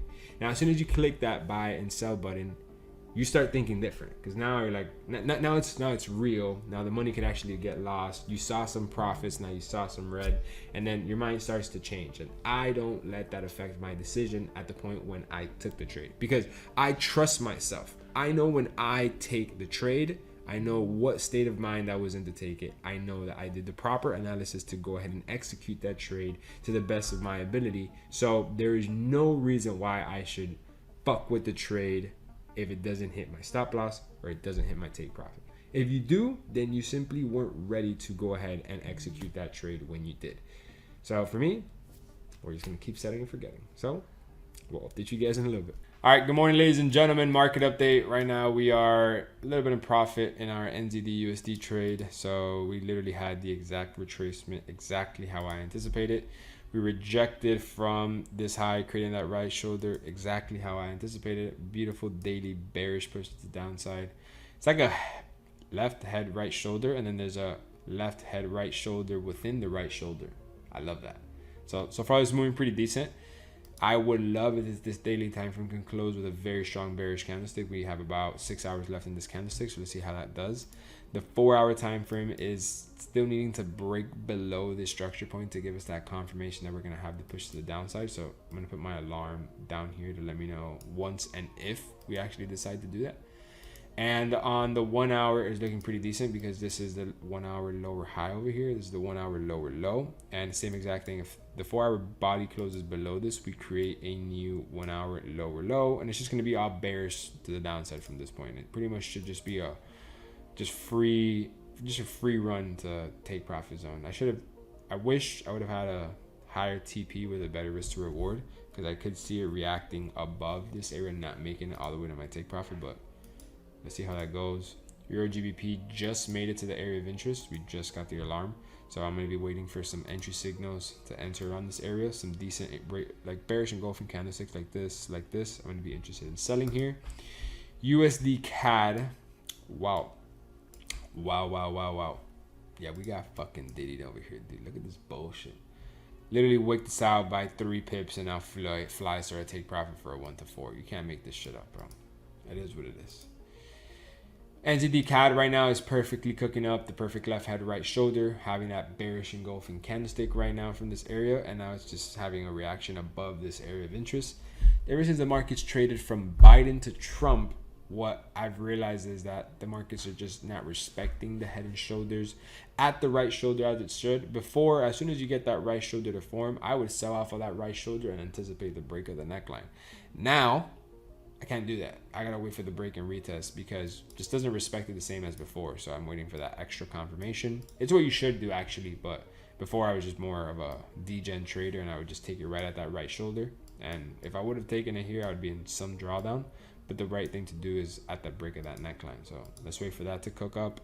And Euro, JPY, nothing. So let's just keep setting and forgetting.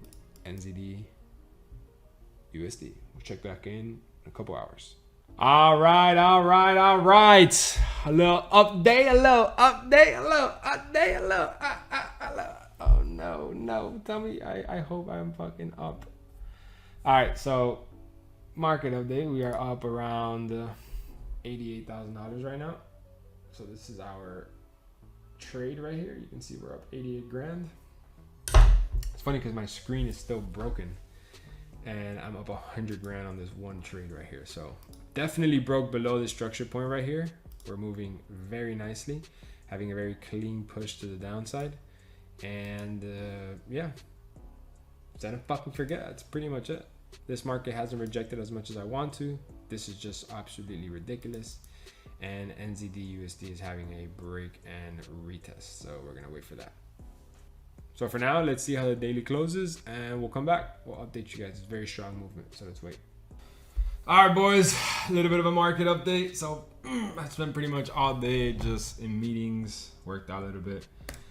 And this is how the market's looking right now. So very clean continuation push to the downside. We have stopped at this very strong level of support, exactly how we anticipated. Right now we are up a solid, let me show you guys this. Right now we are up about $123,000. Oh, you guys cannot see that. We're up $124,000 as of right now on NZD USD. I'm not gonna lie, I went a little bit low risk like a fucking bitch. I should have gone a bit more high risk, and it is what it is. Usually I risk anywhere from like 100 to 150. On this trade I went around like 70, 60, 75. And I like that the fact that they had this strong bearish engulfing candlestick, but clearly that doesn't really mean much when price reaches this area, because you can have a strong rejection from this level plus a strong bearish engulfing candlestick, and then the next move just be a massive push up. And this market was bearish when it did this move here. Same exact thing here. You can have bro, I'm talking about this astronomical bearish pin bar rejection from this area, reach this point, and then have a push up. Same thing here, very strong bearish candlestick into this area, then have a push up. So exact same thing, strong bearish push up, and so like it's a pattern that has happened here. I personally believe that this is the move that will break through that. And if this is the move that breaks through that, boys, we're talking about massive downside potential from this here. Like, this is literally gonna be massive. Is it worth the risk? I don't know, because I gotta be realistic with myself, right? Because here we have a massive left head, right shoulder, we broke, we retested the neckline. Like, I see this having a just continuation push to the downside, but I don't know if it'll happen this week. Maybe it'll I mean, it is only Tuesday, we still have a whole entire week ahead of us. What I do know is this: if it does have the breakthrough this area, obviously we're gonna catch much more risk to reward. Let's say we're up a 1 to 3, right? 1 to 4, right? Which is awesome. But I do know that if it does have that very strong weekly bearish engulfing candlestick, we can have a pretty big retracement to then sell. Exactly how we did here. Very strong breakthrough to this area. Then we come back, retest it, and then we sell. Like, I'm not too concerned about missing out on money on this trade, because I know it'll make it. If it's not now, it'll make it down here. So, like, let's say I close right here and then it does end up having the full push. Will it suck? Yes, obviously, because I missed out essentially on free money. But I could very easily catch these sells once it does have that pullback. The pullback of that happening is very high. I'm just going to keep my eye on it right now. I'm very confident on my analysis. I don't like that we are at this level when previously it's obviously, reacted from it. I'm just going to keep my eye on it. If right now on the 30-minute time frame we break above this structure point right here, I'm probably just going to get out of it there and just call it a trade and just not even look back. And if it does somehow pull back up into this area, then I'm just going to be looking to enter new positions on it to sell. But yeah, if it breaks above that structure point, I'm just going to take my profits and run. If it keeps going down, I'm going to keep holding. So I'm going to keep monitoring this trade live as it goes, because this can be a really big banger trade. So I want to make sure that I'm on the lookout for it. Euro GBP, on the other hand, right now, the daily time frame has had a very clean rejection from this area. The weekly time frame didn't quite make it up to this area of interest how I wanted to. Even though this area of interest, I could technically squeeze it up and make it a little bit higher, or I could also make it a little bit lower. I can make it something like this. On the daily time frame, we have had this pullback and we have had this bit of a rejection. Not my favorite. Just because if I enter the trade here and I put my stop loss somewhere around here, so let's say this is 15 pips, let's say we make it at 25 pips, and the next point where the market will potentially have a reaction can easily be this structure point right here. Structure point from this right here will be a 1 to 2.5. Not a terrible trade, but I do see some type of odds of this just coming in here and giving it a better rejection before actually having a push. This is a perfect example right here. Price actually came into this area and then it rejected, and even though it did come back, same thing here. It did these little minor wick rejection, but then it actually brought some full body candlesticks in there. So I'm just trying to avoid some unnecessary drawdown or a potential wick out. We are bearish. This is the lower high. This is the lower low. We have had a very clean shift of structure. If we can break and retest this little head and shoulders right here, I'm gonna take this trade clean. If we break it clean, I'm gonna take this trade. I'm gonna wait for this to have a very clean break, a clean retest, and then I'm gonna be interested in taking this trade to the downside, because I believe if it does that, it will continue to have the push. I believe if it doesn't do that, then it's just going to have a full push back up into here and then create a proper body structure rejection from this area. Because if we look at this for the market structure for what it is, the market structure technically hasn't made it into the area of interest. We notice the structure is not there. Structure is always the bodies, never the wicks, and the bodies haven't made there. It's only been the wicks. So for now, damn, that's crazy. You guys see this right here? These are notes from 2022 that I put here on TradingView. Monthly bullish on June 20th. So that is literally 3 years ago. Jesus. I've been doing this for a long fucking time. And some people on their first week, they want to quit. Isn't that crazy? USD CAD. Look at that. A round of applause, ladies and gentlemen. A round of applause. USD CAD wicked us out and flew to our take profit for a 1 to 4. Wow. We got fucking diddied straight diddled the fuck out of us here. I can't believe it. I'm totally lying. I totally believe it. I saw it. I didn't see it coming, but it is what it is. As soon as I got wicked out, I'm like, oh, there it goes. It's gonna go straight to my take profit now. I had to do that in order to go to my take profit. Beautiful trade. I'll take this 10 out of 10 times.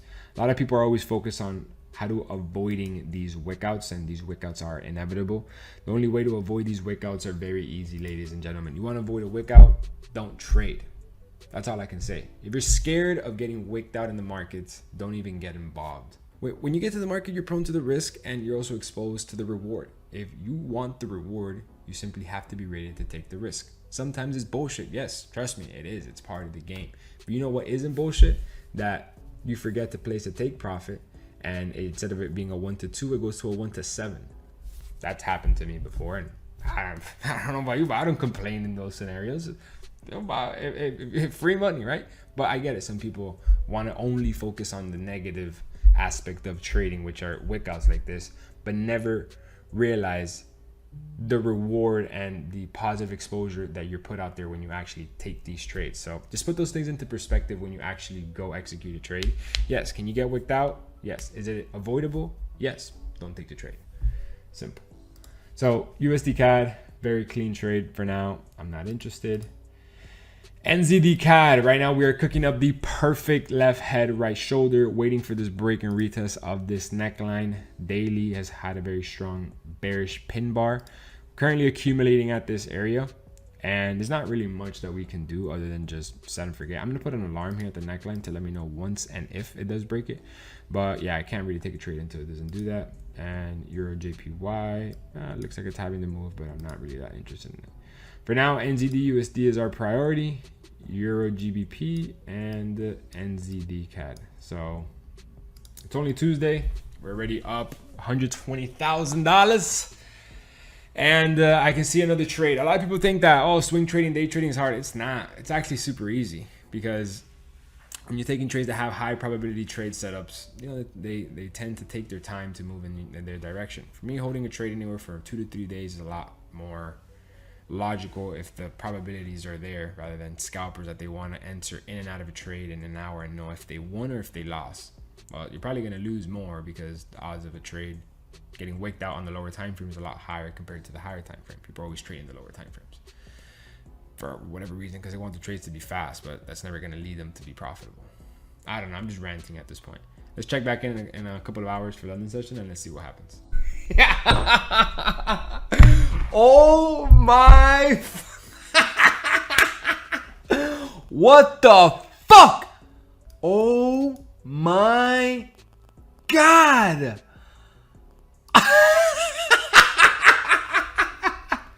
Yo, what the fuck? Bro, what the fuck? We are up right now. Yo, you can't make this shit up. Bro, we are now up $330,000 off the same fucking trade. Oh my God. Yo, I was literally gonna, I just got out the shower and I was like, yo, let me go back and do the trade update. Saying that, all right, for London session, I'm just gonna decide to continue to hold. Holy fuck. Oh my God. Oh, what the fuck is going on? Yo, NZD CAD, we were waiting for the break and retest of the neckline. Oh my God, bro, we had the whole move already. Oh my God. Yo, what happened? Was there some news? What the fuck? 10 p.m. What the fuck? I mean, ladies and gentlemen, trade update. We're fucking lit.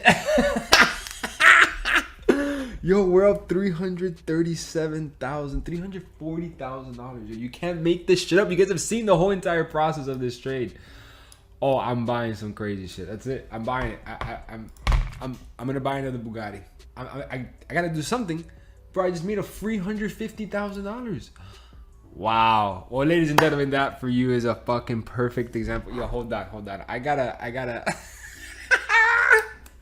Yo, I'm gonna put this shit on Twitter right now. All the haters are gonna fucking hate this shit. Oh, bro, I'm literally in shock. I'm in shock right now. I'm in shock. I did not expect this going to sleep right now. I was literally gonna go to bed early to wake up early. Bro, this is insane. Alright, I'm gonna focus. Ladies and gentlemen, market update, NZD/USD, take profit fully officially fucking hit. I am definitely gonna close this. It could still continue to go down, but I will be closing this in the next 30-40 minutes. I have no intention to continue to hold this. It's gone way past my take profit, and I am not going to be greedy. I am gonna know exactly, I know exactly what I'm doing here, right? I'm gonna just take my profits and close it out. Where more than a 1 to 2, this is a situation where you cannot get greedy. Let me post all this shit on social media real quick, and I'll be right back. All right, give me a second. All right, boys. Update. So I officially closed the trade right now. So we closed the trade at... Jesus. We closed the trade at $396,000 in profit. Can you guys see that right there? $349,000 in profit. Sorry, can't forget that. Bro, fucking this motherfucker, man. Hi, you think I see you? Come here, you motherfucker. Yeah. Fuck with me, all right? Fuck with me one more time. You're gonna see what the fuck goes down, all right? Fucking motherfucker.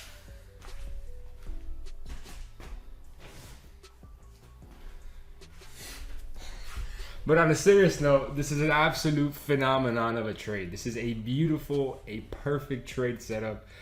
Cannot ask for more. I literally closed right at the bottom here at a 1 to 5 risk to reward. Do I think this is going to continue to go down? Yes, but wow, that was a great trade.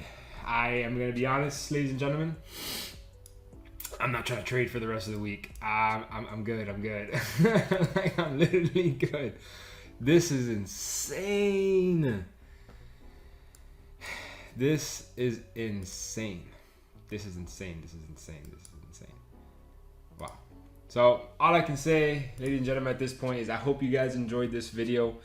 Trades like these are the ones that turn a somewhat profitable month into a very profitable month.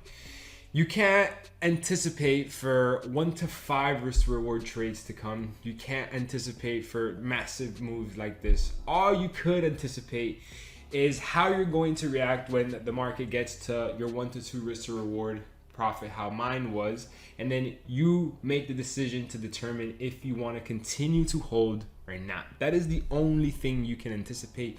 That is the only thing you can prepare for. You cannot prepare for anything else. That is the only thing you need to focus on as a trader. What you're going to do when it comes to decision making when the market gets to a position like the one that it just did right now. Are you going to decide to hold, or are you going to decide to close? Now, regardless of the outcome, let's say if I did close this position at that point right there, and this market did this 1 second after I closed it, would I have been mad? Of course, right? I'm human. But you know what I would have done? I would have gone back to sleep, and then I would have just pretended like it never happened the next day. 90% of you guys would be dreading on those profits for weeks, months, and that what it does is that it gives you this constant negative energy approaching the market, and it will, no matter what, affect your decision to the next trade. And that is what you need to control. That is what you need to master. How you're going to react based off the decision that you make. Because if I decided to close that position, I need to be okay with the outcome, whether it went back to break even or whether it did what it did. And if I decided to hold and now I reap the benefits of taking that risk, now I have to be ready to control my emotions. I have to be ready and say, you know what, I'm done for the week. Or if the next trade that I'm going to take, is it a logical trade idea, or am I just making an impulsive move because I just made a lot of money and I want to make more money? If you notice, the first thing I said as soon as I got back on here is I'm done trading for the week, because I know myself. I know that now I feel like the shit and I want to go make another 300 and close off at $1 million week. But I'm not going to do that right now. I'm not prepared for that. Those weren't my intentions for this week. My intentions for this week were 200 max. and I surpassed that. So I know myself and I stay true to my plan and my rules, and that's why I'm at the position where I am. And that's probably the best piece of advice that I can give you right now. All right, so you guys just saw me break down that big trade that I took a couple of weeks ago, and you guys saw different ways of how I actually react to the market when it does certain moves. You guys probably saw some terminologies that I've explained a little bit deeply inside of this class, other ones that I might have said over the top, like, you know, previous structure point, some types of shifter structure, but it all comes down to the core foundation of what I have taught you guys in this video right here. Everything that I have taught you guys in this video is exactly what you need to be able to understand that market that I broke down 80%. The other 20% is just simply based off of experience and then actually having a bit more knowledge when it comes to defining the core points of my strategy, which is like how to basically tie up all these other extra confirmations, extra shifts of structure, putting intertwined smaller areas of interest, a certain type of engulfing after a certain time frame. These are all things that you're going to learn with time. But if you notice, the whole entire breakdown of the strategy, everything of that trade that I took was based off of trend, was based off of an area of interest, a pattern, which is head and shoulders, and then my entry signal. So I had to be extremely patient when it came to actually executing this trade, as you guys can tell. And when it came to the take profit placement, I had to be extremely patient and almost a little bit lucky to actually capitalize off of it more than I should have. Now, a very important thing when it comes to that type of trading is that you obviously are as unemotional as you possibly can. Sometimes I overreact a little bit for the camera. Sometimes I generally do feel like that, but that doesn't affect my actual execution of the trade or the way I manage it. Like, I follow a very strict plan. I enter my trade, I get out when it hits either my stop loss or my take profit. Whether I'm up a certain amount of money for the day or whether I'm down a certain money for the week or for the month. I have pre-calculated the risk before I enter the trade, and I have a full understanding of the position that I'm in, which is the most important part in trading, is literally understanding the position that you are interested in taking. A lot of traders, once again, don't know what type of a position they're actually interested in entering into the market. And that leads me to the next point, which is how to actually do what I did, right? Make a lot of money when it comes to trading. And you can know the strategy all the way to the end. You can perfect it exactly how I've perfected it over the last 4 years. But if you don't have a significant amount of funds, you're simply not going to make it in trading. Like I'm talking about, you can literally learn the strategy, have all the experience in the world. But if you don't have the proper funds or the proper way on how to manage these funds, it means absolutely nothing. In my trading journey, it took me about a year and a half to understand the market 70% of how I know it now. The other 30% of how I know it now is just more intuition and a lot of experience. But the core foundation of understanding everything I've taught you in this video took me about a year and a half.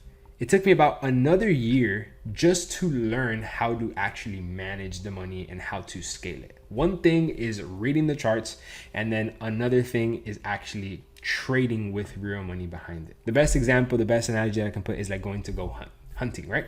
You can know everything about the forest, right? All the animals that are inside of the forest. You can know all the possible trees. You can know exactly how to load up your weapon. You can clean it. You can align it. You can polish it. In the shooting range, everything could be great.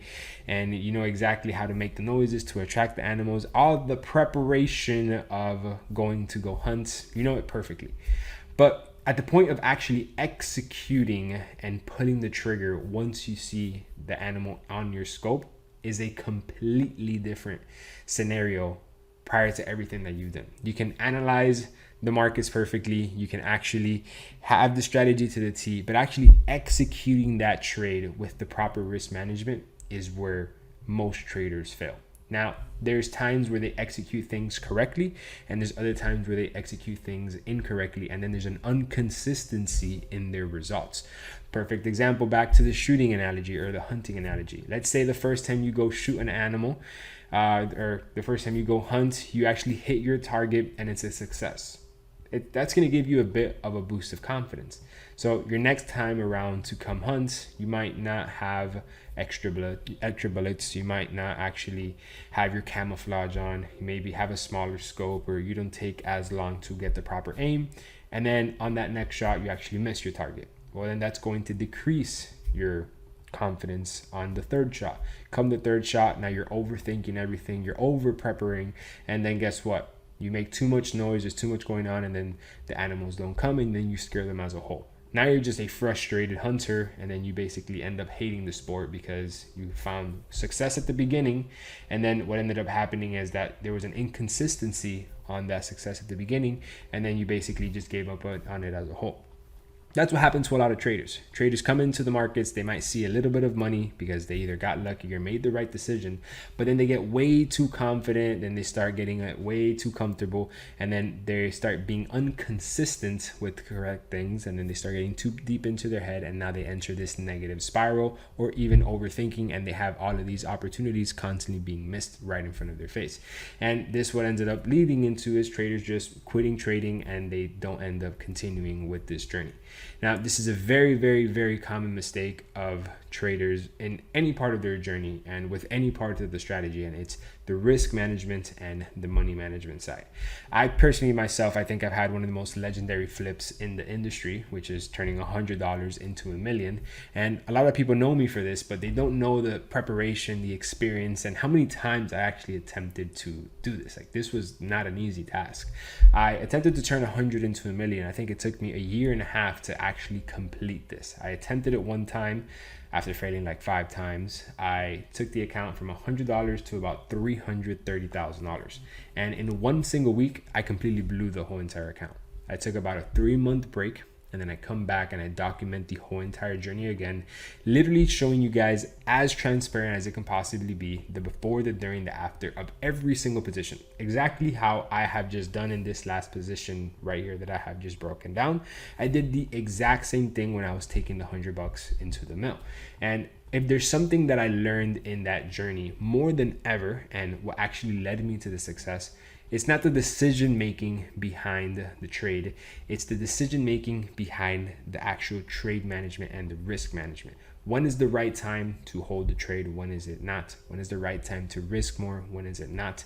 And that is all based off of my clarity when it comes to the charts, because I know how to read the charts. I don't need to read more of the charts. Like, everything that I've taught you is everything you need to know trading. And I'm just repeating myself at this point, but it's how I am mentally when I'm gonna go read these charts. Did I just go have a bad day at work? Did I just have go a great day at work? Am I just looking to make some profit because I couldn't work this week? Or am I just looking to double up from the profits from last week? Am I looking to catch up? Like, everything is, how am I as a person when I am actually going to do this trade management or do this account flip or scale? So what I'm going to be breaking down for you guys right now is exactly how I took the $100 into a mill successfully and unsuccessfully. The first time that I did it, and then the second time that I did it, I'm going to break down the risk management behind every single one of these trades that I did. And you guys can go see this challenge for yourself. I think there's a 10, 12, 13 part series. It took me about 3.5 months, nearly 4 months when I actually completed it, and I have a full series here on my YouTube channel. You guys can go ahead and go watch it if you like, but I'm going to summarize everything on this video right now. So let me break it down for you guys. All right, so I'm going to break down to you guys the exact math that I used to take the $100 into the mill. Now, I'm going to make this extremely clear right now. I am not a financial advisor.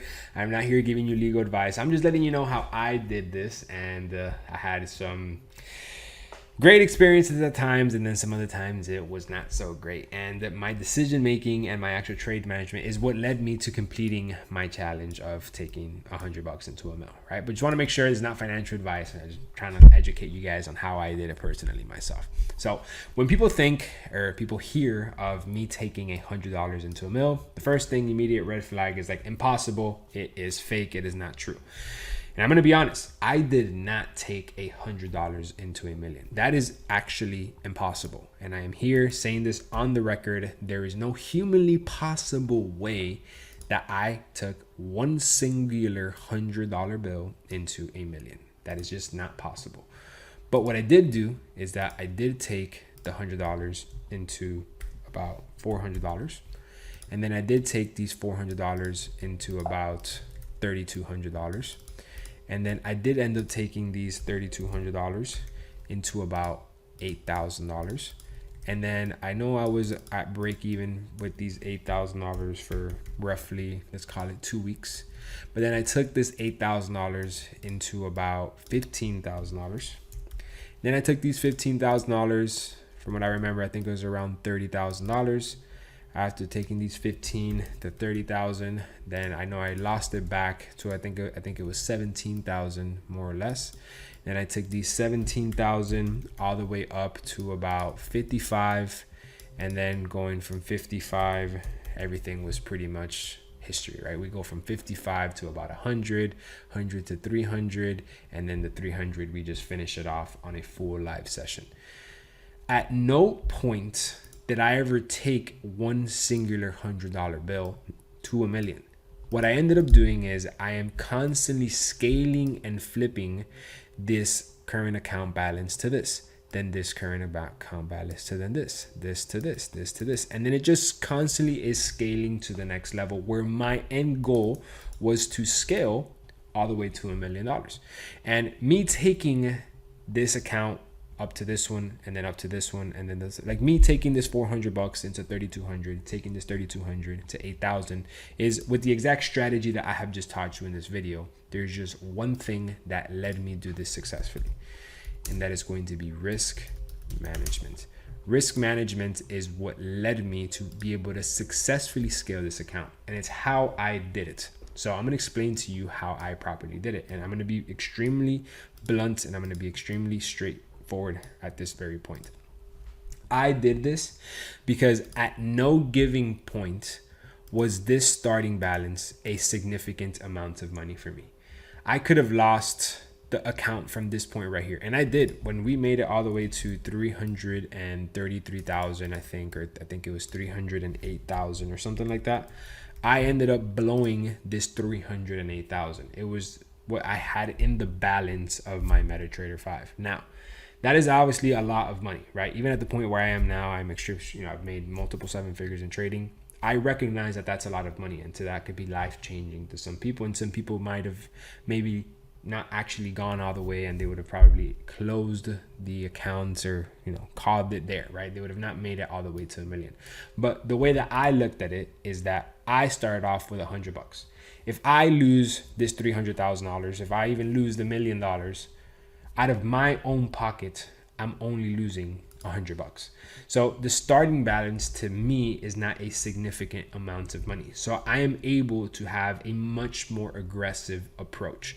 And this is something that is extremely aggressive. This is something that I personally do not recommend for anybody to do. If you are a beginner, I recommend that you actually, learn trading, and then you start with a significant amount of money. That does not mean something to you. So for the first trade, what I always do is I always risk 100% of the position. So my first trade to me is simply the most important trade, because you simply need to get out of the hole, right? You need to full port the account until you are not able to risk anymore. So you don't even need to go to your position size calculator and pre-calculate your risk. If you have a $100 account and you want to buy or sell a market, for example, like the one that I'm in right now, you just simply go to MetaTrader 5, you click on lots, and you just try and put the max possible lots that you can. Now, 2 things are going to happen. You're either going to blow the $100, how I've done tens of times, or you're simply going to then scale your account to 400, 500, 300, whatever point where your trade actually hits your take profit. Now, once you get to this second point, now you're officially out of the hole. So what you can decide to do at this point is either 1, withdraw your original balance, which is $100, and then you're basically just playing with the house money at this point, and you have no risk. So you should not have any care for what is going to happen from this point forward. The money is not yours until it's not in your bank account. And if it's inside of this trading platform that is not your bank account, that money is technically not yours yet. So you need to treat this with a certain approach. I personally myself, on the next flip, I decide to go ahead and then risk 100% once again. After we then flip this second amount of money to around 3,200, here's where I'll decide to slow down a little bit and then put the brakes on. I'll either go from 60% to about 50% risk from this point forward, because we're already around 2-3 weeks ahead, right? Every single one of these account flips that you're seeing right here, these are weeks that are going by. And to me, 3 weeks is a lot of time. And I want to make sure that I'm not doing something that is just going to be a waste of time, right? Because time is money at the end of the day. And if this were to be happening every day, sure, like, you know, it's a lot easier to move this percentage up and down. And I could have been even more aggressive. But since at this point in the challenge, I'm already on the 3rd week, I don't want to be a whole entire month doing this challenge for me to just be overly aggressive and then potentially blow the account. That's why I start to minimize my risk. And all of this is by simply executing one single trade. I'm not taking 5 trades a week. I'm not taking 3 trades a week. I'm literally taking one single trade. What I'm doing, and the best analogy, I know I have a lot of analogies, but the best analogy that I can put to this is I am literally a baseball player standing at home base, and I'm getting pitched a ball every single minute. And I'm just standing there on home base, and I have endless amounts of pitches. The pitcher is just a robot. It's just going to keep throwing balls. And I'm not obligated to swing at any point. I'm just there standing at home base waiting for that perfect pitch. And I know that if I strike, I'm out, because I'm risking such a high percentage amount in the account. So I want to make sure if I am going to swing, it is going to be a perfect pitch, and I'm going to be ready for that perfect swing. Is there times where that perfect pitch has come and I'm simply tired of standing at home base and I don't swing? Yeah, of course. I will not swing until everything does not align, because I know if I miss, I strike out and I'm done. I can't continue to play. So, or in the trading term, you simply blow the account and you cannot continue to trade this account. You have to deposit money again. So my trade selection when it came to these trades was extremely precise. I would break down my 10 markets for the week, and out of all the 10 markets that I had for the week, I would really only focus on 3. And out of those 3 markets, I would just wait for that one. It had to be that perfect trade setup that gave me the exact entry signal that I need, that I would be 100% confident that this trade is going to go in my favor. And I would make sure that if I am 100% wrong in this position, I am totally okay with it. I am totally okay if I give my all on this swing that I strike out, right? Because I've been extremely patient. I've seen 100 different pitches come by. And have I missed out on some pitches and they could have been home runs? Sure. But you know what? I wasn't 100% confident. And I am only taking that position when I am 100% confident. That decision making right there, that experience, that intuition, that mindset is what led me to properly take the 100 into the mill. Or better said, it's what let me take the 100 into 400, the 400 into 3,200, the 3,200 into 8,000. Throughout this whole entire challenge that I did, I probably predicted 40 solid move setups. And I maybe only caught 7, 8, 9, 10 max.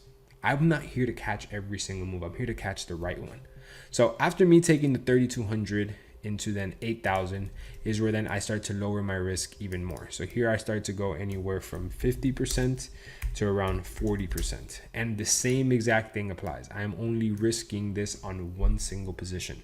If I enter one trade for the week and I win, I am done. I don't need to execute another position. It's a one and done for the week.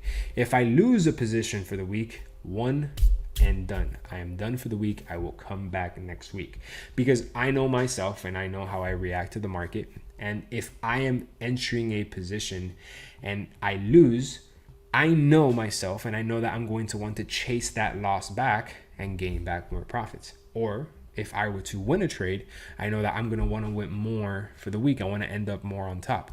So a simple rule on how I minimize that is I'm just simply a one and done type of guy. Win or lose, I am done. Because I know by the time that next week will come by, my mindset will be so much more clear that I won't even remember what happened last week. So much time has gone by. Did I break this rule a couple times throughout the challenge? Yes. And if you guys go see the series, you guys are going to see how I hold myself accountable, because I know that I have tens of thousands of people, hundreds of thousands of people, millions of people that were going to be watching this challenge. And nobody was going to hold myself accountable how I was. And I need to set that standard to whenever you do something wrong, you actually do something about it. Because us traders right now, I'm here in my office and I can decide to click buy or sell on a position right now. Nobody's going to come and tell me that I'm doing the right or the wrong decision. It's only myself. Only myself is going to know if what I'm doing is right or wrong. And I need to have the mental clarity to understand on what I'm doing is right or wrong.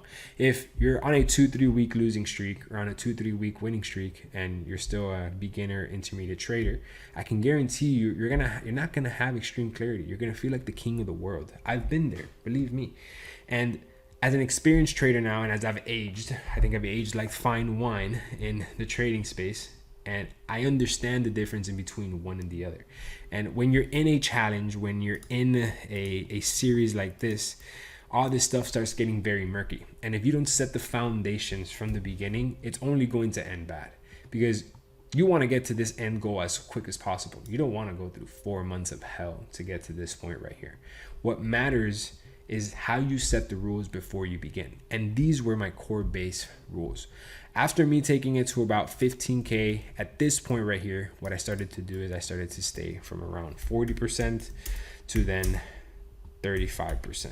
And then basically what I did from this point on is I stick through this exact same risk management rule throughout the whole entire challenge. I never went below 35%. Maybe I went to about 30%, 27%, depending on the type of trade, how long I'm predicting it was going to be, or if I could have even actually traded. You know, I traveled a couple times throughout this challenge and I wanted to make sure that, yes, it was the perfect swing and it was the perfect pitch, but it was just not worth missing out on. And I'm personally okay with risking a certain amount of the account. Sometimes it worked in my favor, other times that it did. But the most important thing right here, and believe me, I cannot stress this enough, is going to be this right here. This risk management and the decision making behind the trade that you are analyzing. If you're going to enter a trade, make sure that it's the right trade. And then following throughout all of this, what led me to the true success is going to be this right here.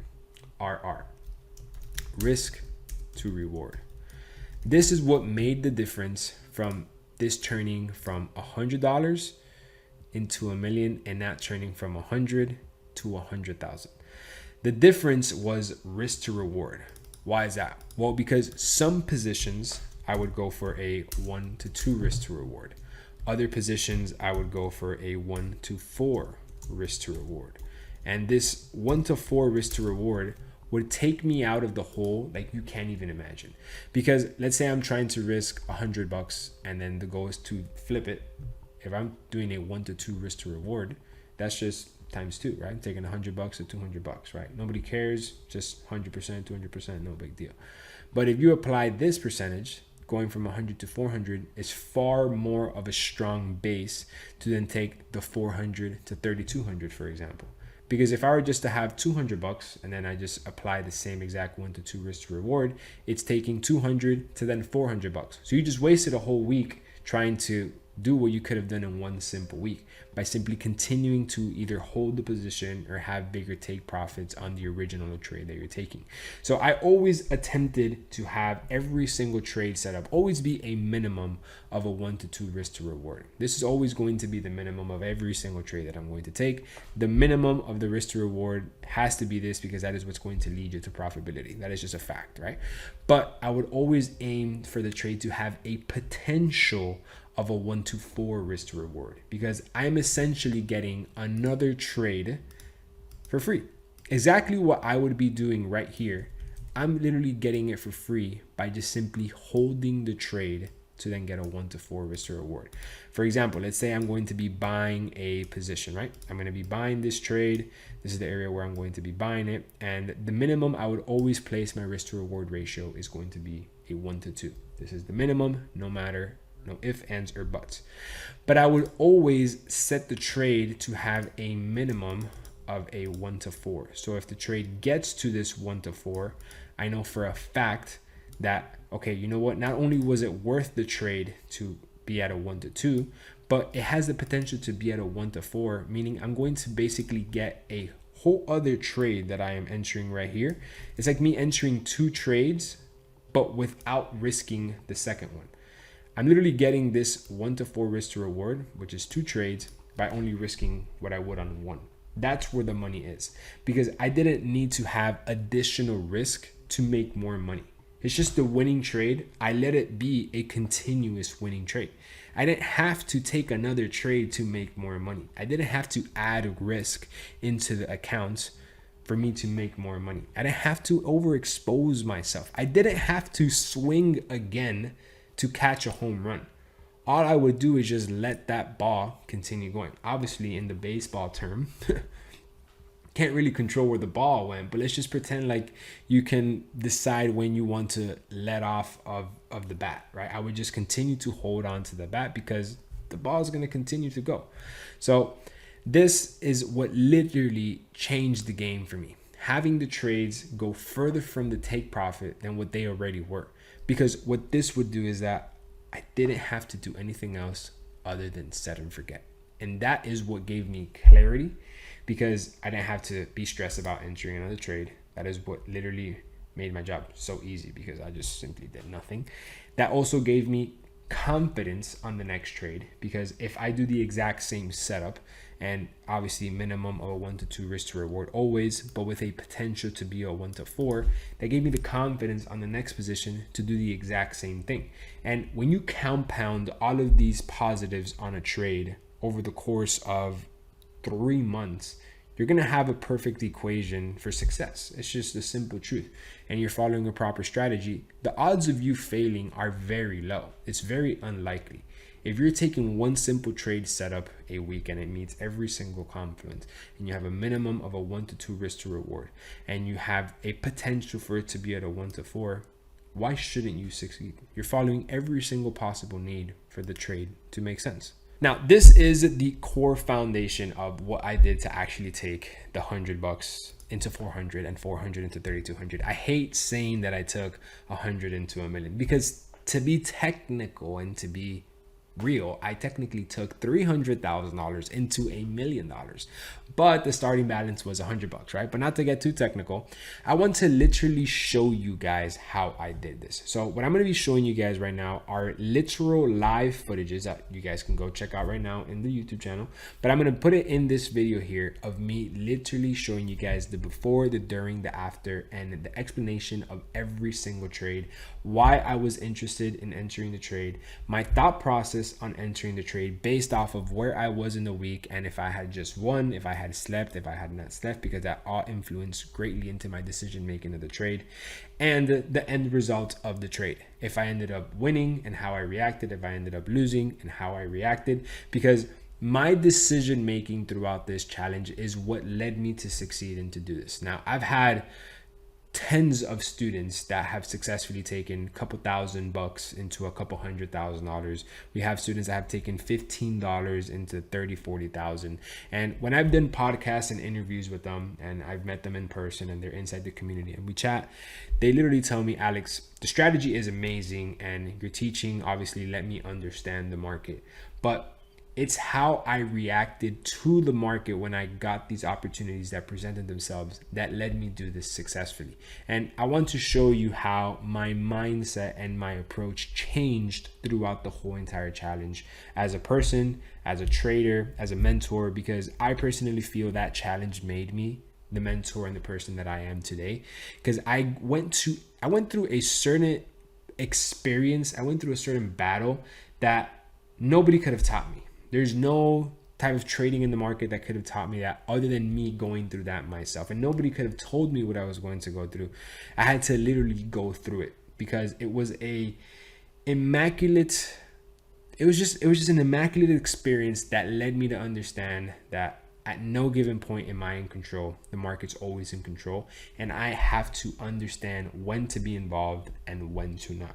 So what I'm going to be showing you right now, once again, is the real raw journey of the challenge. Pay attention to the types of trades that I am taking, because I literally explain everything that I have just taught you inside of this video. Trend, area of interest, and market structure. That is what's going to lead you to be able to make a decision if a trade is good to take or not. So let's get into it right now. All right, guys, good morning. It is currently July 16th, Tuesday morning. So obviously we stayed up last night, so about like 3 in the morning-ish. I stayed up to catch this trade, and it was for no reason. We are currently in the position, and this is literally the max that I can honestly risk on the account. So last night, remember that I explained to you guys that I was waiting for the market to have a body closure under this line right here.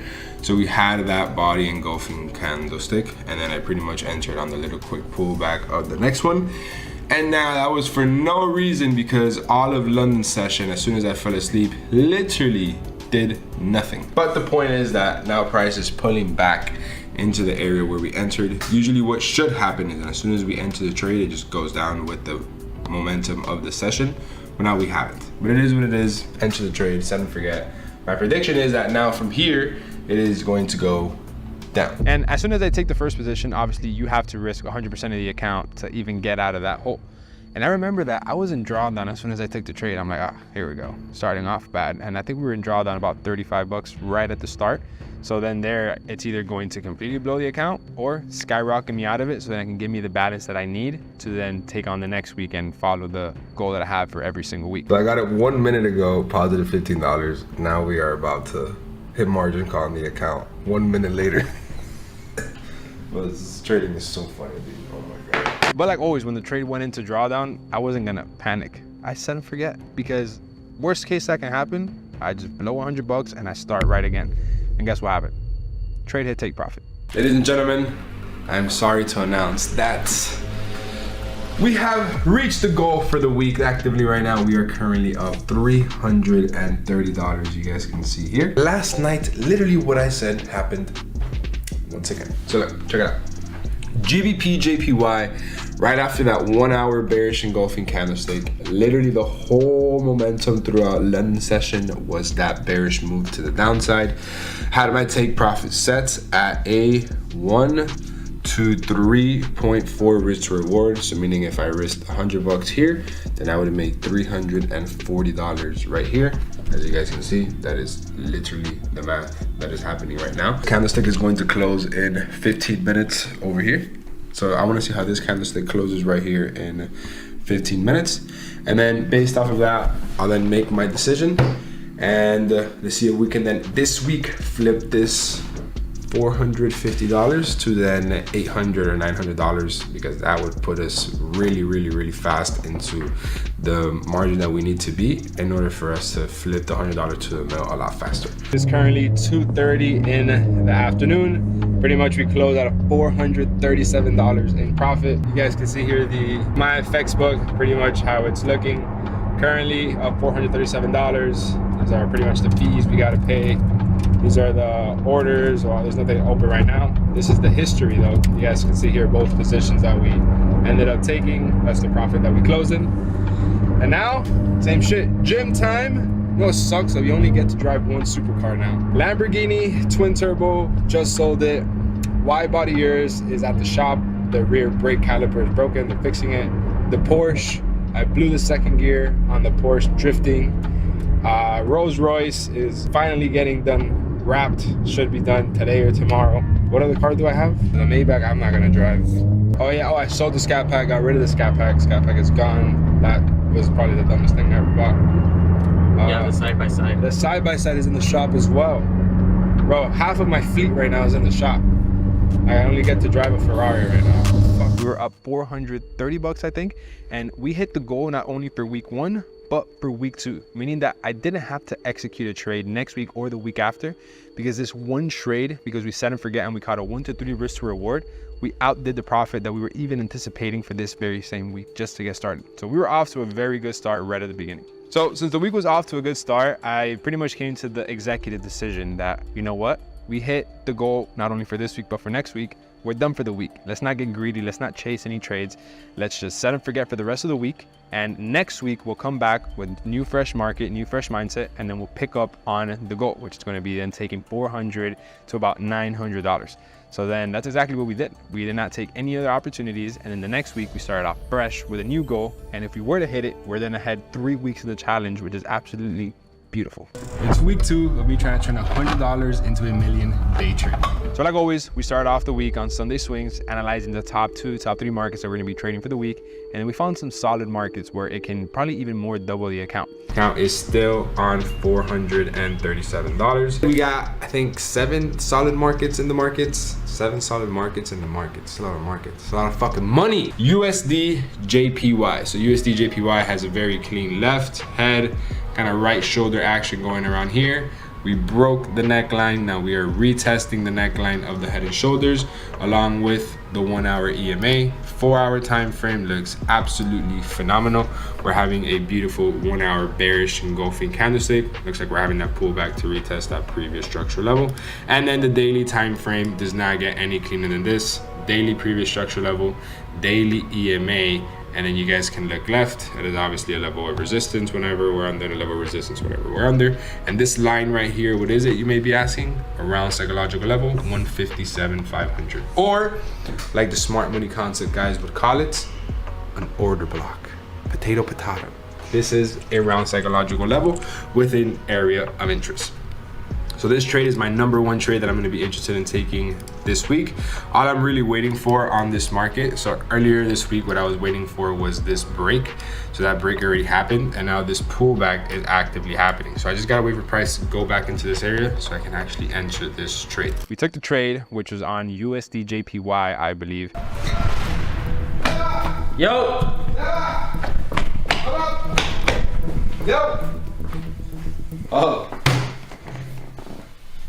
Fuck with me. Huh? Fuck with me. Literally USD JPY, as simple and as effective as it gets. Look at this shit. We literally had the retest perfectly to the area of interest, the Marubozu, tweezer top, rejection, bearish engulfing candlestick. I keep telling you, you need an engulfing candlestick to enter a sell, or a bullish engulfing to enter a buy. I'm laughing because the mic is moving. So the point is that we're in this trade right now. Literally, we are already at $550. If this shit hits that take profit, we'll probably be at like 2-3K. We'll probably even break the goal for the week that we've been anticipating. So for now, just gonna set and forget. But it was taking a little bit long, so I'm not gonna sit in front of the computer all day and basically do nothing. This is exactly what I said at the beginning of the challenge. I'm gonna go play basketball, I'm gonna go hit the gym, I'm gonna go live my normal life so it doesn't affect my psychology, and I can always have a fresh mindset when I'm actually going to execute a trade, and I treat the markets one thing, and then my life, my personal life, is a completely other thing. You can either literally make us or break us. It is currently 8:00 p.m. Miami time, so I think it's like about 2 hours or an hour and a half from the last time I updated you guys. And set and forget. Now what we're gonna go do is pick up Jordan. And for those of you guys that don't know who Jordan is, he's actually one of my top students, where about 6 years ago, he was actually working at aviation in a place like this, but he wasn't flying the airplanes, he was fixing them. He was a mechanic fixing the planes that were broken down, probably making 50-60K a year. And he didn't want to live that life. He wanted to have a obviously successful life. And because of the set and forget strategy, he managed to not only get out of his job, but make trading his main source of income in just under 2 years, which is absolutely legendary. And over time, we become really, really close friends. So Jordan, obviously, you know, is battling cancer and stuff, and his legs get really, really swollen, and I have a cold plunge. So cold water helps with inflammation. We're gonna put him inside the cold plunge in about like 20-30 minutes. So we're gonna pick him up now and show you guys the whole journey. All right, so this is Jordan. We're gonna take him out to the cold plunge. It's gonna suck, bro. It's gonna suck. It's cold, right? Bro, It's a cold plunge. Dude, it's gonna fucking suck. But I'm telling you, you're gonna get out and you're gonna feel fucking amazing. So, you know, we would pick him up, take him to the cold plunge, and then drop him back off. He actually gave me some Mike Tyson signed gloves, which is super sick because, you know, Mike Tyson's a legend. I told you I got you something. Just came a little late. Oh shit. Oh shit. No way. Signed by the book. For me, it's a representation of Jordan because he's a fighter, fighting through what he's doing. And obviously Mike Tyson is one of the most legendary fighters. So it's actually pretty cool to have boxing gloves signed directly from him. All right guys, so trade update. We just left the gym right now. Trade update is currently 12:30 in the afternoon. So like I mentioned earlier, if that daily candlestick closes under that previous structure level, we're pretty much gonna set and forget this shit for a very long time. 4 hours looking good. We are now currently up about $1,200 on the account. So I'm gonna continue to set and forget. I think I was already about like $1,200, $1,300.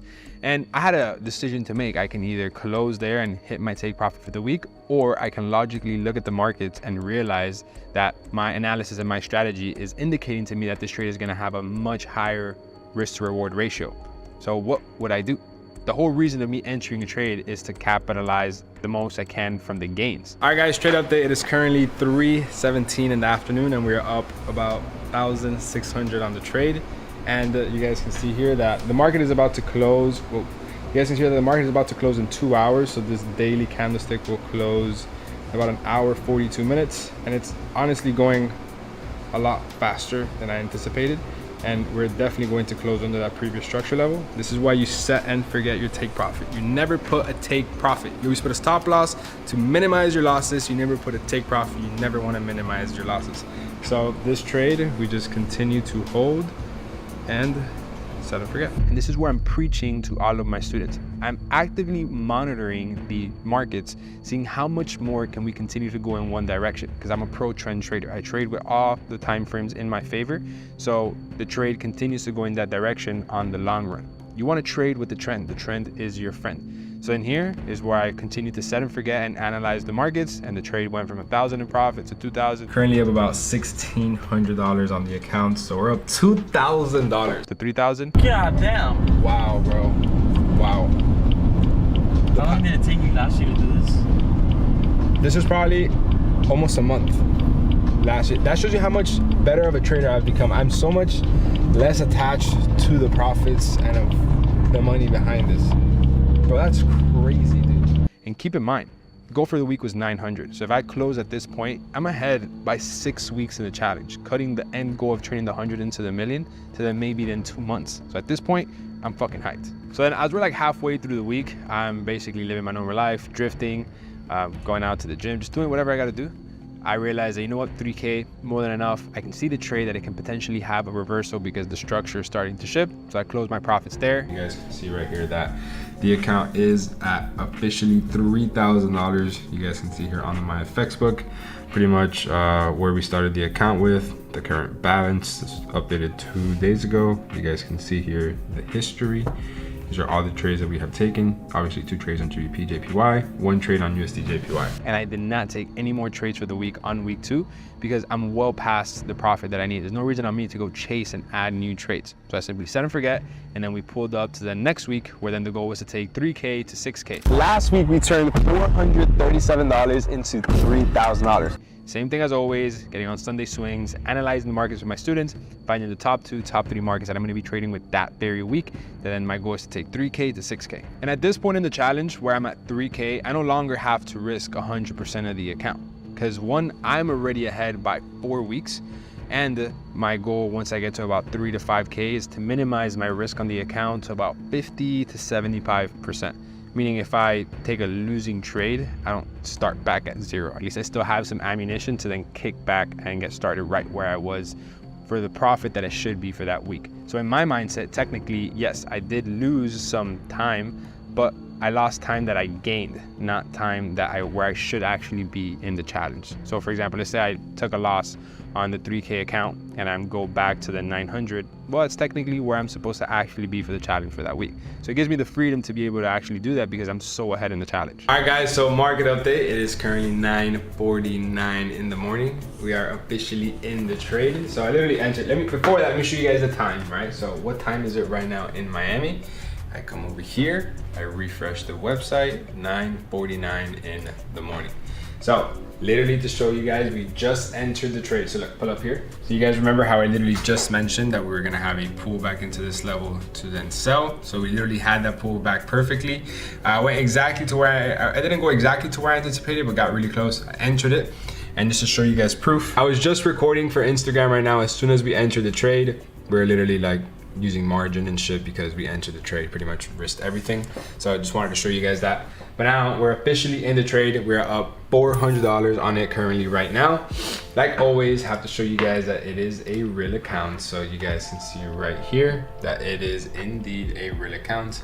You guys can see where the account is currently sitting, and we're currently now going to just wait. But I explained to you guys perfectly this. I explained to you guys the break and retest here. I entered at this next retest where we should have waited for it here. We should have waited for the break and retest here to then sell, but then this didn't happen here, but it did happen here.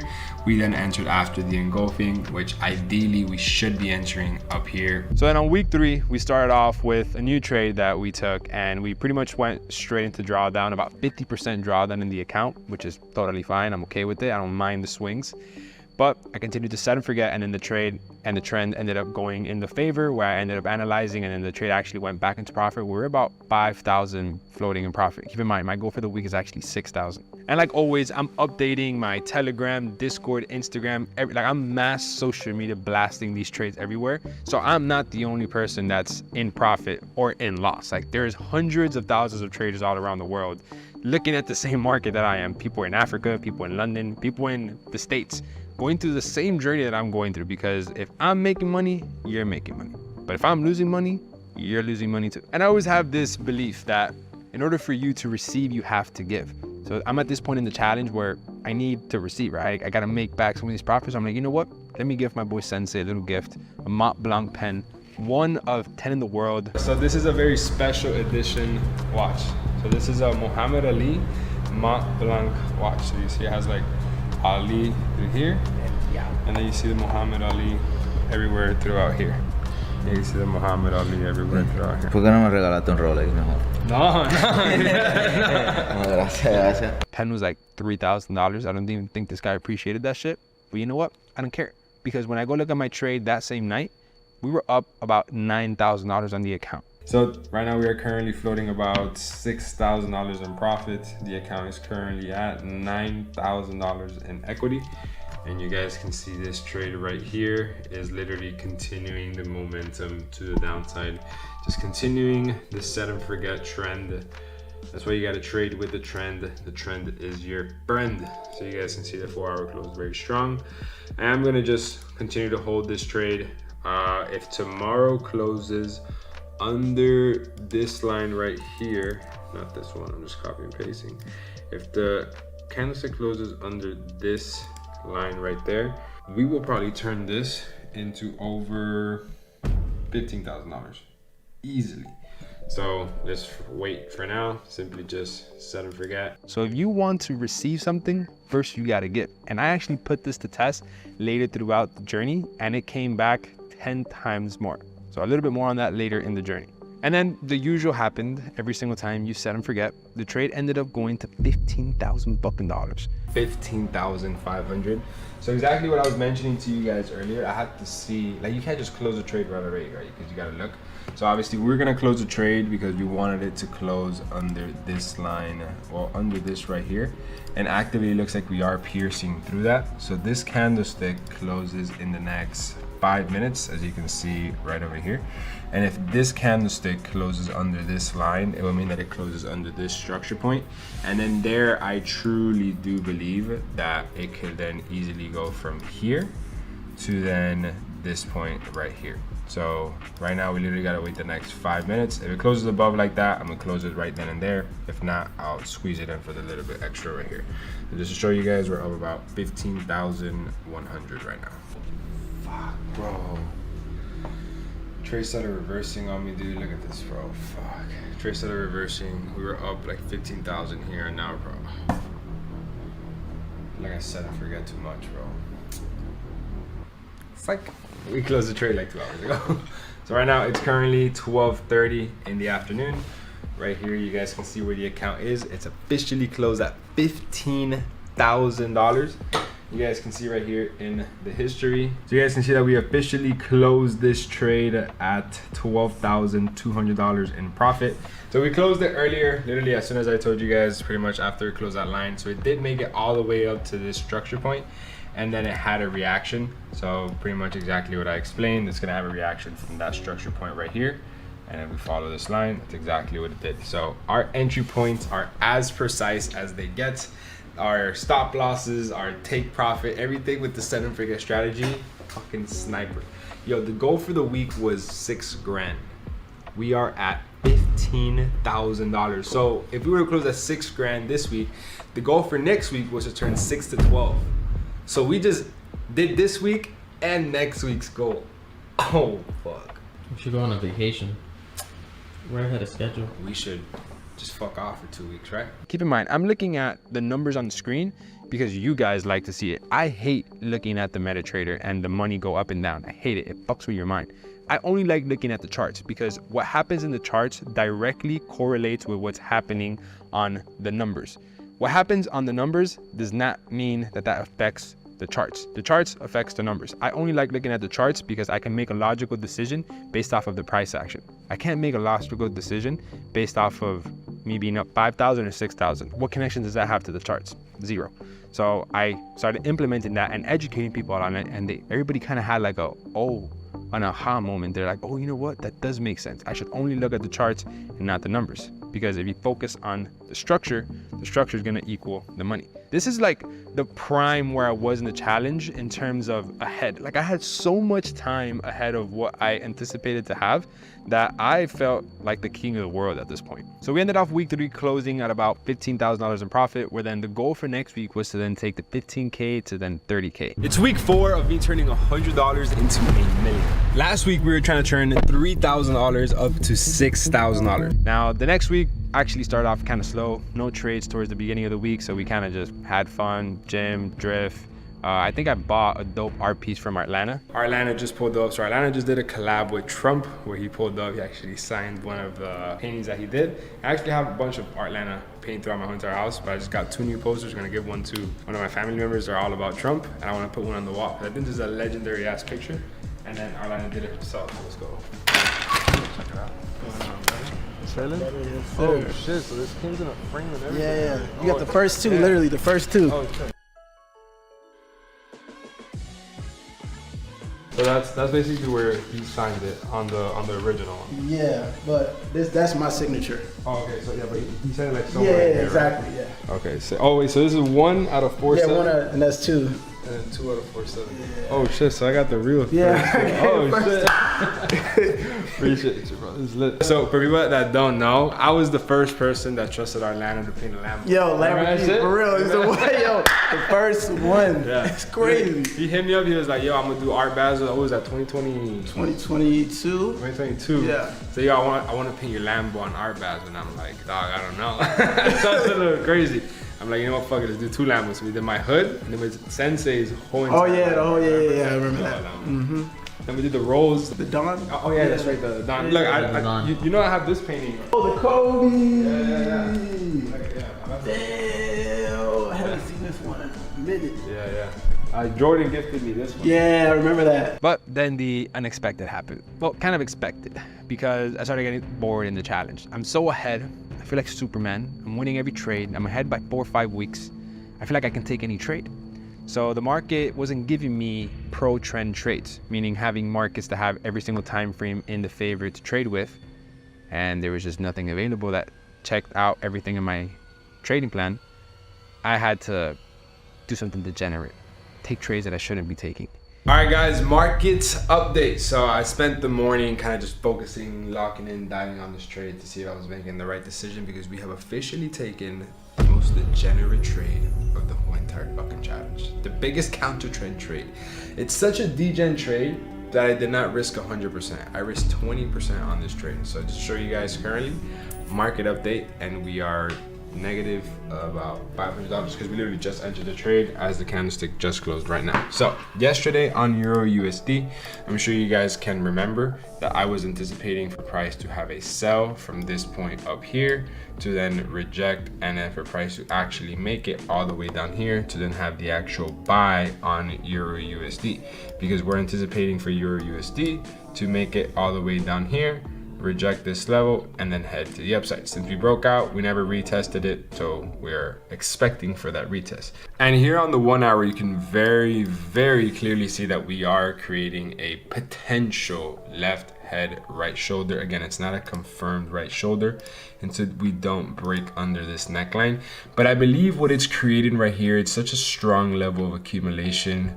Looks like a 1 hour double top, 30-minute time frame. I almost see it like squeezing in to this inwards triangle, whatever you want to call this. Again, I hate trend lines and I hate all this stuff because they're very subjective, but you can literally see how price is squeezing into this area, and I personally believe it's gonna have more of a reason to burst down than burst up. I could be completely wrong, because I don't believe that this area that it's rejecting from right now is going to be the area to continue pushing to the upside. I think such a strong move like this has to have a deeper retracement before actually heading to the upside.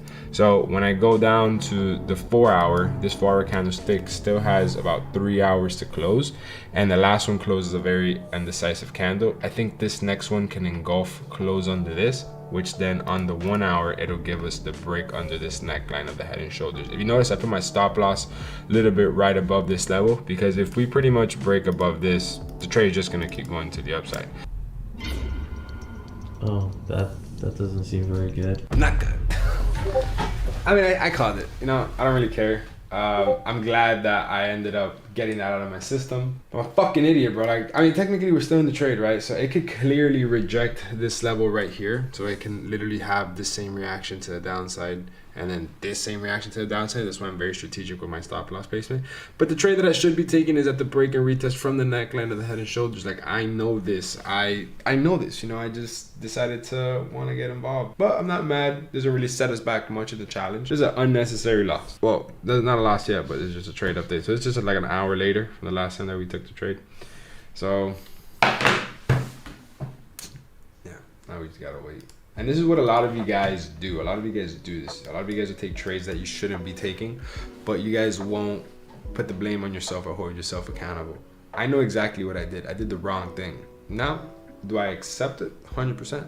You guys, when you do the wrong things, you don't accept it. You're ready to put the blame on someone's strategy, on the markets, on anything but yourself. And that's what, once you start having that self-recognition, is once you start developing a nonchalant character for trading in the markets, and that's how you truly become successful, because you realize that your success, whatever the outcome is, successful or not, is 100% because of you, not because of another outsource. Like, I'm the one that clicked the sell button. The phone didn't click it just for me. So for now, set up forget. I can't do this one. Yo, that's a sign that we shouldn't. We took the first fucking loss in the 100 to the middle count.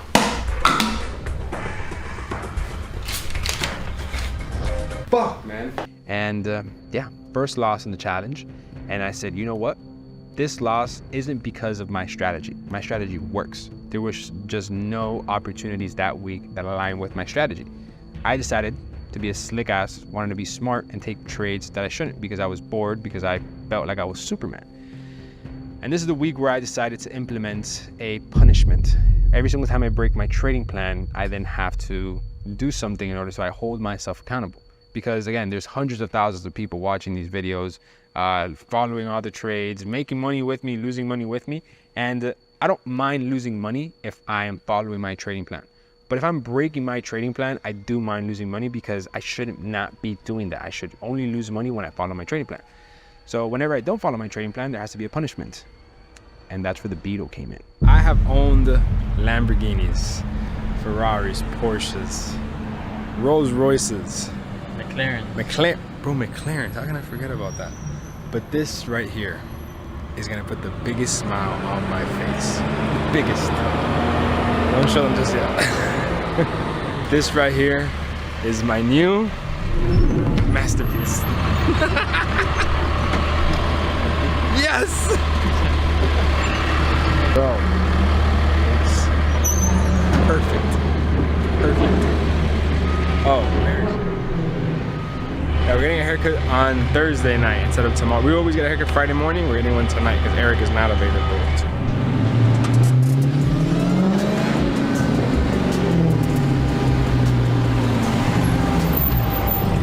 What the fuck is that? What do you mean? Bro, what is that shit? My new car. You don't like it? That's fake. That's fake. Just park up.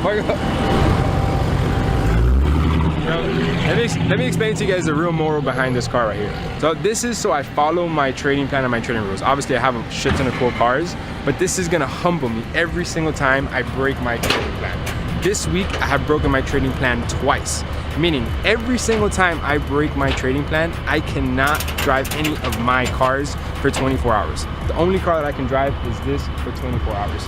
So what is that gonna incentivize me to do? To not break my trading plan. Every single time I break my trading plan, I have to drive this for 24 hours. That's just the price and the consequence that I have to pay. What do you think? You fuck with it? It's tough. And it's manual. It is? Yes, it's four speed. What, you gonna drift it? That's just 1966. Oh wait, Sense's here. ¿Qué mierda es eso? You don't like it? No? Sorry. ¿Qué mierda es eso que tú compraste? Hey. You like it?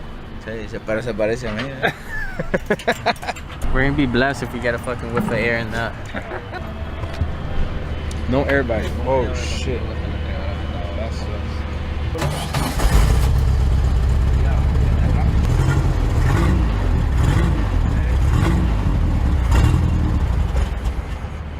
Oh shit. All right.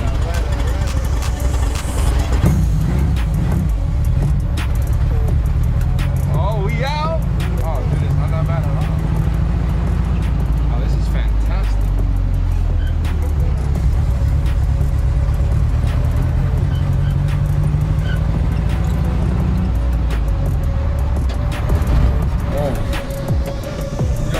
Oh my god. Oh, it has no brakes. That thing is leaning, boy. Is it leaking? No, leaning. Leaning? Leaning what way? Like this. Really?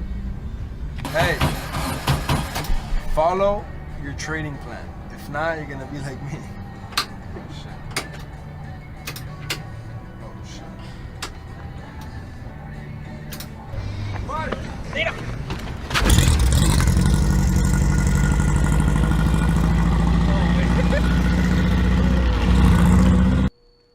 Fucking Beetle. And I lead so much by example that I went to go do some student podcasts with students that have made over $100,000 with my strategy. And instead of me pulling up in a supercar and taking them for a cool journey as I normally do, I pulled up in the Beetle. Even the students were making fun of me because they expect for me to pull up and show them the lifestyle, and I showed them the real lifestyle. I broke my trading plans and now I'm driving this piece of shit. And I wanted to show it as an example to them. Like, yeah, all right, cool. My student made 100,000, but buddy, I want to let you know, you need to have something to hold you accountable how I am right now, because if you don't, you're gonna probably end up driving a car like this. So that's why I led by example and to show the students live in person that they need to continue to follow the trading plan to be successful. The moment they don't, they're gonna end up in a car like that. It's kind of a funny way to look at it, but it's the reality of the situation. This is where the humbling begins. You guys know how much I love driving my Porsche GT3 and driving it like a man, and driving my Ferrari and driving it like a man. But man's gotta do what a man's gotta do, and a man's gotta pay the price.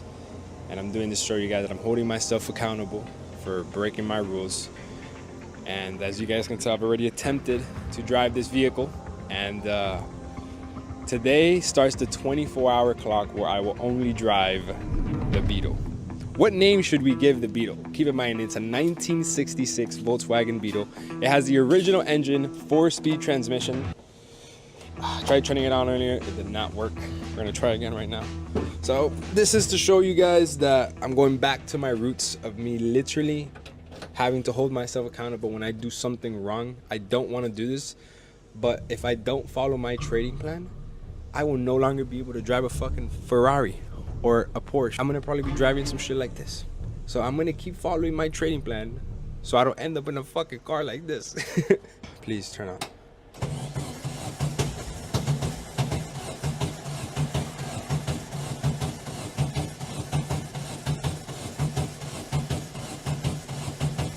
What name should we give it? Should it be a he? Should it be a her? Come on, come on.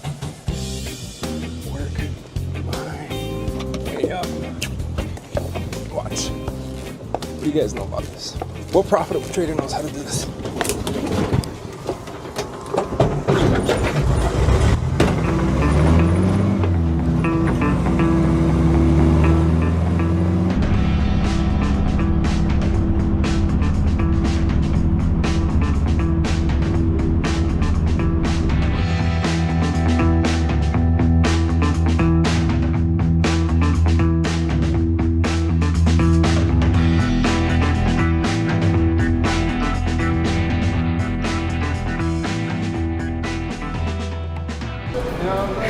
Yeah, we only got space for 2. Oh. Yeah, let's just push it. Let's push it.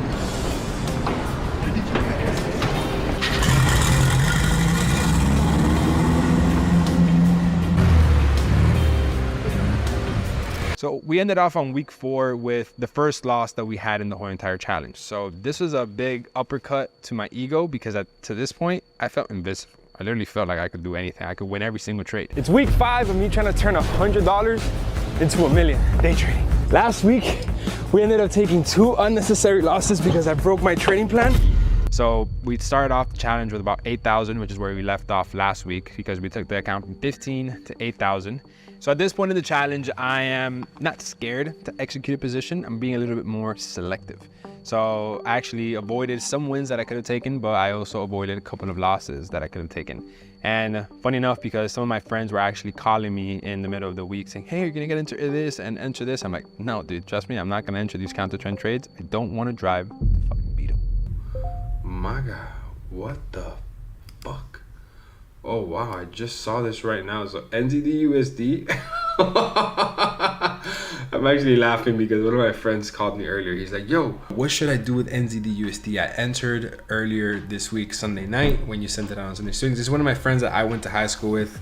Literally one of the only close friends that I have outside of, you know, my team. And he told me, he's like, yo, should I close NZD/USD or do I hold? I'm like, dude, if you hold, it can have the risk of having a pullback. I don't think you should hold. I think you should close. He's like, nah, I'm gonna set and forget.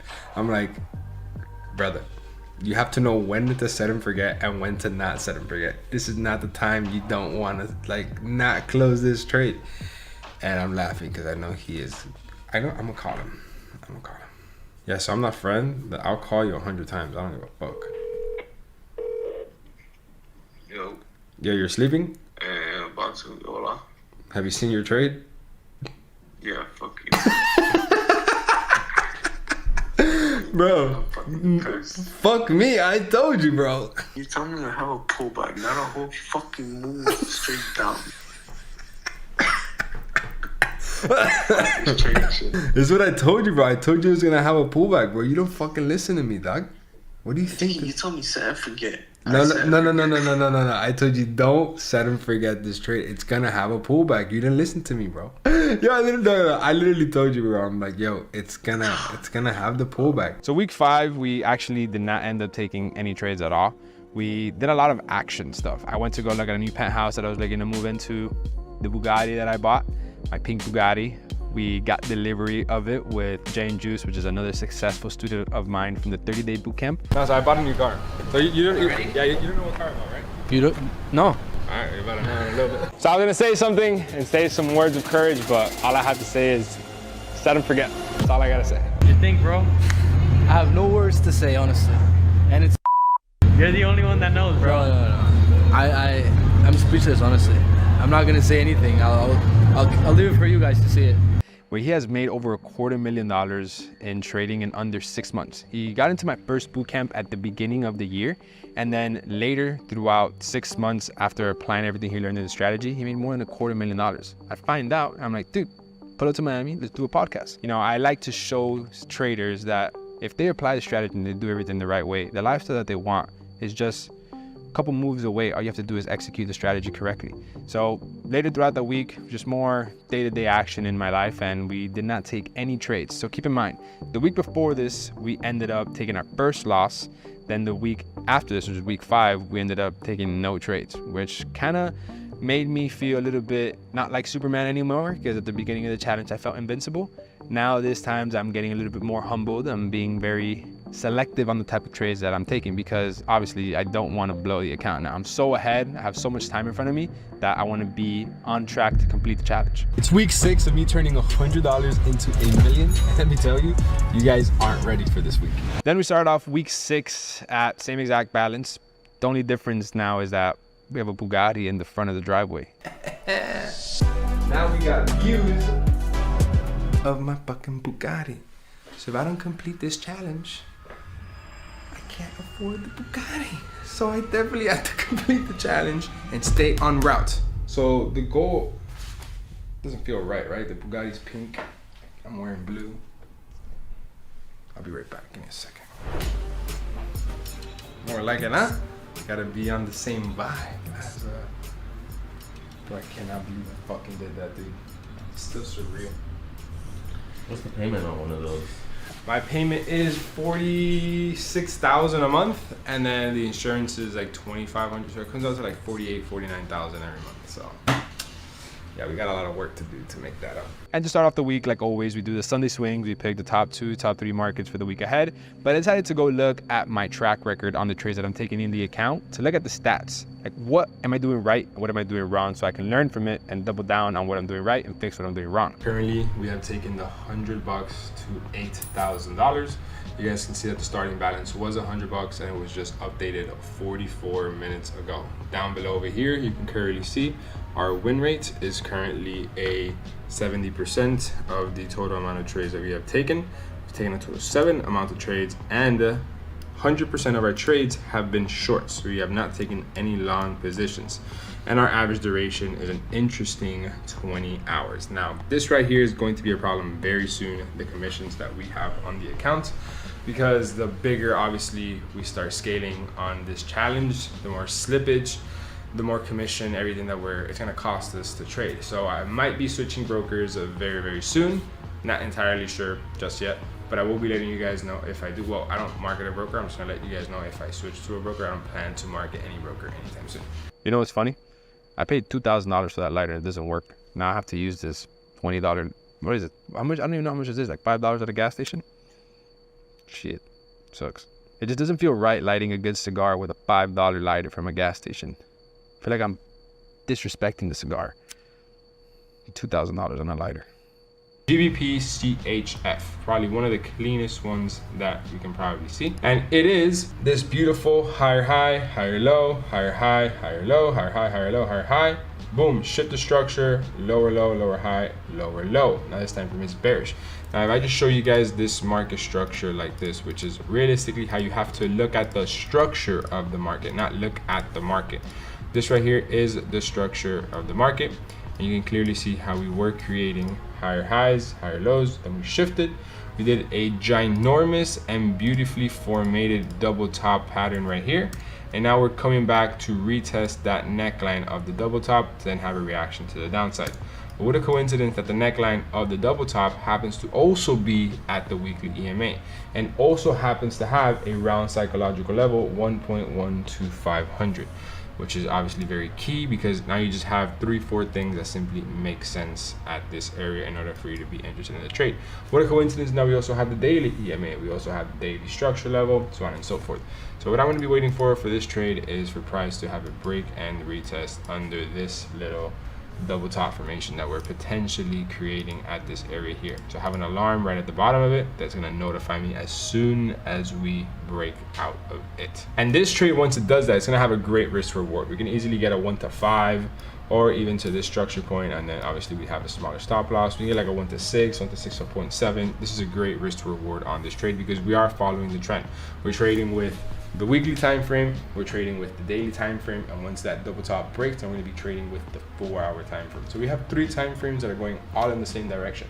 We simply just enter the trade, set and forget. So after we analyzed the top markets for the week, like always on Sunday swings, we then realized there was no markets to trade, but then we got a phone call from this guy that was like, yo, you want to put your Bugatti in a music video with Kodak Black and Trump? They want to have the Bugatti in this warehouse and have this Trump's marching band behind it playing while Kodak and all them are rapping in front. Come on, Trump will be there. I mean, bro, I've been part of a couple music videos. I know how this shit goes, you know? Yeah. Pull up at 3, start at 7, end at 1 in the morning, you know? Bro, I fucking hope it's not like that. Like, fuck yeah. I've been listening to Kodak Black since I was like 15, and who doesn't like Trump? Little did I know that I was getting scammed. Trump was not pulling up, and Kodak Black pulled up 20 hours late. And that same night, my Bugatti broke. Kodak's not here yet. We'll probably be here in like 30 minutes. We won't leave till like 3 in the morning. Watch.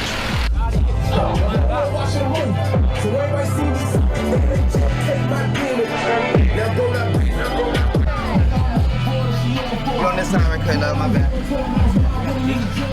I'm so I don't care about dope, ain't dying yet, ain't my time yet. When I go, I'ma be in the president trap. I'm pulling on this like that, I'm here, shit, I don't need it. They keep asking my truck, but I don't speak on that. Wait, hold on. I'm not gonna lie, this shit feels a little too wobbly.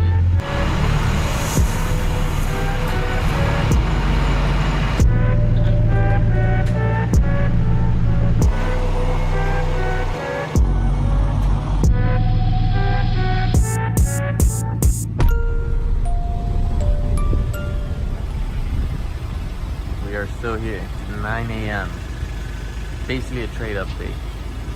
And we're still here. Well, after a couple hours, finally got it up. Now we gotta take it from this tow truck to that tow truck. Fuck this, dude. I don't even want to talk about that. So after we finish all those shenanigans, like always, patience pays. And most importantly, following the set and forget strategy. GBP CHF, as you guys can see, we're currently up about $6,000. So we entered this trade earlier, literally probably like fucking, I don't know, like an hour ago. But we're in the middle of all these calls and the trade is now heading into our direction. Everything's looking very well. We're actually in a lot more profit than I expected. Obviously, I did not account how volatile this pair is. I did not realize that this pair goes into a little bit more drawdown. We'll blow this account completely because this pair is super volatile. I actually have not entered a trade in GBP CHF in a very long time. But this trade right here, if it does hit my take profit, it could take this account up to like $70,000 if it does make it all the way down here. And then we were up now from the $8,000 that we were technically down, back up to the 15,000 where we were 2 weeks ago. So now we're picking back up, staying on track. And the goal for this week was to turn the 8,000 to 16,000 or 18,000 roughly.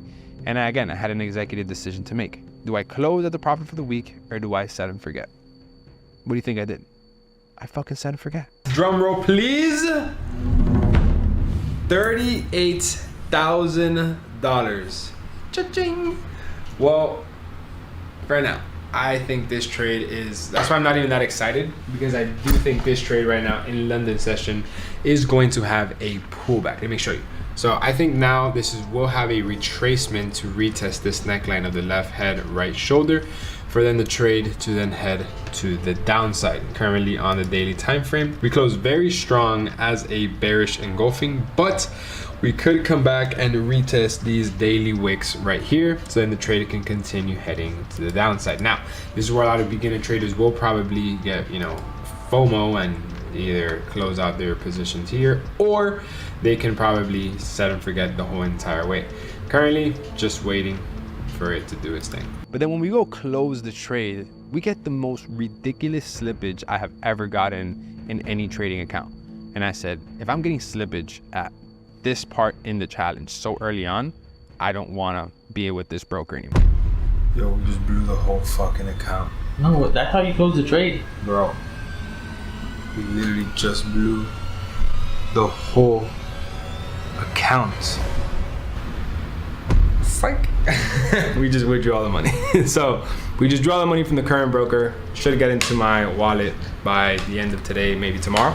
And we're gonna deposit into a new broker, which I might be letting you guys soon which broker it's going to be, so you guys are gonna have the same market conditions as me. Current broker right now, the fees were all over the place.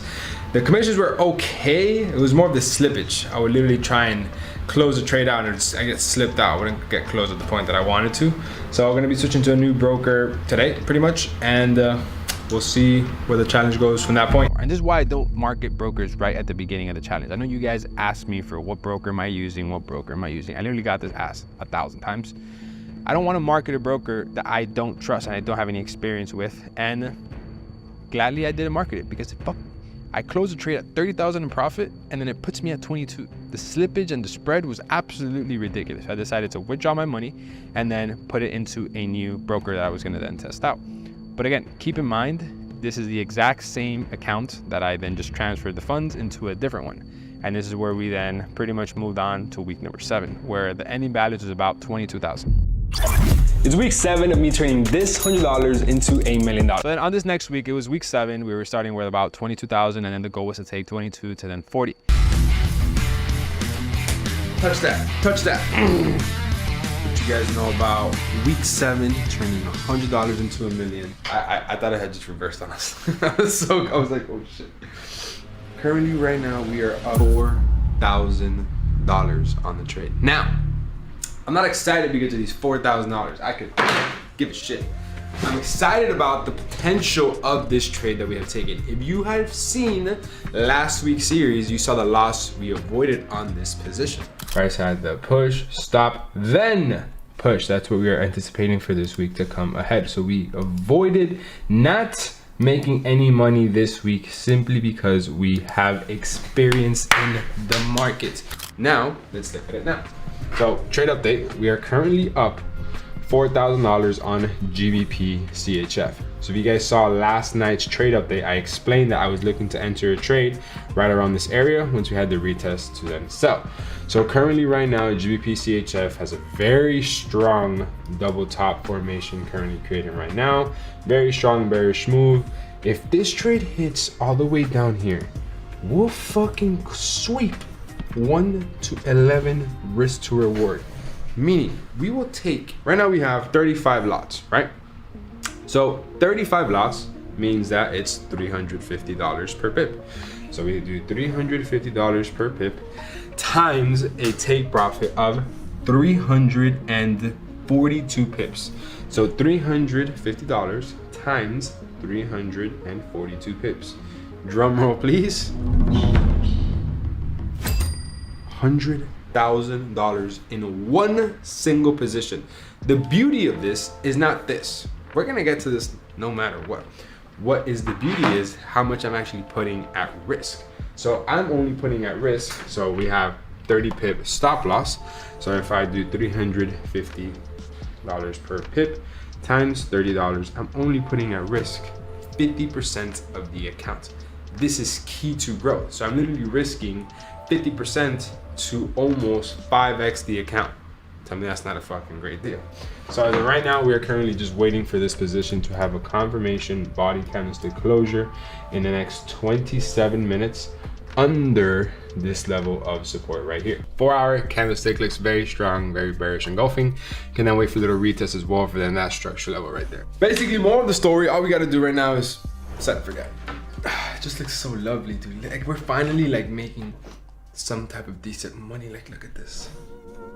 And then we ran into the same broker issue. We took the 20 and then we took it to the 40, but we ran into even worse slippage on this other broker that we were testing out. And again, this is why I don't market brokers. It's my first time trading on it and I'm taking a good trade. And when I take it, the profits that I'm supposed to be making, I literally lost it because of the slippage on the account.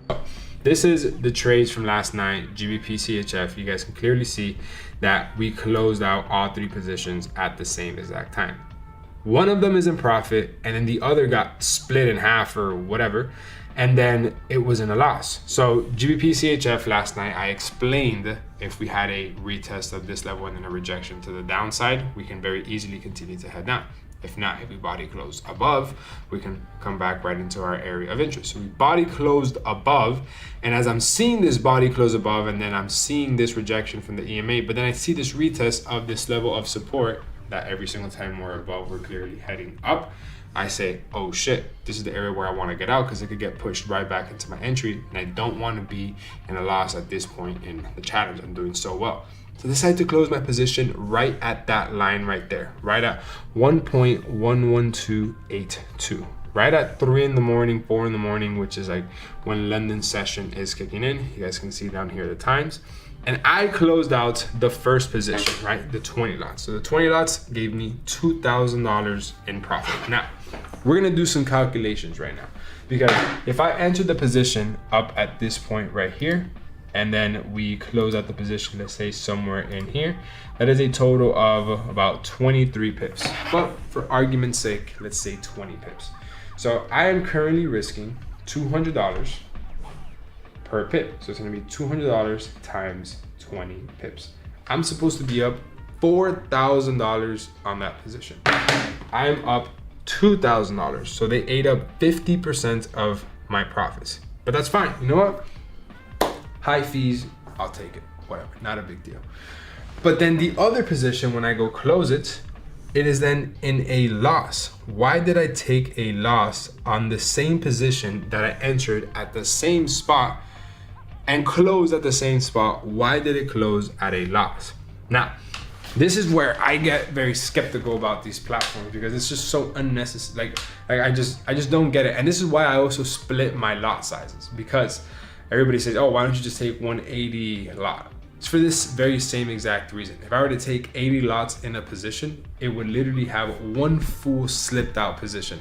Versus if I split the positions in half, at least I get one, and then the other ones will probably have a little bit of slippage. So I do this because I've dealt with this shit before and I've been dealing it for a very long time. Like this, at this point, was very frustrating because I just came off of a losing week, then a break-even week, and now 2 weeks that are technically break even because of the market conditions that the broker was giving me. If I'm running into these issues with a broker so early on into the challenge, I'm already being skeptical, because imagine the slippage and the issues that I'm going to be running at when I'm fluctuating hundreds of thousands of dollars in profit, which is realistically like 3-4 weeks away if I double the account every single week.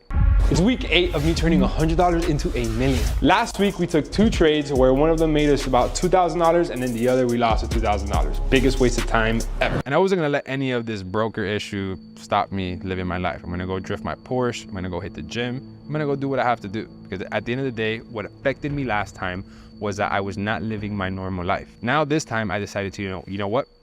If I take a loss, if I take a win, I'm gonna go hit my gym, I'm gonna go take my night trades, if you know what I'm talking about, and just do what I gotta do. And then later on throughout the week, we got another great opportunity in the market, which is what we analyze on Sunday Swings. This market right here currently is having a lower high pullback. And this is what this market structure looks like on this pullback, right? We have some structure right here, and then we are now at this resistance level.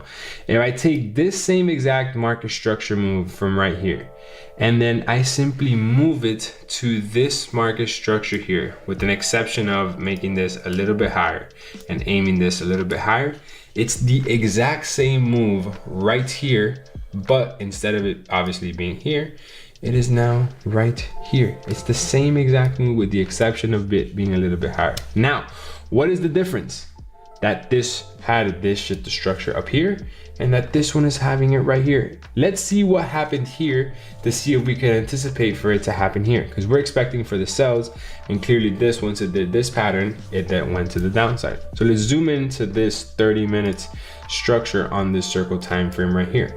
What did we get when we were at this pattern right here? Oh, okay, we got a left head, right shoulder. Okay, cool, left head, right shoulder, retest, then sell. Well, let's go to current price right now. Holy shit, what do we have here? Left head, right shoulder. Fuck with me, fuck with me. If you want me to keep showing you guys, because I see this all the time, and I don't always explain it because it's just normal to me. This is my second language, third language, and I see this literally every single day. It's very normal to me. But to a lot of you guys, this might be like, what the fuck, a wow moment. And if it is, let me know in the comments so I can keep doing this stuff for you guys, because it motivates me and it shows me that you guys are actually learning. So this position, we're actually very, very, very interested in executing, but not just yet.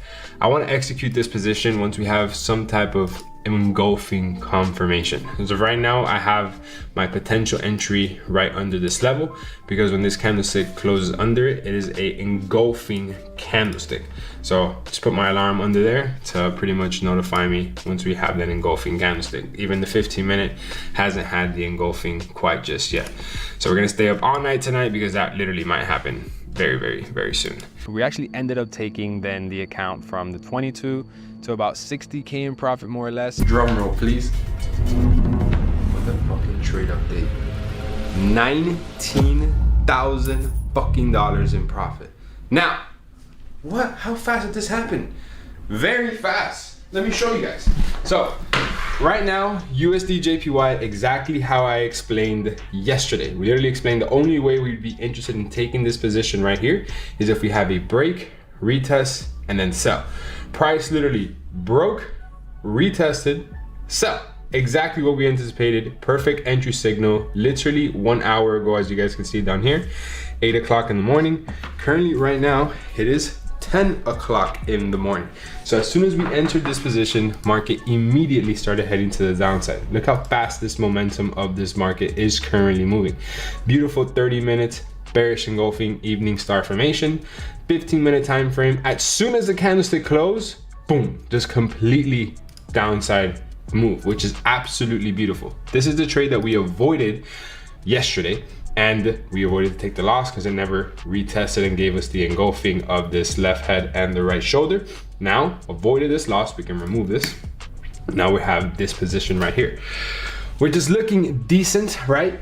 Obviously, I'm just hyped because I risked a lot more than I should have, because we're trying to turn $20,000 into 40. So I can literally close the position right now, and then we will have the $40,000 in profit that we need, literally. Oh shit! What? Oh shit! What the fuck just happened? Oh shit! Whoa! Whoa! Whoa! Whoa! Whoa!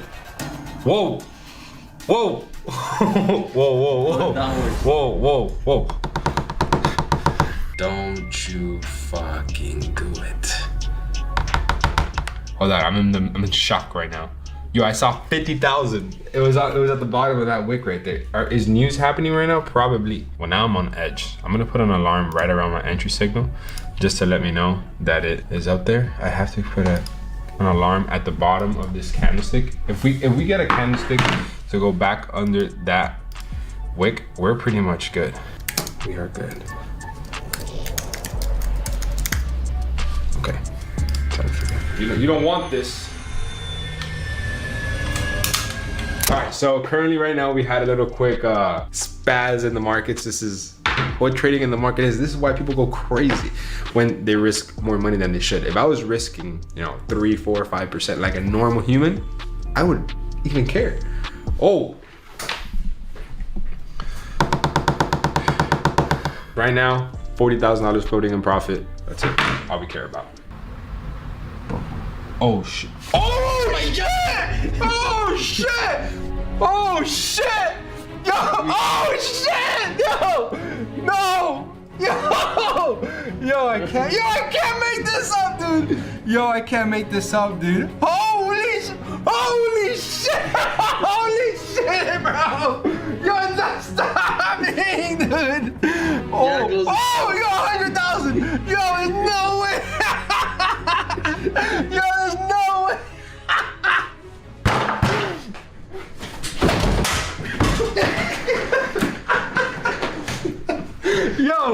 Yo, there's no way. Oh, I kind of hurt myself. Is my watch okay? Yeah, it's fine. Doesn't matter, we can buy another one. Oh, dude. Oh! Yo, we're about to be at 100,000. That's fucking crazy. Yo, the countdown is legendary. Yo! No, we gotta keep going, We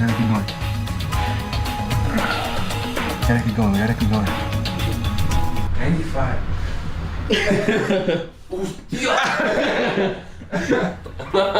95. Oh, 97. Yo, it's gonna hit 100,000. Yo, it's gonna hit 100,000. We gotta keep going. Look, dude, I think we got up to like. Dude, we got up to there? Hold on, dude. Now I just gotta focus. What is this on? Why did it do this? This right here shows you guys that the fucking fundamentals will follow the technicals. All right, I gotta focus, dude. Market update, boys. Markets update, boys.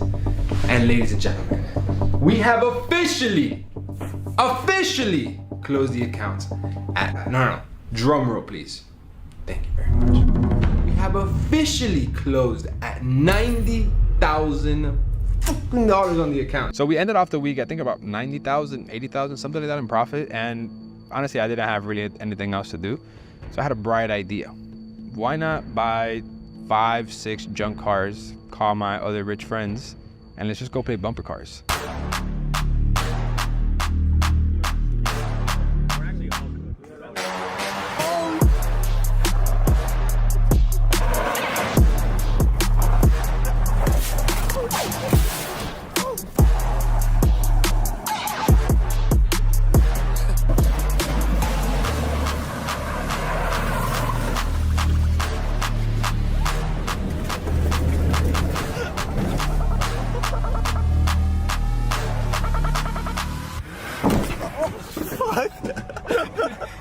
So we ended off closing off the week with about 90,000, I think, in profit, and playing bumper cars, which is pretty legendary because I got a pretty big group of people together in under 2 hours. Like, imagine you getting a phone call saying, yo, pull up to this location and let's play bumper cars. Everybody's reaction is like, what the fuck? Good morning, ladies and gentlemen. As much as I would want to go right into the markets and show you my trades on this week where I'm going to be turning the $90,000 into 200, I have to spoon feed my children, my very special, unique children, the haters. Come here.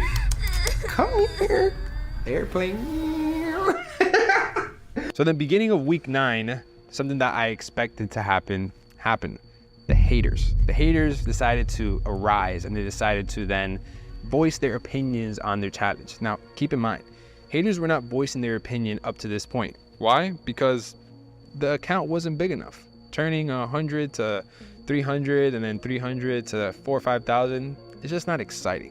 But now when I started having multiple 6 figures fluctuating, automatically people wanted to then say, he's not showing the trade history, it's not real, he blew the account. Like, if I have not been showing every single trade, the before, the during, the after, up to this point, literally showing every single trade in my free Telegram, in my Discord, in my Instagram, on YouTube, they wanted to voice their opinions. And I said, okay, you know what? Nobody's gonna fuck with my reputation. My reputation's everything. So I addressed the haters, showed the trade history, and then continued on with the journey. Because truthfully, if they were concerned about the challenge being legit at this point, I said, you know what? Thank you. That means I'm not doing good of enough a job. Let me double down on making this even more transparent and even more legit. Ladies and gentlemen, it is currently 11:15 in the morning. And as of right now, the account is currently sitting at a whopping, we blew the account. Again? Psych! $115,000. Now, you know what? Let me just, we're currently sitting at $115,000. Now, the reason why I'm not excited is because we could have literally been in this much profit. We've been holding the last trade. But it sucks, so we had to overexpose ourselves, but it's okay. Why? Because the strategy is working once again. NZD-CAD, literally having left head, right shoulder, retest of the neckline. Exactly what I explained yesterday on the 1 hour time frame. Higher high, higher low, higher high, blah, blah, blah, blah. Once it breaks and retests this neckline, we will be interested in selling. And boys, that is exactly what we did. We broke and we retested once again. Like, does not get any more legit than this. Oh, but you want to know what's the crazy part? That the downside potential of this trade is massive. We can reach lows of all the way up to this structure point right here, but we're not going to do that. We're not going to be greedy. We're going to be realistic and set real take profits. And we entered this position. Once we body close under this right here, we're pretty much good. And very ironically, the same week that I call out the haters is the same week where I'm supposed to be fluctuating in multiple 6 figures in profits. I actually ended up having the biggest loss. I don't even know why I'm laughing at this point. We blew the account, boys. To 44,000. Fuck, bro. This is why we can't fuck around talking shit. We fucking jinxed it talking bullshit. So we just took a unnecessarily $40,000 loss on an NZD-CAD. The same week I decided to troll the haters, which honestly, it was kind of funny because I made it even more legit, even more transparent. And I expected to win a trade. And I lost. I lost in front of everybody.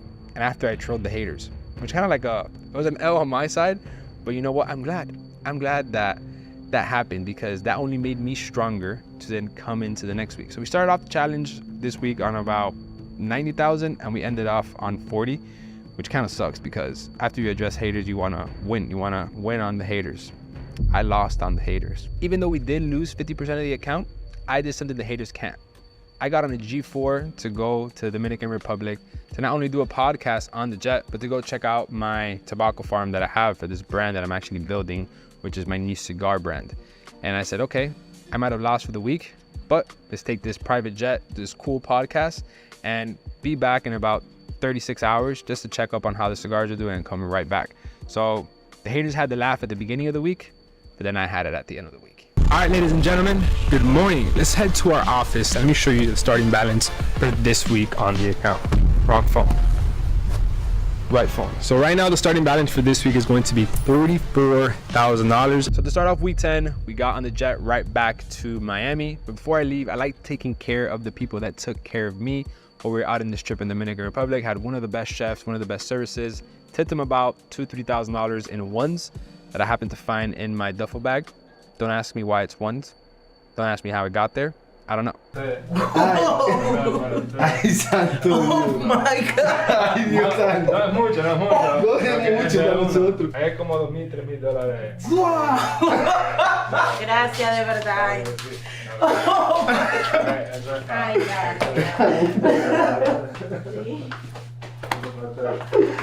Ay, Dios. Muchas gracias. Muchas gracias. You know what's funny?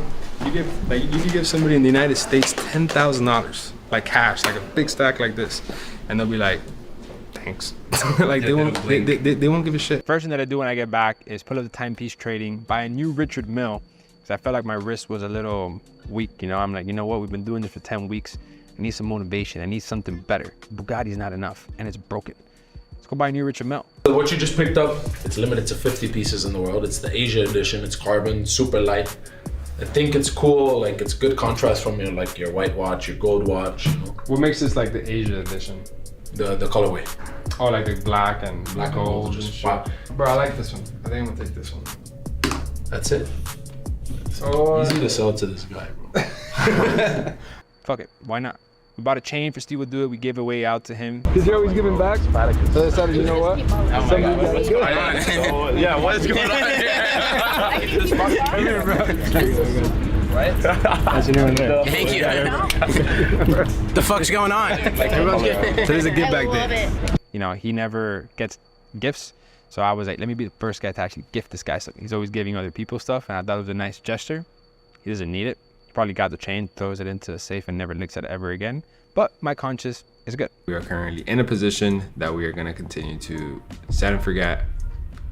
I mean, I literally just called it last night. It's not my first time calling it. All right, boys. So market update, we are currently up 41,000. So we're not even back where we were last week. And we just did the dumbest thing ever. We just executed a loss right here because we decided to enter this position right around this area thinking that it was just going to continue to go down. Like when you don't sleep all night, you just start seeing shit. But then I go down to the 1 hour, I'm like, but wait, this price definitely has the opportunity to come back and retest this level of support and resistance, just how it did here. It could even go up further. It could literally go back up all the way up to this area right around here before actually going down. So the 80 lot that I took at that point right there, I simply closed it because it was actually retarded. So now I'm currently in this position. It's literally what I said yesterday. We're ready to execute it. We're just waiting for the right confirmations. We just got the break of the structure how I wanted to enter the EMA. And yeah, we're in this position now. So I'm just going to anticipate for price to continue having a push to the downside after this retest. We avoided a loss yesterday on Euro GBP. Avoided a loss on GBP JPY and avoided a loss on Euro AUD. So we've been dodging bullets all week. Finally managed to catch one that aligned with the strategy. We closed the position at the top of this wick up here, and literally we probably did the best decision we could have done. We closed these two positions at a $2,000 loss for a total of 160 lots. Then we waited for price to have its rejection. Now, some of you guys would have been like, wow, you closed for no reason. You could have still been holding the trade. You know what? You're right. You're right, dude. But you wouldn't be up $63,000 if I did not do that. Why? Because I waited for this next entry, bearish engulfing confirmation, evening star formation under the EMA, rejection from the structure. And I said, you know what? Okay, fine. You want to take me out of break even and you want to make me lose an extra 15 pips from the original entry that I originally had up here from this to this point? Okay, fine. I'll make it back by risking 170 more lots on this position. Before we had 160 lots, which was these positions right here. 80 plus 80 is 160. You add all these up and we have 330. So we essentially almost doubled, a little bit over the risk that we had before, but we got an extra confirmation that we did not get here. And you know what? I fuck with it because yeah, we lose 15 pips from the entry, but we gain 170 lots. It sucks in the short term, but on the long term, trust me, it's gonna pay off. Man, dude, how stressful, dude, these last couple of hours. Yes! Yes! $1,000 in profit. Like we weren't just up $70,000 fucking dollars. This shit's making me go crazy. All right, we just got out right now. Fucking, I don't know, dude. I don't even know how much that is. Like $6,000 in profit, 5,000, whatever. Bro, what a swing, dude. How do you go from like how do you go from $70,000 in profit to then $13,000 in drawdown to now only making $4 grand? Tell me how that works. So we ended off week 10 pretty choppy, kind of whack, can't even lie, because we spent a lot of money, but we didn't make a lot of money. But then come week 11, we did the same thing, picked the top pairs for the week, but now this time we did a major comeback. Welcome to week 11, turning $100 into $1 million. We made up for the slack that we did in 2 weeks because we took the account balance from what we were starting at to about $200,000. Now, you might be wondering, what the fuck? The video just started. It didn't. The video started yesterday on Sunday Swings. Welcome to another Sunday Swings, where I literally broke down every single one of these trades to the T. I entered USD CAD on the sells once again. So if you guys go watch last week's series, you guys would see what I went through last week right here at this very moment. I entered this trade, got stopped out at break even, I closed out at break even. I entered this trade, closed myself out at break even right here. It was an absolute brutal Friday. Now price came back into the area, did exactly what I said it was going to do, and then we executed the positions right at the top of this area. Such a beautiful trade. Look at this retest here from this level of support, resistance, rejection from the EMA. Daily time frame currently having that break of structure. This daily candlestick can go off 1, 2, 3, 4, 5, 6, 7, 8, 9, 10, 11 candlesticks. Then we had the pullback. Then we had the weekly double doji, rejection from the EMA, rejection from the structure. Like there's so many things that are gonna make this trade create a new lower low rather than create a higher high. All I did was simply re-enter the trade where I was originally entered. The only thing that changed is the mindset behind when I entered this trade versus when I entered this trade. But if you notice, I'm taking the exact same trade. Look at the pattern formation here and where it is. It's at the area of interest, EMA. Look at the pattern formation here. It's at the area of interest and EMA. And then you simply set and forget. And we're now up $168,000. And yes, it's the same account as always, boys. You guys can see right here in the trade history. I can literally close this position right now. So it's literally Monday morning and I can literally close out this position at this very point right here and be done for the week. And there goes this series, 5 minutes. But you know what? We're not stopping there. We're gonna keep it going. We're gonna try and turn this 100-something thousand into the million today.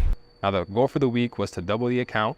And like always, I see the structure continuing with the trend, so I'm going to set and forget. I want to maximize my profits, but minimize my losses. Trade update, it is currently 12:45 in the morning.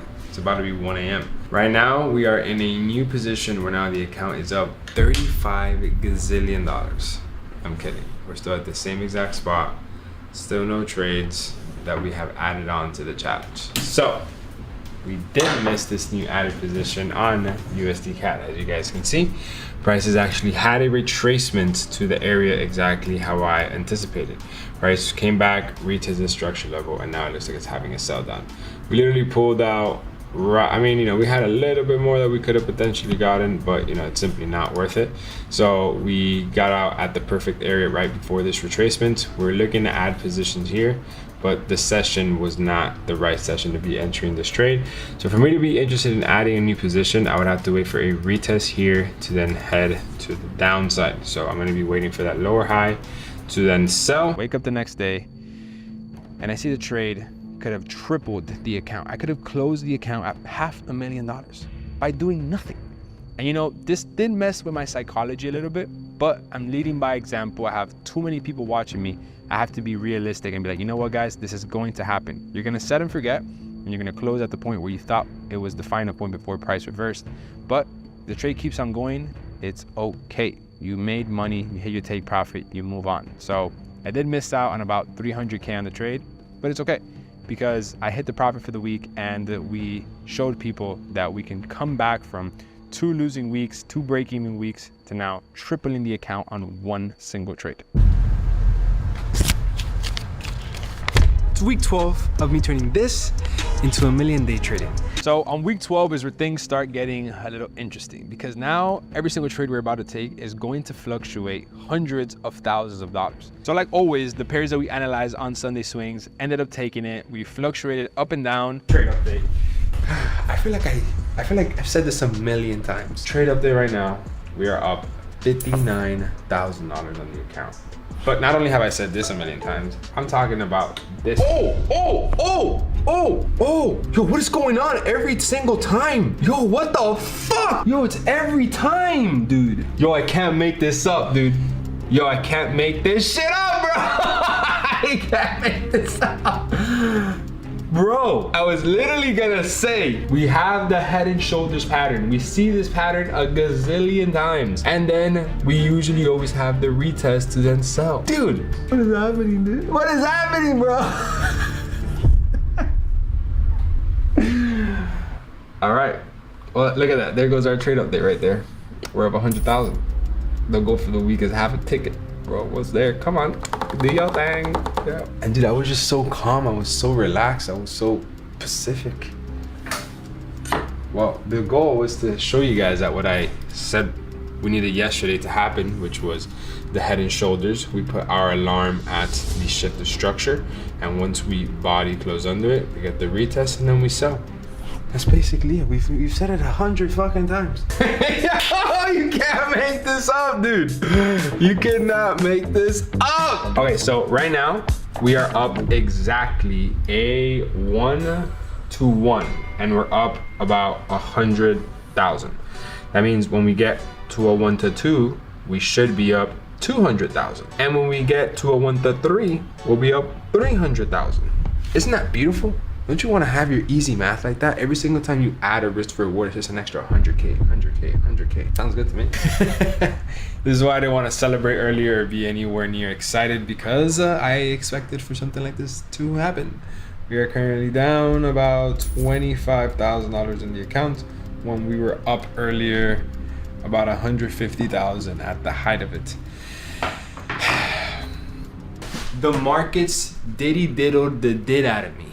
Look at this. Price went not only straight into our stop loss, but a complete violation, break through the previous structure level, almost through the screen and out the fucking roof. We just got diddy diddled in the diddle. Is that even real? Fuck! Luckily, we did not risk much on the position.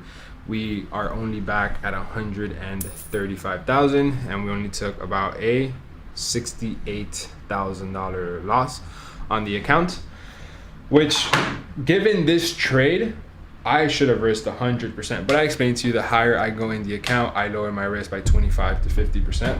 So I'm not even mad. I'm not. It's just, it's one of those losses with this type of approach. You know, Albert Einstein has projects that sometimes don't do well, and right now we are not doing well. We're still at the same exact spot. Still no new positions into the account. So our trade ideas are going to potentially start moving as of right now. GBP CHF for sells. I love how this price action is currently looking right now. Daily time frame close with a daily doji. And if you go down to the 1 hour, 1 hour has had what looks to be like a little double top. I'm literally going to wait for a break and retest under this area right here. So this is kind of like the consolidation zone it's in. So I want to have some type of break out of this, and then a quick retest to then sell, a little breakout, then a quick retest to then sell. Everything depends on the price action, but I want to enter here, but I can't enter here right now. I need the breakout confirmation and then the pullback to enter here. Or I don't mind entering a little bit lower, but I just need the confirmation that it's having a breakout and timing a move. We are up 238,000 motherfucking dollars. GBP CHF trade update. So right now we have 3 very unique entries on GBP CHF, and I want to explain them to perfection because this moved very fast, literally only like 4 hours. This is just one candlestick. So GBP CHF, we had the 4 hour bearish engulfing how I wanted from that area. And then we obviously entered at the breakout of all of this consolidation zone here. I entered on this 1 in the morning candlestick as it was getting ready to close, entered right there, spread took a little bit down. And then we had our next entry on this 15-minute pullback. So we had the full move. I'm like, yes, amazing, beautiful. But then we had this pullback, and on this pullback, I waited for this engulfing confirmation. We entered on this pullback of this wick, and then the next entry we entered at the bottom of that rejection candle right there. And those are our 3 entries. We have our first one up here, our second one right here, and our third one right around here. And our take profit was very strategically placed at this next 4 hour low. So as you can see, the 4 hours clearly bearish, higher high, higher low, bearish, lower low, lower high, lower low, lower high. We're destined to create a new lower low, but up to where? Up to this structure point. And you can clearly see that price has very well reacted from that structure point. This is only a 1 to 2.7 risk to reward. And we've risked a lot more than what we're risking here on different markets. This move just happens to be very, very volatile. Like we're up 102 pips right now. You gotta set and forget. The trade either hits my stop loss or hits my take profit. And I set and forget. And the trade ended up closing off at the highest point, which I think it was about $400,000 at this point where the challenge is right now. So we stuck to our trading plan. We held ourselves accountable while doing this live in front of hundreds of thousands of people on my Telegram, Discord, Instagram, YouTube, absolutely everywhere. I'm not the only one making money at this point. There's so many of you guys that have done your own flips that I'm like, oh shit, this shit's getting serious. I did a podcast with a student that by copying my exact same trades, he took, what was it? I think he took $1,000 to $150,000. This guy, by just watching my Instagram stories, became a 6-figure person by watching 10-second Instagram stories. Talk about fucking value. Trade update, we closed at 332,000 trade history, as you guys can see.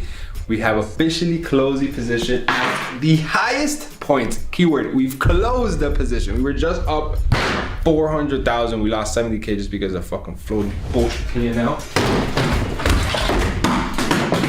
Well, you know what? We actually won a trade. We shouldn't be doing that. So after we closed off on week 12 at about $400,000, on week 13, I got a bright idea. We're gonna fucking live stream the last trade, turning 400 into $1 million. Fuck it. I came up with a bright idea to do it on Instagram. I go on Instagram, try to do an IG live, doesn't let me. I said, okay, you know what? Everything happens for a reason. Let's then go to YouTube. And we start a live stream turning $400,000 to $800,000. All right, ladies and gentlemen, welcome to the live stream. Today in the morning, when I literally just woke up like an hour ago, and I'm seeing the trade that I took last night, I'm like, yo, I have to do an IG live from the moment that I wake up till this trade hits $1 million. Then I go to my IG, so I'm gonna show you guys right now. So this is my account, as you guys can see. When I go into my account, I go into my settings, and I'm trying to go on live. So look, I'm gonna do it right now with you guys, right? So right here on my IG, I try and go live. So I click here live. At this time, your account is not eligible to use this. So even if I wanted to, I couldn't go live on Instagram. And I'm like, fuck, how do I stream? Like for me, this very point, the whole entire way of me turning the 100 to the mil. Like it's gonna literally be like the rawest day in the life that I think anybody has ever done. So basically, we're gonna stream until this account turns into $1 million. Whether it happens today, tomorrow, the day after, I don't plan to turn off the stream until we don't reach the $1 million. So this can last an hour, which I don't think so based off of the price action, or this can last 24 hours, this can last 48 hours. I will not shut off this stream until we don't complete the challenge. This is something that is legendary, and I want it to be documented the whole entire way. So get prepared, get comfortable, because this is gonna be an interesting 24 hours, 48 hours. You guys are gonna see real day in my life. Obviously, like if I have to enter some meetings and stuff, you know, I can't have you guys be part of that. I'll just kind of like put it to the phone and shit. So I mean, so we're live, bro. Like, what do we do now? Like, we're just live. Look, this is literally live right now. How much are we up? 600. Fuck. There you go. History. Hold up. Is it focusing? Is it focusing? Yeah. Put a little higher. Yeah, there you go. You want it higher than that? Huh? Okay, so basically we have USD CHF, where basically we have been interested in taking this position since early this week. You guys can tell how we've had this very strong consolidation zone, and then what we ended up doing is we broke out of that consolidation zone. Let me actually take off all these writings. So once we broke out of this consolidation zone, we were then waiting for price to have a retest of this area. Once it retested this structure, then we would continue to head to the upside. Now, this had the retest not exactly as I wanted to, but it made it to the area, and we had the most important thing, which is going to be our entry signal, which is this right here. This right here is our entry signal. Not this specifically, but there's something in here that happened that is my entry signal. And I don't really ever speak about it. And you know what? I'm gonna talk about it on the stream, but not right now, because we just got started with the stream. And I don't see this market moving for the next 7 hours. So only to the soldiers that are with me for these next 7 hours that I'm doing this stream am I going to actually break everything down of my strategy and everything. So I feel like I came up with this idea and I haven't really processed that. We didn't really put too much thought bro, into this. For real, dude, what the fuck, bro?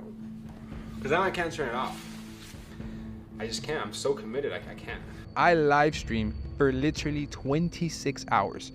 I was with you guys when I went to throw away trash, when I went to go eat, when I went to go drift, when I went to go do my day-to-day life. I literally was with you guys all the time. So I did want to say this is probably one of the most spontaneous little events I've done.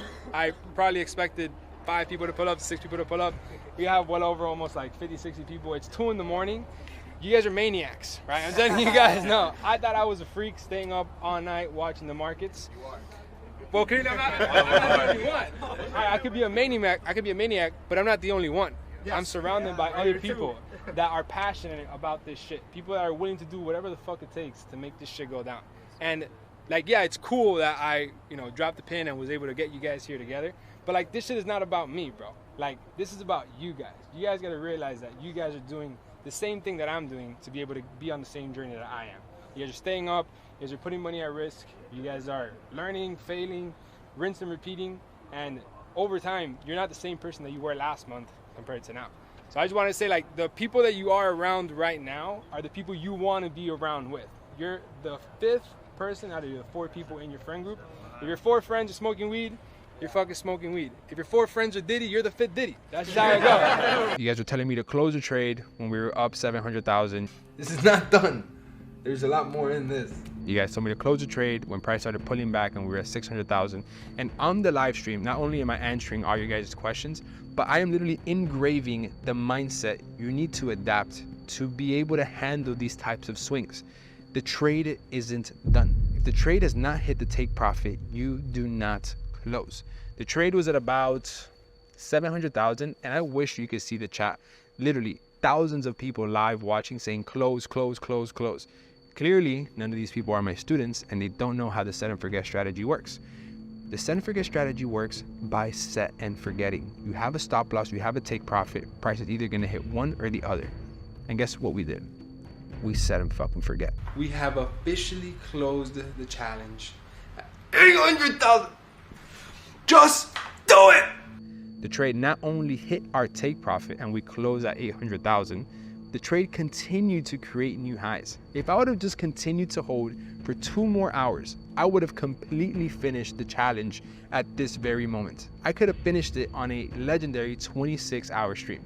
But you know what? I'm glad that I followed my strategy and I closed at where I did, because then this gave me the opportunity on week 14 to start off a stream right at the beginning of the week, where then we took the final $800,000 to then the million. And all I can say, you know what? I'm gonna let the stream speak for itself.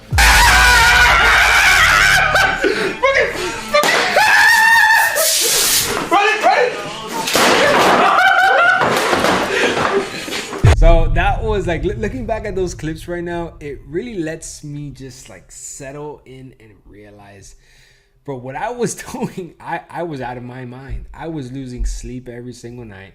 I was taking a unnecessary amount of stress that I didn't need to take. And honestly, I just put this challenge on my shoulders for whatever reason that I came up to it. But if there's something that I did realize after watching back on these videos and looking at what I did, is that I stayed true to one thing, and that is my strategy. Every single trade that I took, I had an extreme consistency behind every single trade. I understood exactly the type of trade that I was taking. I was reading market structure the proper way. I was properly having a trade hit my area of interest. I was having a trade properly giving my entry signal at the right time. Like, despite all the noise and everything going down, I stuck to one simple approach into the market, and that is Confluence Trading. Having the trade make sense. Now, yes, was it fun? Was it exciting? Was it a crazy journey? Yes. Will I do it again? Maybe. I think that person that I was when I started that challenge was not the same person that came out at the end of the other side. And the person that I am today is not the same person even when I finished that challenge, because that just led me to understand not only the markets in a different way, but that let me understand myself and just trading as a whole. Understanding the opportunity that trading has to offer and the real raw way of flipping accounts, aggressive trading, just being a full-blown trader. Just every single thing that I would wake up, eat, sleep, breathe would just be trading. There was nothing else that was on my mind for those 3 months of me completing that journey. And if there's something that I would take away from that whole entire journey, it would be that for you to succeed in this, for you to do what I do in this or what other people are doing in this, is that you need to do exactly that. You need to immerse yourself in this. Like, this needs to be what you eat, sleep, breathe. I have so many people that come up to me in the public and they're like, hey man, like I really want to have this trading stuff as like a side gig, and like I want to have an extra source of income. I'm like, buddy, that's not going to happen. Like, trading is not going to be an extra source of income for you. Like, you're either all in or you're not. Can it become an extra source of income in the future once you understand how to trade and how you do this properly? Yes, of course, 100%. But you first need to be all in, how I was in that challenge, to understand the markets and understand yourself on how to understand the markets. And then once you understand everything, you could treat it as a side gig because you get it. But you can't get something until you don't actually get it. That is probably the biggest takeaway that I took from this whole entire challenge, is that I really engulfed myself in the market as a whole. And if there's something that I now have so much passion for, is not only trading, but it's getting other traders to understand the markets exactly how I do it at this point. I have students of mine now that they break down the trades, and they not only break them down just like me, but they almost sound like me. Like, they're literally reading the markets, they're talking head and shoulder, they're talking area of interest, they're talking shift to structure at the exact points where I do. When I break down the trade sometimes to some of my students, I'm like, I don't even need to teach anymore. Like, you guys can do this for me, because this is like speaking a language. Trading is not difficult. All you need to do is just simply learn. Something's not hard if you don't know it, but when you know it, you simply know it. For me right now, talking Chinese will be very difficult, but is it impossible? No. Will it take me a year to be able to perfect it and be able to fluently listen to Chinese music? Yeah, I'm not going to get it right off the bat. But if I surround myself with a bunch of people that speak Chinese and are constantly communicating in it, and we're writing it down, and everything we do is in Chinese, I'm going to be able to grab it a lot faster. And that's where I've been dedicating a lot of my time to lately. And it's getting these right people in the right environment to be speaking this right language. The people inside of my community is no longer open to the public. Like, everything like the people that want to learn how to trade and learn how to properly read the markets, like, this is what YouTube is for. This is what this platform is for. It's for you guys to just go ahead and have everything on one spot. That's what this is for. But the people that actually want to take trading serious and actually learn a strategy and be a part of a community, that's what I dedicate my time to. Like, I have a very, very small circle of traders where I break down trades with them live. I get to review their trades live. People get to actually be on a Zoom call with me one-on-one. They get to open their mic, ask me questions. And these are people that are actually serious about trading. Like if you want to know what trading is, how trading works, what is a support and resistance, what is it this, what is it that's what my YouTube is for, and I will gladly do that for you. And you're going to learn what everything is, right? There's nothing else that I can teach you what it is or how it really works. Like this is everything you need to know. Now, there's a very fine line in between knowing what something is and how it works, and how to master it and use it in an every single day live real market example. Because by the time you're watching this video, the markets that you're seeing in these examples are probably months old, weeks old, maybe even years old, depends when you're watching this video. But what isn't is these live calls that I do with my students, where we're literally executing the strategy and on very unique examples that are happening in the market every single day. The market's never going to give you the exact same pattern. It's going to be very similar. It's going to have a little bit of tweak here and there. And that's what I dedicate my new time to. It's getting these traders to the next level. Not only understanding the markets and teaching them the what's and the hows, but it's the exact points when to execute it and when to not. And I made a very rookie mistake in my early years of educating people, and that's why I took a very big break for a while. And that's that I pretty much just let everybody inside of my community. I let anybody that wanted to join and be part of a winning community, I would just let them in because I wanted to help everybody and anybody. But there was actually a problem, right? Because all different types of people would be joining, and just some people that didn't really want to take it serious and wanted to make this their side thing. And if you're not ready to make this your full-time thing, I really don't want to be working with you, because it just simply takes away from other people that do, and people that are ready to dedicate all their time into this. So my community is no longer available to just anybody. It's the people that are actually ready to be part of a circle that's going to be executing this every single day. If you're not ready to execute this every single day, it's just simply not your time. Figure out a time when it's right for you, because the last thing that you want to do is do something half-ass and then at the end of the day end up quitting because you never gave your 100%. Just don't even start if you're not ready to do it. It's just not meant to be. The timing needs to be right. You need to be ready to go through these endless challenges and this endless journey that trading is going to go.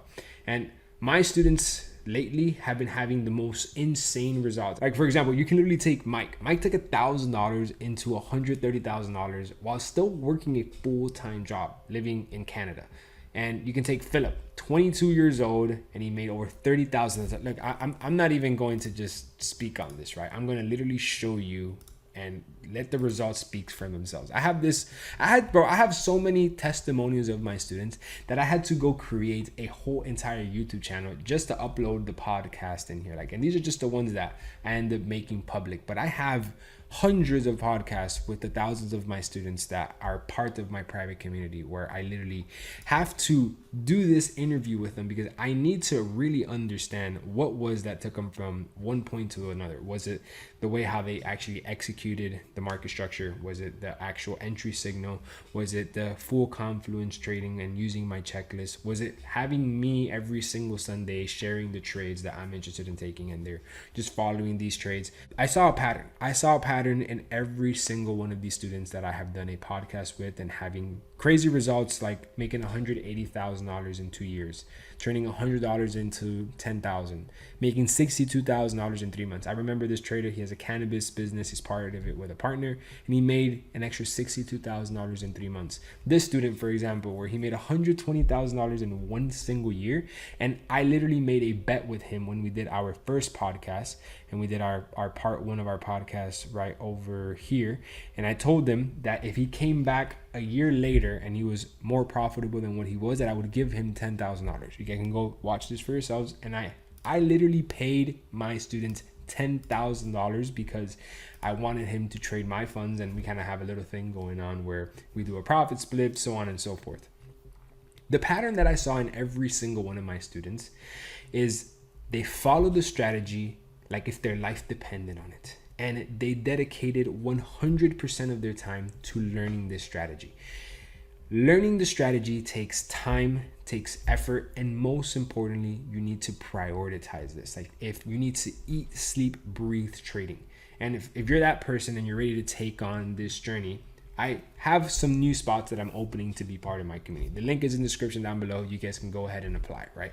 You can't just join right now, even if you wanted to. You have to be qualified to be part of my community. If you don't qualify, you know, you'll be able to talk to my team. My team will be like, hey, look, just so you know, you're qualified, or hey, look, you're not qualified for this reason. You should go work on this, or you should go watch this video first. After you finish watching this video, maybe come back and apply again, right? We have a series of questions that will be able to determine if you're the right fit to be part of this community or not.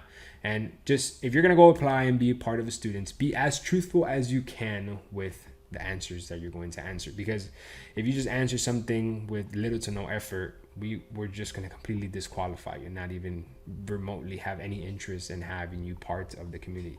We have people that not only apply once, they apply twice, 3 times, and they find multiple ways to get accepted, and trying to just find a hack to get in, that's not going to work, right? Like, my team goes through a very strict process to accepting people to be part of my community.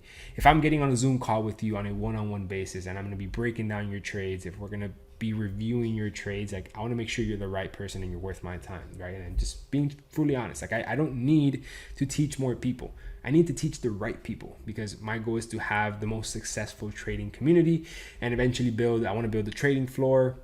And I have a lot more plans that I have in the future, and I need the right people to be part of this circle for me. And if you care to be part of this community, or it spikes your interest, once again, the link in the description is down below. Read the application, watch the video before you actually fill out the application, so you understand what you're getting yourself involved to. If you're not ready to give your 100%, do not even remotely think that this is the right time for you. Once you're ready, once you understand and you have a clear understanding, if you've seen this video maybe once or twice, then go ahead and hit that apply button, because we want to make sure that you're the right fit to be part of this community, and we can actually take your trading to the next level. And this is somewhere where not only do I teach you how to trade, but I teach you how to trade from 0 to 100. So I'll give you the exact full blueprint, exactly what I have just shown you here, but a much more defined version of it. You're also going to be part of a winning community where there's going to be other successful traders inside of this community that share the trades that they're taking every single day. I'm personally in there engaging as well. You can ask questions directly to me inside of this community. You have the famous Sunday swings, where every single Sunday, and once you join, you're going to see the recordings of all of the Sundays that I've been doing for the last 3 years, where it's over 150 something recordings of me literally predicting the markets every single week. And I am literally getting on a Zoom call every single Sunday, sharing with you the top trades that I am interested in taking for the week and why I am interested in taking these markets. Because I'm literally explaining to you, this market is good because of X, Y, and Z, and this market is bad because of X, Y, and Z. So all of your efforts are on the right market, and you're going to execute the strategy on the right market. The pattern that I saw with these students that led them to not only succeeding because of the strategy is this, because they're parts of a winning circle and they are currently following the proper markets that they should be following. And you can also get access for me to review your trades, where you get to get on a one-on-one with me, and I get to better understand why you're making certain mistakes on certain trades and how we can actually fix that, because everybody has different mistakes in their journey and they're executing things correctly in some areas but incorrectly in some areas. And since you're by yourself in your office and you don't have somebody there to correct you, maybe your family, your siblings, your cousin, they just don't understand what you're doing, they just simply don't get it. And you need somebody that not only knows how to do it, but has taught thousands of other people that know how to do it and have become very successful from it. So if you think this is the right fit for you, hit the link in the description down below. We would love for you to be part of the community if it's the right fit for you. If not, check out some more videos, get a little bit better understanding of how trading works, get a feel for it, make some mistakes, make some money, lose some money, get that urge of you of actually executing a trade out. And if it's something that you still want to pursue, and despite you getting beat up sometimes, and it's still something that you want to take on a challenge, come back and hit the apply button, and we'll see if you're ready to be part of the team. If you watched the video all the way to this point, all I want to say is that I truly wish I saw one of these videos when I started my journey. I cannot stress to you how many videos I saw endlessly inside of YouTube, just searching the internet, what certain things were and how to piece everything together. And it was honestly just a nightmare. And, you know, looking back to it now, I don't regret my journey one bit. And I definitely don't wish I had it another way. But having a video like this and having a mentor like what I'm doing now would have definitely facilitated everything. And would have saved me a lot of time. And maybe a couple of my buddies that started this journey with me, they would have not quit, and they would have not made so many mistakes where it led them to quitting, because they just got overwhelmed and didn't see the light at the end of the tunnel. It didn't make sense for them to continue to push, because there was just, in their eyes, there was just no real reward for the risk that they were taking. And you know, you guys watching this video, you're extremely fortunate, and I just want to say thank you for watching this video to the end. If you guys have not hit that like and subscribe button, do that at this very moment right now. Hit that like and subscribe button. If you're watching this video in the future, you know, a couple of months from when it got uploaded, or even a couple of years from when it got uploaded, all I can say is that you are not too late to get you're not too late to get involved in anything. Whether it's just your first trade, whether it's a new strategy, whether it's just rewatching this video, like, the markets are not going to go anywhere. As long as we have currencies around the world, we will have a market, whether it is a digital currency or whether it is a actual currency. The markets will be there. The opportunity for you to make money is going to be there. Don't get FOMO thinking, oh my God, I have been wasting 2 years of my life at this job when I could have learned this, or I could have been doing this instead of being at college. Don't get FOMO. Yes, did you miss out on opportunities? 100%. A lot of people have made money from the opportunities that have just passed by, but that doesn't mean that there's not new opportunities coming into the market. The markets are not going to go anywhere. I always look forward to tomorrow and the opportunities of tomorrow. I never look back at the opportunities that I missed, because I wasn't part of that. It wasn't meant for me. It just simply wasn't my time, and I know there will always be a tomorrow, and there will always be another opportunity. So it's not too late to get started, and if you do get started, don't try and catch up for lost time. That is how you simply put yourself into a deeper hole that can be very, very costly and very difficult to get out of. So hope you guys enjoyed this video. You guys, once again, have not hit that like and subscribe button, hit it, and make sure to watch any other videos. If you want to be a student, apply down below. And I hope you guys enjoyed this video. I'll see you guys on the next one. Take care, guys. Bye. Oh. And by the way, most importantly, whenever in fucking doubt, set them for good, boys. Take care. See you.